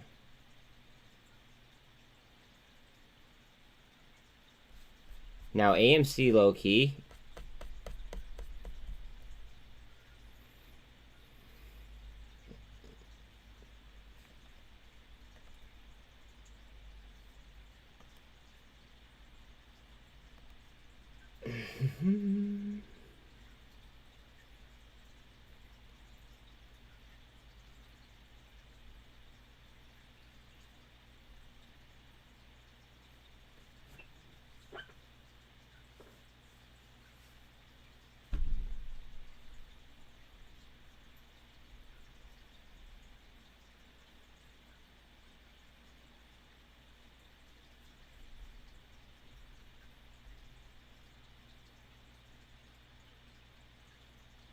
$6 options on AMC for this Friday. 2 days away are $4. That's not financial advice. I'm just pointing something out. But there's a lot of open interest on them, guys.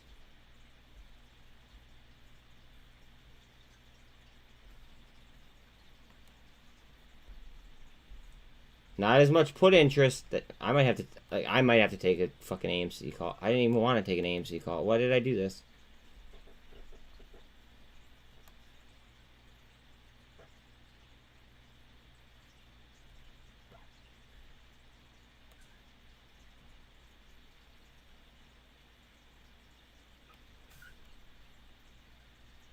Fuck me. Why did I do this?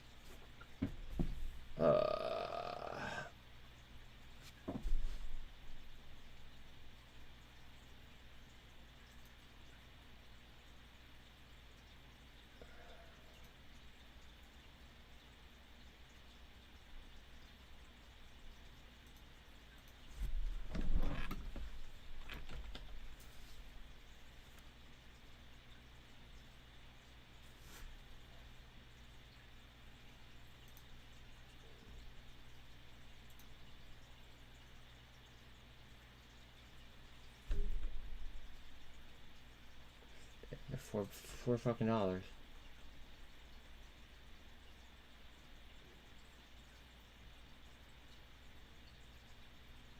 Jesus, do I really want to do this?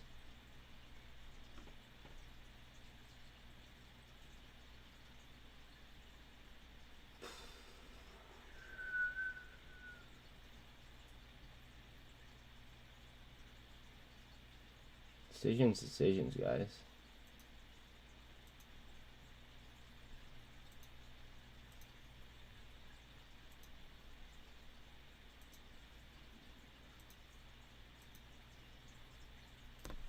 Alright, here's what we're gonna do.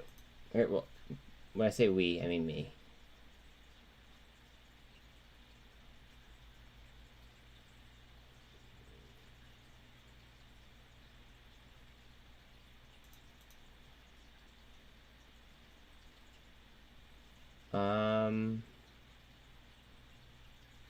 I'm going to buy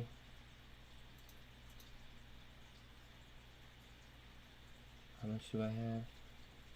Okay, it's been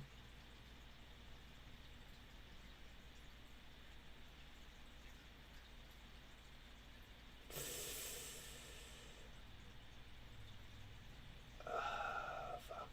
Alright.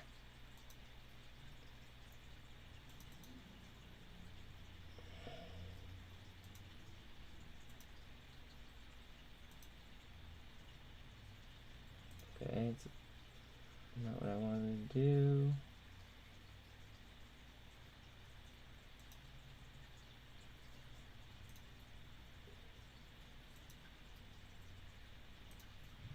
How much do I have? Fucking, I hate when this shit happens. Hold on a second. Oh, okay, I have that much. Alright.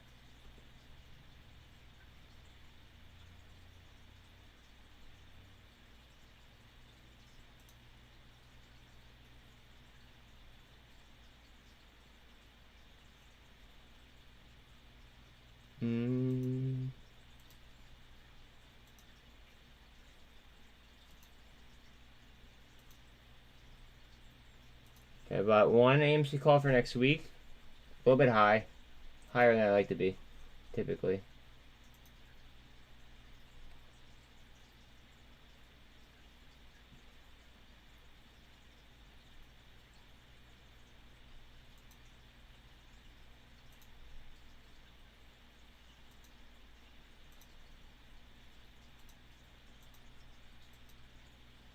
And I bought another one. Okay, so I bought 2 AMC calls.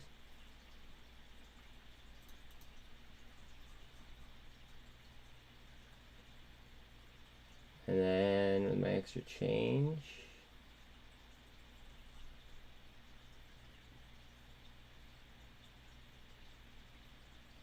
let's go MULN. And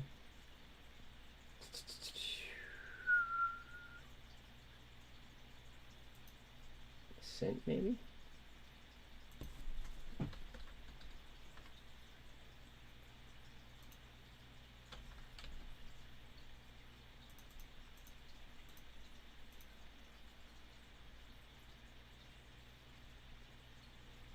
Alright, cool.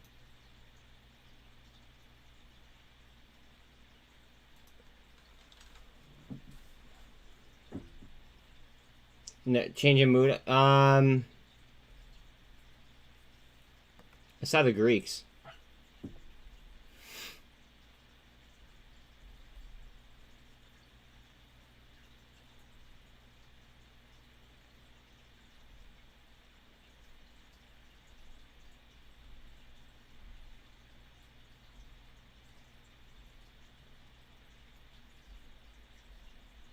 Like this could easily build a gamma ramp very, very quickly.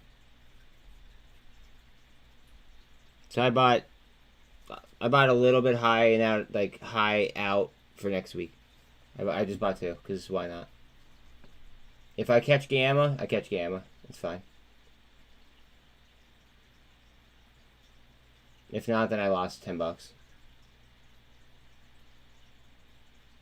I mean, if it is, then I'm gonna make money. Just because of the IV increase alone.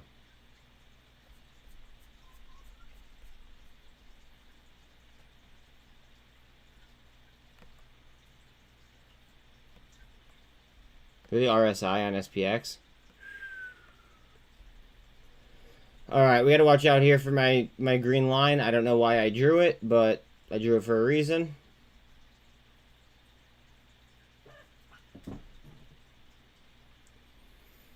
I sold something I didn't want to sell in order to get some.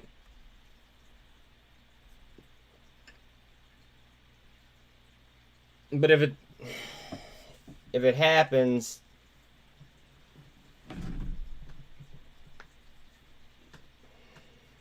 I don't know. But they have a lot of announcements to talk about. I just bought IDEX today. So, I mean, you do you, but I bought IDEX.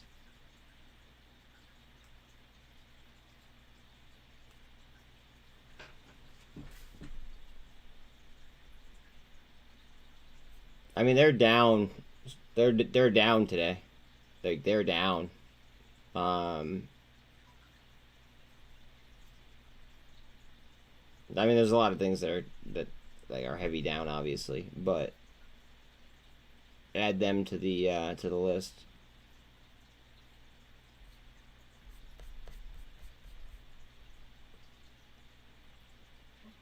VRM is literally at fucking 91 cents. That's crazy.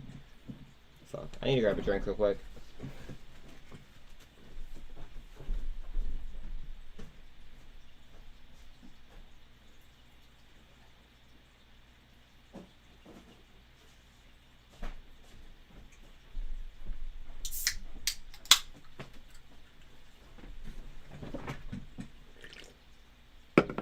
Why is it saying I have one thing open?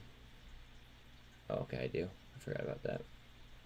Alright, I don't know why I drew this green line, but I did. So I guess we'll see.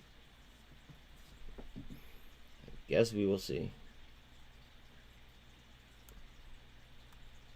Usually green is good.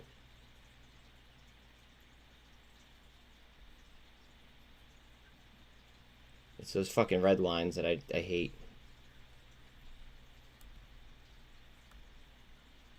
If this bounces off my green line, and it just bounces through trend, I might have to walk away. Come on.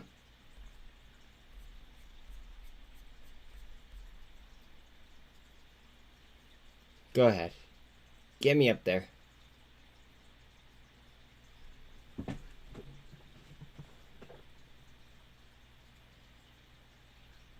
Again, dollar strength is really, really, really hurting us here.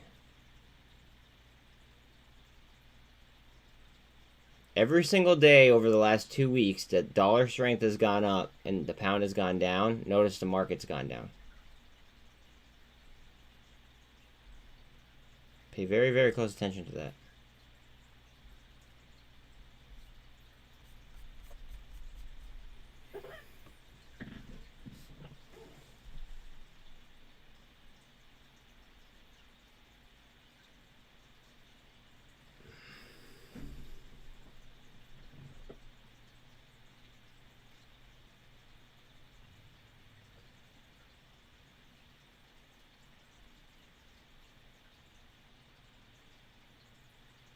Alright, so we are just off 375 on SPY. ETH is about to grab 1200 back, hopefully.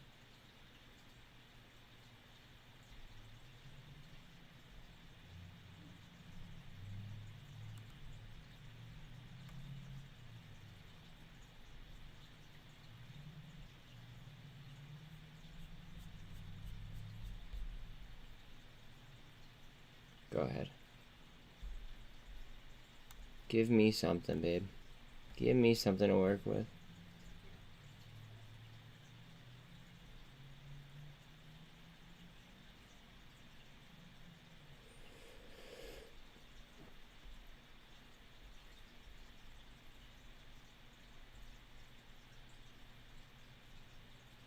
If you think crypto is going to go up and you think Coinbase is going to do well,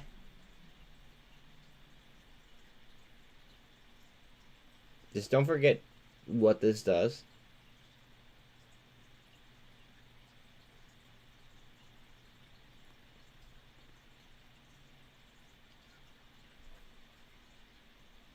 Like, at first I was totally... Wow, look at SLI. At first I was totally against the single stock levered ETFs, and now I really, really fuck with them.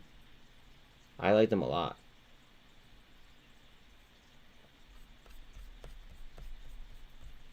My only loss on them so far was a Tesla loss. And that was because of the market just tanking. I forget when that was. Matic is up 5% in the last 2 hours to 85 cents.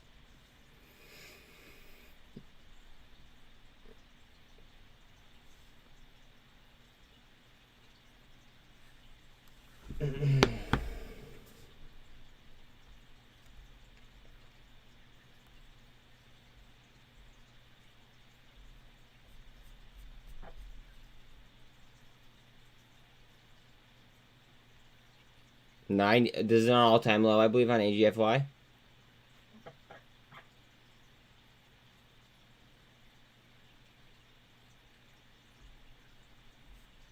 SPY at.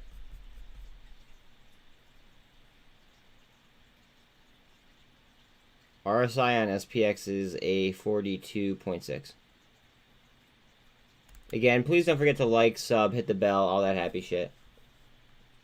I know it seems, it seems very silly to take, 10 seconds out of your day in order to go ahead and do that, but it means a lot to me. It really, really does, because it just boosts me up on the algorithms and all that stuff.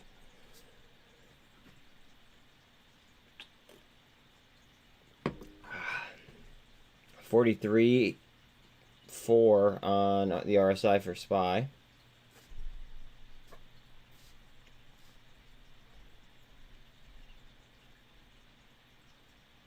I think we're going to be okay. I think it's going to catch support right off this. right off the bottom here. Let's see. I mean, I could be wrong, but let's just see. Comms rip soon.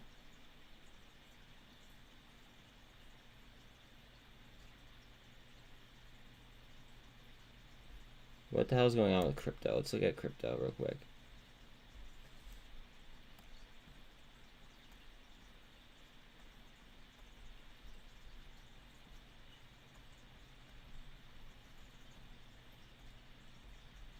Crypto has higher lows.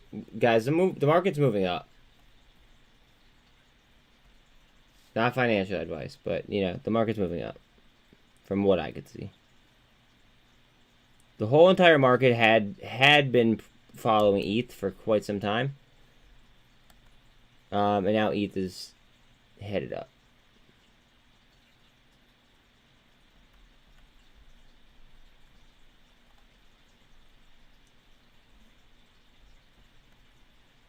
Ignore this line. This is not how you're supposed to draw.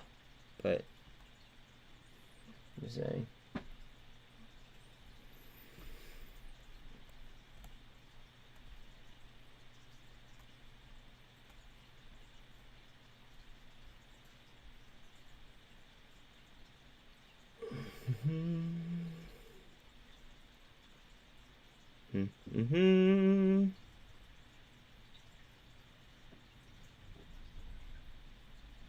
And that's why I don't set stop losses. Especially on crypto.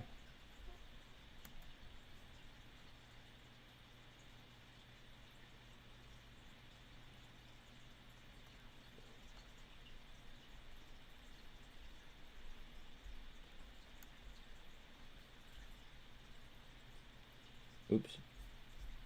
My bad, guys. My bad.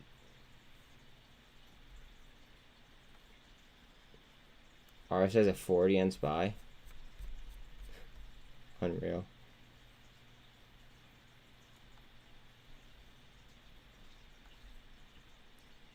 You know, the turnover on comms for being a 5-cent stock is only 15%. Pretty impressive.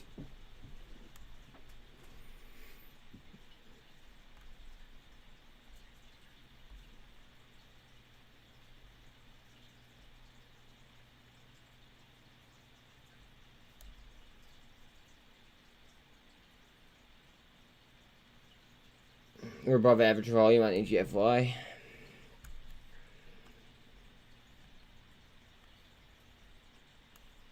Ooh, Carvana was a little bit of a downtrend here.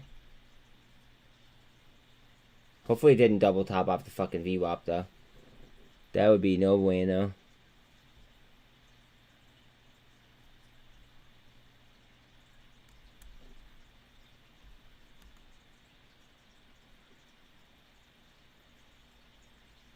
I mean, that's damn close to a descending channel, though.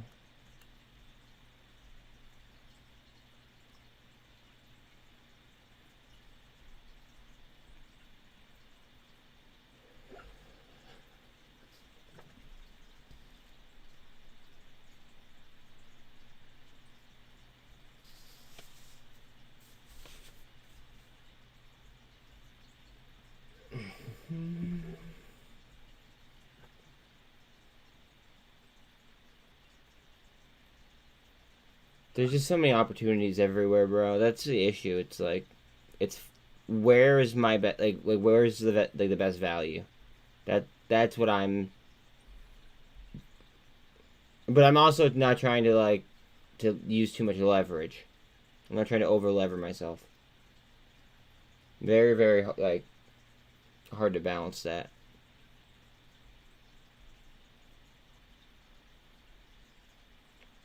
Very important to balance it. Very hard to balance it.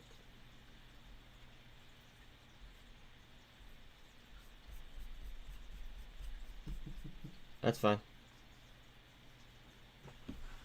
If it does, I honestly won't even care.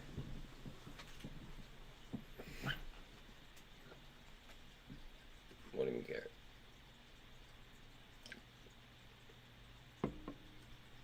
I bet you do. It's not the only one, though.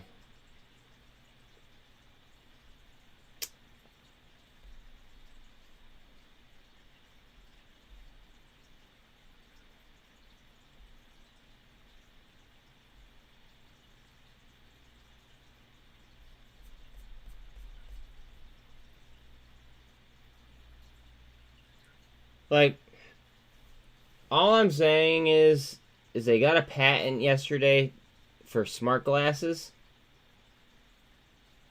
and they just signed a deal with Amazon. Think about that.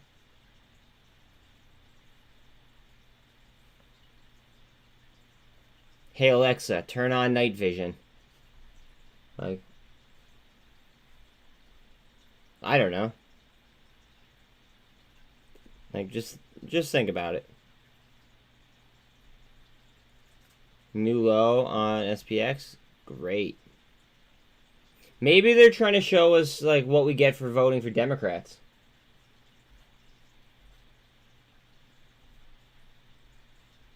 I mean, it could be.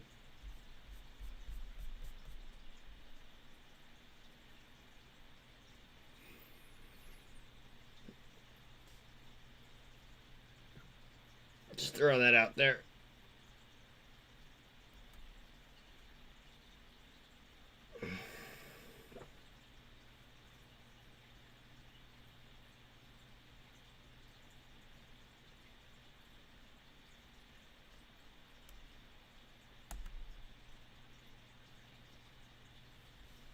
Oh, this is, guys, SPY is so oversold right now. It's a 25.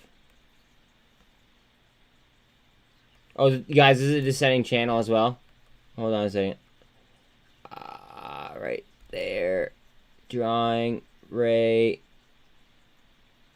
Oh, wait, maybe it's not. It's fucking close, though. I'm gonna ignore it. I'm not gonna draw that, actually. I'm gonna delete it. It's very, very close to a descending channel, though. Super trend down. Okay.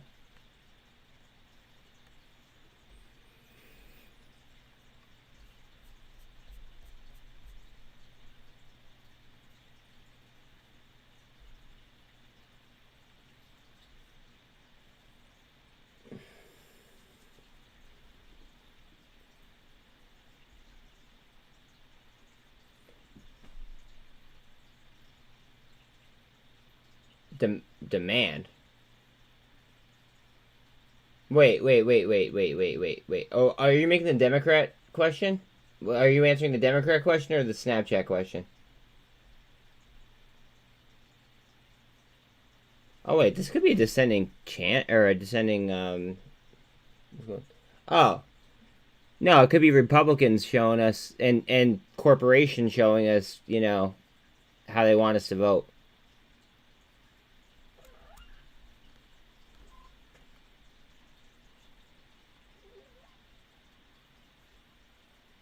It doesn't have to be the government.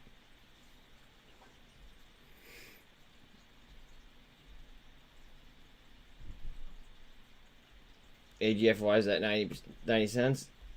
Okay.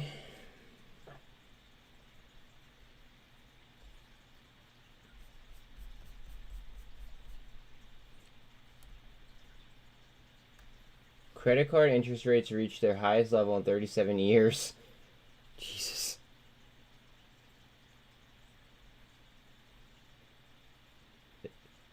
I wonder if Visa or MasterCard is up on that news. Visa's down on that news.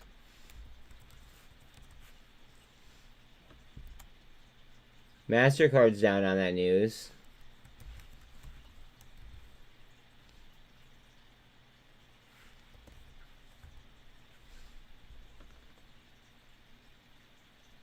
Do I not have Amex?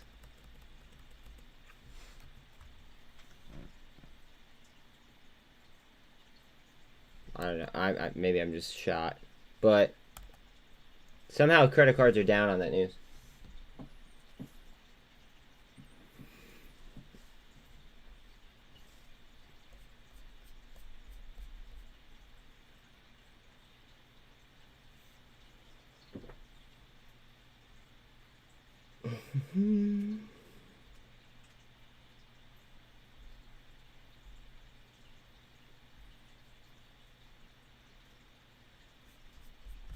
MMAT's down 10%.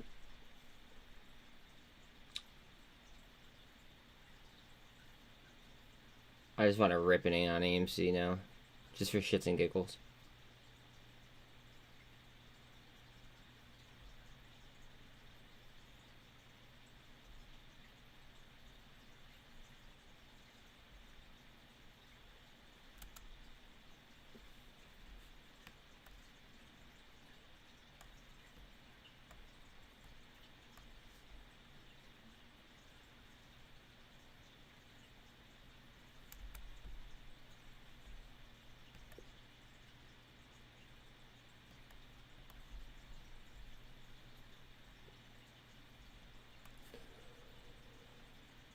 Yeah, Veru's not. It's probably not going to trade today.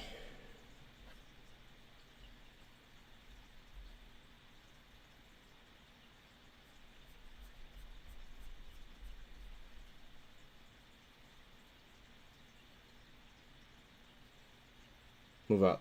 Move up. Move up. Engulf up.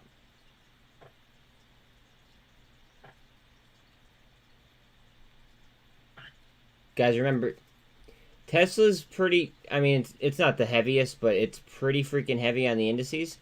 Usually, the Nasdaq and SPY will kind of lean whatever way Tesla's moving. I use it as like a way to gauge velocity. So that's why I'm watching Tesla right now instead of like SPY or SPX.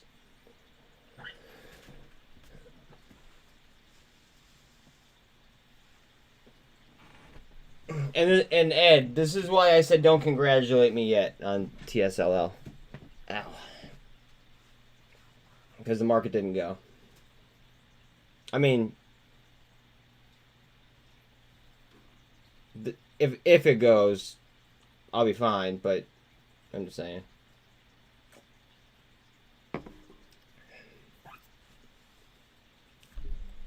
Just saying.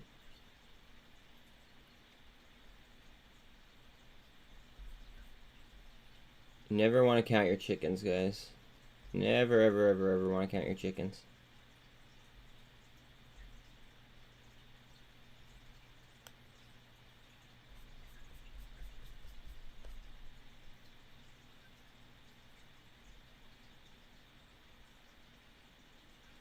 Go ahead. Give me a pop. Right through that line.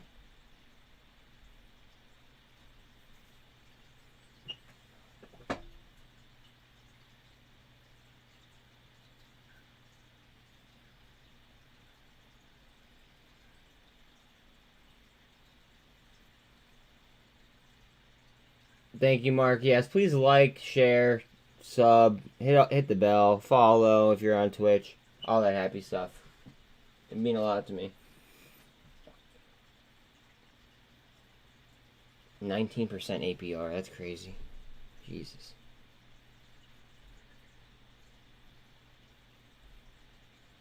Coming back down for, hopefully it's coming back down for a double bottom rather than a rip down.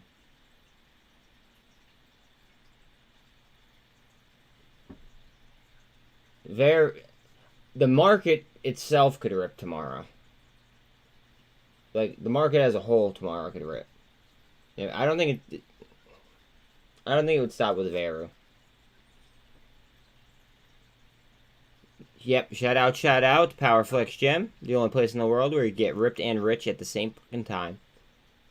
I just don't see a world in which some things run, some things don't. I think that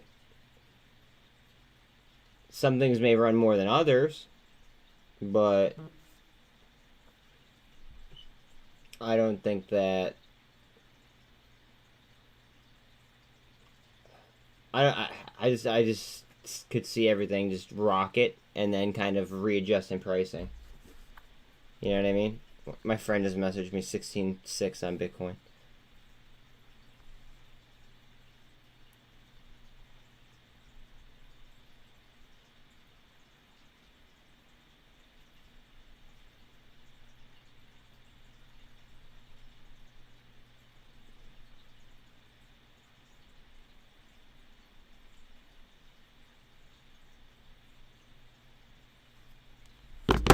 Alright, let's push.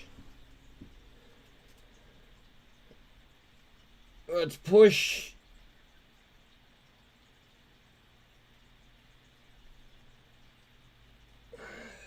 Tesla's trying to move off of a double bottom.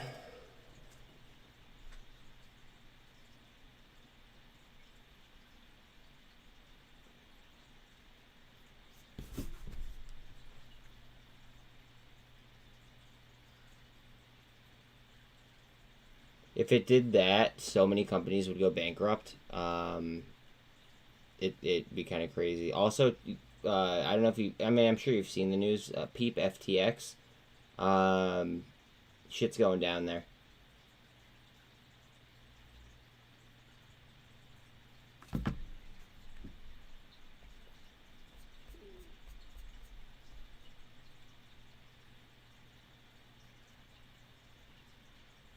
We're getting a little bit of a push. Meh. Meh. Maybe? Come on.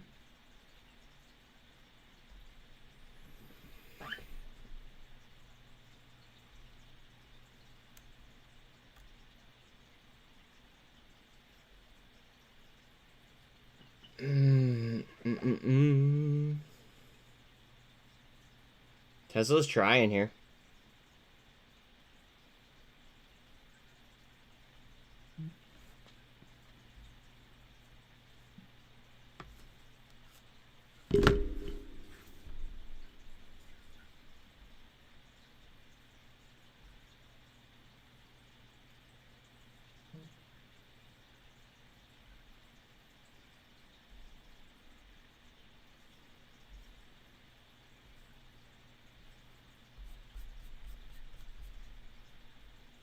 Revlon is green. The bankrupt company's green. MNTS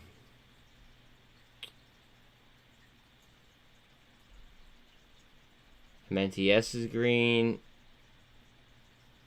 If the market rips tomorrow, watch out on puts on UVXY. Just saying.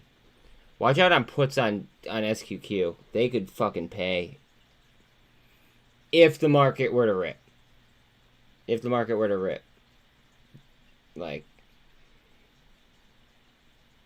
I want to be very, very precise about that. Like,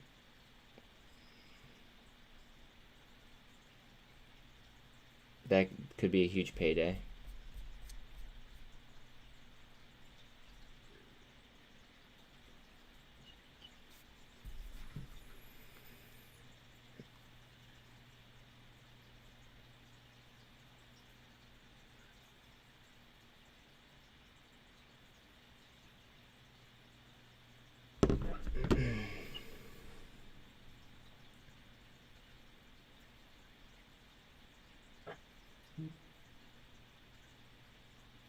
No.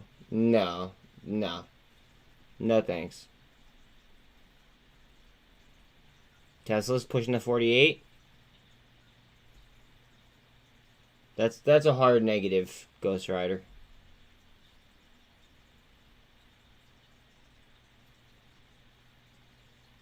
Tesla's on the 48.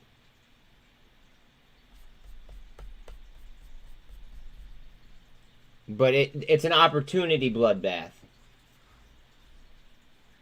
We need to... You know what? Let's start calling them opportunity days. Alright? Like, let's start calling them opportunity days.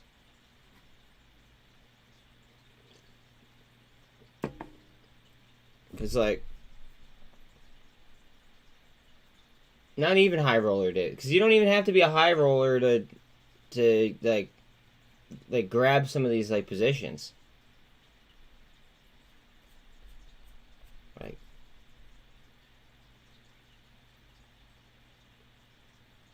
Like people are scared right now. People are scared right now. Like that's when like people that like I don't know. You know, like that's when people are supposed to be aggressive, is when people are scared. Think about that. That's when people are supposed to be aggressive in theory.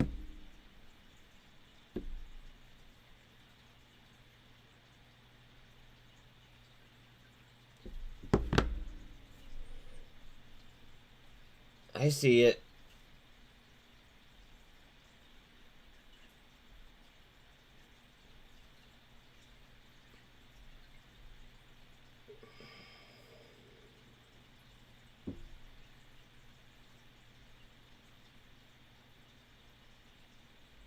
I don't know. I think I look at today like an opportunity type of day. Like, yes, CPI is tomorrow, so it's really, really ballsy. But that's why, like, you know, that's why you DCA, and that's why you go long, like, you push it out further. You know what I mean? In theory, of course, because I'm not a financial advisor.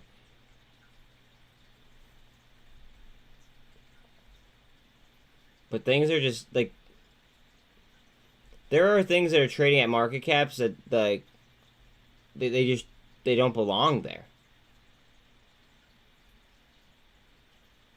See, that's laughable. That's fucking laughable. Like, that's what, like, you should, like, I don't think you should be stressed out about it. Like, I know that, like, losing that kind of money in a day, it's gonna stress you out. But, like,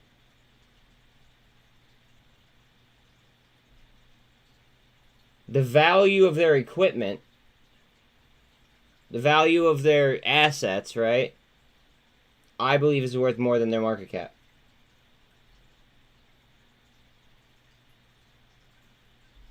Exactly.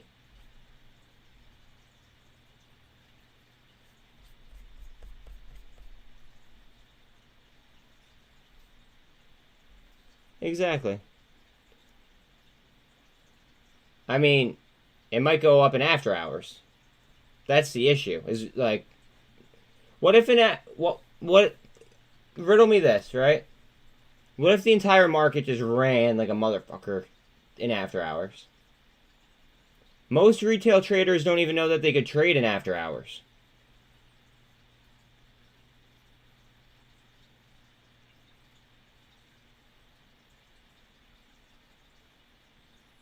There you go, Dan.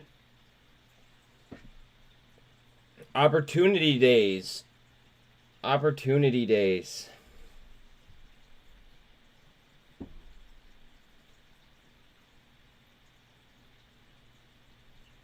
See, I disagree with the way that you're phrasing that.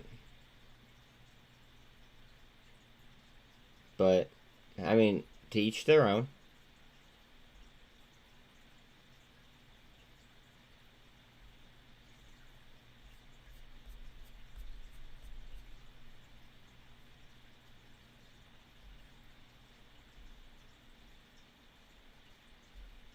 I think you made two. I think that there were two errors that were made. I think you went. I don't think you diversified enough. And again, this isn't financial advice. This is simply my opinion.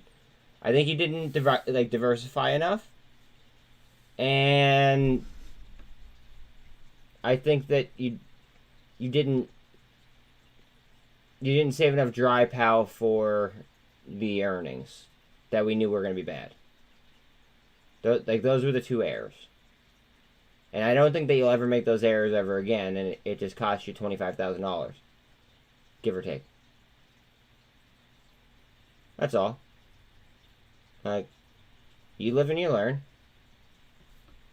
But at the same time, though, keep in mind you still have those positions. So you didn't necessarily lose until you click the sell button.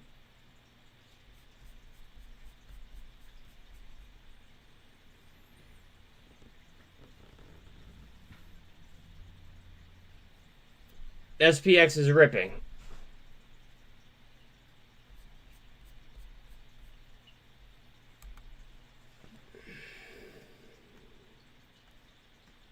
See, like, what if we squeeze, or what if we start fucking squeezing in after hours? Then what? People will lose their shit because they won't even be able to trade options.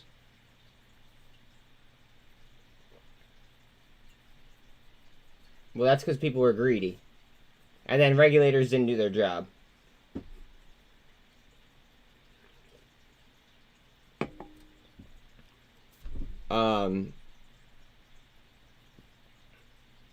That's all. This situation is a little bit different than that.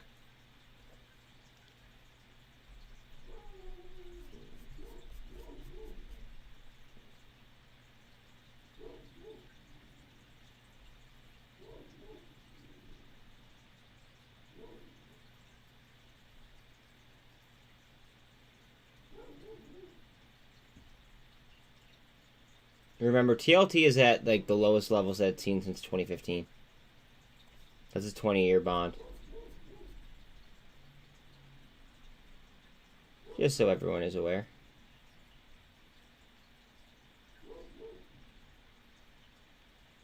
SPX, the 13 is over the 48.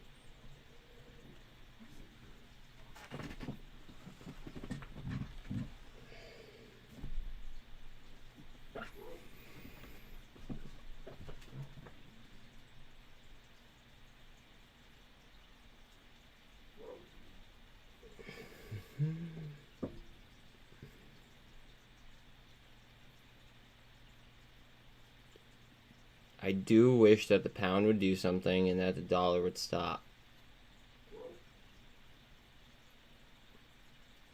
You know, for all this shit that they're, you know, like all the money that they're printing, the dollar sure is strong.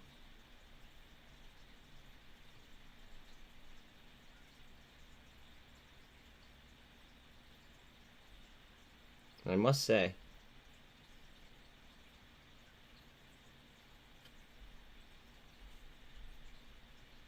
I mean, not compared to, like, you know, the BRICS nations money that's pegged to fucking minerals, but yeah.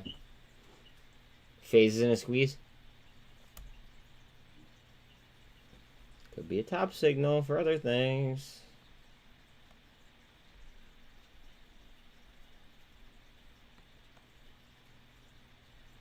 What's it up? Phase is literally the dumbest fucking business model that I could ever think of. Like, ever. It doesn't need to. It doesn't have the market cap. Or the shares.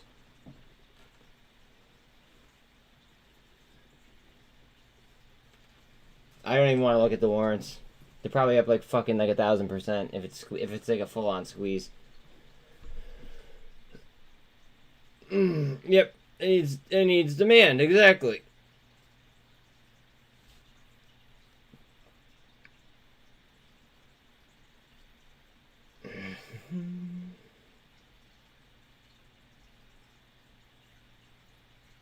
Needs demand.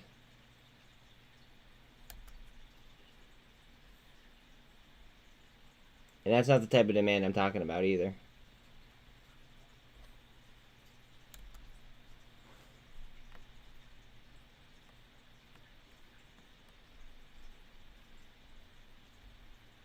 Vana, come on.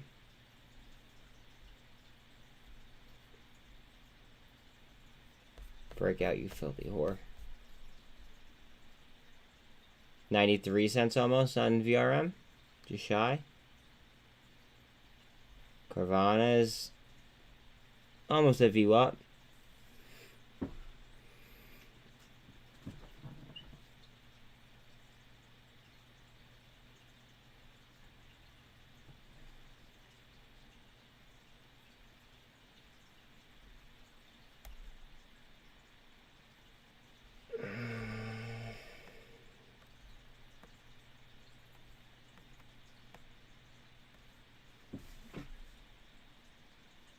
I don't know. It might be the real deal.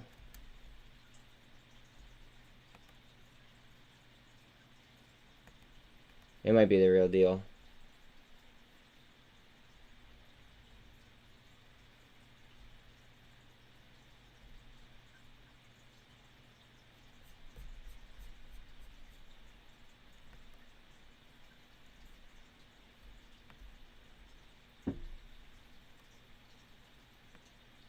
That's why I'm thinking, what if it does the opposite on CPI? Because of today. What if they front ran What if they front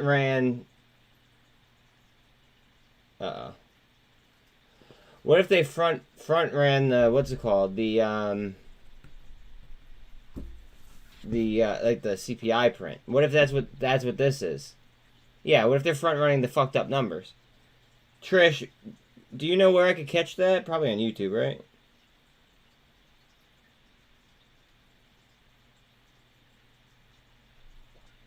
I mean, listening to him is almost painful, but it is what it is. With high demand, it strikes me as a natural extension of the rate structure to have availability as part of that rate. Oh, it's at 4 o'clock. Do you guys want to listen to this other thing up until 4 o'clock? Cyber resilience, economic impacts of extreme weather.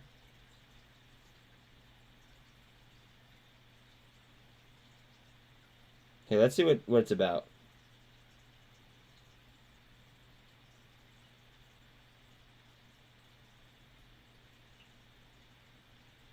Isn't that what they had in Texas that resulted in some individuals who had chosen lower rates having, multi-$1,000 bills that bankrupted them?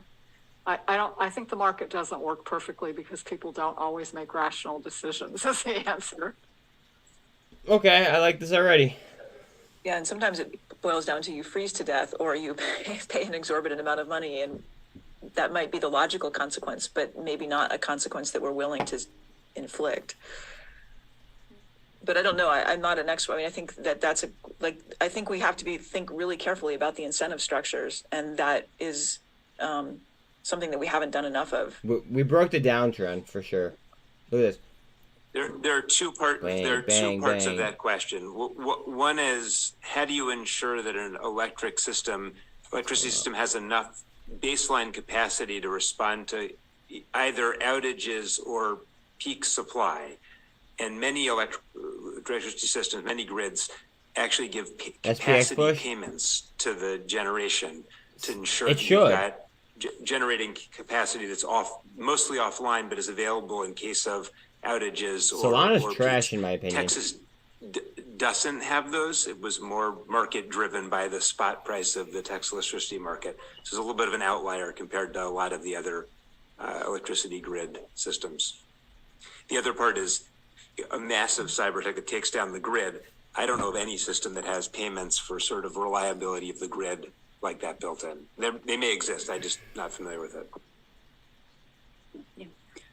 Okay, we haven't talked about equity here today, and I think we should with regard to this question. And so you're only as safe or resilient as your weakest link in your supply chain. So there's going to be some cost, and it's probably expensive to have some reasonable, if not really secure level of cyber resilience, and that is going to be a barrier for small organizations, small companies, startups to overcome, including disadvantaged businesses. And so as we think about the whole cyber resilience question, I think permitting access or engaging the smaller players into this activity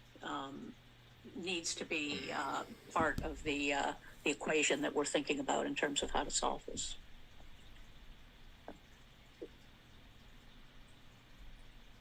Are there any other questions or comments? Okay. Well, in that case, I would like to convey a sincere thanks to all of our panelists who this has been just an incredible educational experience for me. Well, that's that. All right, now we have Biden at 4, and then we have IDEX at 4:30. Yeah, exactly. It was bullshit.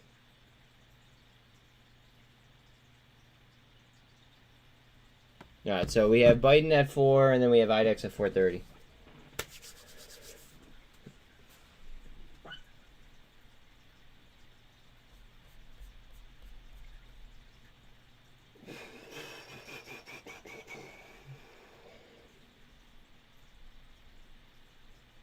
Come on, Vana.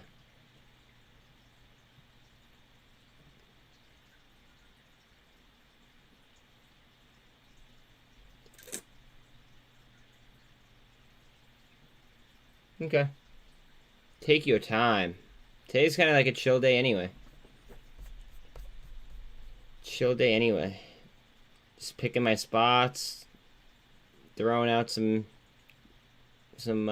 leverage here and there. That's all.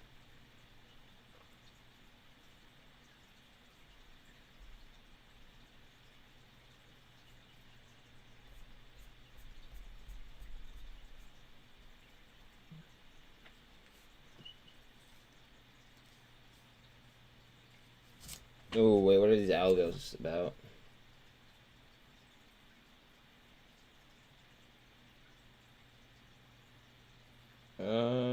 Sorry, I'm looking at the Marger Mafia chat.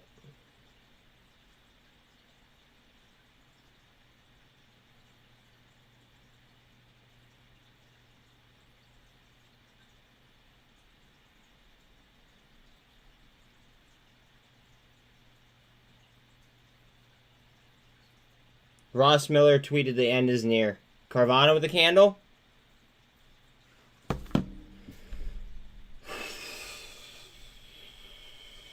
Don't get me, hyped up yet. This has to have some legitimate boom booms for me to get hyped. Legitimate boom booms. Good volume push though.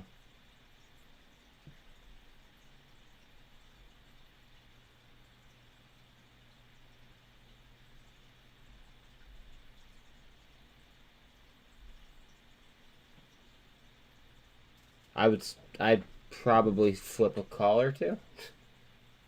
Yeah.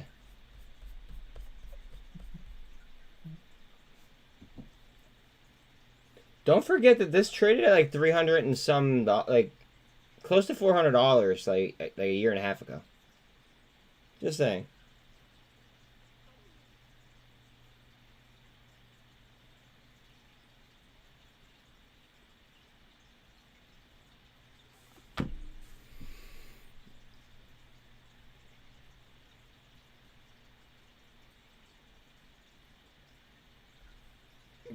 Big gap.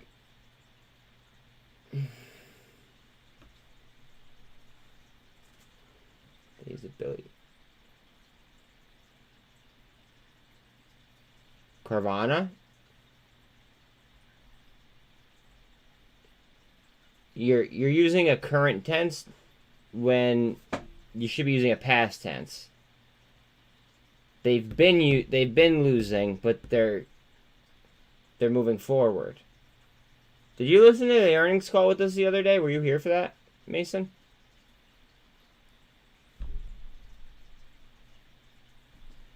So, to me, it sounded, it sounded kind of bullish, to be quite honest, moving forward. I mean, their only direct competitors as of right now is Vroom. They have CarMax, but that's different. SFT and lots are merging. I mean, that could be a thing.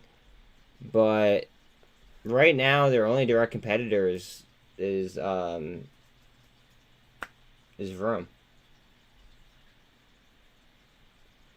And it's cheap as hell with high short interest. And yeah.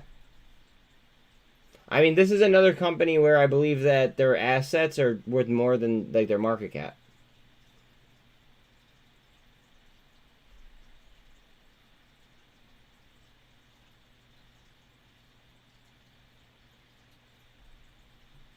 Fuck Luna. Fuck Luna. Maybe I could sell it. Hold on a second. I've been trying to sell my Luna for the longest fucking time. That could be actually a little bit of a top signal. I just don't have enough Luna to sell it, and it's not like I'm gonna buy more.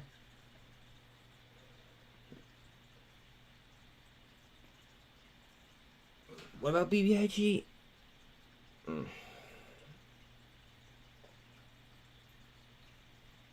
I wish I could fucking sell it. It's just not worth enough.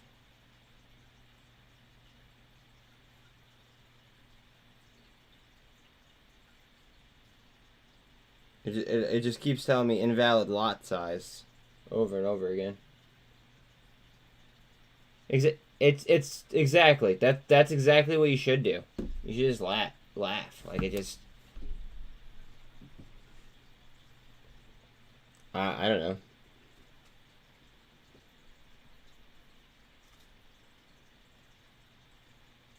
Oh yeah, I hope no one does this as well. I wish people understood stock market plumbing a little bit more, and I wish that people read SEC filings.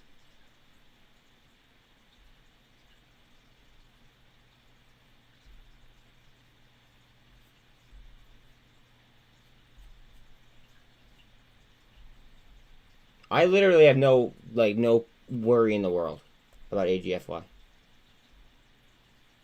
Except for the fact that I don't have, and that I don't think I have enough. And I bought more today.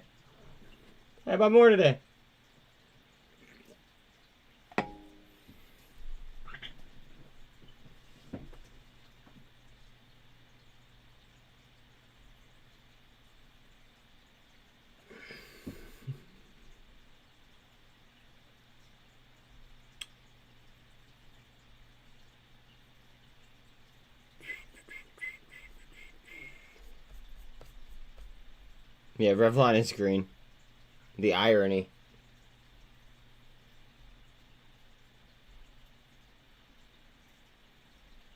Guys, if they went ahead and front run the CPI data, which are going to be probably crooked numbers anyway, tomorrow might be off the chain.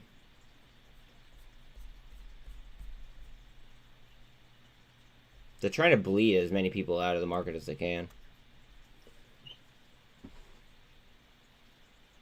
Tesla sell off. Watch out on TSLL on a reversal.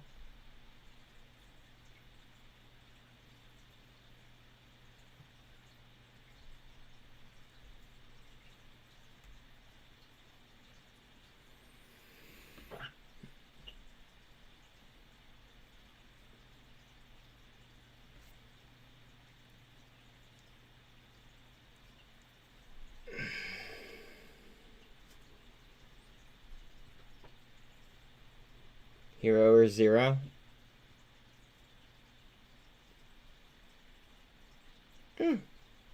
I mean, yeah, that's kind of one way to look at it.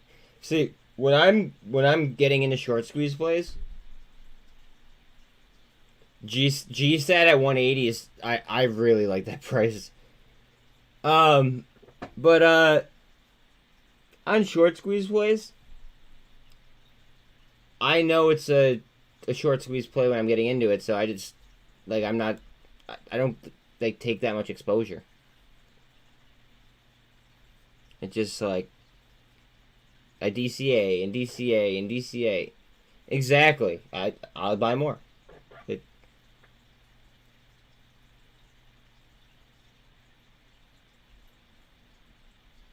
is what it is. I'm on that vibe. 30 minutes if you're dealing with PDT.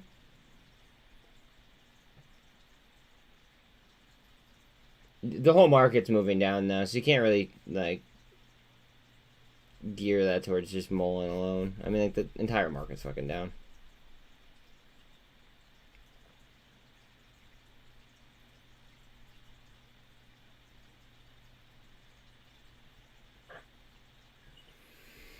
I'll see if Carvana drives right here, if it comes back down and slaps a view up. Hopefully it uses that support line. That'd be ideal.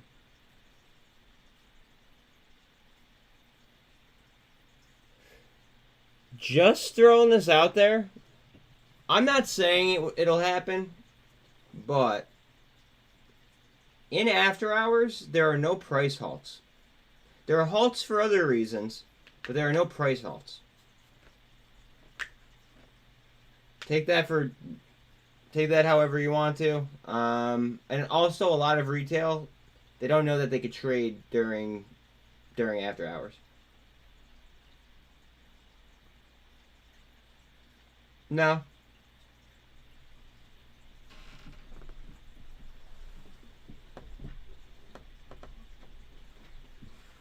It was at risk, but they regained compliance by doing the reverse split. That's what the reverse split was about.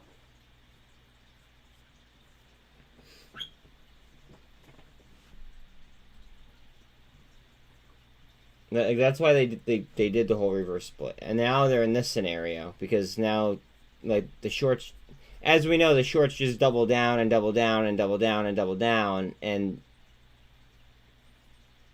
once a big enough domino falls, we'll see what happens.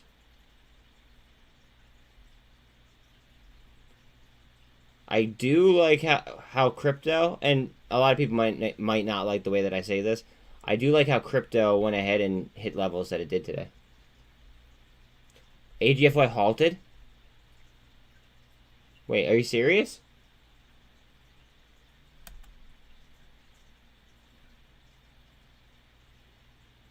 It says open for me.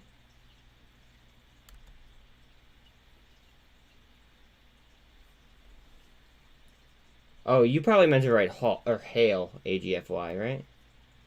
I'm assuming.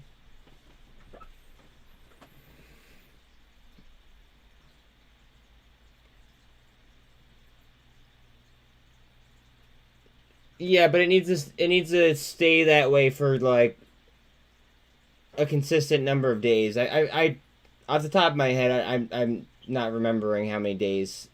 Is it a month? I think it has to finish under $1 for a month straight or something like that.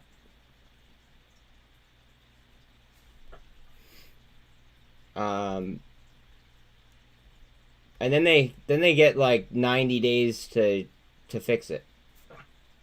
And then they could actually, if they apply for something or do whatever, then they get, what's it called? Then they get an extra one, like 180 days sometimes.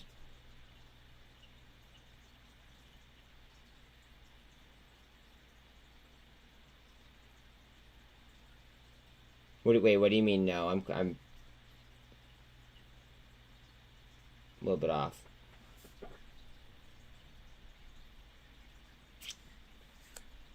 Go ahead. Give me something.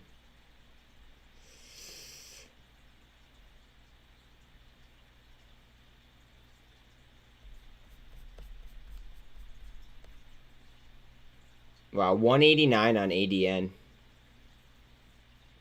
I fucking love ADN for like a long hold. Wait. Why is everybody saying AGFY halted? It's not halted on my screen.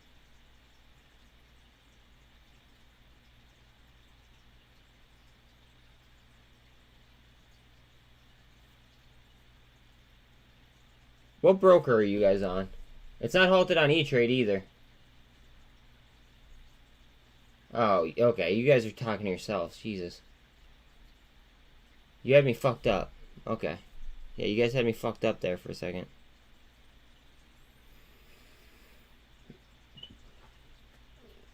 Oh, she's manifesting a halt. Okay.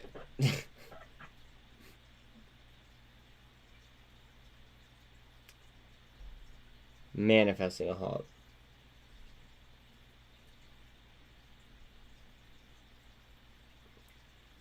How about in the interim, can you manifest a like an awesome earnings call for IDEX?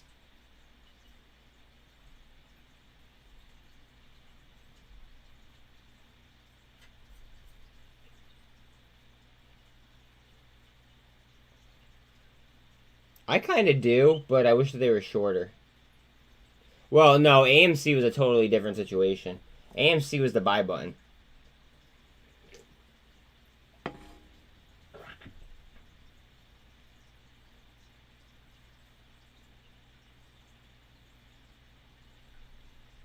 And everybody also mistook a pseudo squeeze for like the real squeeze. That's kind of what happened with AMC.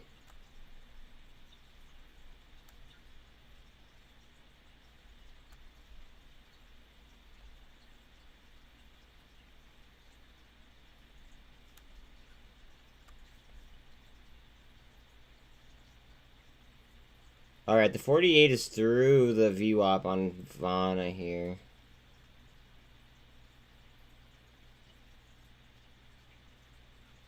Coming up to 960 on Snapchat.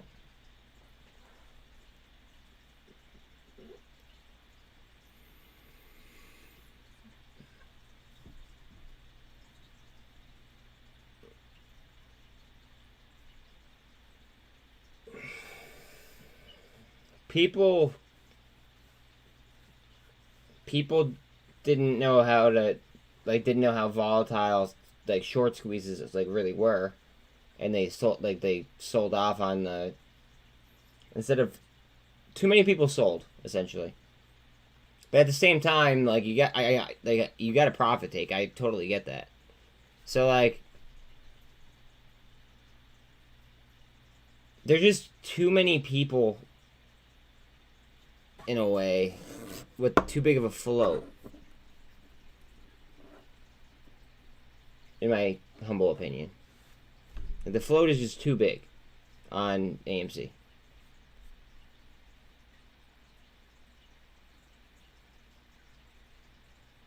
Like, the smaller the float, the less people that will be in the trade.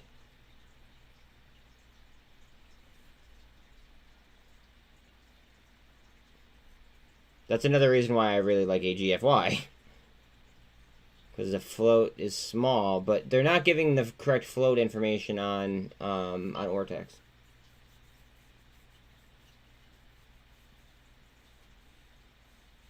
I bought 2. You do you. I didn't buy them for this week though. I bought them out.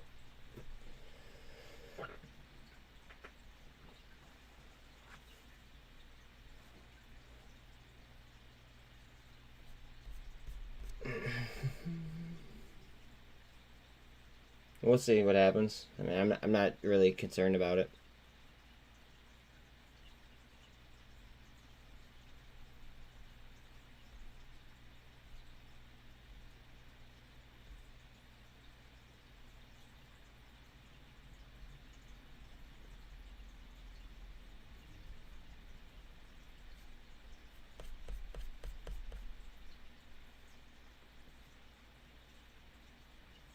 $0.93 on VRM. IDEX might go insane after hours. Yes.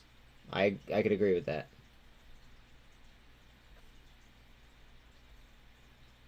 But I want to know what's said on the earnings call.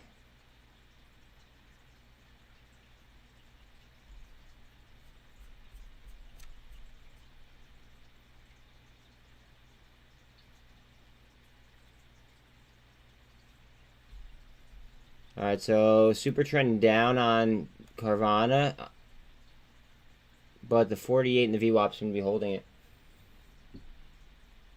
So the FTX deal is off unless FTX US is part of the package per Blockworks.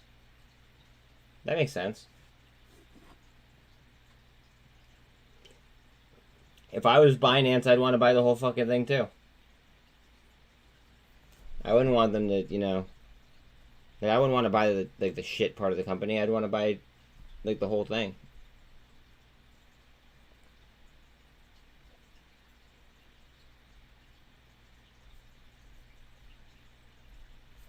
What is that doing to crypto? Is that making crypto react?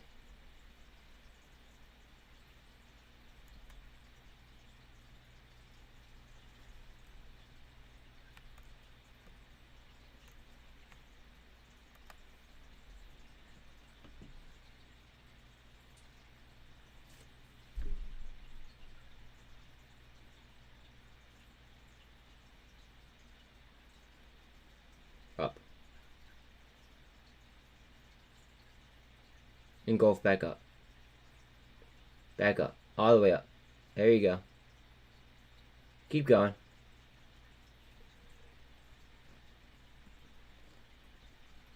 Yeah, if ETH and Bitcoin is reversed, I'd probably piss myself.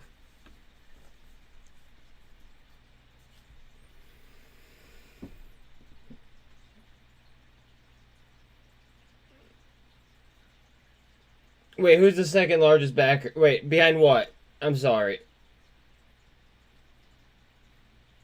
Who's the second largest backer? Or behind, or what is Soros behind, I should say. Oof. Oof.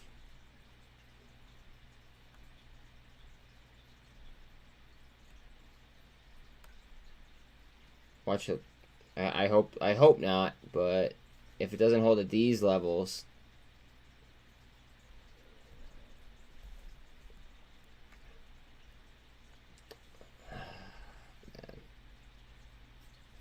Man, oh man, oh man.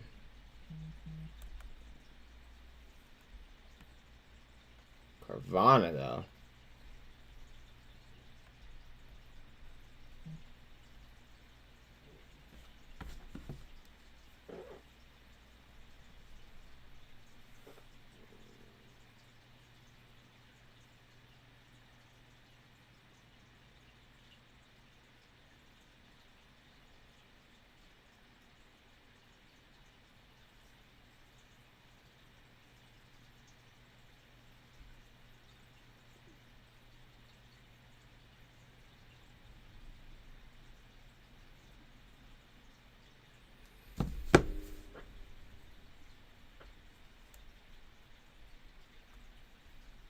The next volume shelf isn't until 12K. Fuck it, let's send it.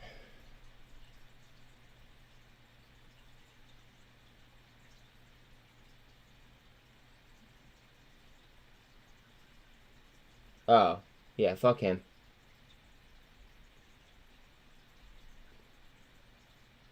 He's the one that, what's it called? He's the one that spent all that money on what's it called? On, Robinhood.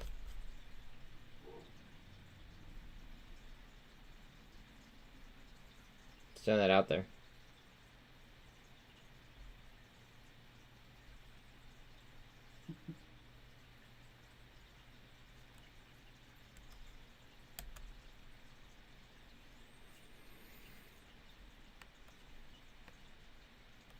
$15.6, baby. Come on, $15.6.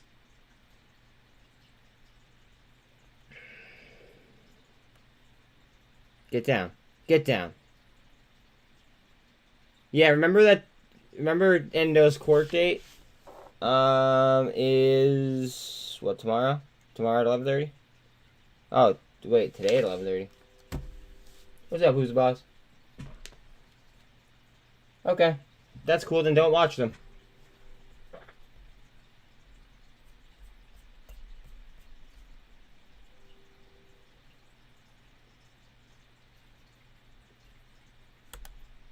Really?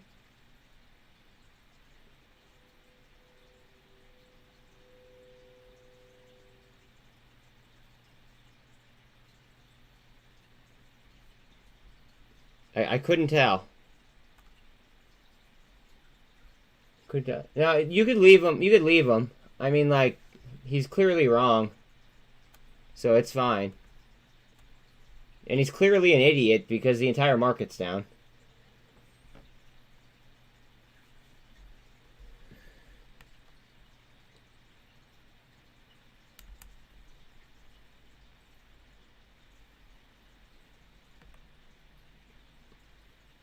And that's a descending wedge.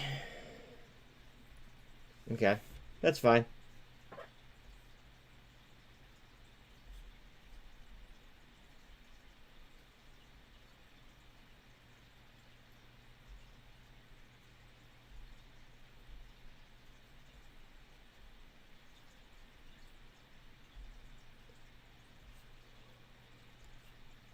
BBAI is at 106. Wow.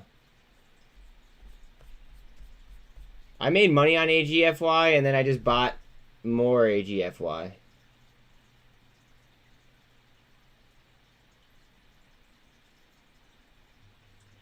Yeah, HLBZ went for a swim. That's why you DCA.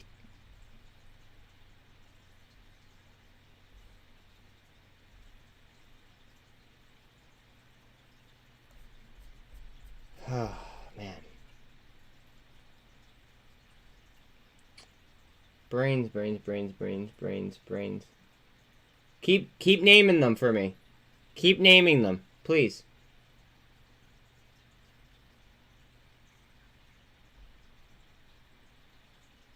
Keep naming them.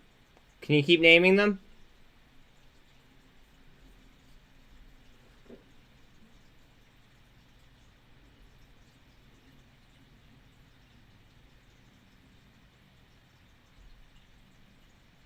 You just keep naming them.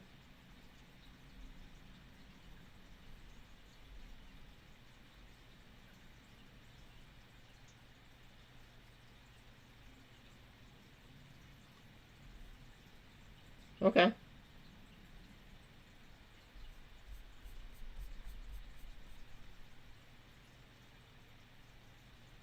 Yeah, that's fine. Keep going. I love it. Rev D, yep. After I made a 900% run, go on. ENDP, yep. I made money on that before it got delisted as well. Go ahead, keep going. Like, you don't phase me. You know that, right? I do want. I want you to keep going. Keep going. I genuinely do.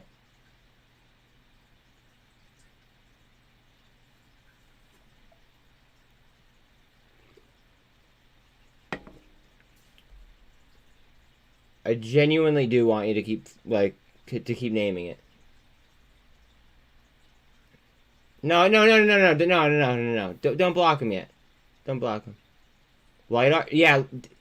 Look, look at LiDAR's third and fourth largest holders. Look who they are. Oh boy. No, UPS, Sean. UPS. They already have a deal with UPS. And it's not making a deal, they already have a deal. You know, it's very easy to come and say that in a bear market unless you're playing the SQQ.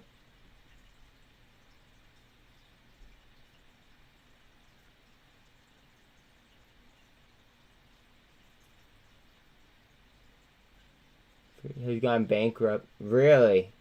He owns a shit ton of Hood, doesn't he? Fucking hate Hood, but...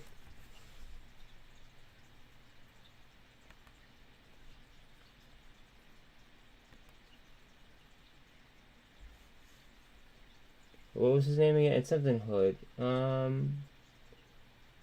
Sam Bankman-Friedman.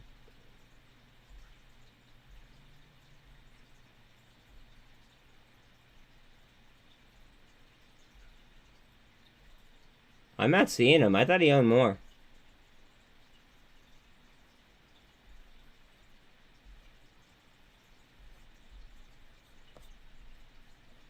I could have swore he owned, like, a chunk.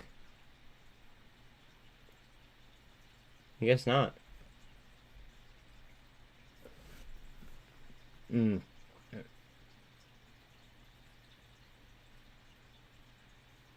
know what you should really look at? You should, if you want to look at the videos from months ago. Wait, I got you. I got you, dog. Tell me what you think about this video. Because this video will really knock your socks off.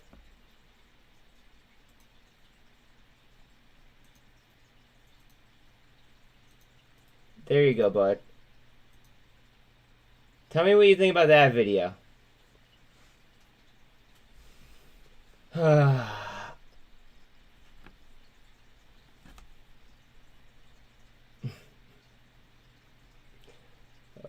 I love it. If you don't have people that are like this, you're doing something wrong.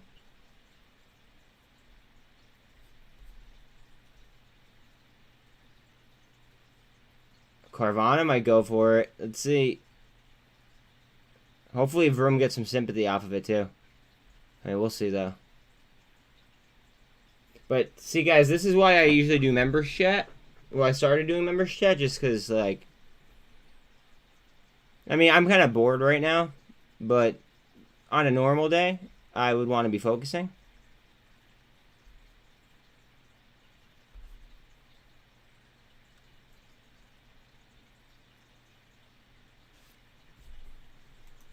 One second. Wait, why the fuck is that? Oh.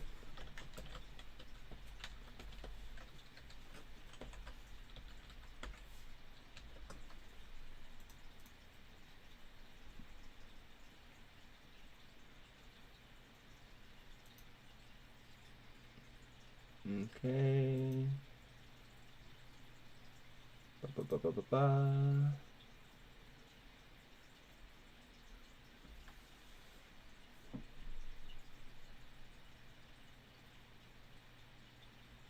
Who made big profits on the car bubble? STRY ran 100% the day after or 2 days after I posted it. What are you talking about? Are you high?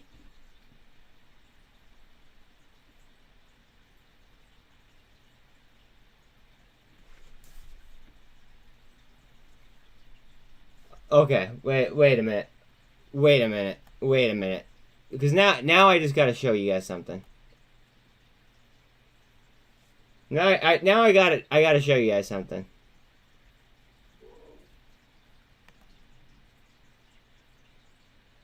If it'll fucking load.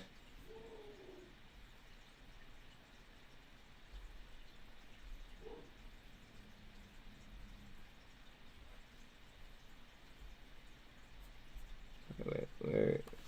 STRY. Alright, so I posted this on October 28th. October 28th is the day it was posted.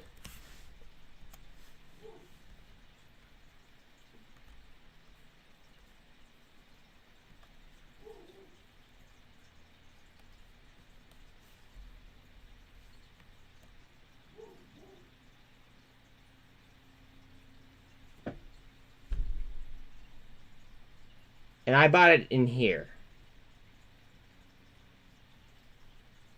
I did over 100% on that play.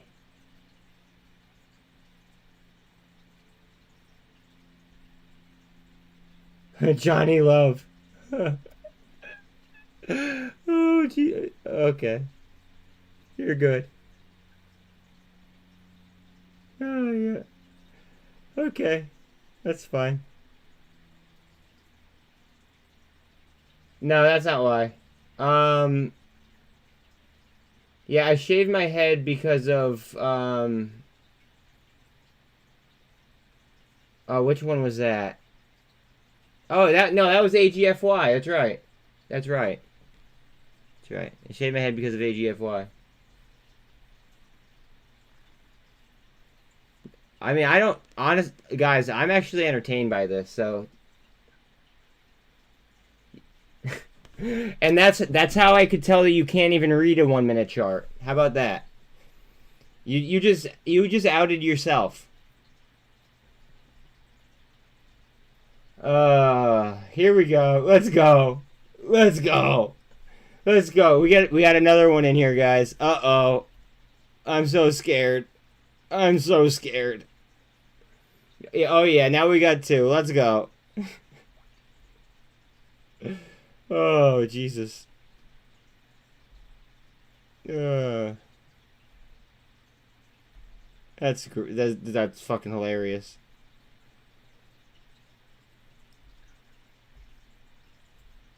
Fucking hilarious.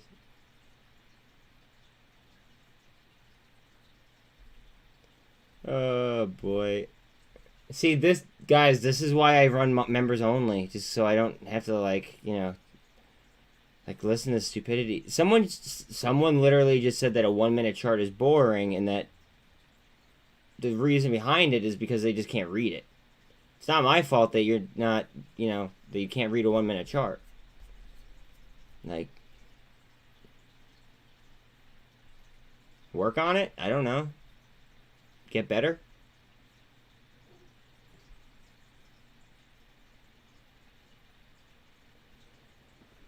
You can't even spell real.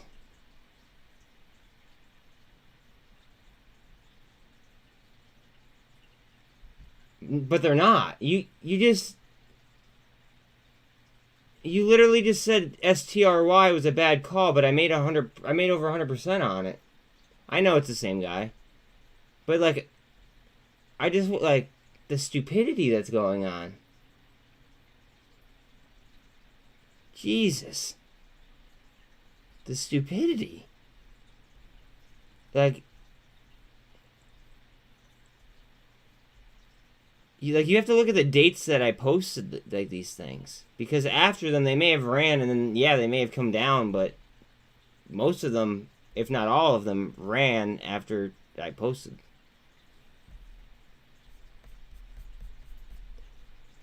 Oh man, Salt, salt, salt, salt, salt. You can't even spell. Can you start spelling correctly?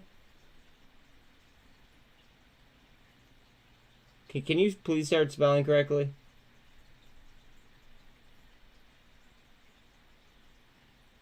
You have 3-minute PDT?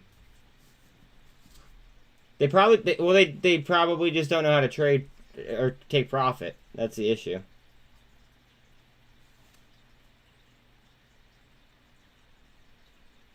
Alright, so we have JB coming on the mic here in a minute.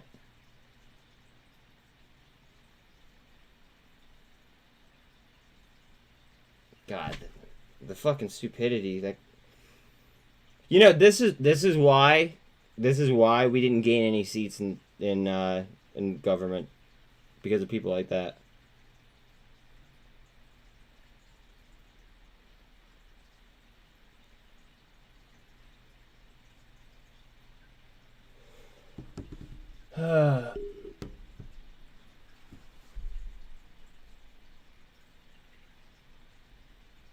Oh god, I hope Bitcoin just drops out of the fucking sky. Go ahead.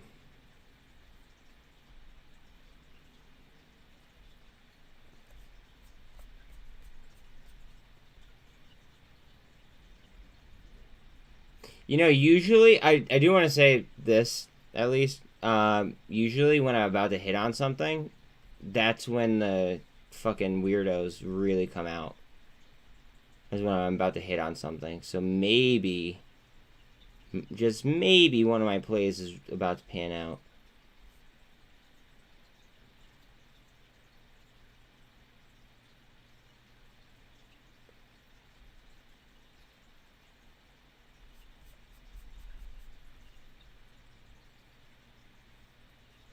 Let's see. You have 30 seconds if you're dealing with PDT. Oh, man. I don't make it. I don't make anyone do anything.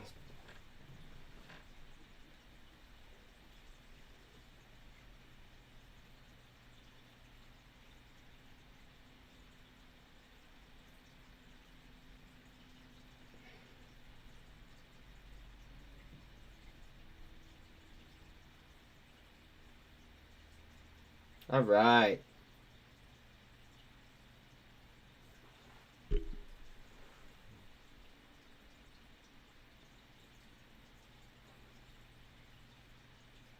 He's delivering remarks and taking questions. It doesn't say what about.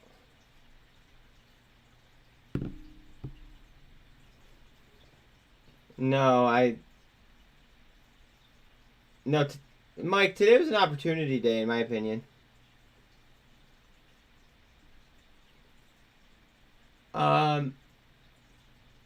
Is it? I fucking hope so. Yeah.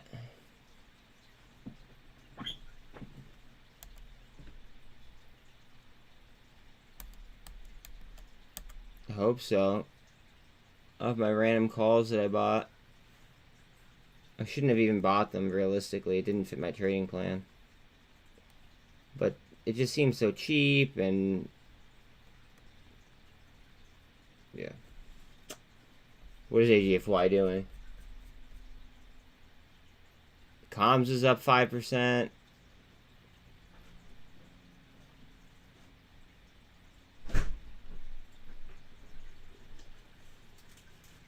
Wait, what's up?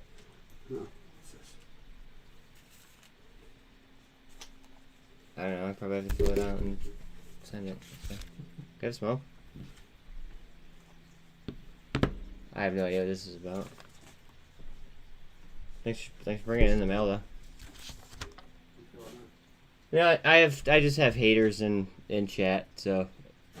But my community is awesome as fuck, and they're literally just, you know, like talking shit on them for me, so I didn't even have to do anything. Just people coming from other channels to try to make me look bad. It's fine. What do they say? That all my plays are trash and this, that, and the third. But if they actually looked at the dates of the videos and then ran them in correlation, with the charts, then, you know, they would obviously be able to tell that they were wrong. That's all. I smoke. In the car. If I have any. Word. Wait, you left them? Here.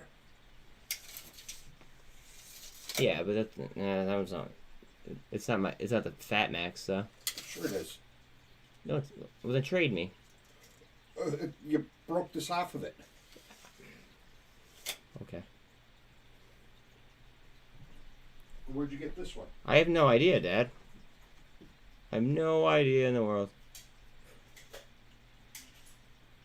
Was it mine that you were when you went roofing? Probably not. Dow finished. I do not tell so many lies. Actually, I literally said that I missed fucking the 3 trades today.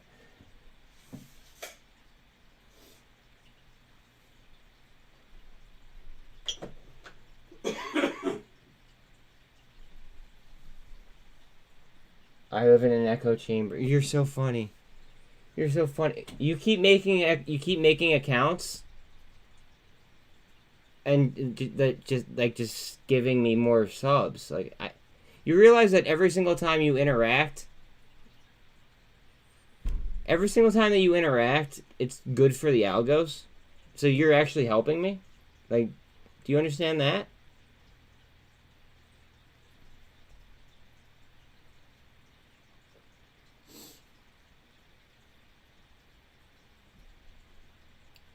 I go members only because I need a save space.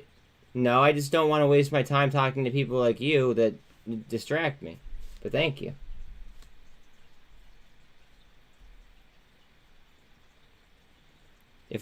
Honestly, if I didn't have people like you, I'd be doing something wrong. You know that, right? Just saying. Yeah, and you guys can't even fucking spell. So,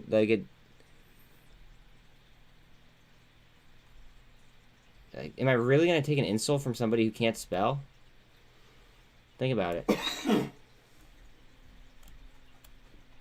It's fucking humorous. Princess? Okay. Or can you just not afford $2?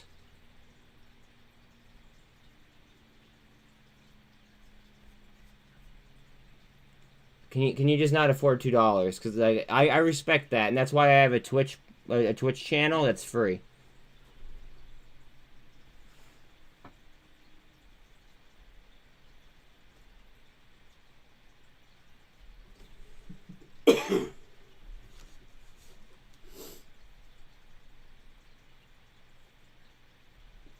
Like,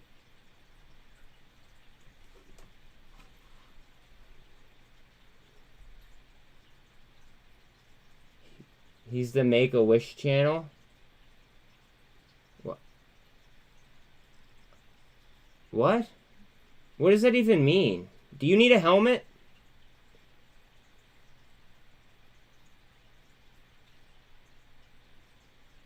That's because I literally call it my gambling portfolio.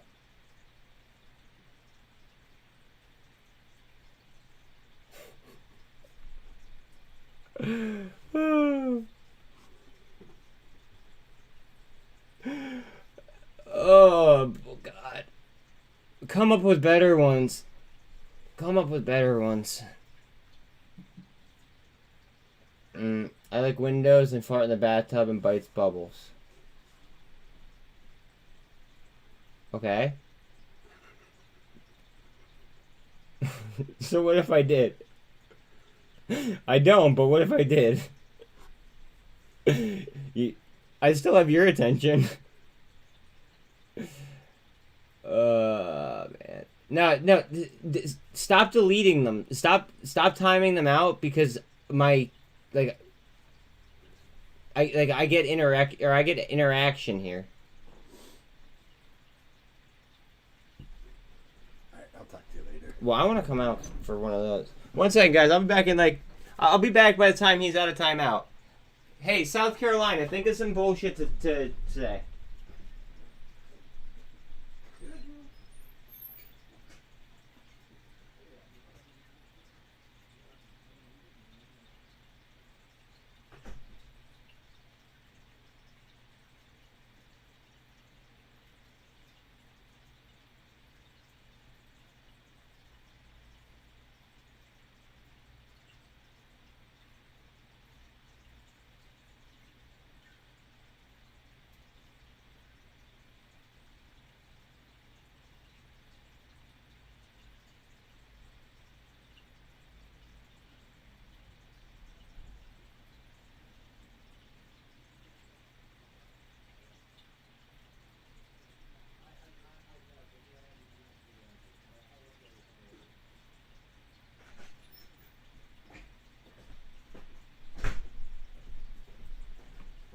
All right. Did you think of any new ones?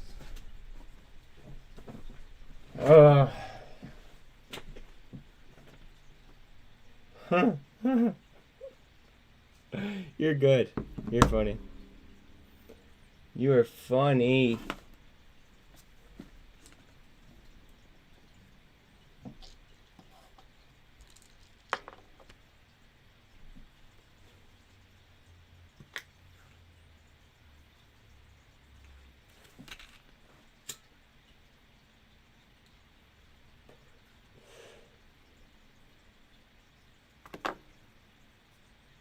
I mean, apparently.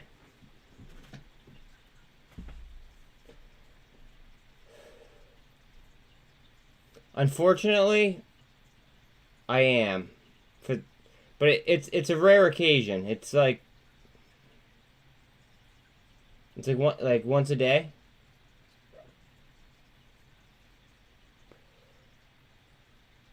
Like when the market closes lately.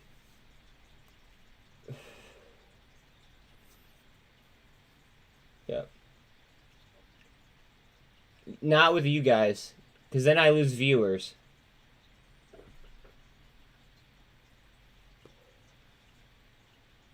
And these algos are kind of, like, they're like really, really tight.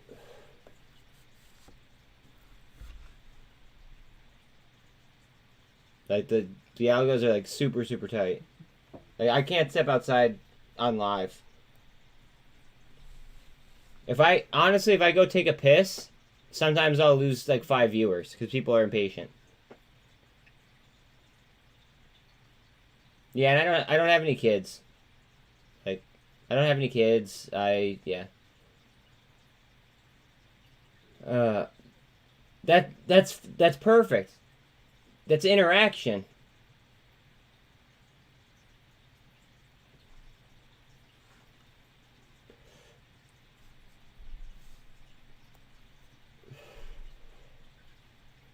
It's literally interaction, just so you know.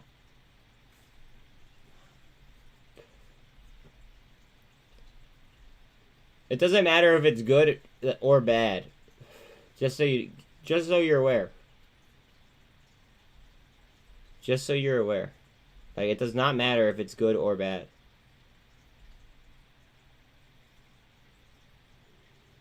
No, you're not stressing me out at all. You're actually making me laugh.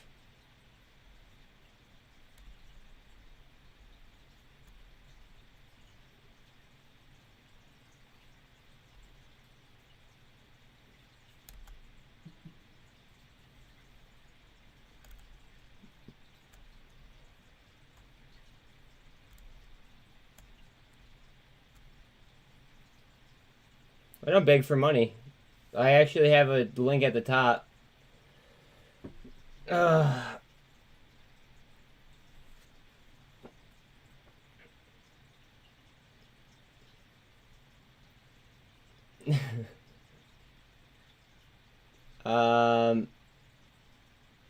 On occasion.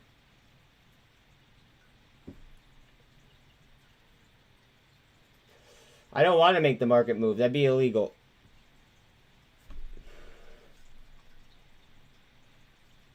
That would be illegal.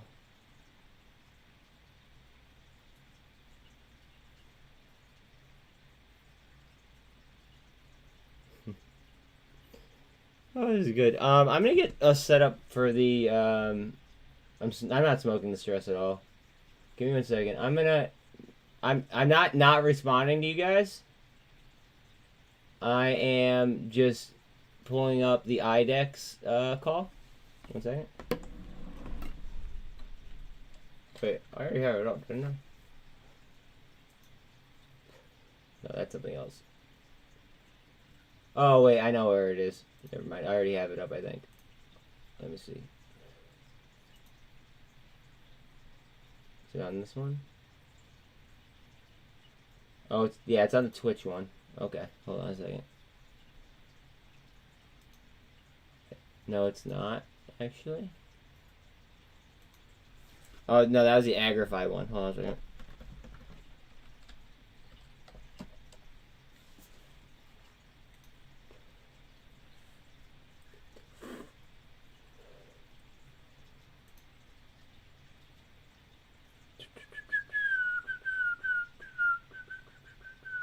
Events and webcasts.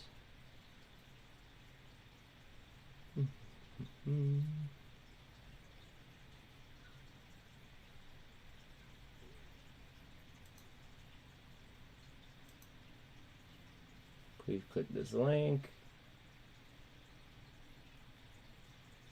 Alright, so a few minutes before. Okay, cool. Alright.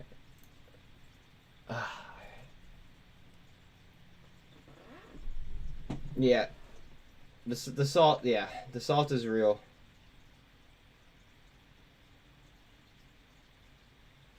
Yeah, everybody. Biden, he's always late. SPY's pushing 48.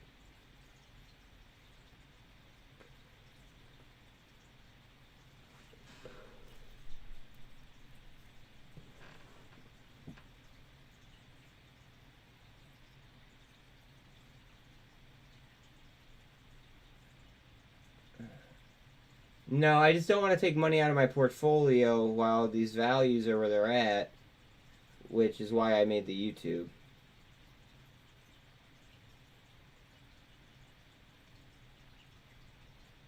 Oh, Talal, I know Talal.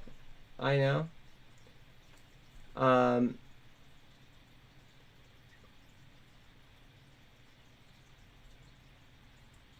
Yeah, I know. See, just to the. Yeah, my tolerance is way down. Like I get blasted if I smoke anymore. I don't tell. What lies do I tell? Tell me what lies I tell. What lies? What lies? Please go ahead.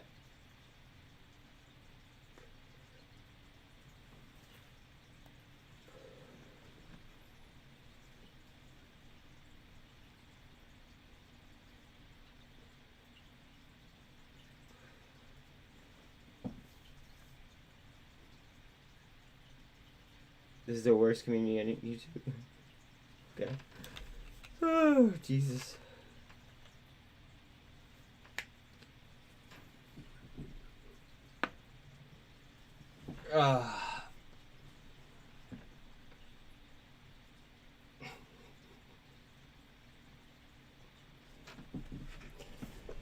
Oh, God. This is great.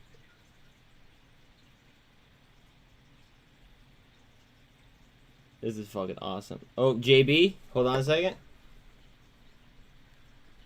Good afternoon.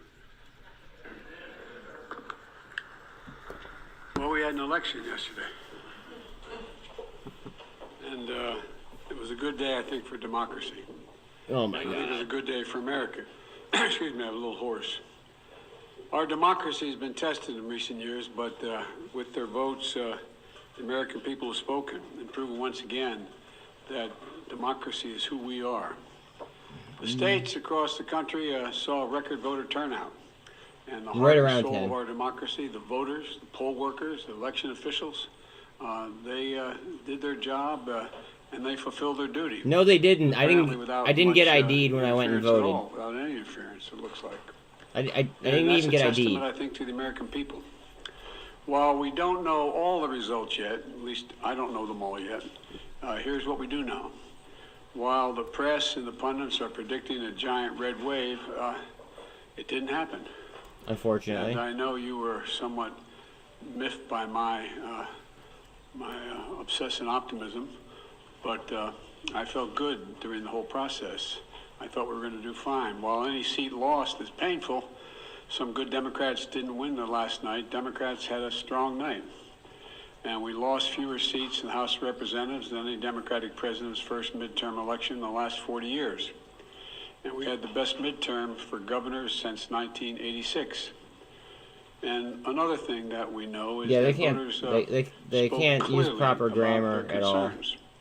About raising costs, the rising costs that they're in, and the need to get inflation down. There's still a lot of people hurting. They're very concerned. And it's about crime and public safety. And they sent a clear and unmistakable message that they want to preserve our democracy and protect the right to choose in this country. And I especially want to thank the young people of this nation, who I'm told, I haven't seen the numbers, voted historic numbers again. And just as they did 2 years ago. They voted to continue addressing the climate crisis, gun violence, their personal rights and freedoms, and the student debt relief. Last night, I was pleased to call Maxwell Frost, a 25-year-old who got elected, I guess the youngest man ever elected to the United States Congress. And I told him I told him that I was the first elected, the second youngest person ever elected to the United States Senate at 29. That I have no doubt he's off to an incredible start and what I'm sure will be a long, distinguished career. And when he's president, they say Joe Biden's out in the outer office, I don't want to say Joe who. But the voters were also clear that they are still frustrated. I get it. I understand it's been a really tough few years in this country for so many people. When I came to office, we inherited a nation with a pandemic raging and an economy that was reeling. And we acted quickly and boldly to vaccinate the country and to create a stable and sustained growth in our economy. Long-term investment to rebuild America itself, our roads, our bridges, our ports, our airports, clean water systems, high-speed internet. And we're just getting started. The interesting thing is that this is all going to really come into clear view for people in the months of January, February, March of next year. It's just getting underway. So I'm optimistic about how the public's going to even be more embracive of what we've done. Historic investments that are leading companies to invest literally hundreds of billions of dollars combined to build semiconductor factories and other advanced manufacturing here in America. It's going to create tens of thousands of good-paying jobs. And by the way, a significant number of those jobs are going to be jobs that pay average $126,000, $127,000. You don't need a college degree to get those jobs. And we're dealing with global inflation as a result of the pandemic and Putin's war in Ukraine. We're also handling it better than most other advanced nations in the world. We're lowering gas prices. We're taking on powerful interest to lower prescription drug costs and health insurance premiums and energy bills. After 20 months of hard work, the pandemic no longer controls our lives. It's still a concern, but no longer controls our lives. Our economic policies have created a record 10 million new jobs since I came into office. Unemployment rate is down from 6.4 when I was sworn in to 3.7%, near a 50-year low.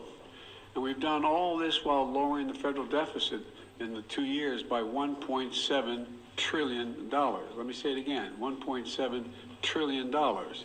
No administration has ever cut the deficit that much. And reducing the federal deficit is one of the best things we can do to lower inflation, but while we've made real progress as a nation, I know it's hard for folks to see that progress in their everyday lives. And it's hard to see the results from actions that we took while we have to implement what we've done. This is great. But I believe we took the right steps for the country and for the American people. We had terrible policies. In fact, if you look at the polls, overwhelming majority, I don't look at them much anymore because I'm not quite sure how to read them anymore. I hope you are uncertain as well. But overwhelming majority of the American people support the elements of my economic agenda. No, we don't. From rebuilding America's roads and bridges to lowering prescription drug costs to historic investment in tackling the climate crisis to making sure that large corporations begin to pay their fair share. It's very chilly. I'm confident these policies are working and that we're on the right path, and we need to stick with them. All these initiatives take hold as they do, from lead pipes being removed from schools and homes to new factories being built in communities with a resurgence of American manufacturers. It's already created, by the way, 700,000 brand new manufacturing jobs. You've heard me say it ad nauseum. I don't know where it's written. It says we can't be the manufacturing capital of the world. We are now exporting product, not jobs, around the world. We're also people across the country are going to we're importing energy, more clearly which the positive effects on we their don't need day-to-day to do. lives. But I still understand why they're hurting right now. So many people are concerned. As I have throughout my career, I'm going to continue to work across the aisle to deliver for the American people. And it's not always easy, but we did it the first term. Now, I'll be surprised a lot of people, but we signed over 210 bipartisan laws since I've become president, and we're revitalizing American manufacturing, gun safety, we did it together, and dozens of laws positively impacting on our veterans. And let me say this, regardless of what the final tally in these elections show, and there's still some counting going on, I'm prepared to work with my Republican colleagues. The American people have made clear, I think, that they expect Republicans to be prepared to work with me as well. In the area of foreign policy, I hope we'll continue this bipartisan approach of confronting Russia's aggression in Ukraine. When I return from the G20 meetings in Indonesia with other world leaders, I'm going to invite the leaders of both political parties, as I've done in the past in my foreign trips, to the White House to discuss how we can work together for the remainder of this year and into the next Congress to advance the economic and national security priorities of the United States. And I'm open to any good ideas. I want to be very clear. I'm not going to support any Republican proposal that's going to make inflation worse. For example, the voters don't want to pay higher prescription costs for drugs. We've cut that now. We're going to kick into gear next year, next calendar year. And I'm not going to walk away from the historic commitments we just made to take on the climate crisis. They're not compromisable issues to me, and I won't let it happen. The voters don't want more taxes for the tax cuts for the super wealthy and biggest corporations. And I'm going to continue to focus on cost cutting for working and middle class families. What's up, Greg? And building an economy from the bottom up and the middle out. I know you're tired of hearing me say that, but I genuinely mean it. That's what makes America grow. The wealthy do very well when the middle class is doing well, and the poor have a way up. And while continuing to bring down the federal deficit. You know, as we look at tax cuts, we should be looking at tax cuts for working people. I'm going to leave it like this so I could laugh at you guys. Not the very wealthy. They're fine. And if you can go out and be a multimillionaire, that's great. Just pay your fair share. That's all. That's all. Just pay your fair share. It's like those 55 corporations in 2000 that made $40 billion and didn't pay a penny in federal taxes. It's not right. Everybody has an obligation. So now they have to pay a staggering 15%. You all pay more than that for your taxes. So I'm going to keep my commitment that no one earning less than $400,000 a year, and that's a lot of money where I come from, are going to see their federal taxes go up. And I want to be very clear. Under no circumstances will I support the proposal put forward by Senators Johnson and the senator from down in Florida to cut or make fundamental changes in Social Security and Medicare. That's not on the table. I will not do that. Because there's usually a run-up before it happens, yeah. But I'm ready to compromise with Republicans where it makes sense on many other issues. And I'll always put the needs and interests of the American people first. So let me close with this. On this election season, the American people made it clear. They don't want every day going forward to be a constant political battle. There's too much of that going on. There's too much that we have to do. The future of America is too promising to be trapped in an endless political warfare. And I really mean it. You've heard me say it time and again for the last 20 months or so. I am so optimistic about the prospects for America. We need to be looking to the future, not fixated on the past. And that future is bright as can be. Beautiful. We're the only nation in the world that's come out of every crisis stronger than we went into the crisis. Well, that's a fact. I don't know. I mean, literally mean that. We've come out stronger than we've gone in. I really do I've never been more wish that it optimistic loses about that America's level. future than I am today. You know, particularly because of all those young people I talked about, 18 to 30. Yeah, then I bought. They're showing up. They're the best educated generation in American history. They're the least prejudiced generation in American history, the most engaged generation in American history, and the most involved. I took profit and then I reinvested and then I After a long DCA'd. campaign season, I still believe it, always have. This is a great nation and we're great people. It's government funded also. It's never been Jesus a good Christ. bet to bet against America. Never been a good bet to bet against America. There's nothing. Unless Joe's running it. Beyond our capacity. If we work together. We just need to remember who the hell we are. We're the United States of America. The United States of America. There's nothing beyond our capacity. And I'm pretty well convinced that we're going to be able to get a lot done. Now, I've been given a list of 10 people that I'm supposed to call on. And you're all supposed to ask me one question, but I'm sure you'll ask me more. And so let me start off with a list I've been given. Drop. Zeke Miller, Associated Come on, Press. baby, like a rock. Thank you, Mr. President. 2 questions for you. As you mentioned, As you mentioned, how come we never hold you guys the same standard you hold us to? But anyway, go ahead. Well, filibuster, like you said. I'm teasing. You mentioned that Americans are frustrated, and in fact, 75% of voters say the country is headed into the wrong direction, despite the results of last night. What in the next 2 years do you intend to do differently? Indo isn't my play. Change people's opinion of the direction of the country, particularly as Makes my dad cut my grass. For president in 2020. My dad lives 3 blocks away and just got a new riding lawnmower. Like the more they know it's his about new what toy. we're doing, the more support there is. Do you know anybody who wants us to get rid of the change we made on I don't live with my dad. prices and raise prices again? Do you know anybody who wants us to walk away from building those roads and bridges and my dad lives 3 blocks away though. On? I don't know. I think that the problem more like is 6, but the major piece of legislation we passed, and some of it bipartisan, takes time to be recognized.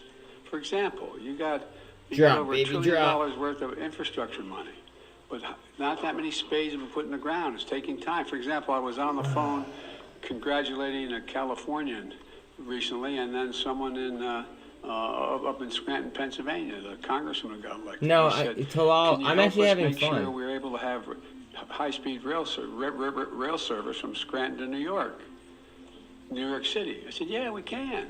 I'm having fun with them. First of all, it'll make it a lot easier, take a lot of vehicles off the road, and we have more money in the pot now, already out there. We voted for it, than the entire money we spend on Amtrak. It is government funded. It's the same way. For example, I talked about through the campaign that do you know how to DCA? The cost of insulin for seniors to $35 a month instead of $400 a month. Well, it doesn't take effect till next year. So there's a lot of things that are just starting to kick in. And the same way with what we've done in terms of the environmental stuff. It takes time to get it moving. So I'm not going to change. As a matter of fact, there's some things I want to change and add to. For example, we had passed the most bipartisan, we passed the most extensive gun legislation, rational gun policy in 30 years. But we didn't ban assault weapons. I'm going to ban assault weapons. They're going to try like the devil. So I'm not going to change the direction. I said I ran for 3 reasons. I'm going to continue to stay where I am. And I know I fully understand the legitimate concern that what I'm saying is wrong, okay? One is that I said we're going to restore the soul of the country. Begin to treat each other with decency, honor, and integrity. And it's starting to happen. People are the conversations are becoming more normal, becoming more. How can I say it? Decent. Second thing I said was I want to build a country from the middle out, the bottom up, and that way everybody does fine. I'm tired of trickle down. Not a whole lot trickles down when you trickle down to hardworking folks. The third thing I know is still very hard. I'm going to do everything in my power to reunite the country. It's hard to sustain yourself as a leading democracy in the world if you can't. At this time, all participants are in listen-only mode. A brief question and answer session will follow the phone. All right, this is more important. If anyone should require operator assistance during the conference, please press *0 on your telephone keypad. As a reminder, this conference is being recorded. It is now my pleasure to introduce your host, Tony Sklar, Vice President of Investor Relations. Please proceed, sir. Thank you very much, operator, and welcome everybody to the Ideanomics third quarter earnings conference call. Joining me today, I am pleased to have Mr. Alf Poor, Chief Executive Officer, Mr. Stephen Johnson, Chief Financial Officer, and Mr. Robin Mackey, President of Ideanomics Mobility. A webcast of today's call will be archived and available in the events and presentation section of our corporate website for a minimum of 30 days. As a reminder, this conference call is being recorded. During the call, we will make forward-looking statements such as dialogue regarding our revenue expectations or forecasts for the remaining quarter and full fiscal year 2022 and 2023. These statements are based on our current expectations and information available as of today and are subject to a variety of risks, uncertainties, and assumptions. Actual results may differ materially as a result of various risk factors that have been described in our periodic filings with the SEC. As a result, we caution you against placing undue reliance on these forward-looking statements. We assume no obligation to update any forward-looking statement as a result of new information or future events except as required by law. In addition, other risks are more fully described in the Ideanomics public filings with the U.S. Securities and Exchange Commission, which can be viewed at www.sec.gov. Today, November 9th, 2022, the company filed with the SEC its Form 10-Q for Q3 2022, and afterwards issued a press release announcing those financial results. So participants of this call who may not have already done so, who may wish to look at those documents as we provide a summary of those results on this call. The format for today's call will be as follows. Mr. Alf Poor will begin our comments today and speak to the company's progress and strategic development. Mr. Stephen Johnson will speak to the company's operating and financial results for the third quarter 2022. Mr. Robin Mackey, President of Ideanomics Mobility, will speak to the company's operational activities in mobility and the progress made since our last earnings call. And then finally, Mr. Alf Poor will make management's closing remarks, which will be followed by our Q&A. I now hand the floor over to Mr. Alf Poor, Ideanomics CEO. Thank you, Tony, and thank you to everyone joining our Q3 earnings call today. On today's call, we will be introducing our new Chief Financial Officer, Stephen Johnston. Stephen brings more than 30 years of experience in the automotive industry to Ideanomics. The commercial EV sector is facing challenges as a result of difficult economic conditions and the slow pace of adoption due to a lack of incentive programs at federal and state government level. The Inflation Reduction Act has started to provide some of the programs fleet operators are looking for, but certainly there is more work to be done at the government level in order to support the transition to zero-emission transportation. Despite these challenges, we have made progress in each of our businesses, as Robin will speak to. We have made this progress despite implementing cost-saving measures across the organization. Ideanomics continues to support our customers' electrification goals through our mobility and energy verticals. US Hybrid is a prime example. We expect that business to be profitable in 2023. Energica and Solectrac are making and selling more products. Year to date, Energica has sold 78% more motorcycles compared to the same period last year, and Solectrac sold more tractors in Q3 than they did in all of 2021. I also want to share a quick story about WAVE. Just one day after Hurricane Ian hit Florida, a WAVE wireless charging system in St. Petersburg was back up and running for the local transit authority. This is a testament to the quality of engineering, which has resulted in reliability and durability of our wireless charging systems in extreme weather conditions. I want to highlight that Ideanomics EV revenues are growing through sales in key European and US markets.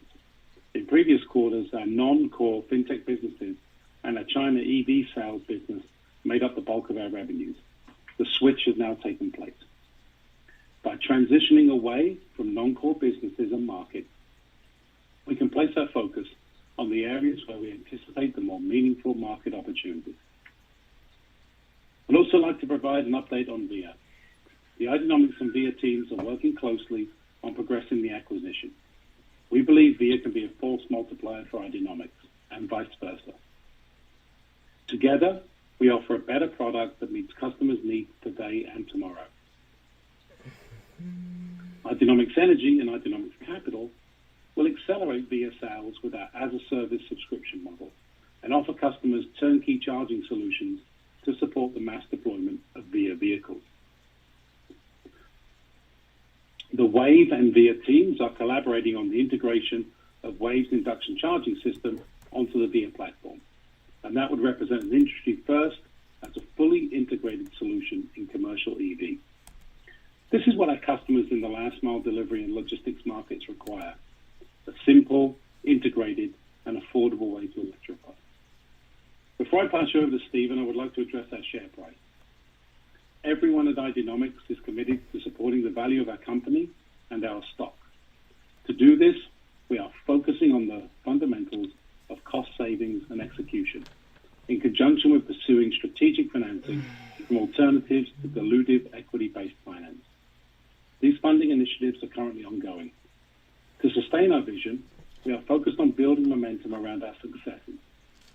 Put simply, this means winning more customer contracts and generating higher margin revenues, which will help demonstrate the path to profitability our investors expect. I will now hand you over to Stephen Johnston, who will take you through our financial results for the quarter. Thank you, Alf, and and thank you to everyone joining this call. Since I joined Alf, Robin, and the team at Ideanomics, I've emphasized a focus on disciplined capital investment that will underpin our financing activities. The entire EV industry continues to face headwinds. We see this reflected in market sentiment and share prices across the EV market. Every company in our sector has been affected in a significant way, without exception. My goal is to ensure that Ideanomics can navigate these headwinds. I'm focused on ensuring consistent, on-time delivery of our financial filings, driving gross margin expansion, and managing our cost structure, all of which will enable us to navigate the current economic environment. I'll talk more about this, but first I'd like to present you with Ideanomics Q3 results. You can't even name a lie. Revenue for the quarter was $24.3 million, 9% lower than the same time last year. This was primarily due to a decrease in revenue from Timios, our title and escrow services business. I don't lie. And a decrease in revenue from our China-based EV resale business, which offset growth in our expanding EV businesses in US and Europe. This dip at Timios and in EV resale is primarily caused by temporary cyclical. Start naming lies that I've told, please. What I'd like to highlight is our work towards generation of higher margin revenue from EV-related Ideanomics manufactured products and services in our core markets in the US and Europe. In Q3, we generated $16.2 million in revenue from EV charging and battery products and services, an increase of more than 50% year over year. $8.8 million of that EV charging and battery revenue came from the US and Europe, 4 times higher than the same time last year. EV revenues from manufactured products are where our focus remains going forward. Gross profit was a loss of $0.7 million, representing a gross margin of negative 2.7%. This is down compared to the last quarter, and the decrease was primarily due to higher levels of fixed cost in our organization, which we have since begun to address and offset through cost reduction measures. As of quarter end, Ideanomics has cash of $25.2 million. Over the past 9 months, we used more cash for operations compared to the same time last year, as the macroeconomic conditions have temporarily slowed growth for our acquired businesses I made money who have customers with incentive dependency. And then it pulled back. Cash used in investing activities over the last I still have 9 some months Revlon. was $90.8 million, which was primarily due to expenditures incurred for the acquisition of Energica. In response to market headwinds, Ideanomics is implementing a more focused capital investment. There's a difference between this calls includes an and emphasis on straight smart stock. spending, prioritizing investments that will deliver risk-balanced returns.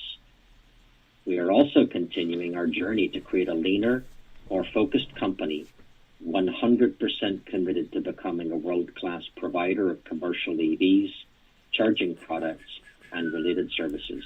Robin will speak more about this in just a moment. Looking ahead, Ideanomics will continue to raise capital. We are exploring attractive capitalization opportunities from diverse sources. We anticipate bringing in additional capital to the business before the end of this year, with an emphasis on non-dilutive financing, as Alf mentioned earlier. This includes the potential to secure direct funding to support our growth businesses, such as Solectrac and Energica. The right capital partners with industry experience will enable these businesses to scale faster, as well as minimize the costs Ideanomics must carry by itself. As an example, we have agreements with 2 separate companies to finance dealer expansions for Energica and Solectrac. This is a validation of our brands and products. Back to you, Tony, for more remarks. Thank you very much, Stephen, and it is really great to have you on our team, and our shareholders appreciate on-time filings. I'd like to now take the time to introduce Robin Mackey, our president of Ideanomics Mobility, who will discuss mobility and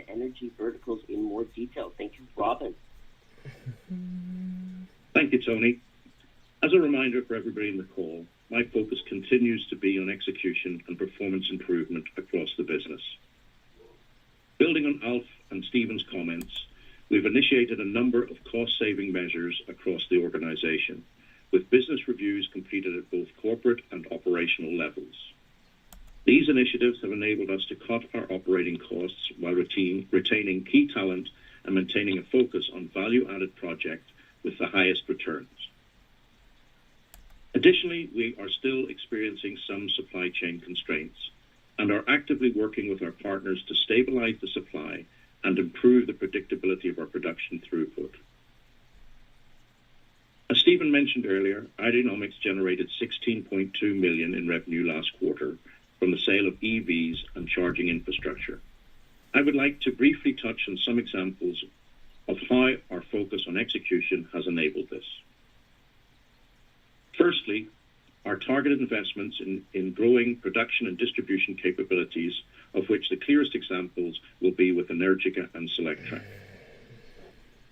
Energica has doubled its production, launched Energica Inside, a business unit, introduced new models with a wider market appeal, and secured its first fleet orders. Underpinning this success is a simple fact. Energica makes the world's best electric motorcycle. For example, we delivered the first 88 Energica SS9 bikes to the Indonesian police force with our partner Utomo Corporation. We will follow up with orders anticipated this quarter in excess of 200 units. This is an exciting new market segment for us. With recently expanded manufacturing capabilities and a growing global distribution network, Energica is ready to supply police bikes and other municipal fleets across the globe. Last quarter at Solectrac, we saw the assembly and sale of the first 44 E25 tractors from the Nolan Manufacturing joint venture in Northern Carolina. On top of this, we recently completed a new high-level assembly line at the company's Windsor facility in North California. Solectrac will now produce up to 120 tractors per month on a single shift, and with multiple shifts achieve a stretched goal of up to 360 tractors per month. Solectrac continues to expand its dealer network. With each dealer, we typically see initial orders of up to 6 tractors for stock, generating immediate revenue. This dealer expansion will enable us to engage with larger opportunities in the fleet and municipal markets, as reflected in our recent deal to supply multiple tractors to a California university. U.S. Hybrid, under Megzi Nashadi's leadership, is continuing to expand its strategic partnership with Global Environmental Products. This resulted in an order to provide EV driveline systems direct to GEP's production facility for an additional 62 zero-emission sweepers. The first kits for this order have already been built and shipped. Additionally, U.S. Hybrid completed, in partnership with a major automotive group, a retrofit of a top stacker unit, a type of vehicle used to lift and move containers at ports and warehouses, converting it from diesel to hydrogen fuel cell hybrid power. U.S. Hybrid expects to receive additional orders to retrofit port vehicles and equipment for this emerging market segment. Next, I will talk about our energy vertical and WAVE. In quarter 3, Ideanomics Energy continued to grow its pipeline of opportunities, including additional opportunities unlocked by the direct funding provided under the Inflation Reduction Act. These include opportunities in the sports and hospitality markets. Additionally, we recently released an update to WareSmart, a free tool designed to help warehouse operators in Southern California become compliant with emissions reduction regulations.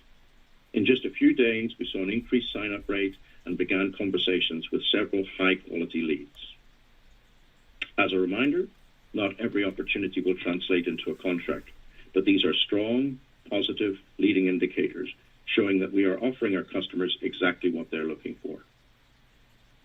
At WAVE, we've begun producing wireless chargers for phase 2 of our collaboration with Antelope Valley Transit Authority, located in northern Los Angeles. And we are on track to deliver WAVE wireless charging pads and vehicle receivers to Josephine Transit Authority in Oregon in the first half of 2023. We're progressing the previously mentioned project with a large logistics and delivery customer, which is expected to be completed the first half of 2023. PEA, our containerized DC fast charging investment with Pretel Group, is in the final stages of testing, with the first systems expected to be delivered in the U.S. in Q1 of 2023. Tony, back to you. Thank you, Robin. And now, finally, we have Alf Poor to give management's closing remarks. Alf, please. Thank you, Tony. Before we open the floor to questions, I'd like to reiterate Ideanomics' core value proposition. It's very simple. We make electrification I'm messaging my girlfriend. Is that all right? More affordable for the commercial EV fleet operator. We do this by combining EVs, charging, and financing under one roof. On top of that, we partner with customers on front-end planning to ensure optimal EV and charging infrastructure deployment. Customers want this. They're looking for a trusted partner who can help them transition from combustion engine vehicles to zero emission. The warehouse tool Robin mentioned is a great example of our customer value proposition in action. We created a tool specifically designed to make life easier for warehouse operators in Southern California, the first in the country to be hit with fines for allowing gasoline and diesel vehicles into their facilities. By making it simple and straightforward to understand and mitigate the fines, we've opened up some very promising doors for the Ideanomics. Yeah, MMAT killed earnings. I believe that our as-a-service financing model sets us apart. Subscription models make it possible. I've won 5 leaps on to zero-emission vehicles that, faster and you could by rewind the eliminating tapes. barrier of high upfront costs. Because This idea is I not say new, when I take positions. but Ideanomics is one of the first companies to offer it for EVs and charging. I believe this is the future of fleet electrification, and we are ready with these types of financing programs. To close, as I mentioned in our last call, I want to remind you all that Ideanomics will continue to raise money. Looking ahead, we'll use this capital to thoughtfully scale our businesses, including via Motors, where we are well positioned to win an increasing market share in the high-value last mile and local delivery space. This is one example of where we can focus our efforts as a first mover to generate meaningful revenues and, in turn, shareholder value. Thank you again to everyone for joining our call. I'll hand you back to Tony. Thank you very much, Alf. And we're now going to start the company's Q&A. I'm going to ask the operator to give the instructions for folks. Thank you. We will now conduct a question and answer session. If you would like to ask a question, please press *1 on your telephone keypad. A confirmation tone will indicate your line is in the question queue. You may press *2 if you would like to remove your question from the queue. For participants using speaker equipment, it may be necessary to pick up your handset before pressing the star keys. One moment while we poll for our first question. Hi, sorry, operator. I think that we'll take one of the questions. We're going to want people to get their hands up for sure within the telephone queue, but we did have some questions that came in on the SAY platform, and the top 2 questions that were voted on. I'm going to ask those ones first, and then we'll move into the telephone queue. So, Alf, this is going to be for you, the top SAY questions, the platform that was voted on for shareholders. They want to know a little bit more about the VIA deal, when that's going to finalize, and if you could speak to a reverse split, which seems to be a top voted one there. Okay, yeah. So the VIA team is working with the Ideanomics team on a daily basis to get that deal finalized. We're looking at some creative ways to get the deal over the line right now. And, you know, we'll give you some updates in the very near future, but both parties remain motivated to get the deal finalized as quickly as possible. We continue our joint marketing efforts together, and Ideanomics has continued to extend funding throughout Q3 and early Q4 to VIA as well. So watch this space is the best I can give you at this time on the VIA deal, but we are looking to finalize in the very near future. In terms of a reverse stock split, we don't believe that is a viable option for Ideanomics at this time. It's certainly, as I previously mentioned, never been even presented to our board as an option at this point. We are in contact with the NASDAQ. We will ask them and expect to be granted a 180-day extension. And the reason we're not considering a reverse stock split at this time is it's typically a negative indicator to the market.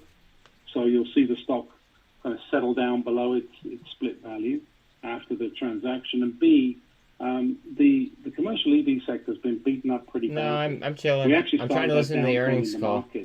In February of 2021. Ideanomics and about a dozen or so other peers. And we've all been trading in a tightly correlated pattern since.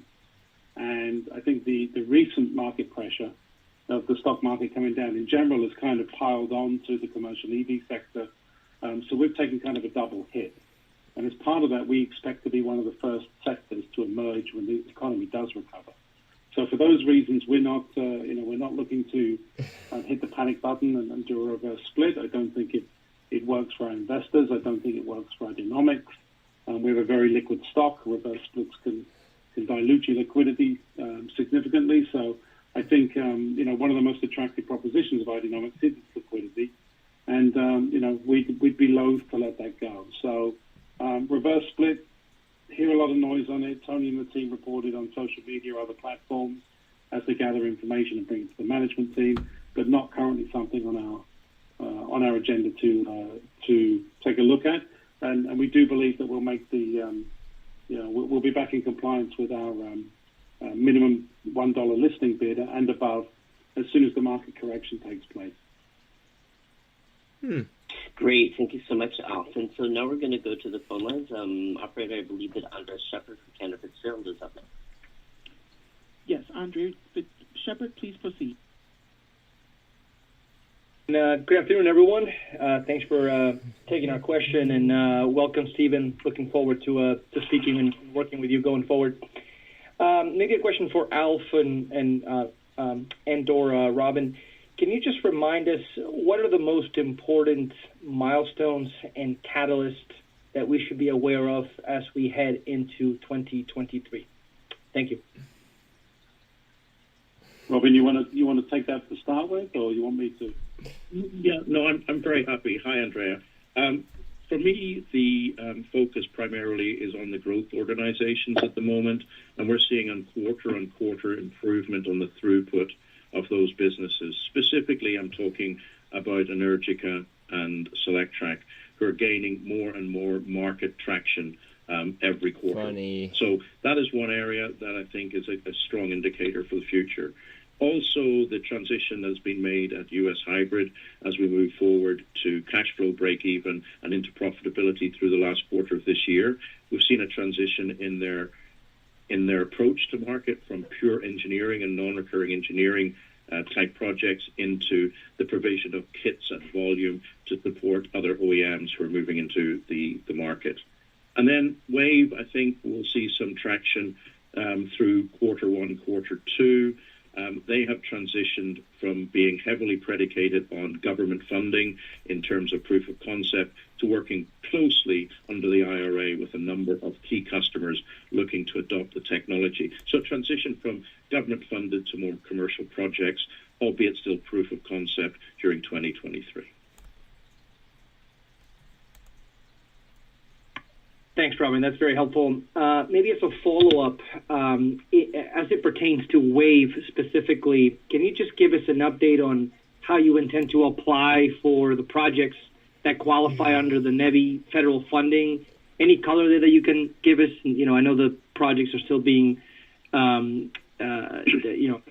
developed, but my understanding is that you do intend to apply for some of those to qualify for the federal funding. So anything you can share there, perhaps? Thanks. Yeah, I think the difference in the pivot from what traditionally the approach has been by an organization like Wave for federal dollars is now that we're supporting our customers to apply for those federal dollars in very much more commercial applications. Previously, we've used the Department of Energy and others to help us develop the technology. Now we're using and working with the customers to apply the technology. And I think that's the subtle difference, Andrea, in the approach and where we sit at this time. Got it. Thank you. Maybe a question for Stephen, if I may. You've mentioned on the call that you are exploring capital raising opportunities. So I'm wondering if you can perhaps expand a bit further on this. What kind of opportunities are you considering in terms of maybe equity versus fixed income, and what sort of timing are you thinking about? Thank you. Yeah, thanks. I'll field this one, and Stephen, feel free to chime in as well. Check the link at the top of There's chat. tremendous interest in Ideanomics at this time because we've actually got products on the road and in the ground, so to speak. So there's really a few different types of conversations taking place.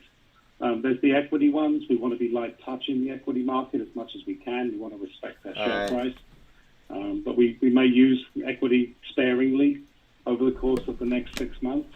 Then there's two really interesting ones that are developing. There's the debt market, which is an obvious place for high investor returns. Now, the stock market's in a state You come after me, but don't go after my girl. We have ongoing Don't do that. conversations with debt providers.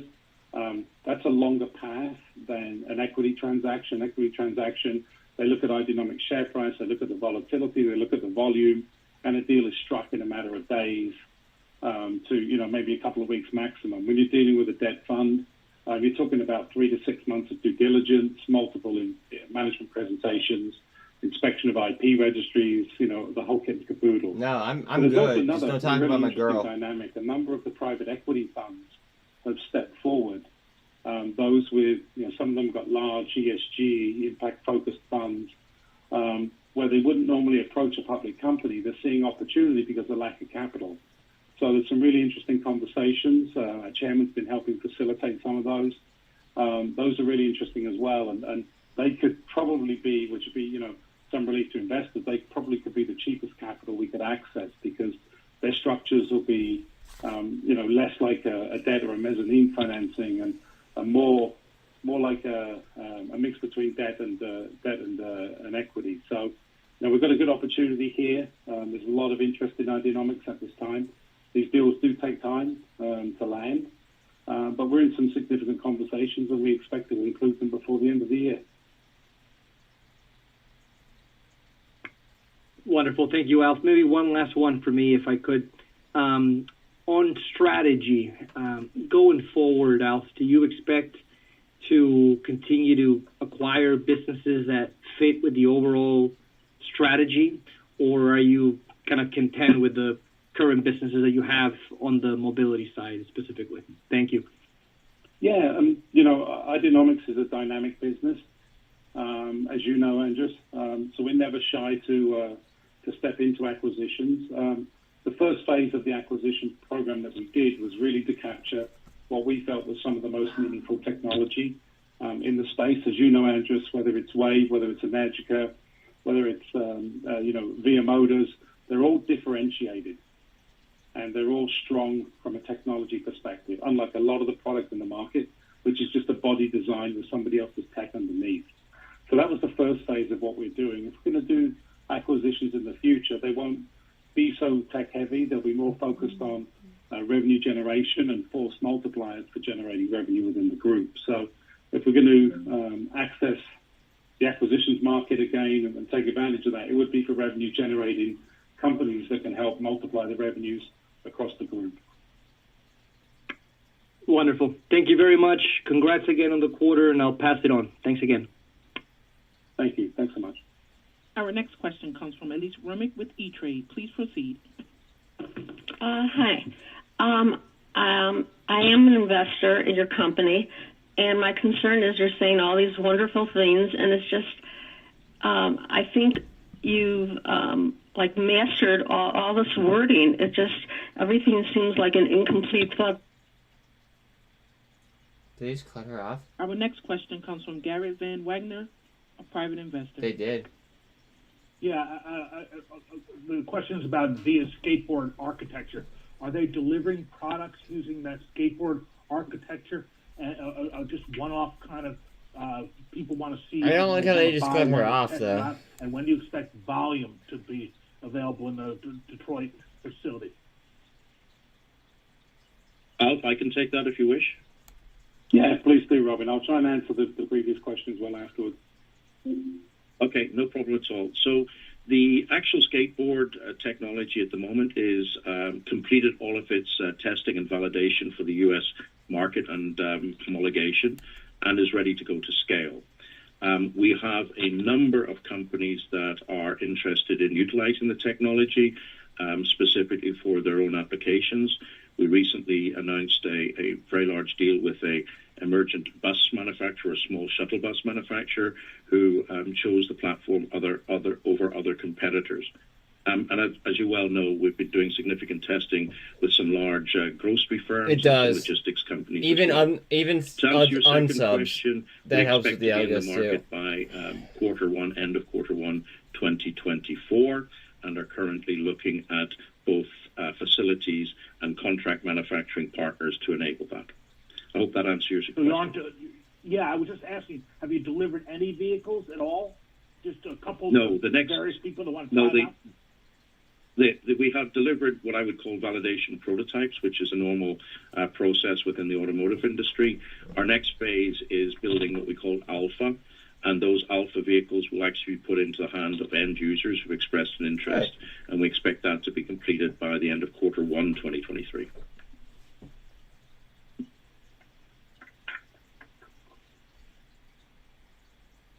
Great, thank you so much. I'll be happy. I'll be Go happy ahead. to pick up on the other lady's. Lady either call dropped or got cut off or something. She said she was from E-Trade, but it sounds like she was a retail investor. We get a lot of these types of retail investors. I don't lie to my community. I think Name a one of the things lie. that's really important to understand here, and I said this in some recent investor presentations I gave at some conferences, the commercial EV sector is only just starting to mature. Companies like Ideanomics have revenues. Most of our peers within the industry, commercial EV industry, do not. Okay, so Ideanomics is at the forefront of this. We have a technology forward approach, which is paying dividends at this time to us, but the industry is immature. Okay, which is why you see our subsidiaries like Energica and SelectTrack. I like to DCA. They're racing ahead. Why? Because they're sold through dealer distributors. And so it's more like a consumer purchase. I really like to be Whereas patient about my large fleet plays. operators have been holding out, waiting, and I've said this many times, holding out, waiting for the government rebates and incentives. Like, you realize the market's that down will help them substantially, pay right? for Or are this you blind? It's this legislative transition into EV and zero-emission transportation. Okay? So no fleet in the country is going to do anything other than testing and early vehicle deployments without the government stepping in and paying for what is a legislative change. That's what we've been seeing in the commercial EV industry, and you can see that when you look at any of our peers, because most of them book zero revenue, zero revenue, zero revenue. Truth So social, Ideanomics truth, is but a little bit do the same different. thing. We've got the charging systems, we've got some of the I'm not products lying, that focus though. in consumer I manner, tell people when I and then fuck we've up all the got Gear, time. which doesn't start production, as Robin said, until 2024. The reason it doesn't start production until 2024 is we did not want the upfront expense without the market being ready to buy. Many of the companies that de-SPACed in our sector are struggling right now with $50, $100 million a month burns because they're maintaining No, I manufacturing didn't. facilities when they don't have any customer orders. It nearly tripled after I made So the that's video, answer the to first our lady's video. question is we've And built then a it world-class dove, company. The and market then they is announced the slowly mature, resplit or but because we've stepped into reverse this split. with diverse approach. Check the We dates. are actually making revenues, and we're not just purely losing money like many of the other folks in the States. I think that's probably the best way I can answer it at this time. Thank you so much, everybody. And that is all the time we have for today. So this concludes the Ideanomics Q3 2022 Investors Earnings Call. We encourage our community to What does it continue to matter? reach out to us, and we can answer any of the questions that you may have individually. You can send your questions to us at IR. I'm currently down on that position, but it's for me that's a long Novavax hold. does get a lot of email. We have a tremendous amount of investors. Please don't hesitate to continue to get it to the top. We have a system. We will answer your questions. Let me see your papers. Analysts and others. Let me see your papers, guys. Today. We urge you to refer to our latest SEC filings for any information that you need. This call will be available on our website in the investor section, and you can find the link there. To be alerted to news, events, and other information in a timely manner, we recommend you following us on our social media channels, sign up for our newsletter, and explore our website at www.ideanomics.com. Thank you, everyone, for participating in the call today. Requested amendment. I mean, that might be a Thank good you. thing, May though, disconnect your lines at to this drag time. it Have a out. great day.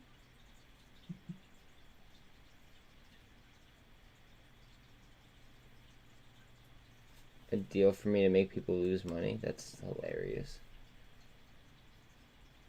Hilarious.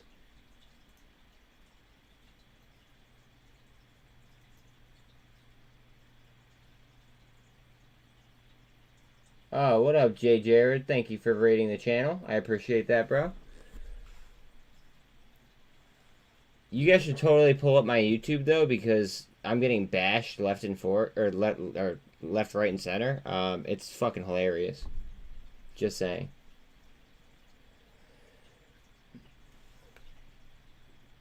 You too, bro. You too. Here, I'll follow you, and we could do this back and forth. Hold on one second. Follow. There we go. Yes, sir. Yes, sir.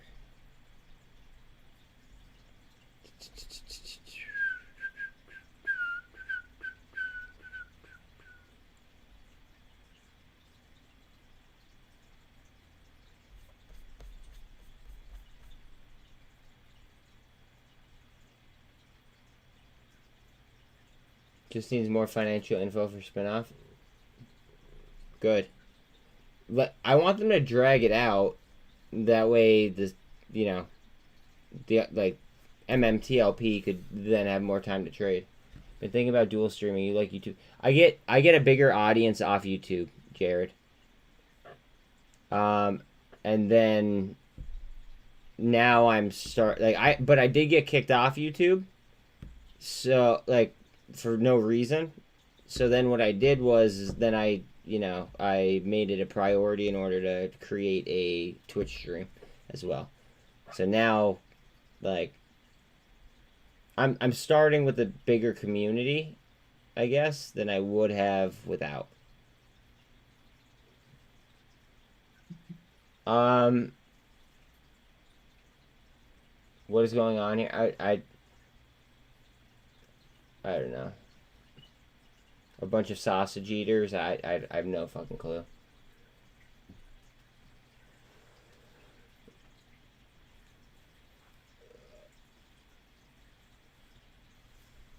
To me, it's entertainment. So, honestly, though, them going ahead and bashing like this is just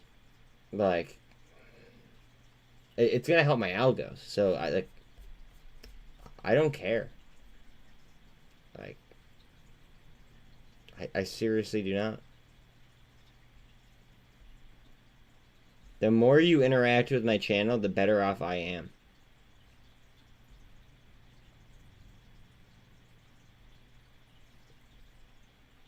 I don't care if you dislike. I don't care if you like it or if you sub and then unsubscribe.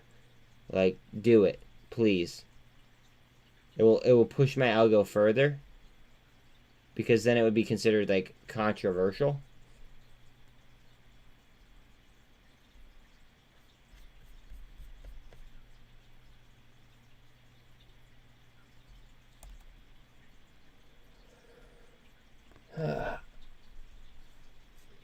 None of it's a lie. That's the best part. You're accusing me of lies, but there's none to be had. That's the issue that you're having.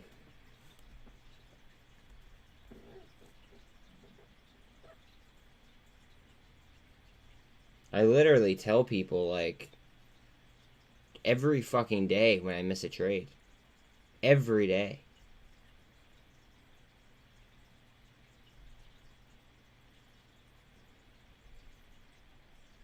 So for you to sit there and say that I'm lying,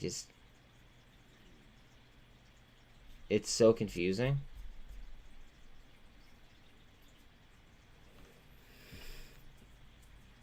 Yeah, it has.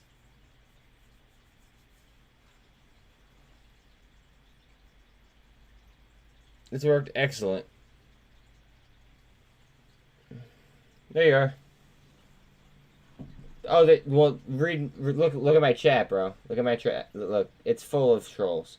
So what I do is I made it members only, and then I made it $2 I made it $2 for membership, and then I just what's it called?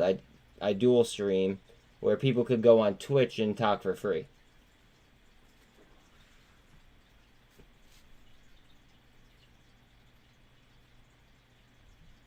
But the algos respond better,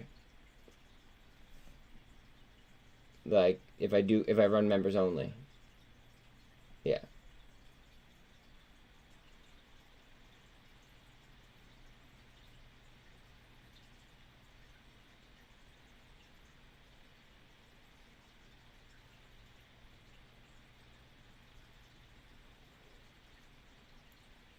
I don't need a safe space. I literally talk shit about, like, no, you know what, I'm not even gonna get into that. Never mind.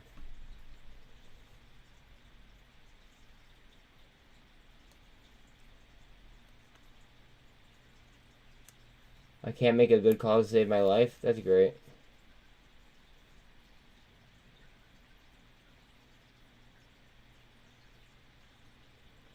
That is great. Babe, you were doing what's called? You were doing what did I say? Appraisals. I could do appraisals. I am a licensed auctioneer's assistant. Like, I could do that. So like, you need to message me and let me know exactly what you have to appraise.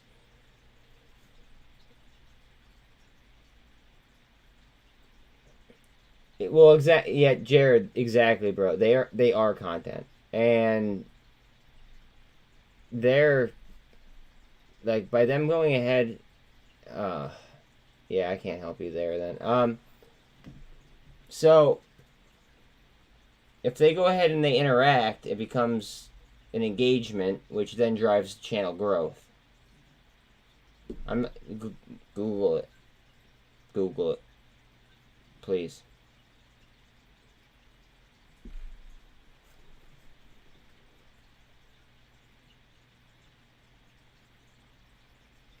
Please. I would love for you to Google that.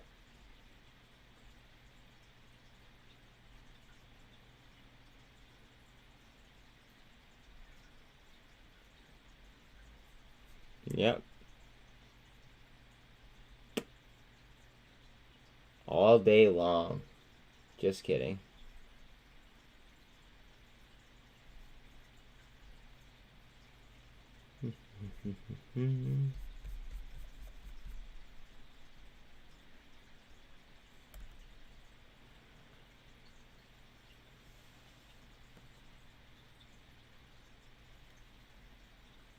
South is great. Oh yeah, they must watch me a lot.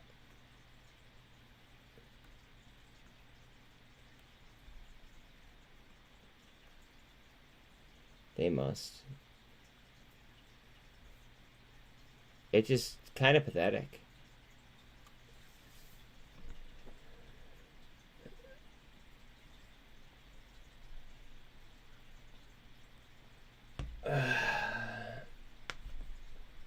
Sean, it's cool though, because they're driving my algos. So like, I don't really care. I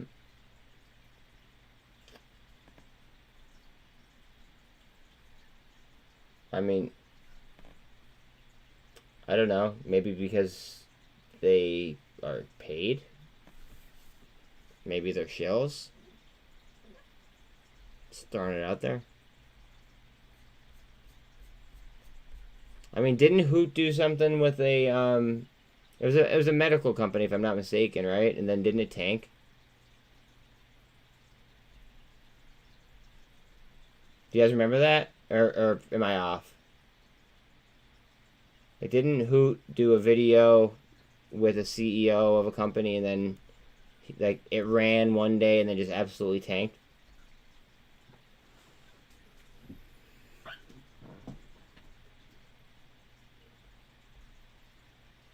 Just throwing that out there.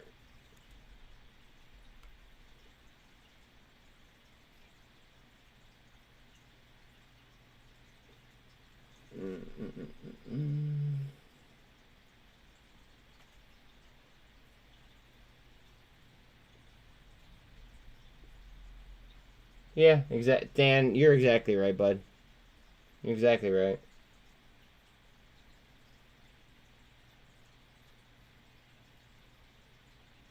No, I didn't say you were paid because you're not paid. I was talking about those creators.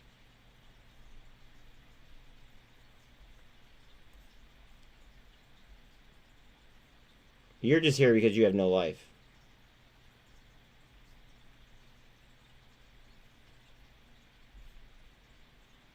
Like, why spend time doing something that, like, you don't enjoy doing?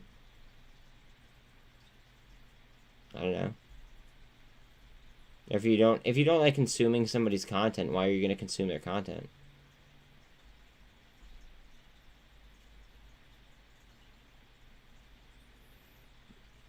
It's easy and fun. Keep doing it because it's helping my algos. I appreciate it.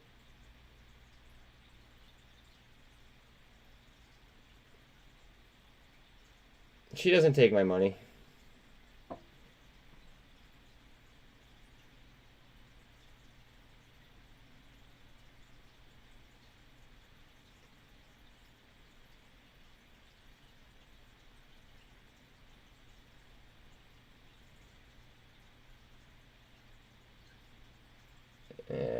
See, I'm late. I'm not gonna, like, I don't, what's it called? I don't do videos on stocks that I'm not like participating in.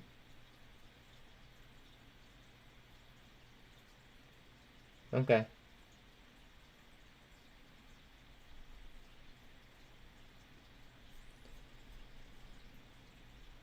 Whew.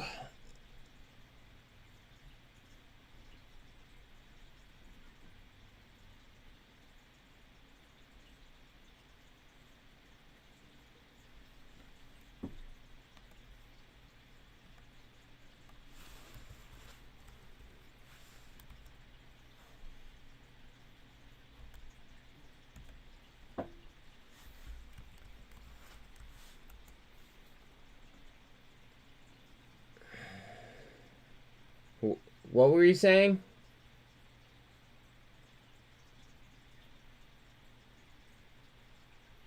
Why, sure? Or yeah, sure. I'm sorry. I can't understand. I can't understand helmet mode.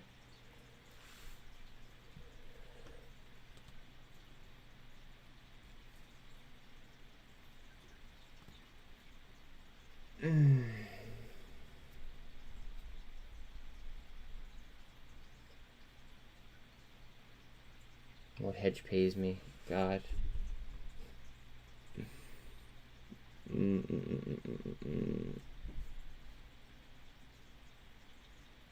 I wish I was getting paid by a hedge fund.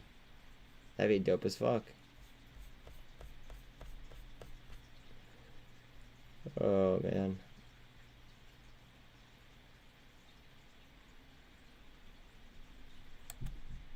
Ooh, Bitcoin, Bitcoin, Bitcoin. I wish it would drop fucking further. That's what I'm saying. Like, I would love for a hedge fund to pay me. Like, please. Please. That would be dope.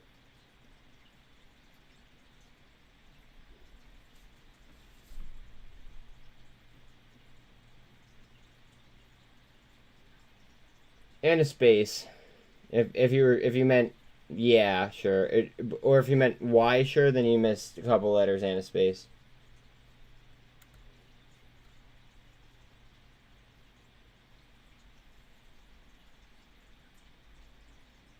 I'm still unsure on like as to what you meant.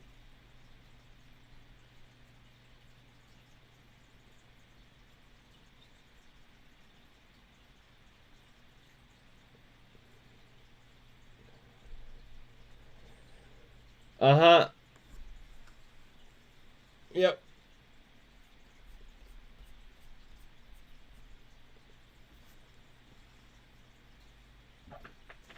Why would they want to be? You still can't spell. Man, if you're gonna insult me, please use proper grammar.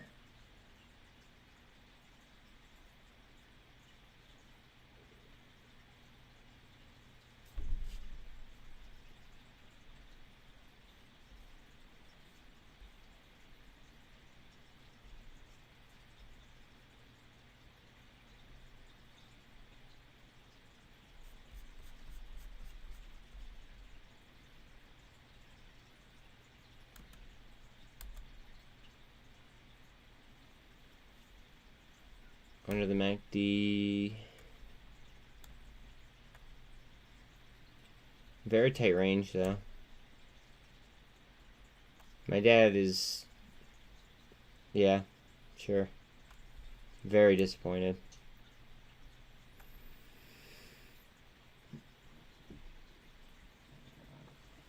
Obviously, you aren't a part of my community because we've already discussed that situation.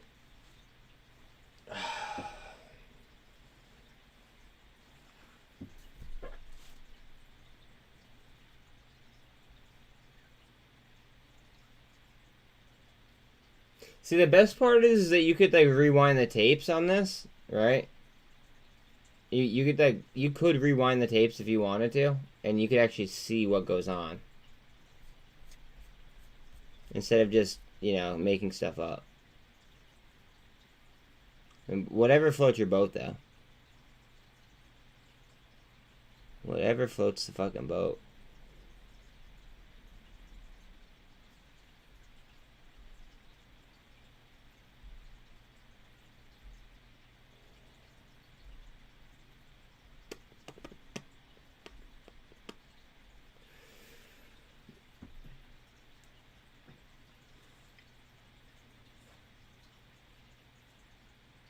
They have no idea who my dad is. They don't know who I am. They don't know who... They don't know my channel. I'm not... Rocket Girl, I'm not stressing. I'm chilling.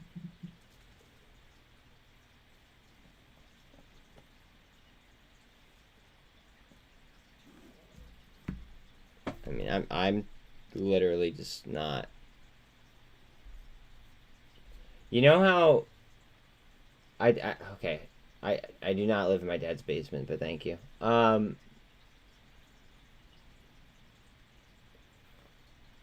was I gonna say? Like, it's... You know how, like, I don't have emotion when I trade and I talk about making everything a math problem? This is, like, a no problem. Like, I just... If you want people to, like... If you want everybody to like you in life... You're gonna, like, you're gonna be a joke. Just remember that. Like, if you want people to, like, everyone to like you, you're gonna be a fucking joke. So, like, I don't care. I literally do not care whatsoever. Sit here and pad my algo all you want. That's cool.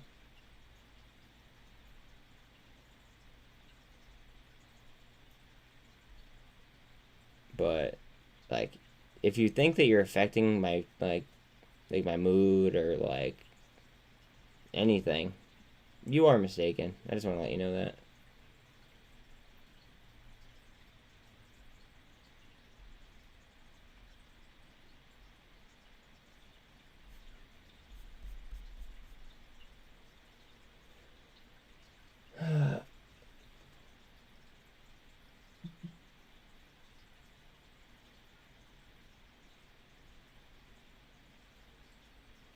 I don't live in my dad's rental house, but thank you.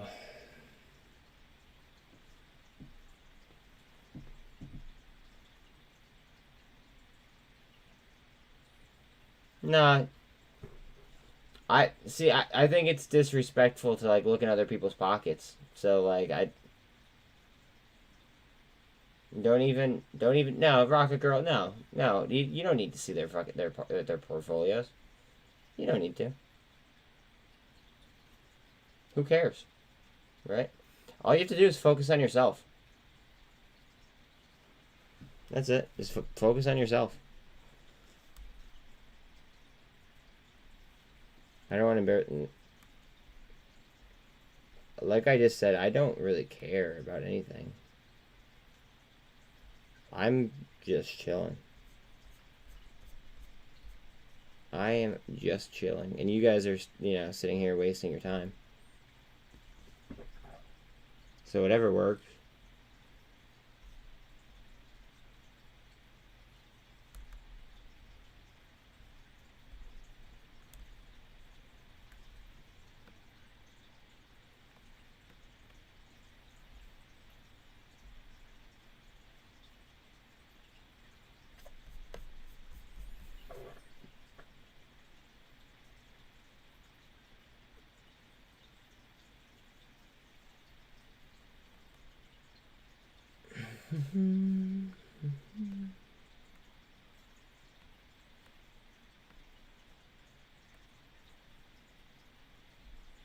Very, very, very, very tight range on SPY. It's whether or not we break before 8 o'clock. Two totally, like, who knows? Nobody has a fucking clue.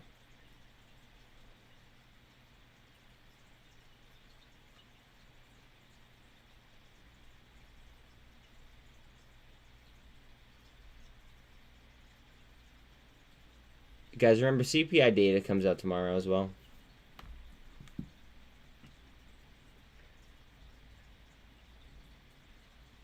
I never cared.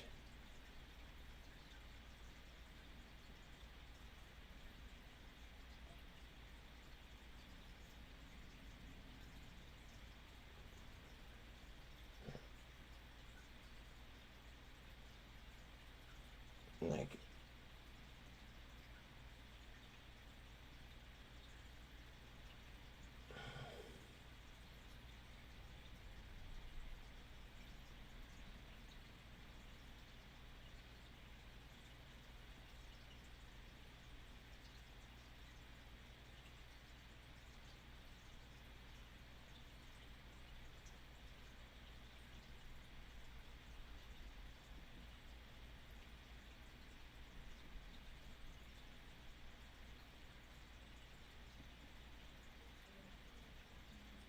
my bad.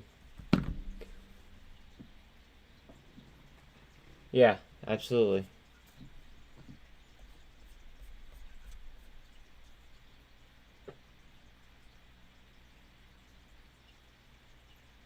Wow, the pound actually just went positive. But I believe that's the first time all day.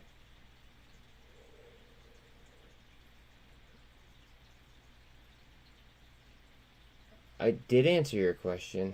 Are you okay?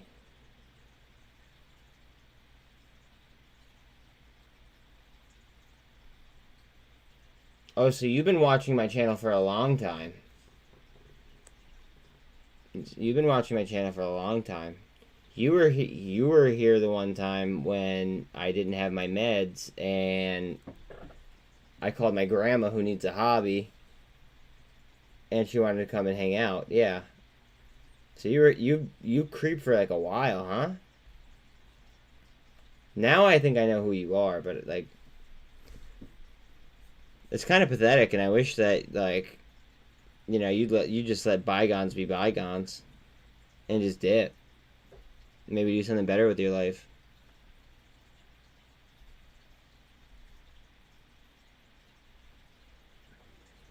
Alright, what the fuck is your question? Like, Jesus.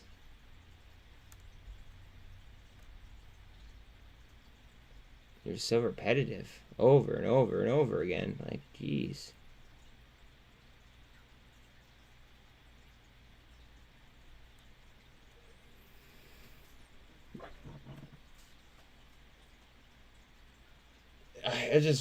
I feel bad. I feel bad.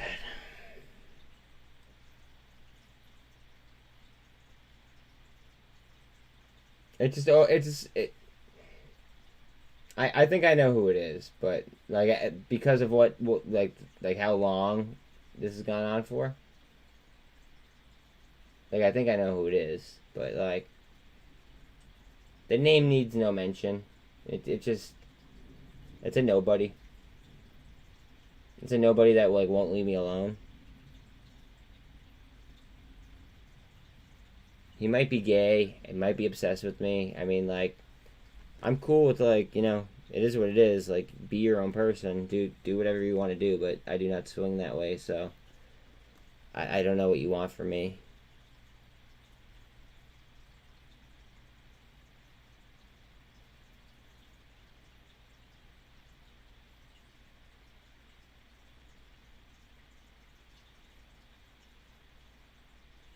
Okay. Okay. That's cool.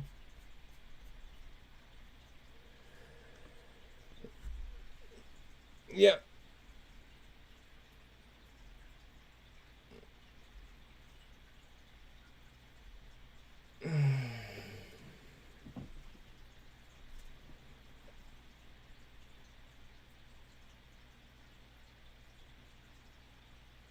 I mean, I'm not trading HUDI just because of the Chinese Connect, but that's me. I mean, do as you please, obviously, but...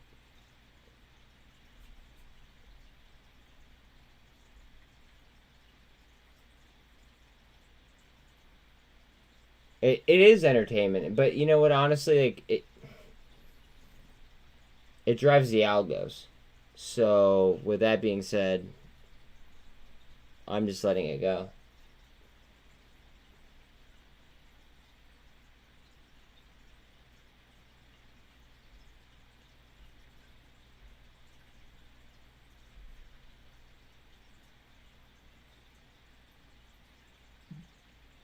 Well, it's probably the, what's it called? They probably have like fucking 10 accounts. So that's, but it helps the algorithm, so I'm chilling with it. Actually, somebody else called me that today, but I appreciate that.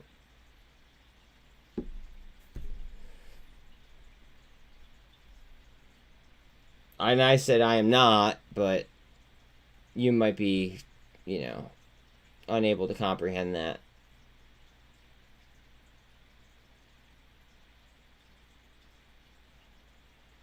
What a buffoon. Wow.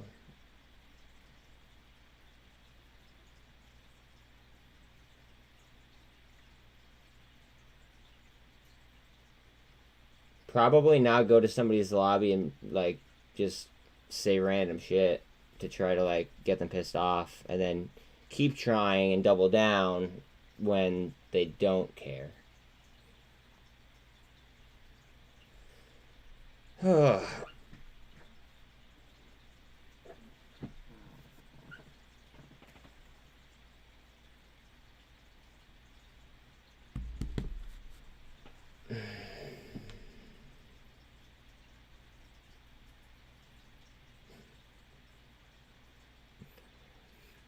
I will say this, if I was doing something wrong, I wouldn't have this shit going on. Like if I was doing something wrong, I wouldn't have people in my shit. Are you threatened? Are you threatened? Like, am I on a play that you're short on? Is that what it is?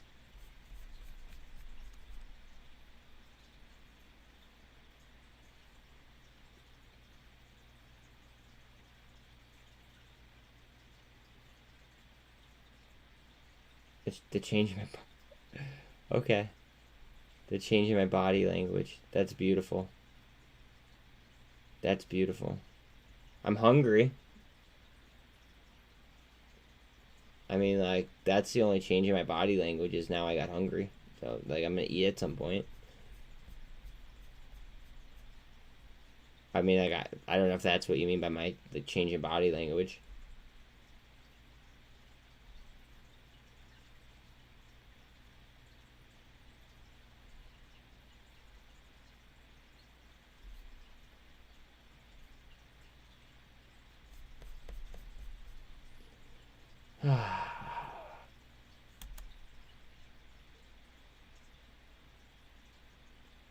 I just wish that you would sink.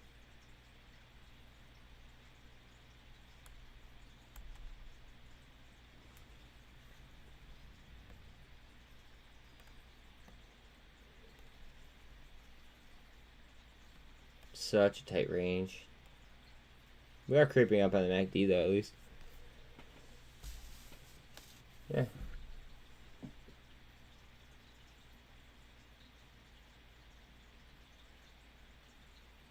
There's no difference in my voice.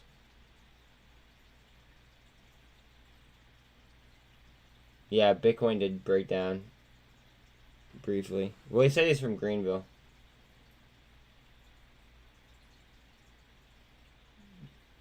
You'll double what? Or are you like, do you mean you're seconding? Like, I'm confused by what you mean by that. I thank you for the compliment though, by the way.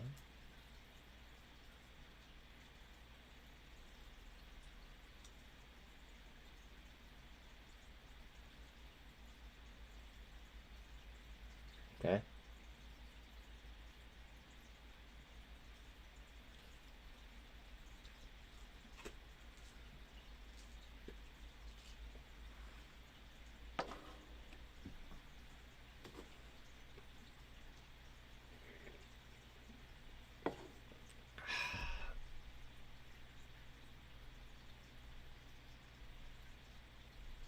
No, let's not do that.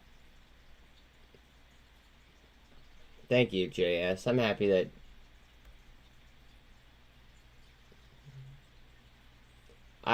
we're not going to get into specifics on who I think it is. We're not going to do that. We're not gonna do that. We're not gonna, like, I just wish these fuckers would leave, like, just, like, dip. I mean, but it's okay because they're driving the algorithm, so it's kind of like a catch-22.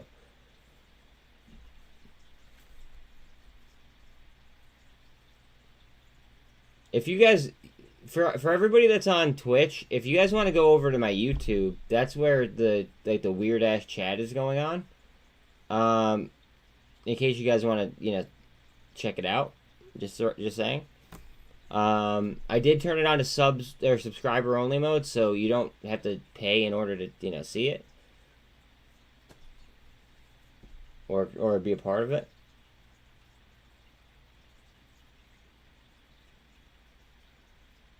It's yeah. It's something special. Something special.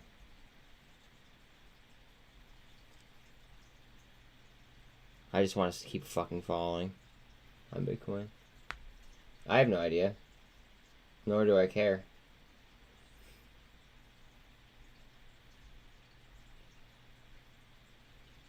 Just by a few of his comments, though, he's been watching me for a long time.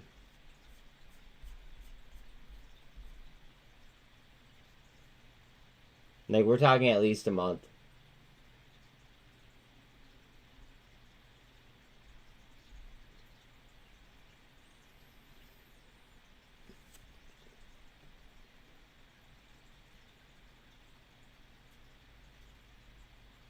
Good luck, Mike.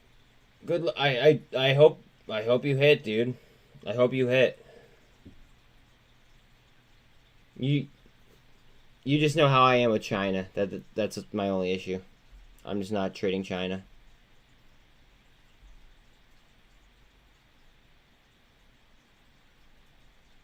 Yeah, it's... Let them drive my engagement, guys. It's fine. I'm almost like half tempted to like let them like leave my YouTube up and like let them just like keep talking shit all night. See how long it takes for them to get tired.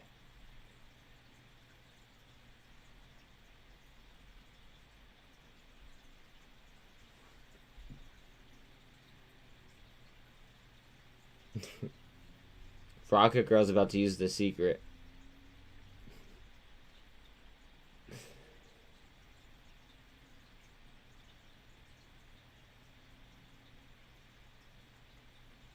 I don't trade China because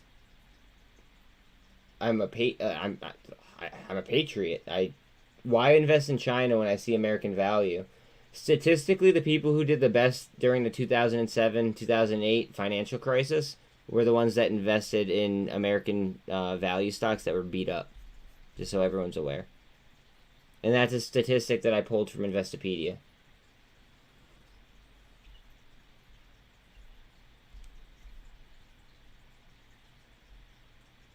So, like, I'm playing with statistics. That's it. The stock market is full of what ifs.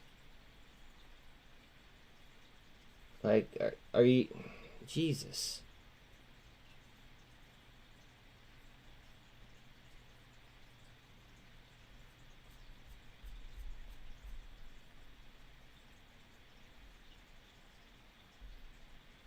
Like, the stock market literally is one big what if.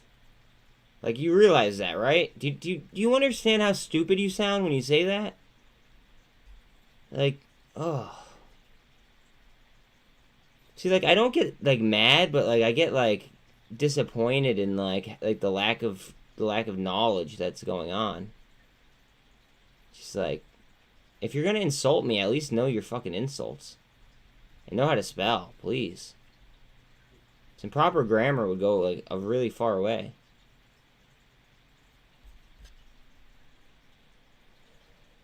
You may. Well, good. I'm happy. That's being a productive member of society. Okay, you spell your with. This is how you spell your when you're using it in the tense that you're trying to use it. So this is how you spell it. Like that. Okay. And then you work for a living.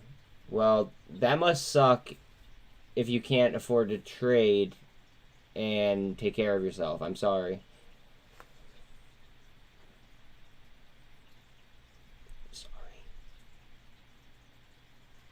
Like you're do you see where you're getting?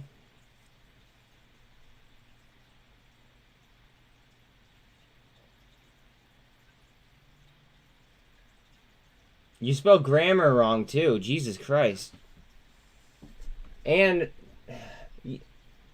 obviously not good enough to support yourself.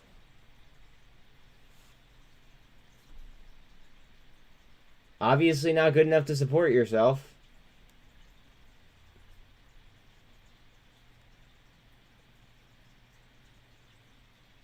I wanted to stop taking money out of my portfolio if you actually listen. Because I feel like we're at a value point where I want to keep just adding value rather than taking it out. Thank you, bud. I appreciate that, bud. Big time.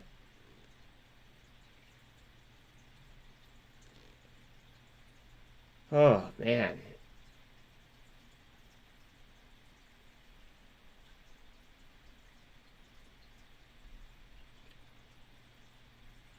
People are just too, like... No, they're not bots. It's like, it's either one person or it's one person and, like, their cousins. I have a good idea of who it is, but we're not gonna get into specifics. It is what it is. I'll just let them keep pushing my algos.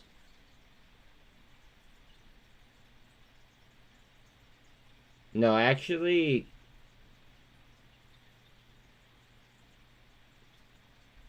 Okay, whatever. No, she's A-okay where she's at right this second.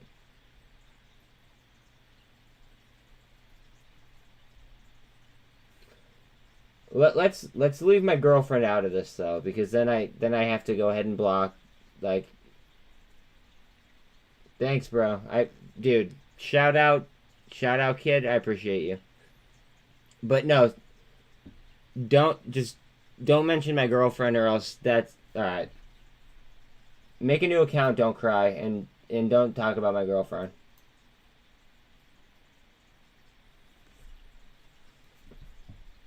Like, you guys could bag on me all you guys want. I don't give a fuck. But, like, don't talk about my girlfriend.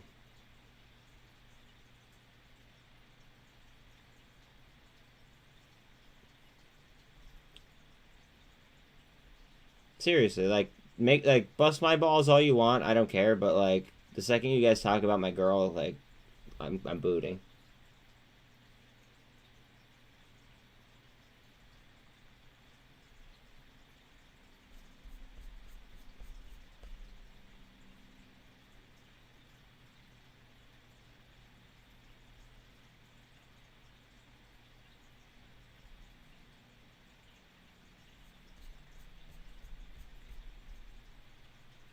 My dude. 3 in a row? I appreciate that. Let's go. I appreciate that. Carolina, you tell him. You tell him.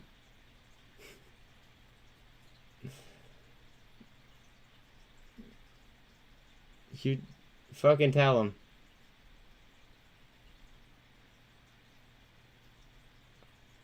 This is beautiful.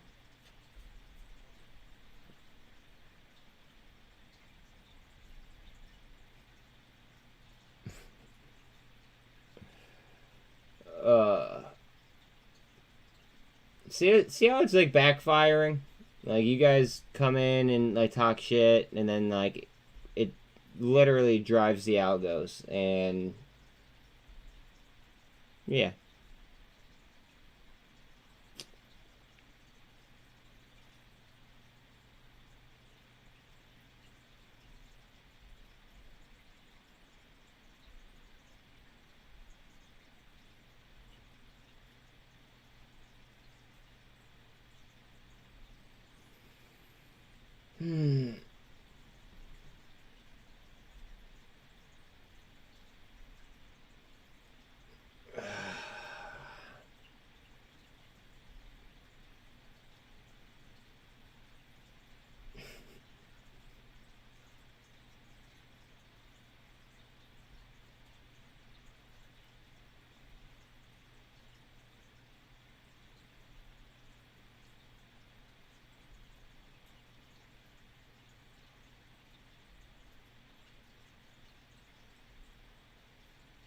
Those are for you to suck on.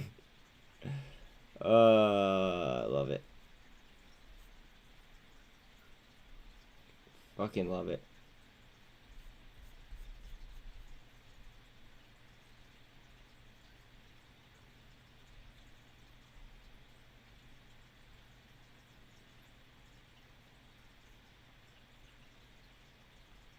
Okay. Alright, you just used improper grammar again. You make or lose 30 every second of the day. So you make $30 every second. Do you know how many seconds are in a day? Okay, so that's clearly a lie. Because if you had a net worth that was that high, you would not be in this chat. I'm telling you that right now.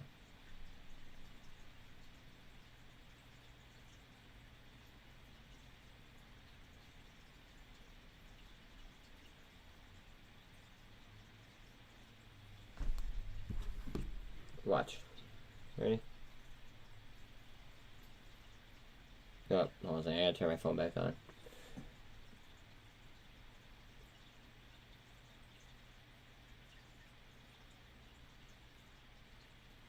How many seconds are in each day?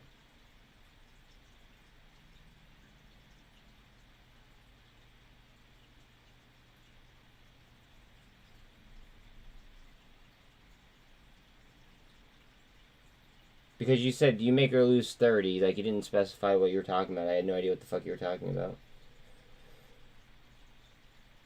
Alright, so 86,400.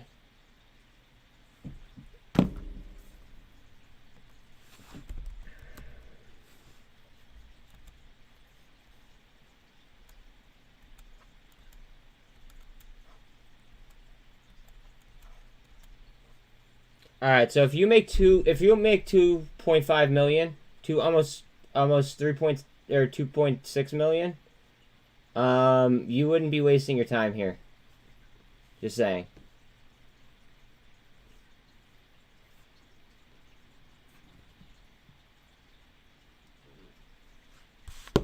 So, you're calling me a liar, but it is what it is.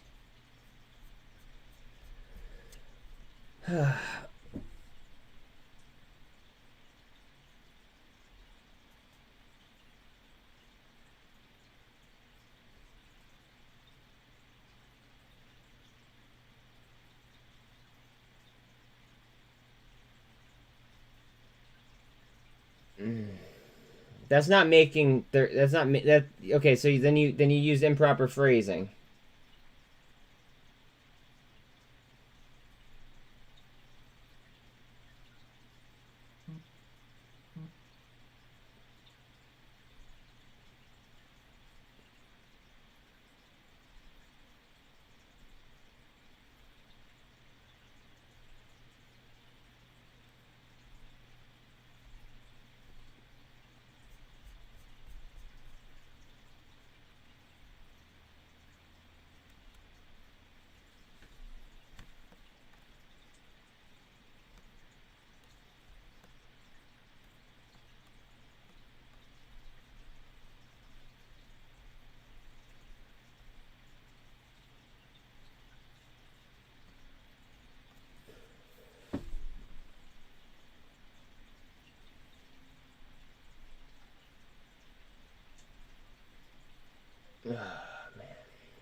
it just, yeah.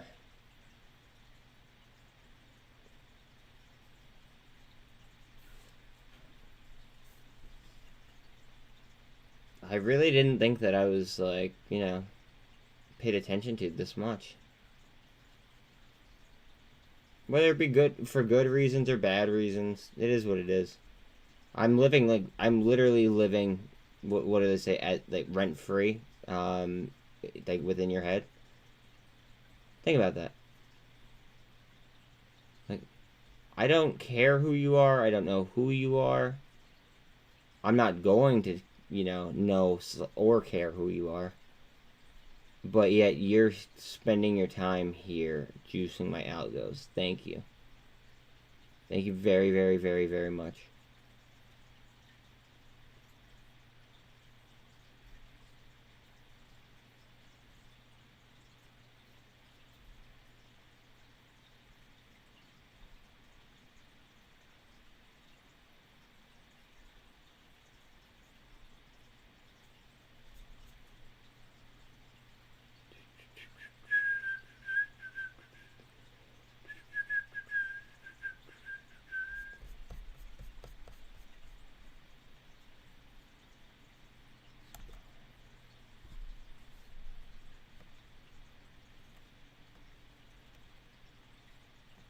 I'd love to see a twist here.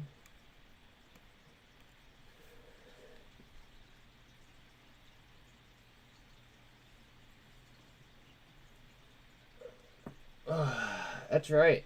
Juice the algos for me, baby. Go ahead. That's fine. For anybody on Twitch, feel free to go over to my YouTube channel. That's where, like, just outrageous comments are being made. It's kind of funny. Yeah, James, if he made $30 a second, it would be almost $2.6 million.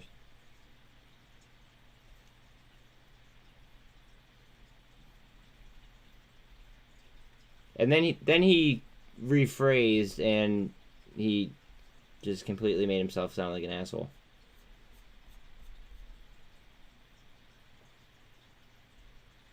Well, maybe not an asshole. Maybe like, you know, incompetent. Let's go with incompetent.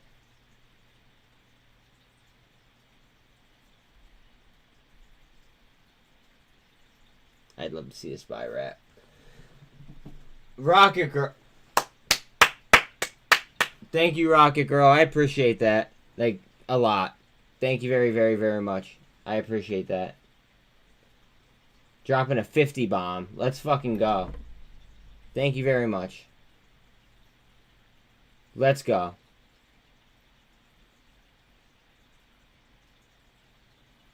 Fuck yeah.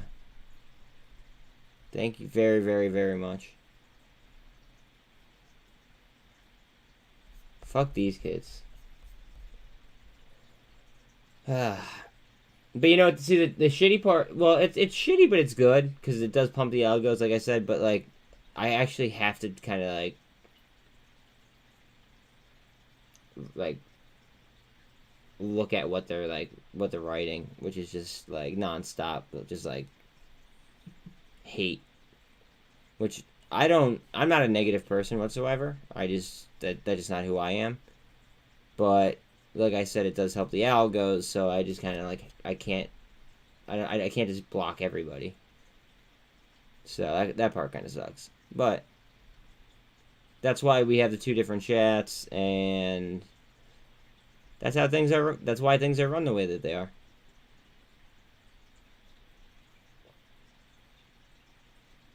That means a lot. Thank you, Rocket Girl.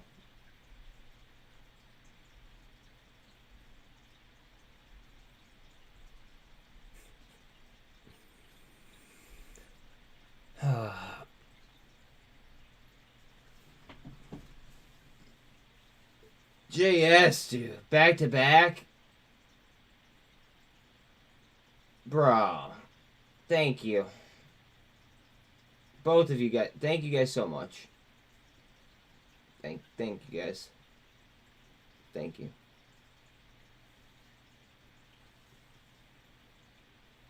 Wow. Wow. Thank you. I'm literally blown away. Thank you so much, guys. And like that allows me to go ahead and they literally feel bad for me, or they just did that well because of shit that I've been covering.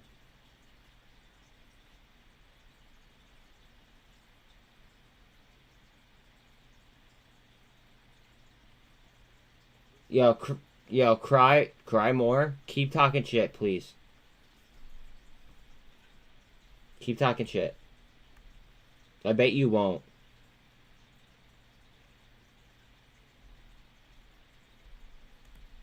I bet you won't. I bet you won't just sit there and talk shit. See, now it's having an inverse side effect to what the original plan was, right? So now they're just gonna disappear. Watch. Oh shit. Oh shit. Rocket Girl goes off again. Oh boy. Oh boy. Here we go. Now we got Kid Curtis going off. I want it all. Whoo! Cry more. Wait, what was that? Are you calling my audience dummies? Are you calling my audience a bunch of dummies? There's a reason why they're here and they're not, in some random ass lobby. Yeah, you sure? All right.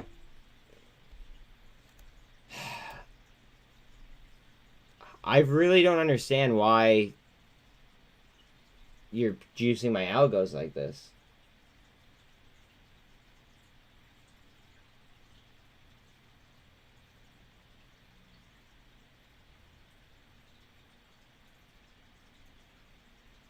You guys are literally just juicing the algos and having them send me money, which is, I mean, it's awesome, but like, do you get how like hypocritical like doing that is? Like,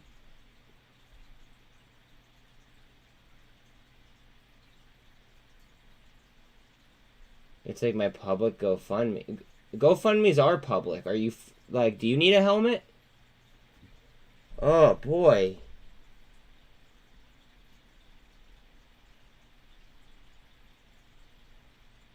Like, you guys know that GoFundMes are public, right? Like, does everybody know that?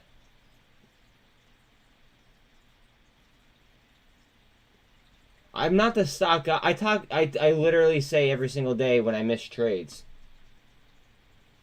What are you talking about? The only thing that, like, and this is, I even say that this is a personal flaw of mine, is that I like being right, and that if I know something 100%, if somebody disagrees with that, I'm going to tell them the right answer. Because I know for a fact that I'm correct.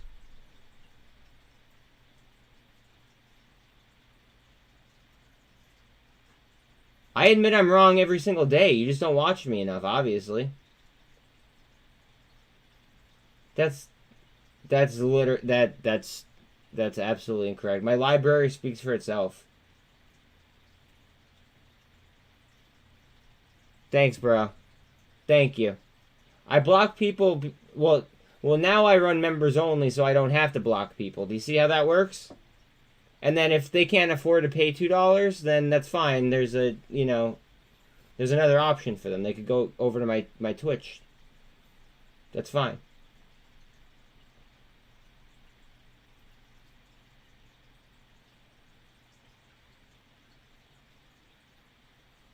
Thank you, James. That means a lot, bro. Yes, please like, sub, turn the bell on. There's a reason why my subs are like, coming to my aid like this. It's because I'm straightforward. I admit every single fucking day that I'm wrong.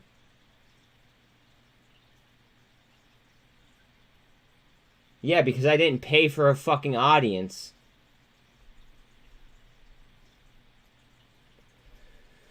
Oh, God. I mean, you heard them. Keep talking shit. They're gonna juice my algos more. Like,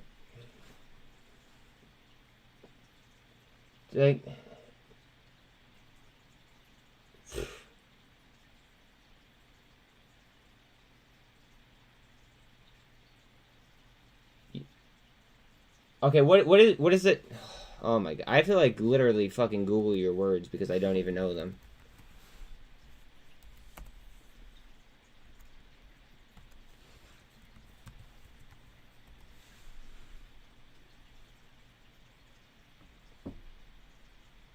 Okay, I don't think that you're talking about a river. What were you talking about?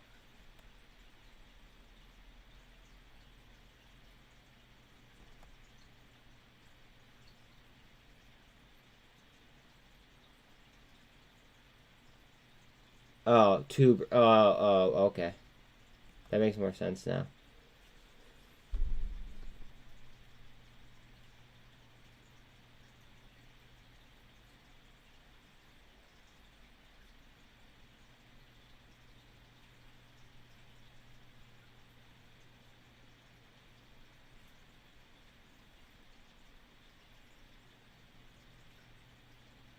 The ones that blow up overnight, yeah, they usually hop on viral plays when I don't.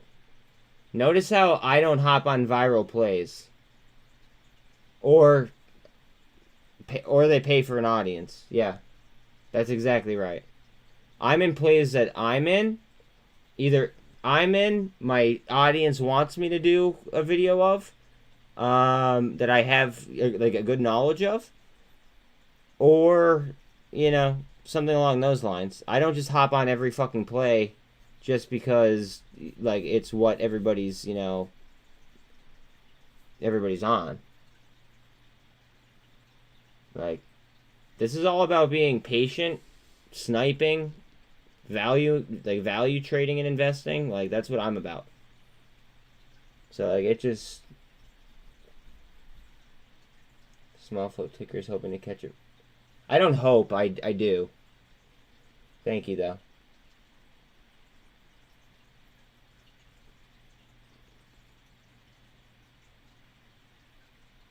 But that's not true. Okay, you spelled money wrong. Okay, you spelled money wrong. But anyways, they wouldn't be as loyal as they are if they were losing money.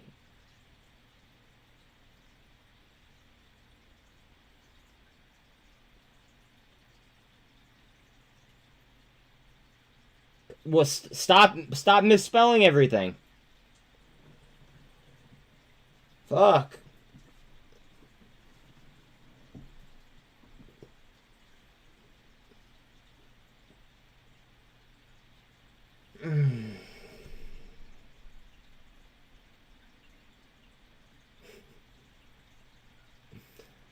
Oh man, this is unreal. Do other YouTubers deal with this, or is this just something that I have to deal with out of curiosity? Like, do other people get like just their balls busted nonstop, or is it just me? It's not like I'm like, you know, like upset about it. It's just like I'm genuinely curious as to if people like I don't know, if people like deal with this shit. Like, I will, because I know it's helping out my algos, but like I don't know. I mean, I know like every now and then I see it as like a YouTuber that definitely gets a lot of hate on different social platforms, but like midstream, I don't know if I'm alone on that or not.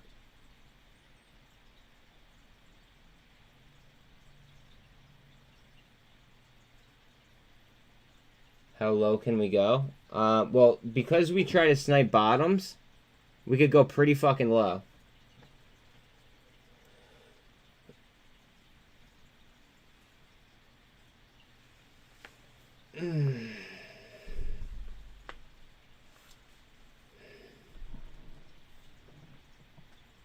Yeah, it's called DCAing. You like? Have you ever heard the term DCA? Here, look. I'll show it to you. Ready? Jesus. I didn't know that. Like, I had to like pull out dictionaries.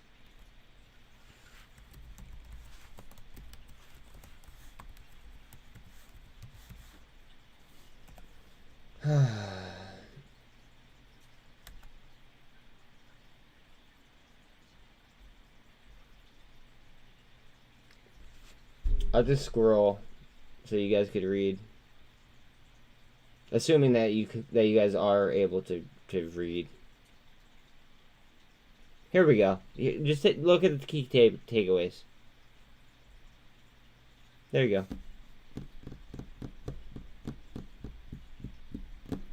Pretty simple stuff. I'm straight. I'm good. This is what DCAing is, and this is why I do it. Statistically, it has a higher level of success.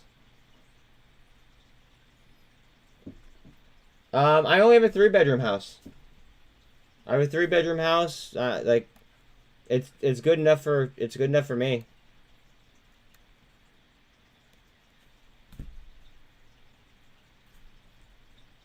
Like, I'm not gonna sit here and like make up a fucking house. Like, I have a 3-bedroom house. Let's take a tour. No. You live in Grand Haven? Okay, cool. I don't really care. You own a paving company? That's cool.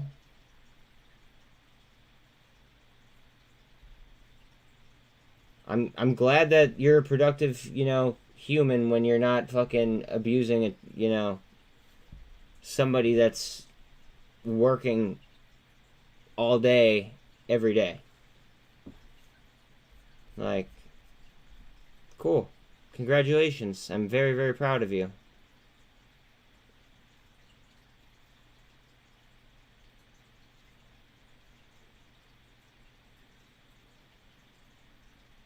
No, I'm talking to the people that are commenting, including yourself. Do you understand how stupid you are? Like, your IQ is just really, really, like, it's just off.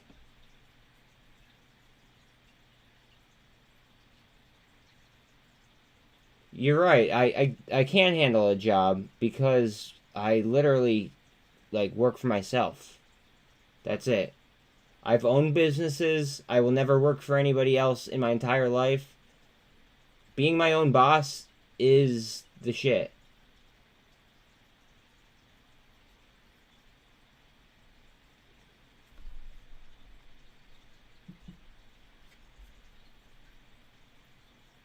I actually own several. Until I was forced... Well, actually, consumer confidence kind of drove down sales, so instead I started trading full-time. Good try, though.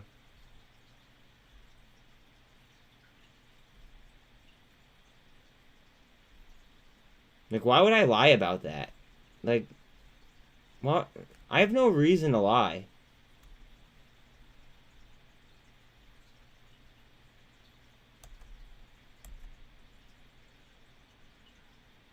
Fall. Keep falling. Keep fucking falling.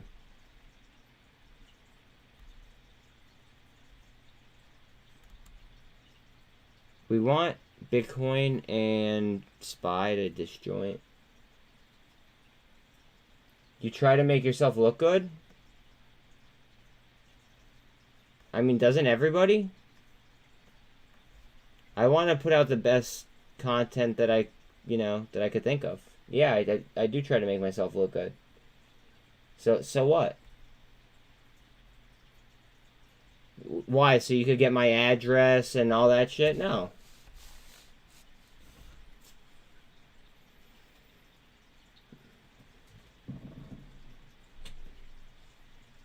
That's fine. Call BS.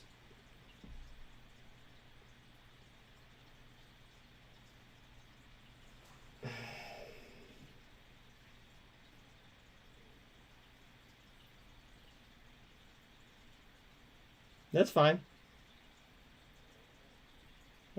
That's literally fine. I'm really not. If you actually watch my stream, you know that I say, "Oh, I should have done this. Oh, I fucked up here. Oh, I did this. Oh, I should have taken that trade." Like, you literally hear me say that all day. If I was a liar, would I say that?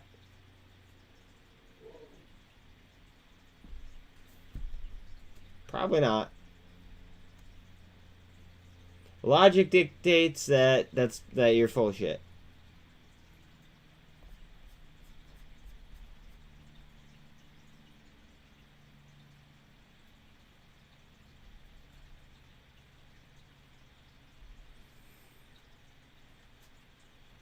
No, I wouldn't.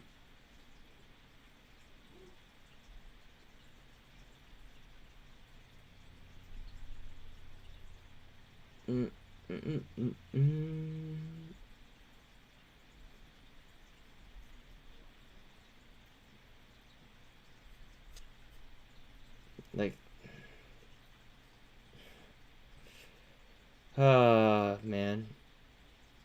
So I was in sales. I was in sales before,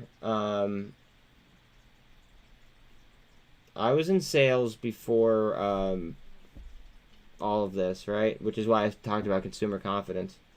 Okay. If you lie to your clients, you're not going to be respected as a businessman, and they're going to go elsewhere. So I'd rather just be brutally honest.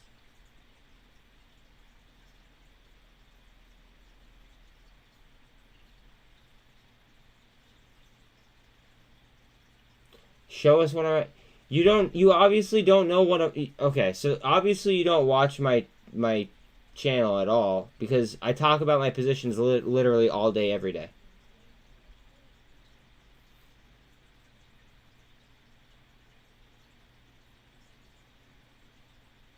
It does not... Oh my god.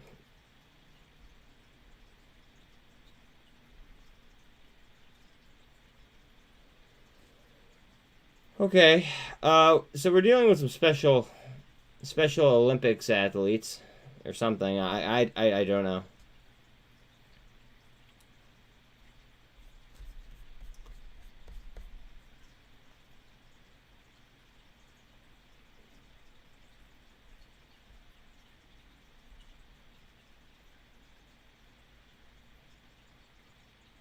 No, I just don't like having extra money left in my account.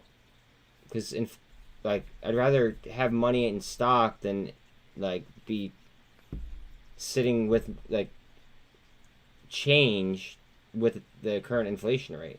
I'd rather have it on a stock that I believe in.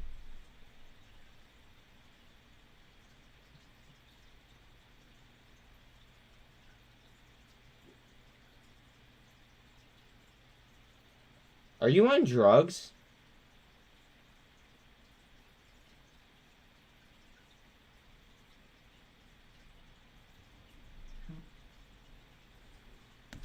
Hold on.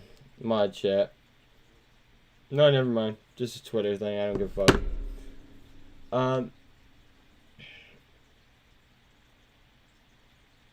You wish you were what?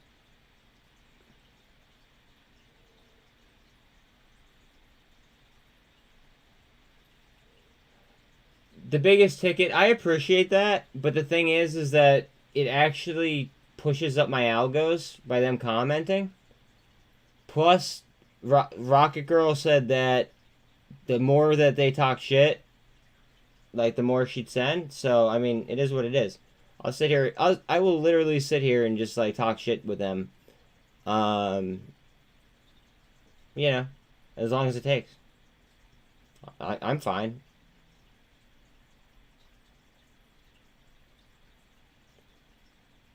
I'm literally just fucking. I stream until 8 o'clock. We have an hour and 40 minutes to go. You guys really gonna do that? Trish, you sent me a message? Okay.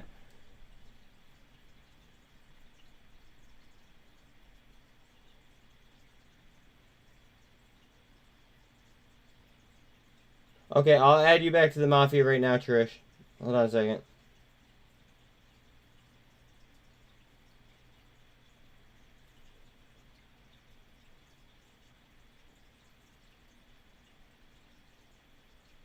Alright, I got you. Alright, you're added back.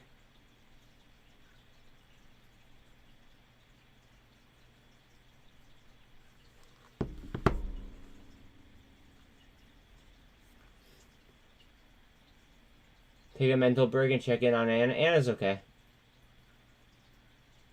Anna's okay. No problem. You're right, though. I probably should check on Anna real quick.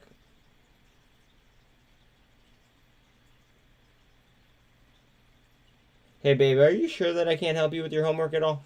Just out of curiosity. Like, as soon as the market's closed, like, I got you. I'm still dealing with these, you know, these randos. But, I'm down to help you, for sure, if I could relate. I know it's completely, like, you know, different, like, law system. But, I could do my best. Fake girlfriend. Oh, my God.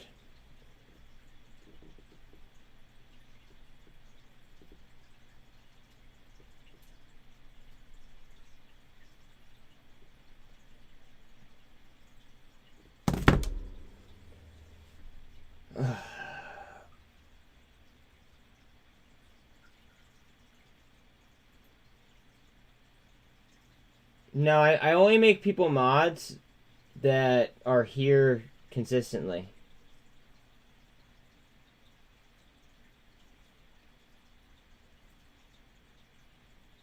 See, James is a member and he's not a mod. He's not, he's not a mod. Neither is what the other gentleman who just defended me. What was his name? The biggest ticket, not a mod.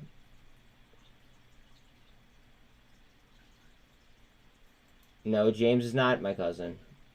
James lives in the south, and I'm from up north. Like, it is what it is. Like, you guys are just, like, weird. I just don't understand it.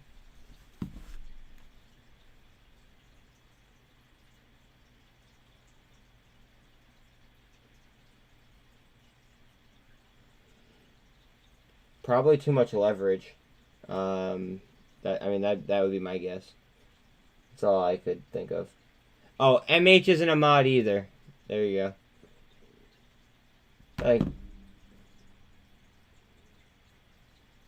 Like, why did Donald Trump not show his tax returns?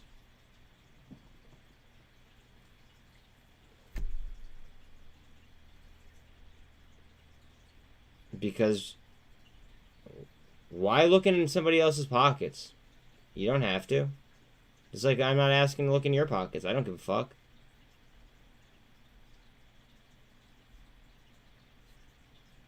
Like,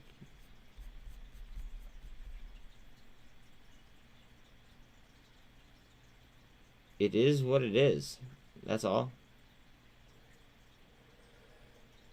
Well, I'm not. It's not arguing. It's just like.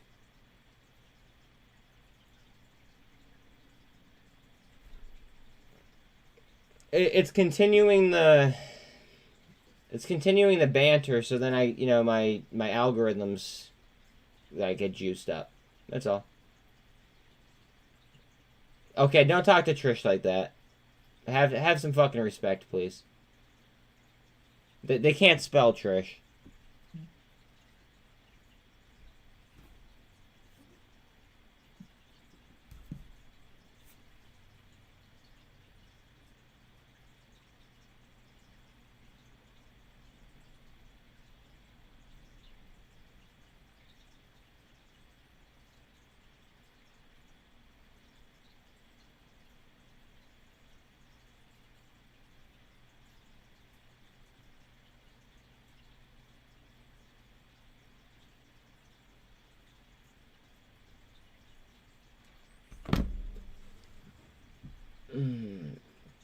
Okay, there's an apostrophe and then it's RE for that like tense.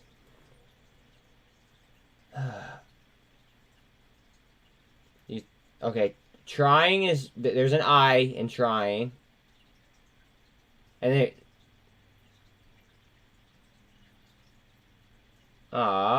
Luke, don't do that. I was enjoying that. What did he say? No, Luke, no. I'm having fun with this. So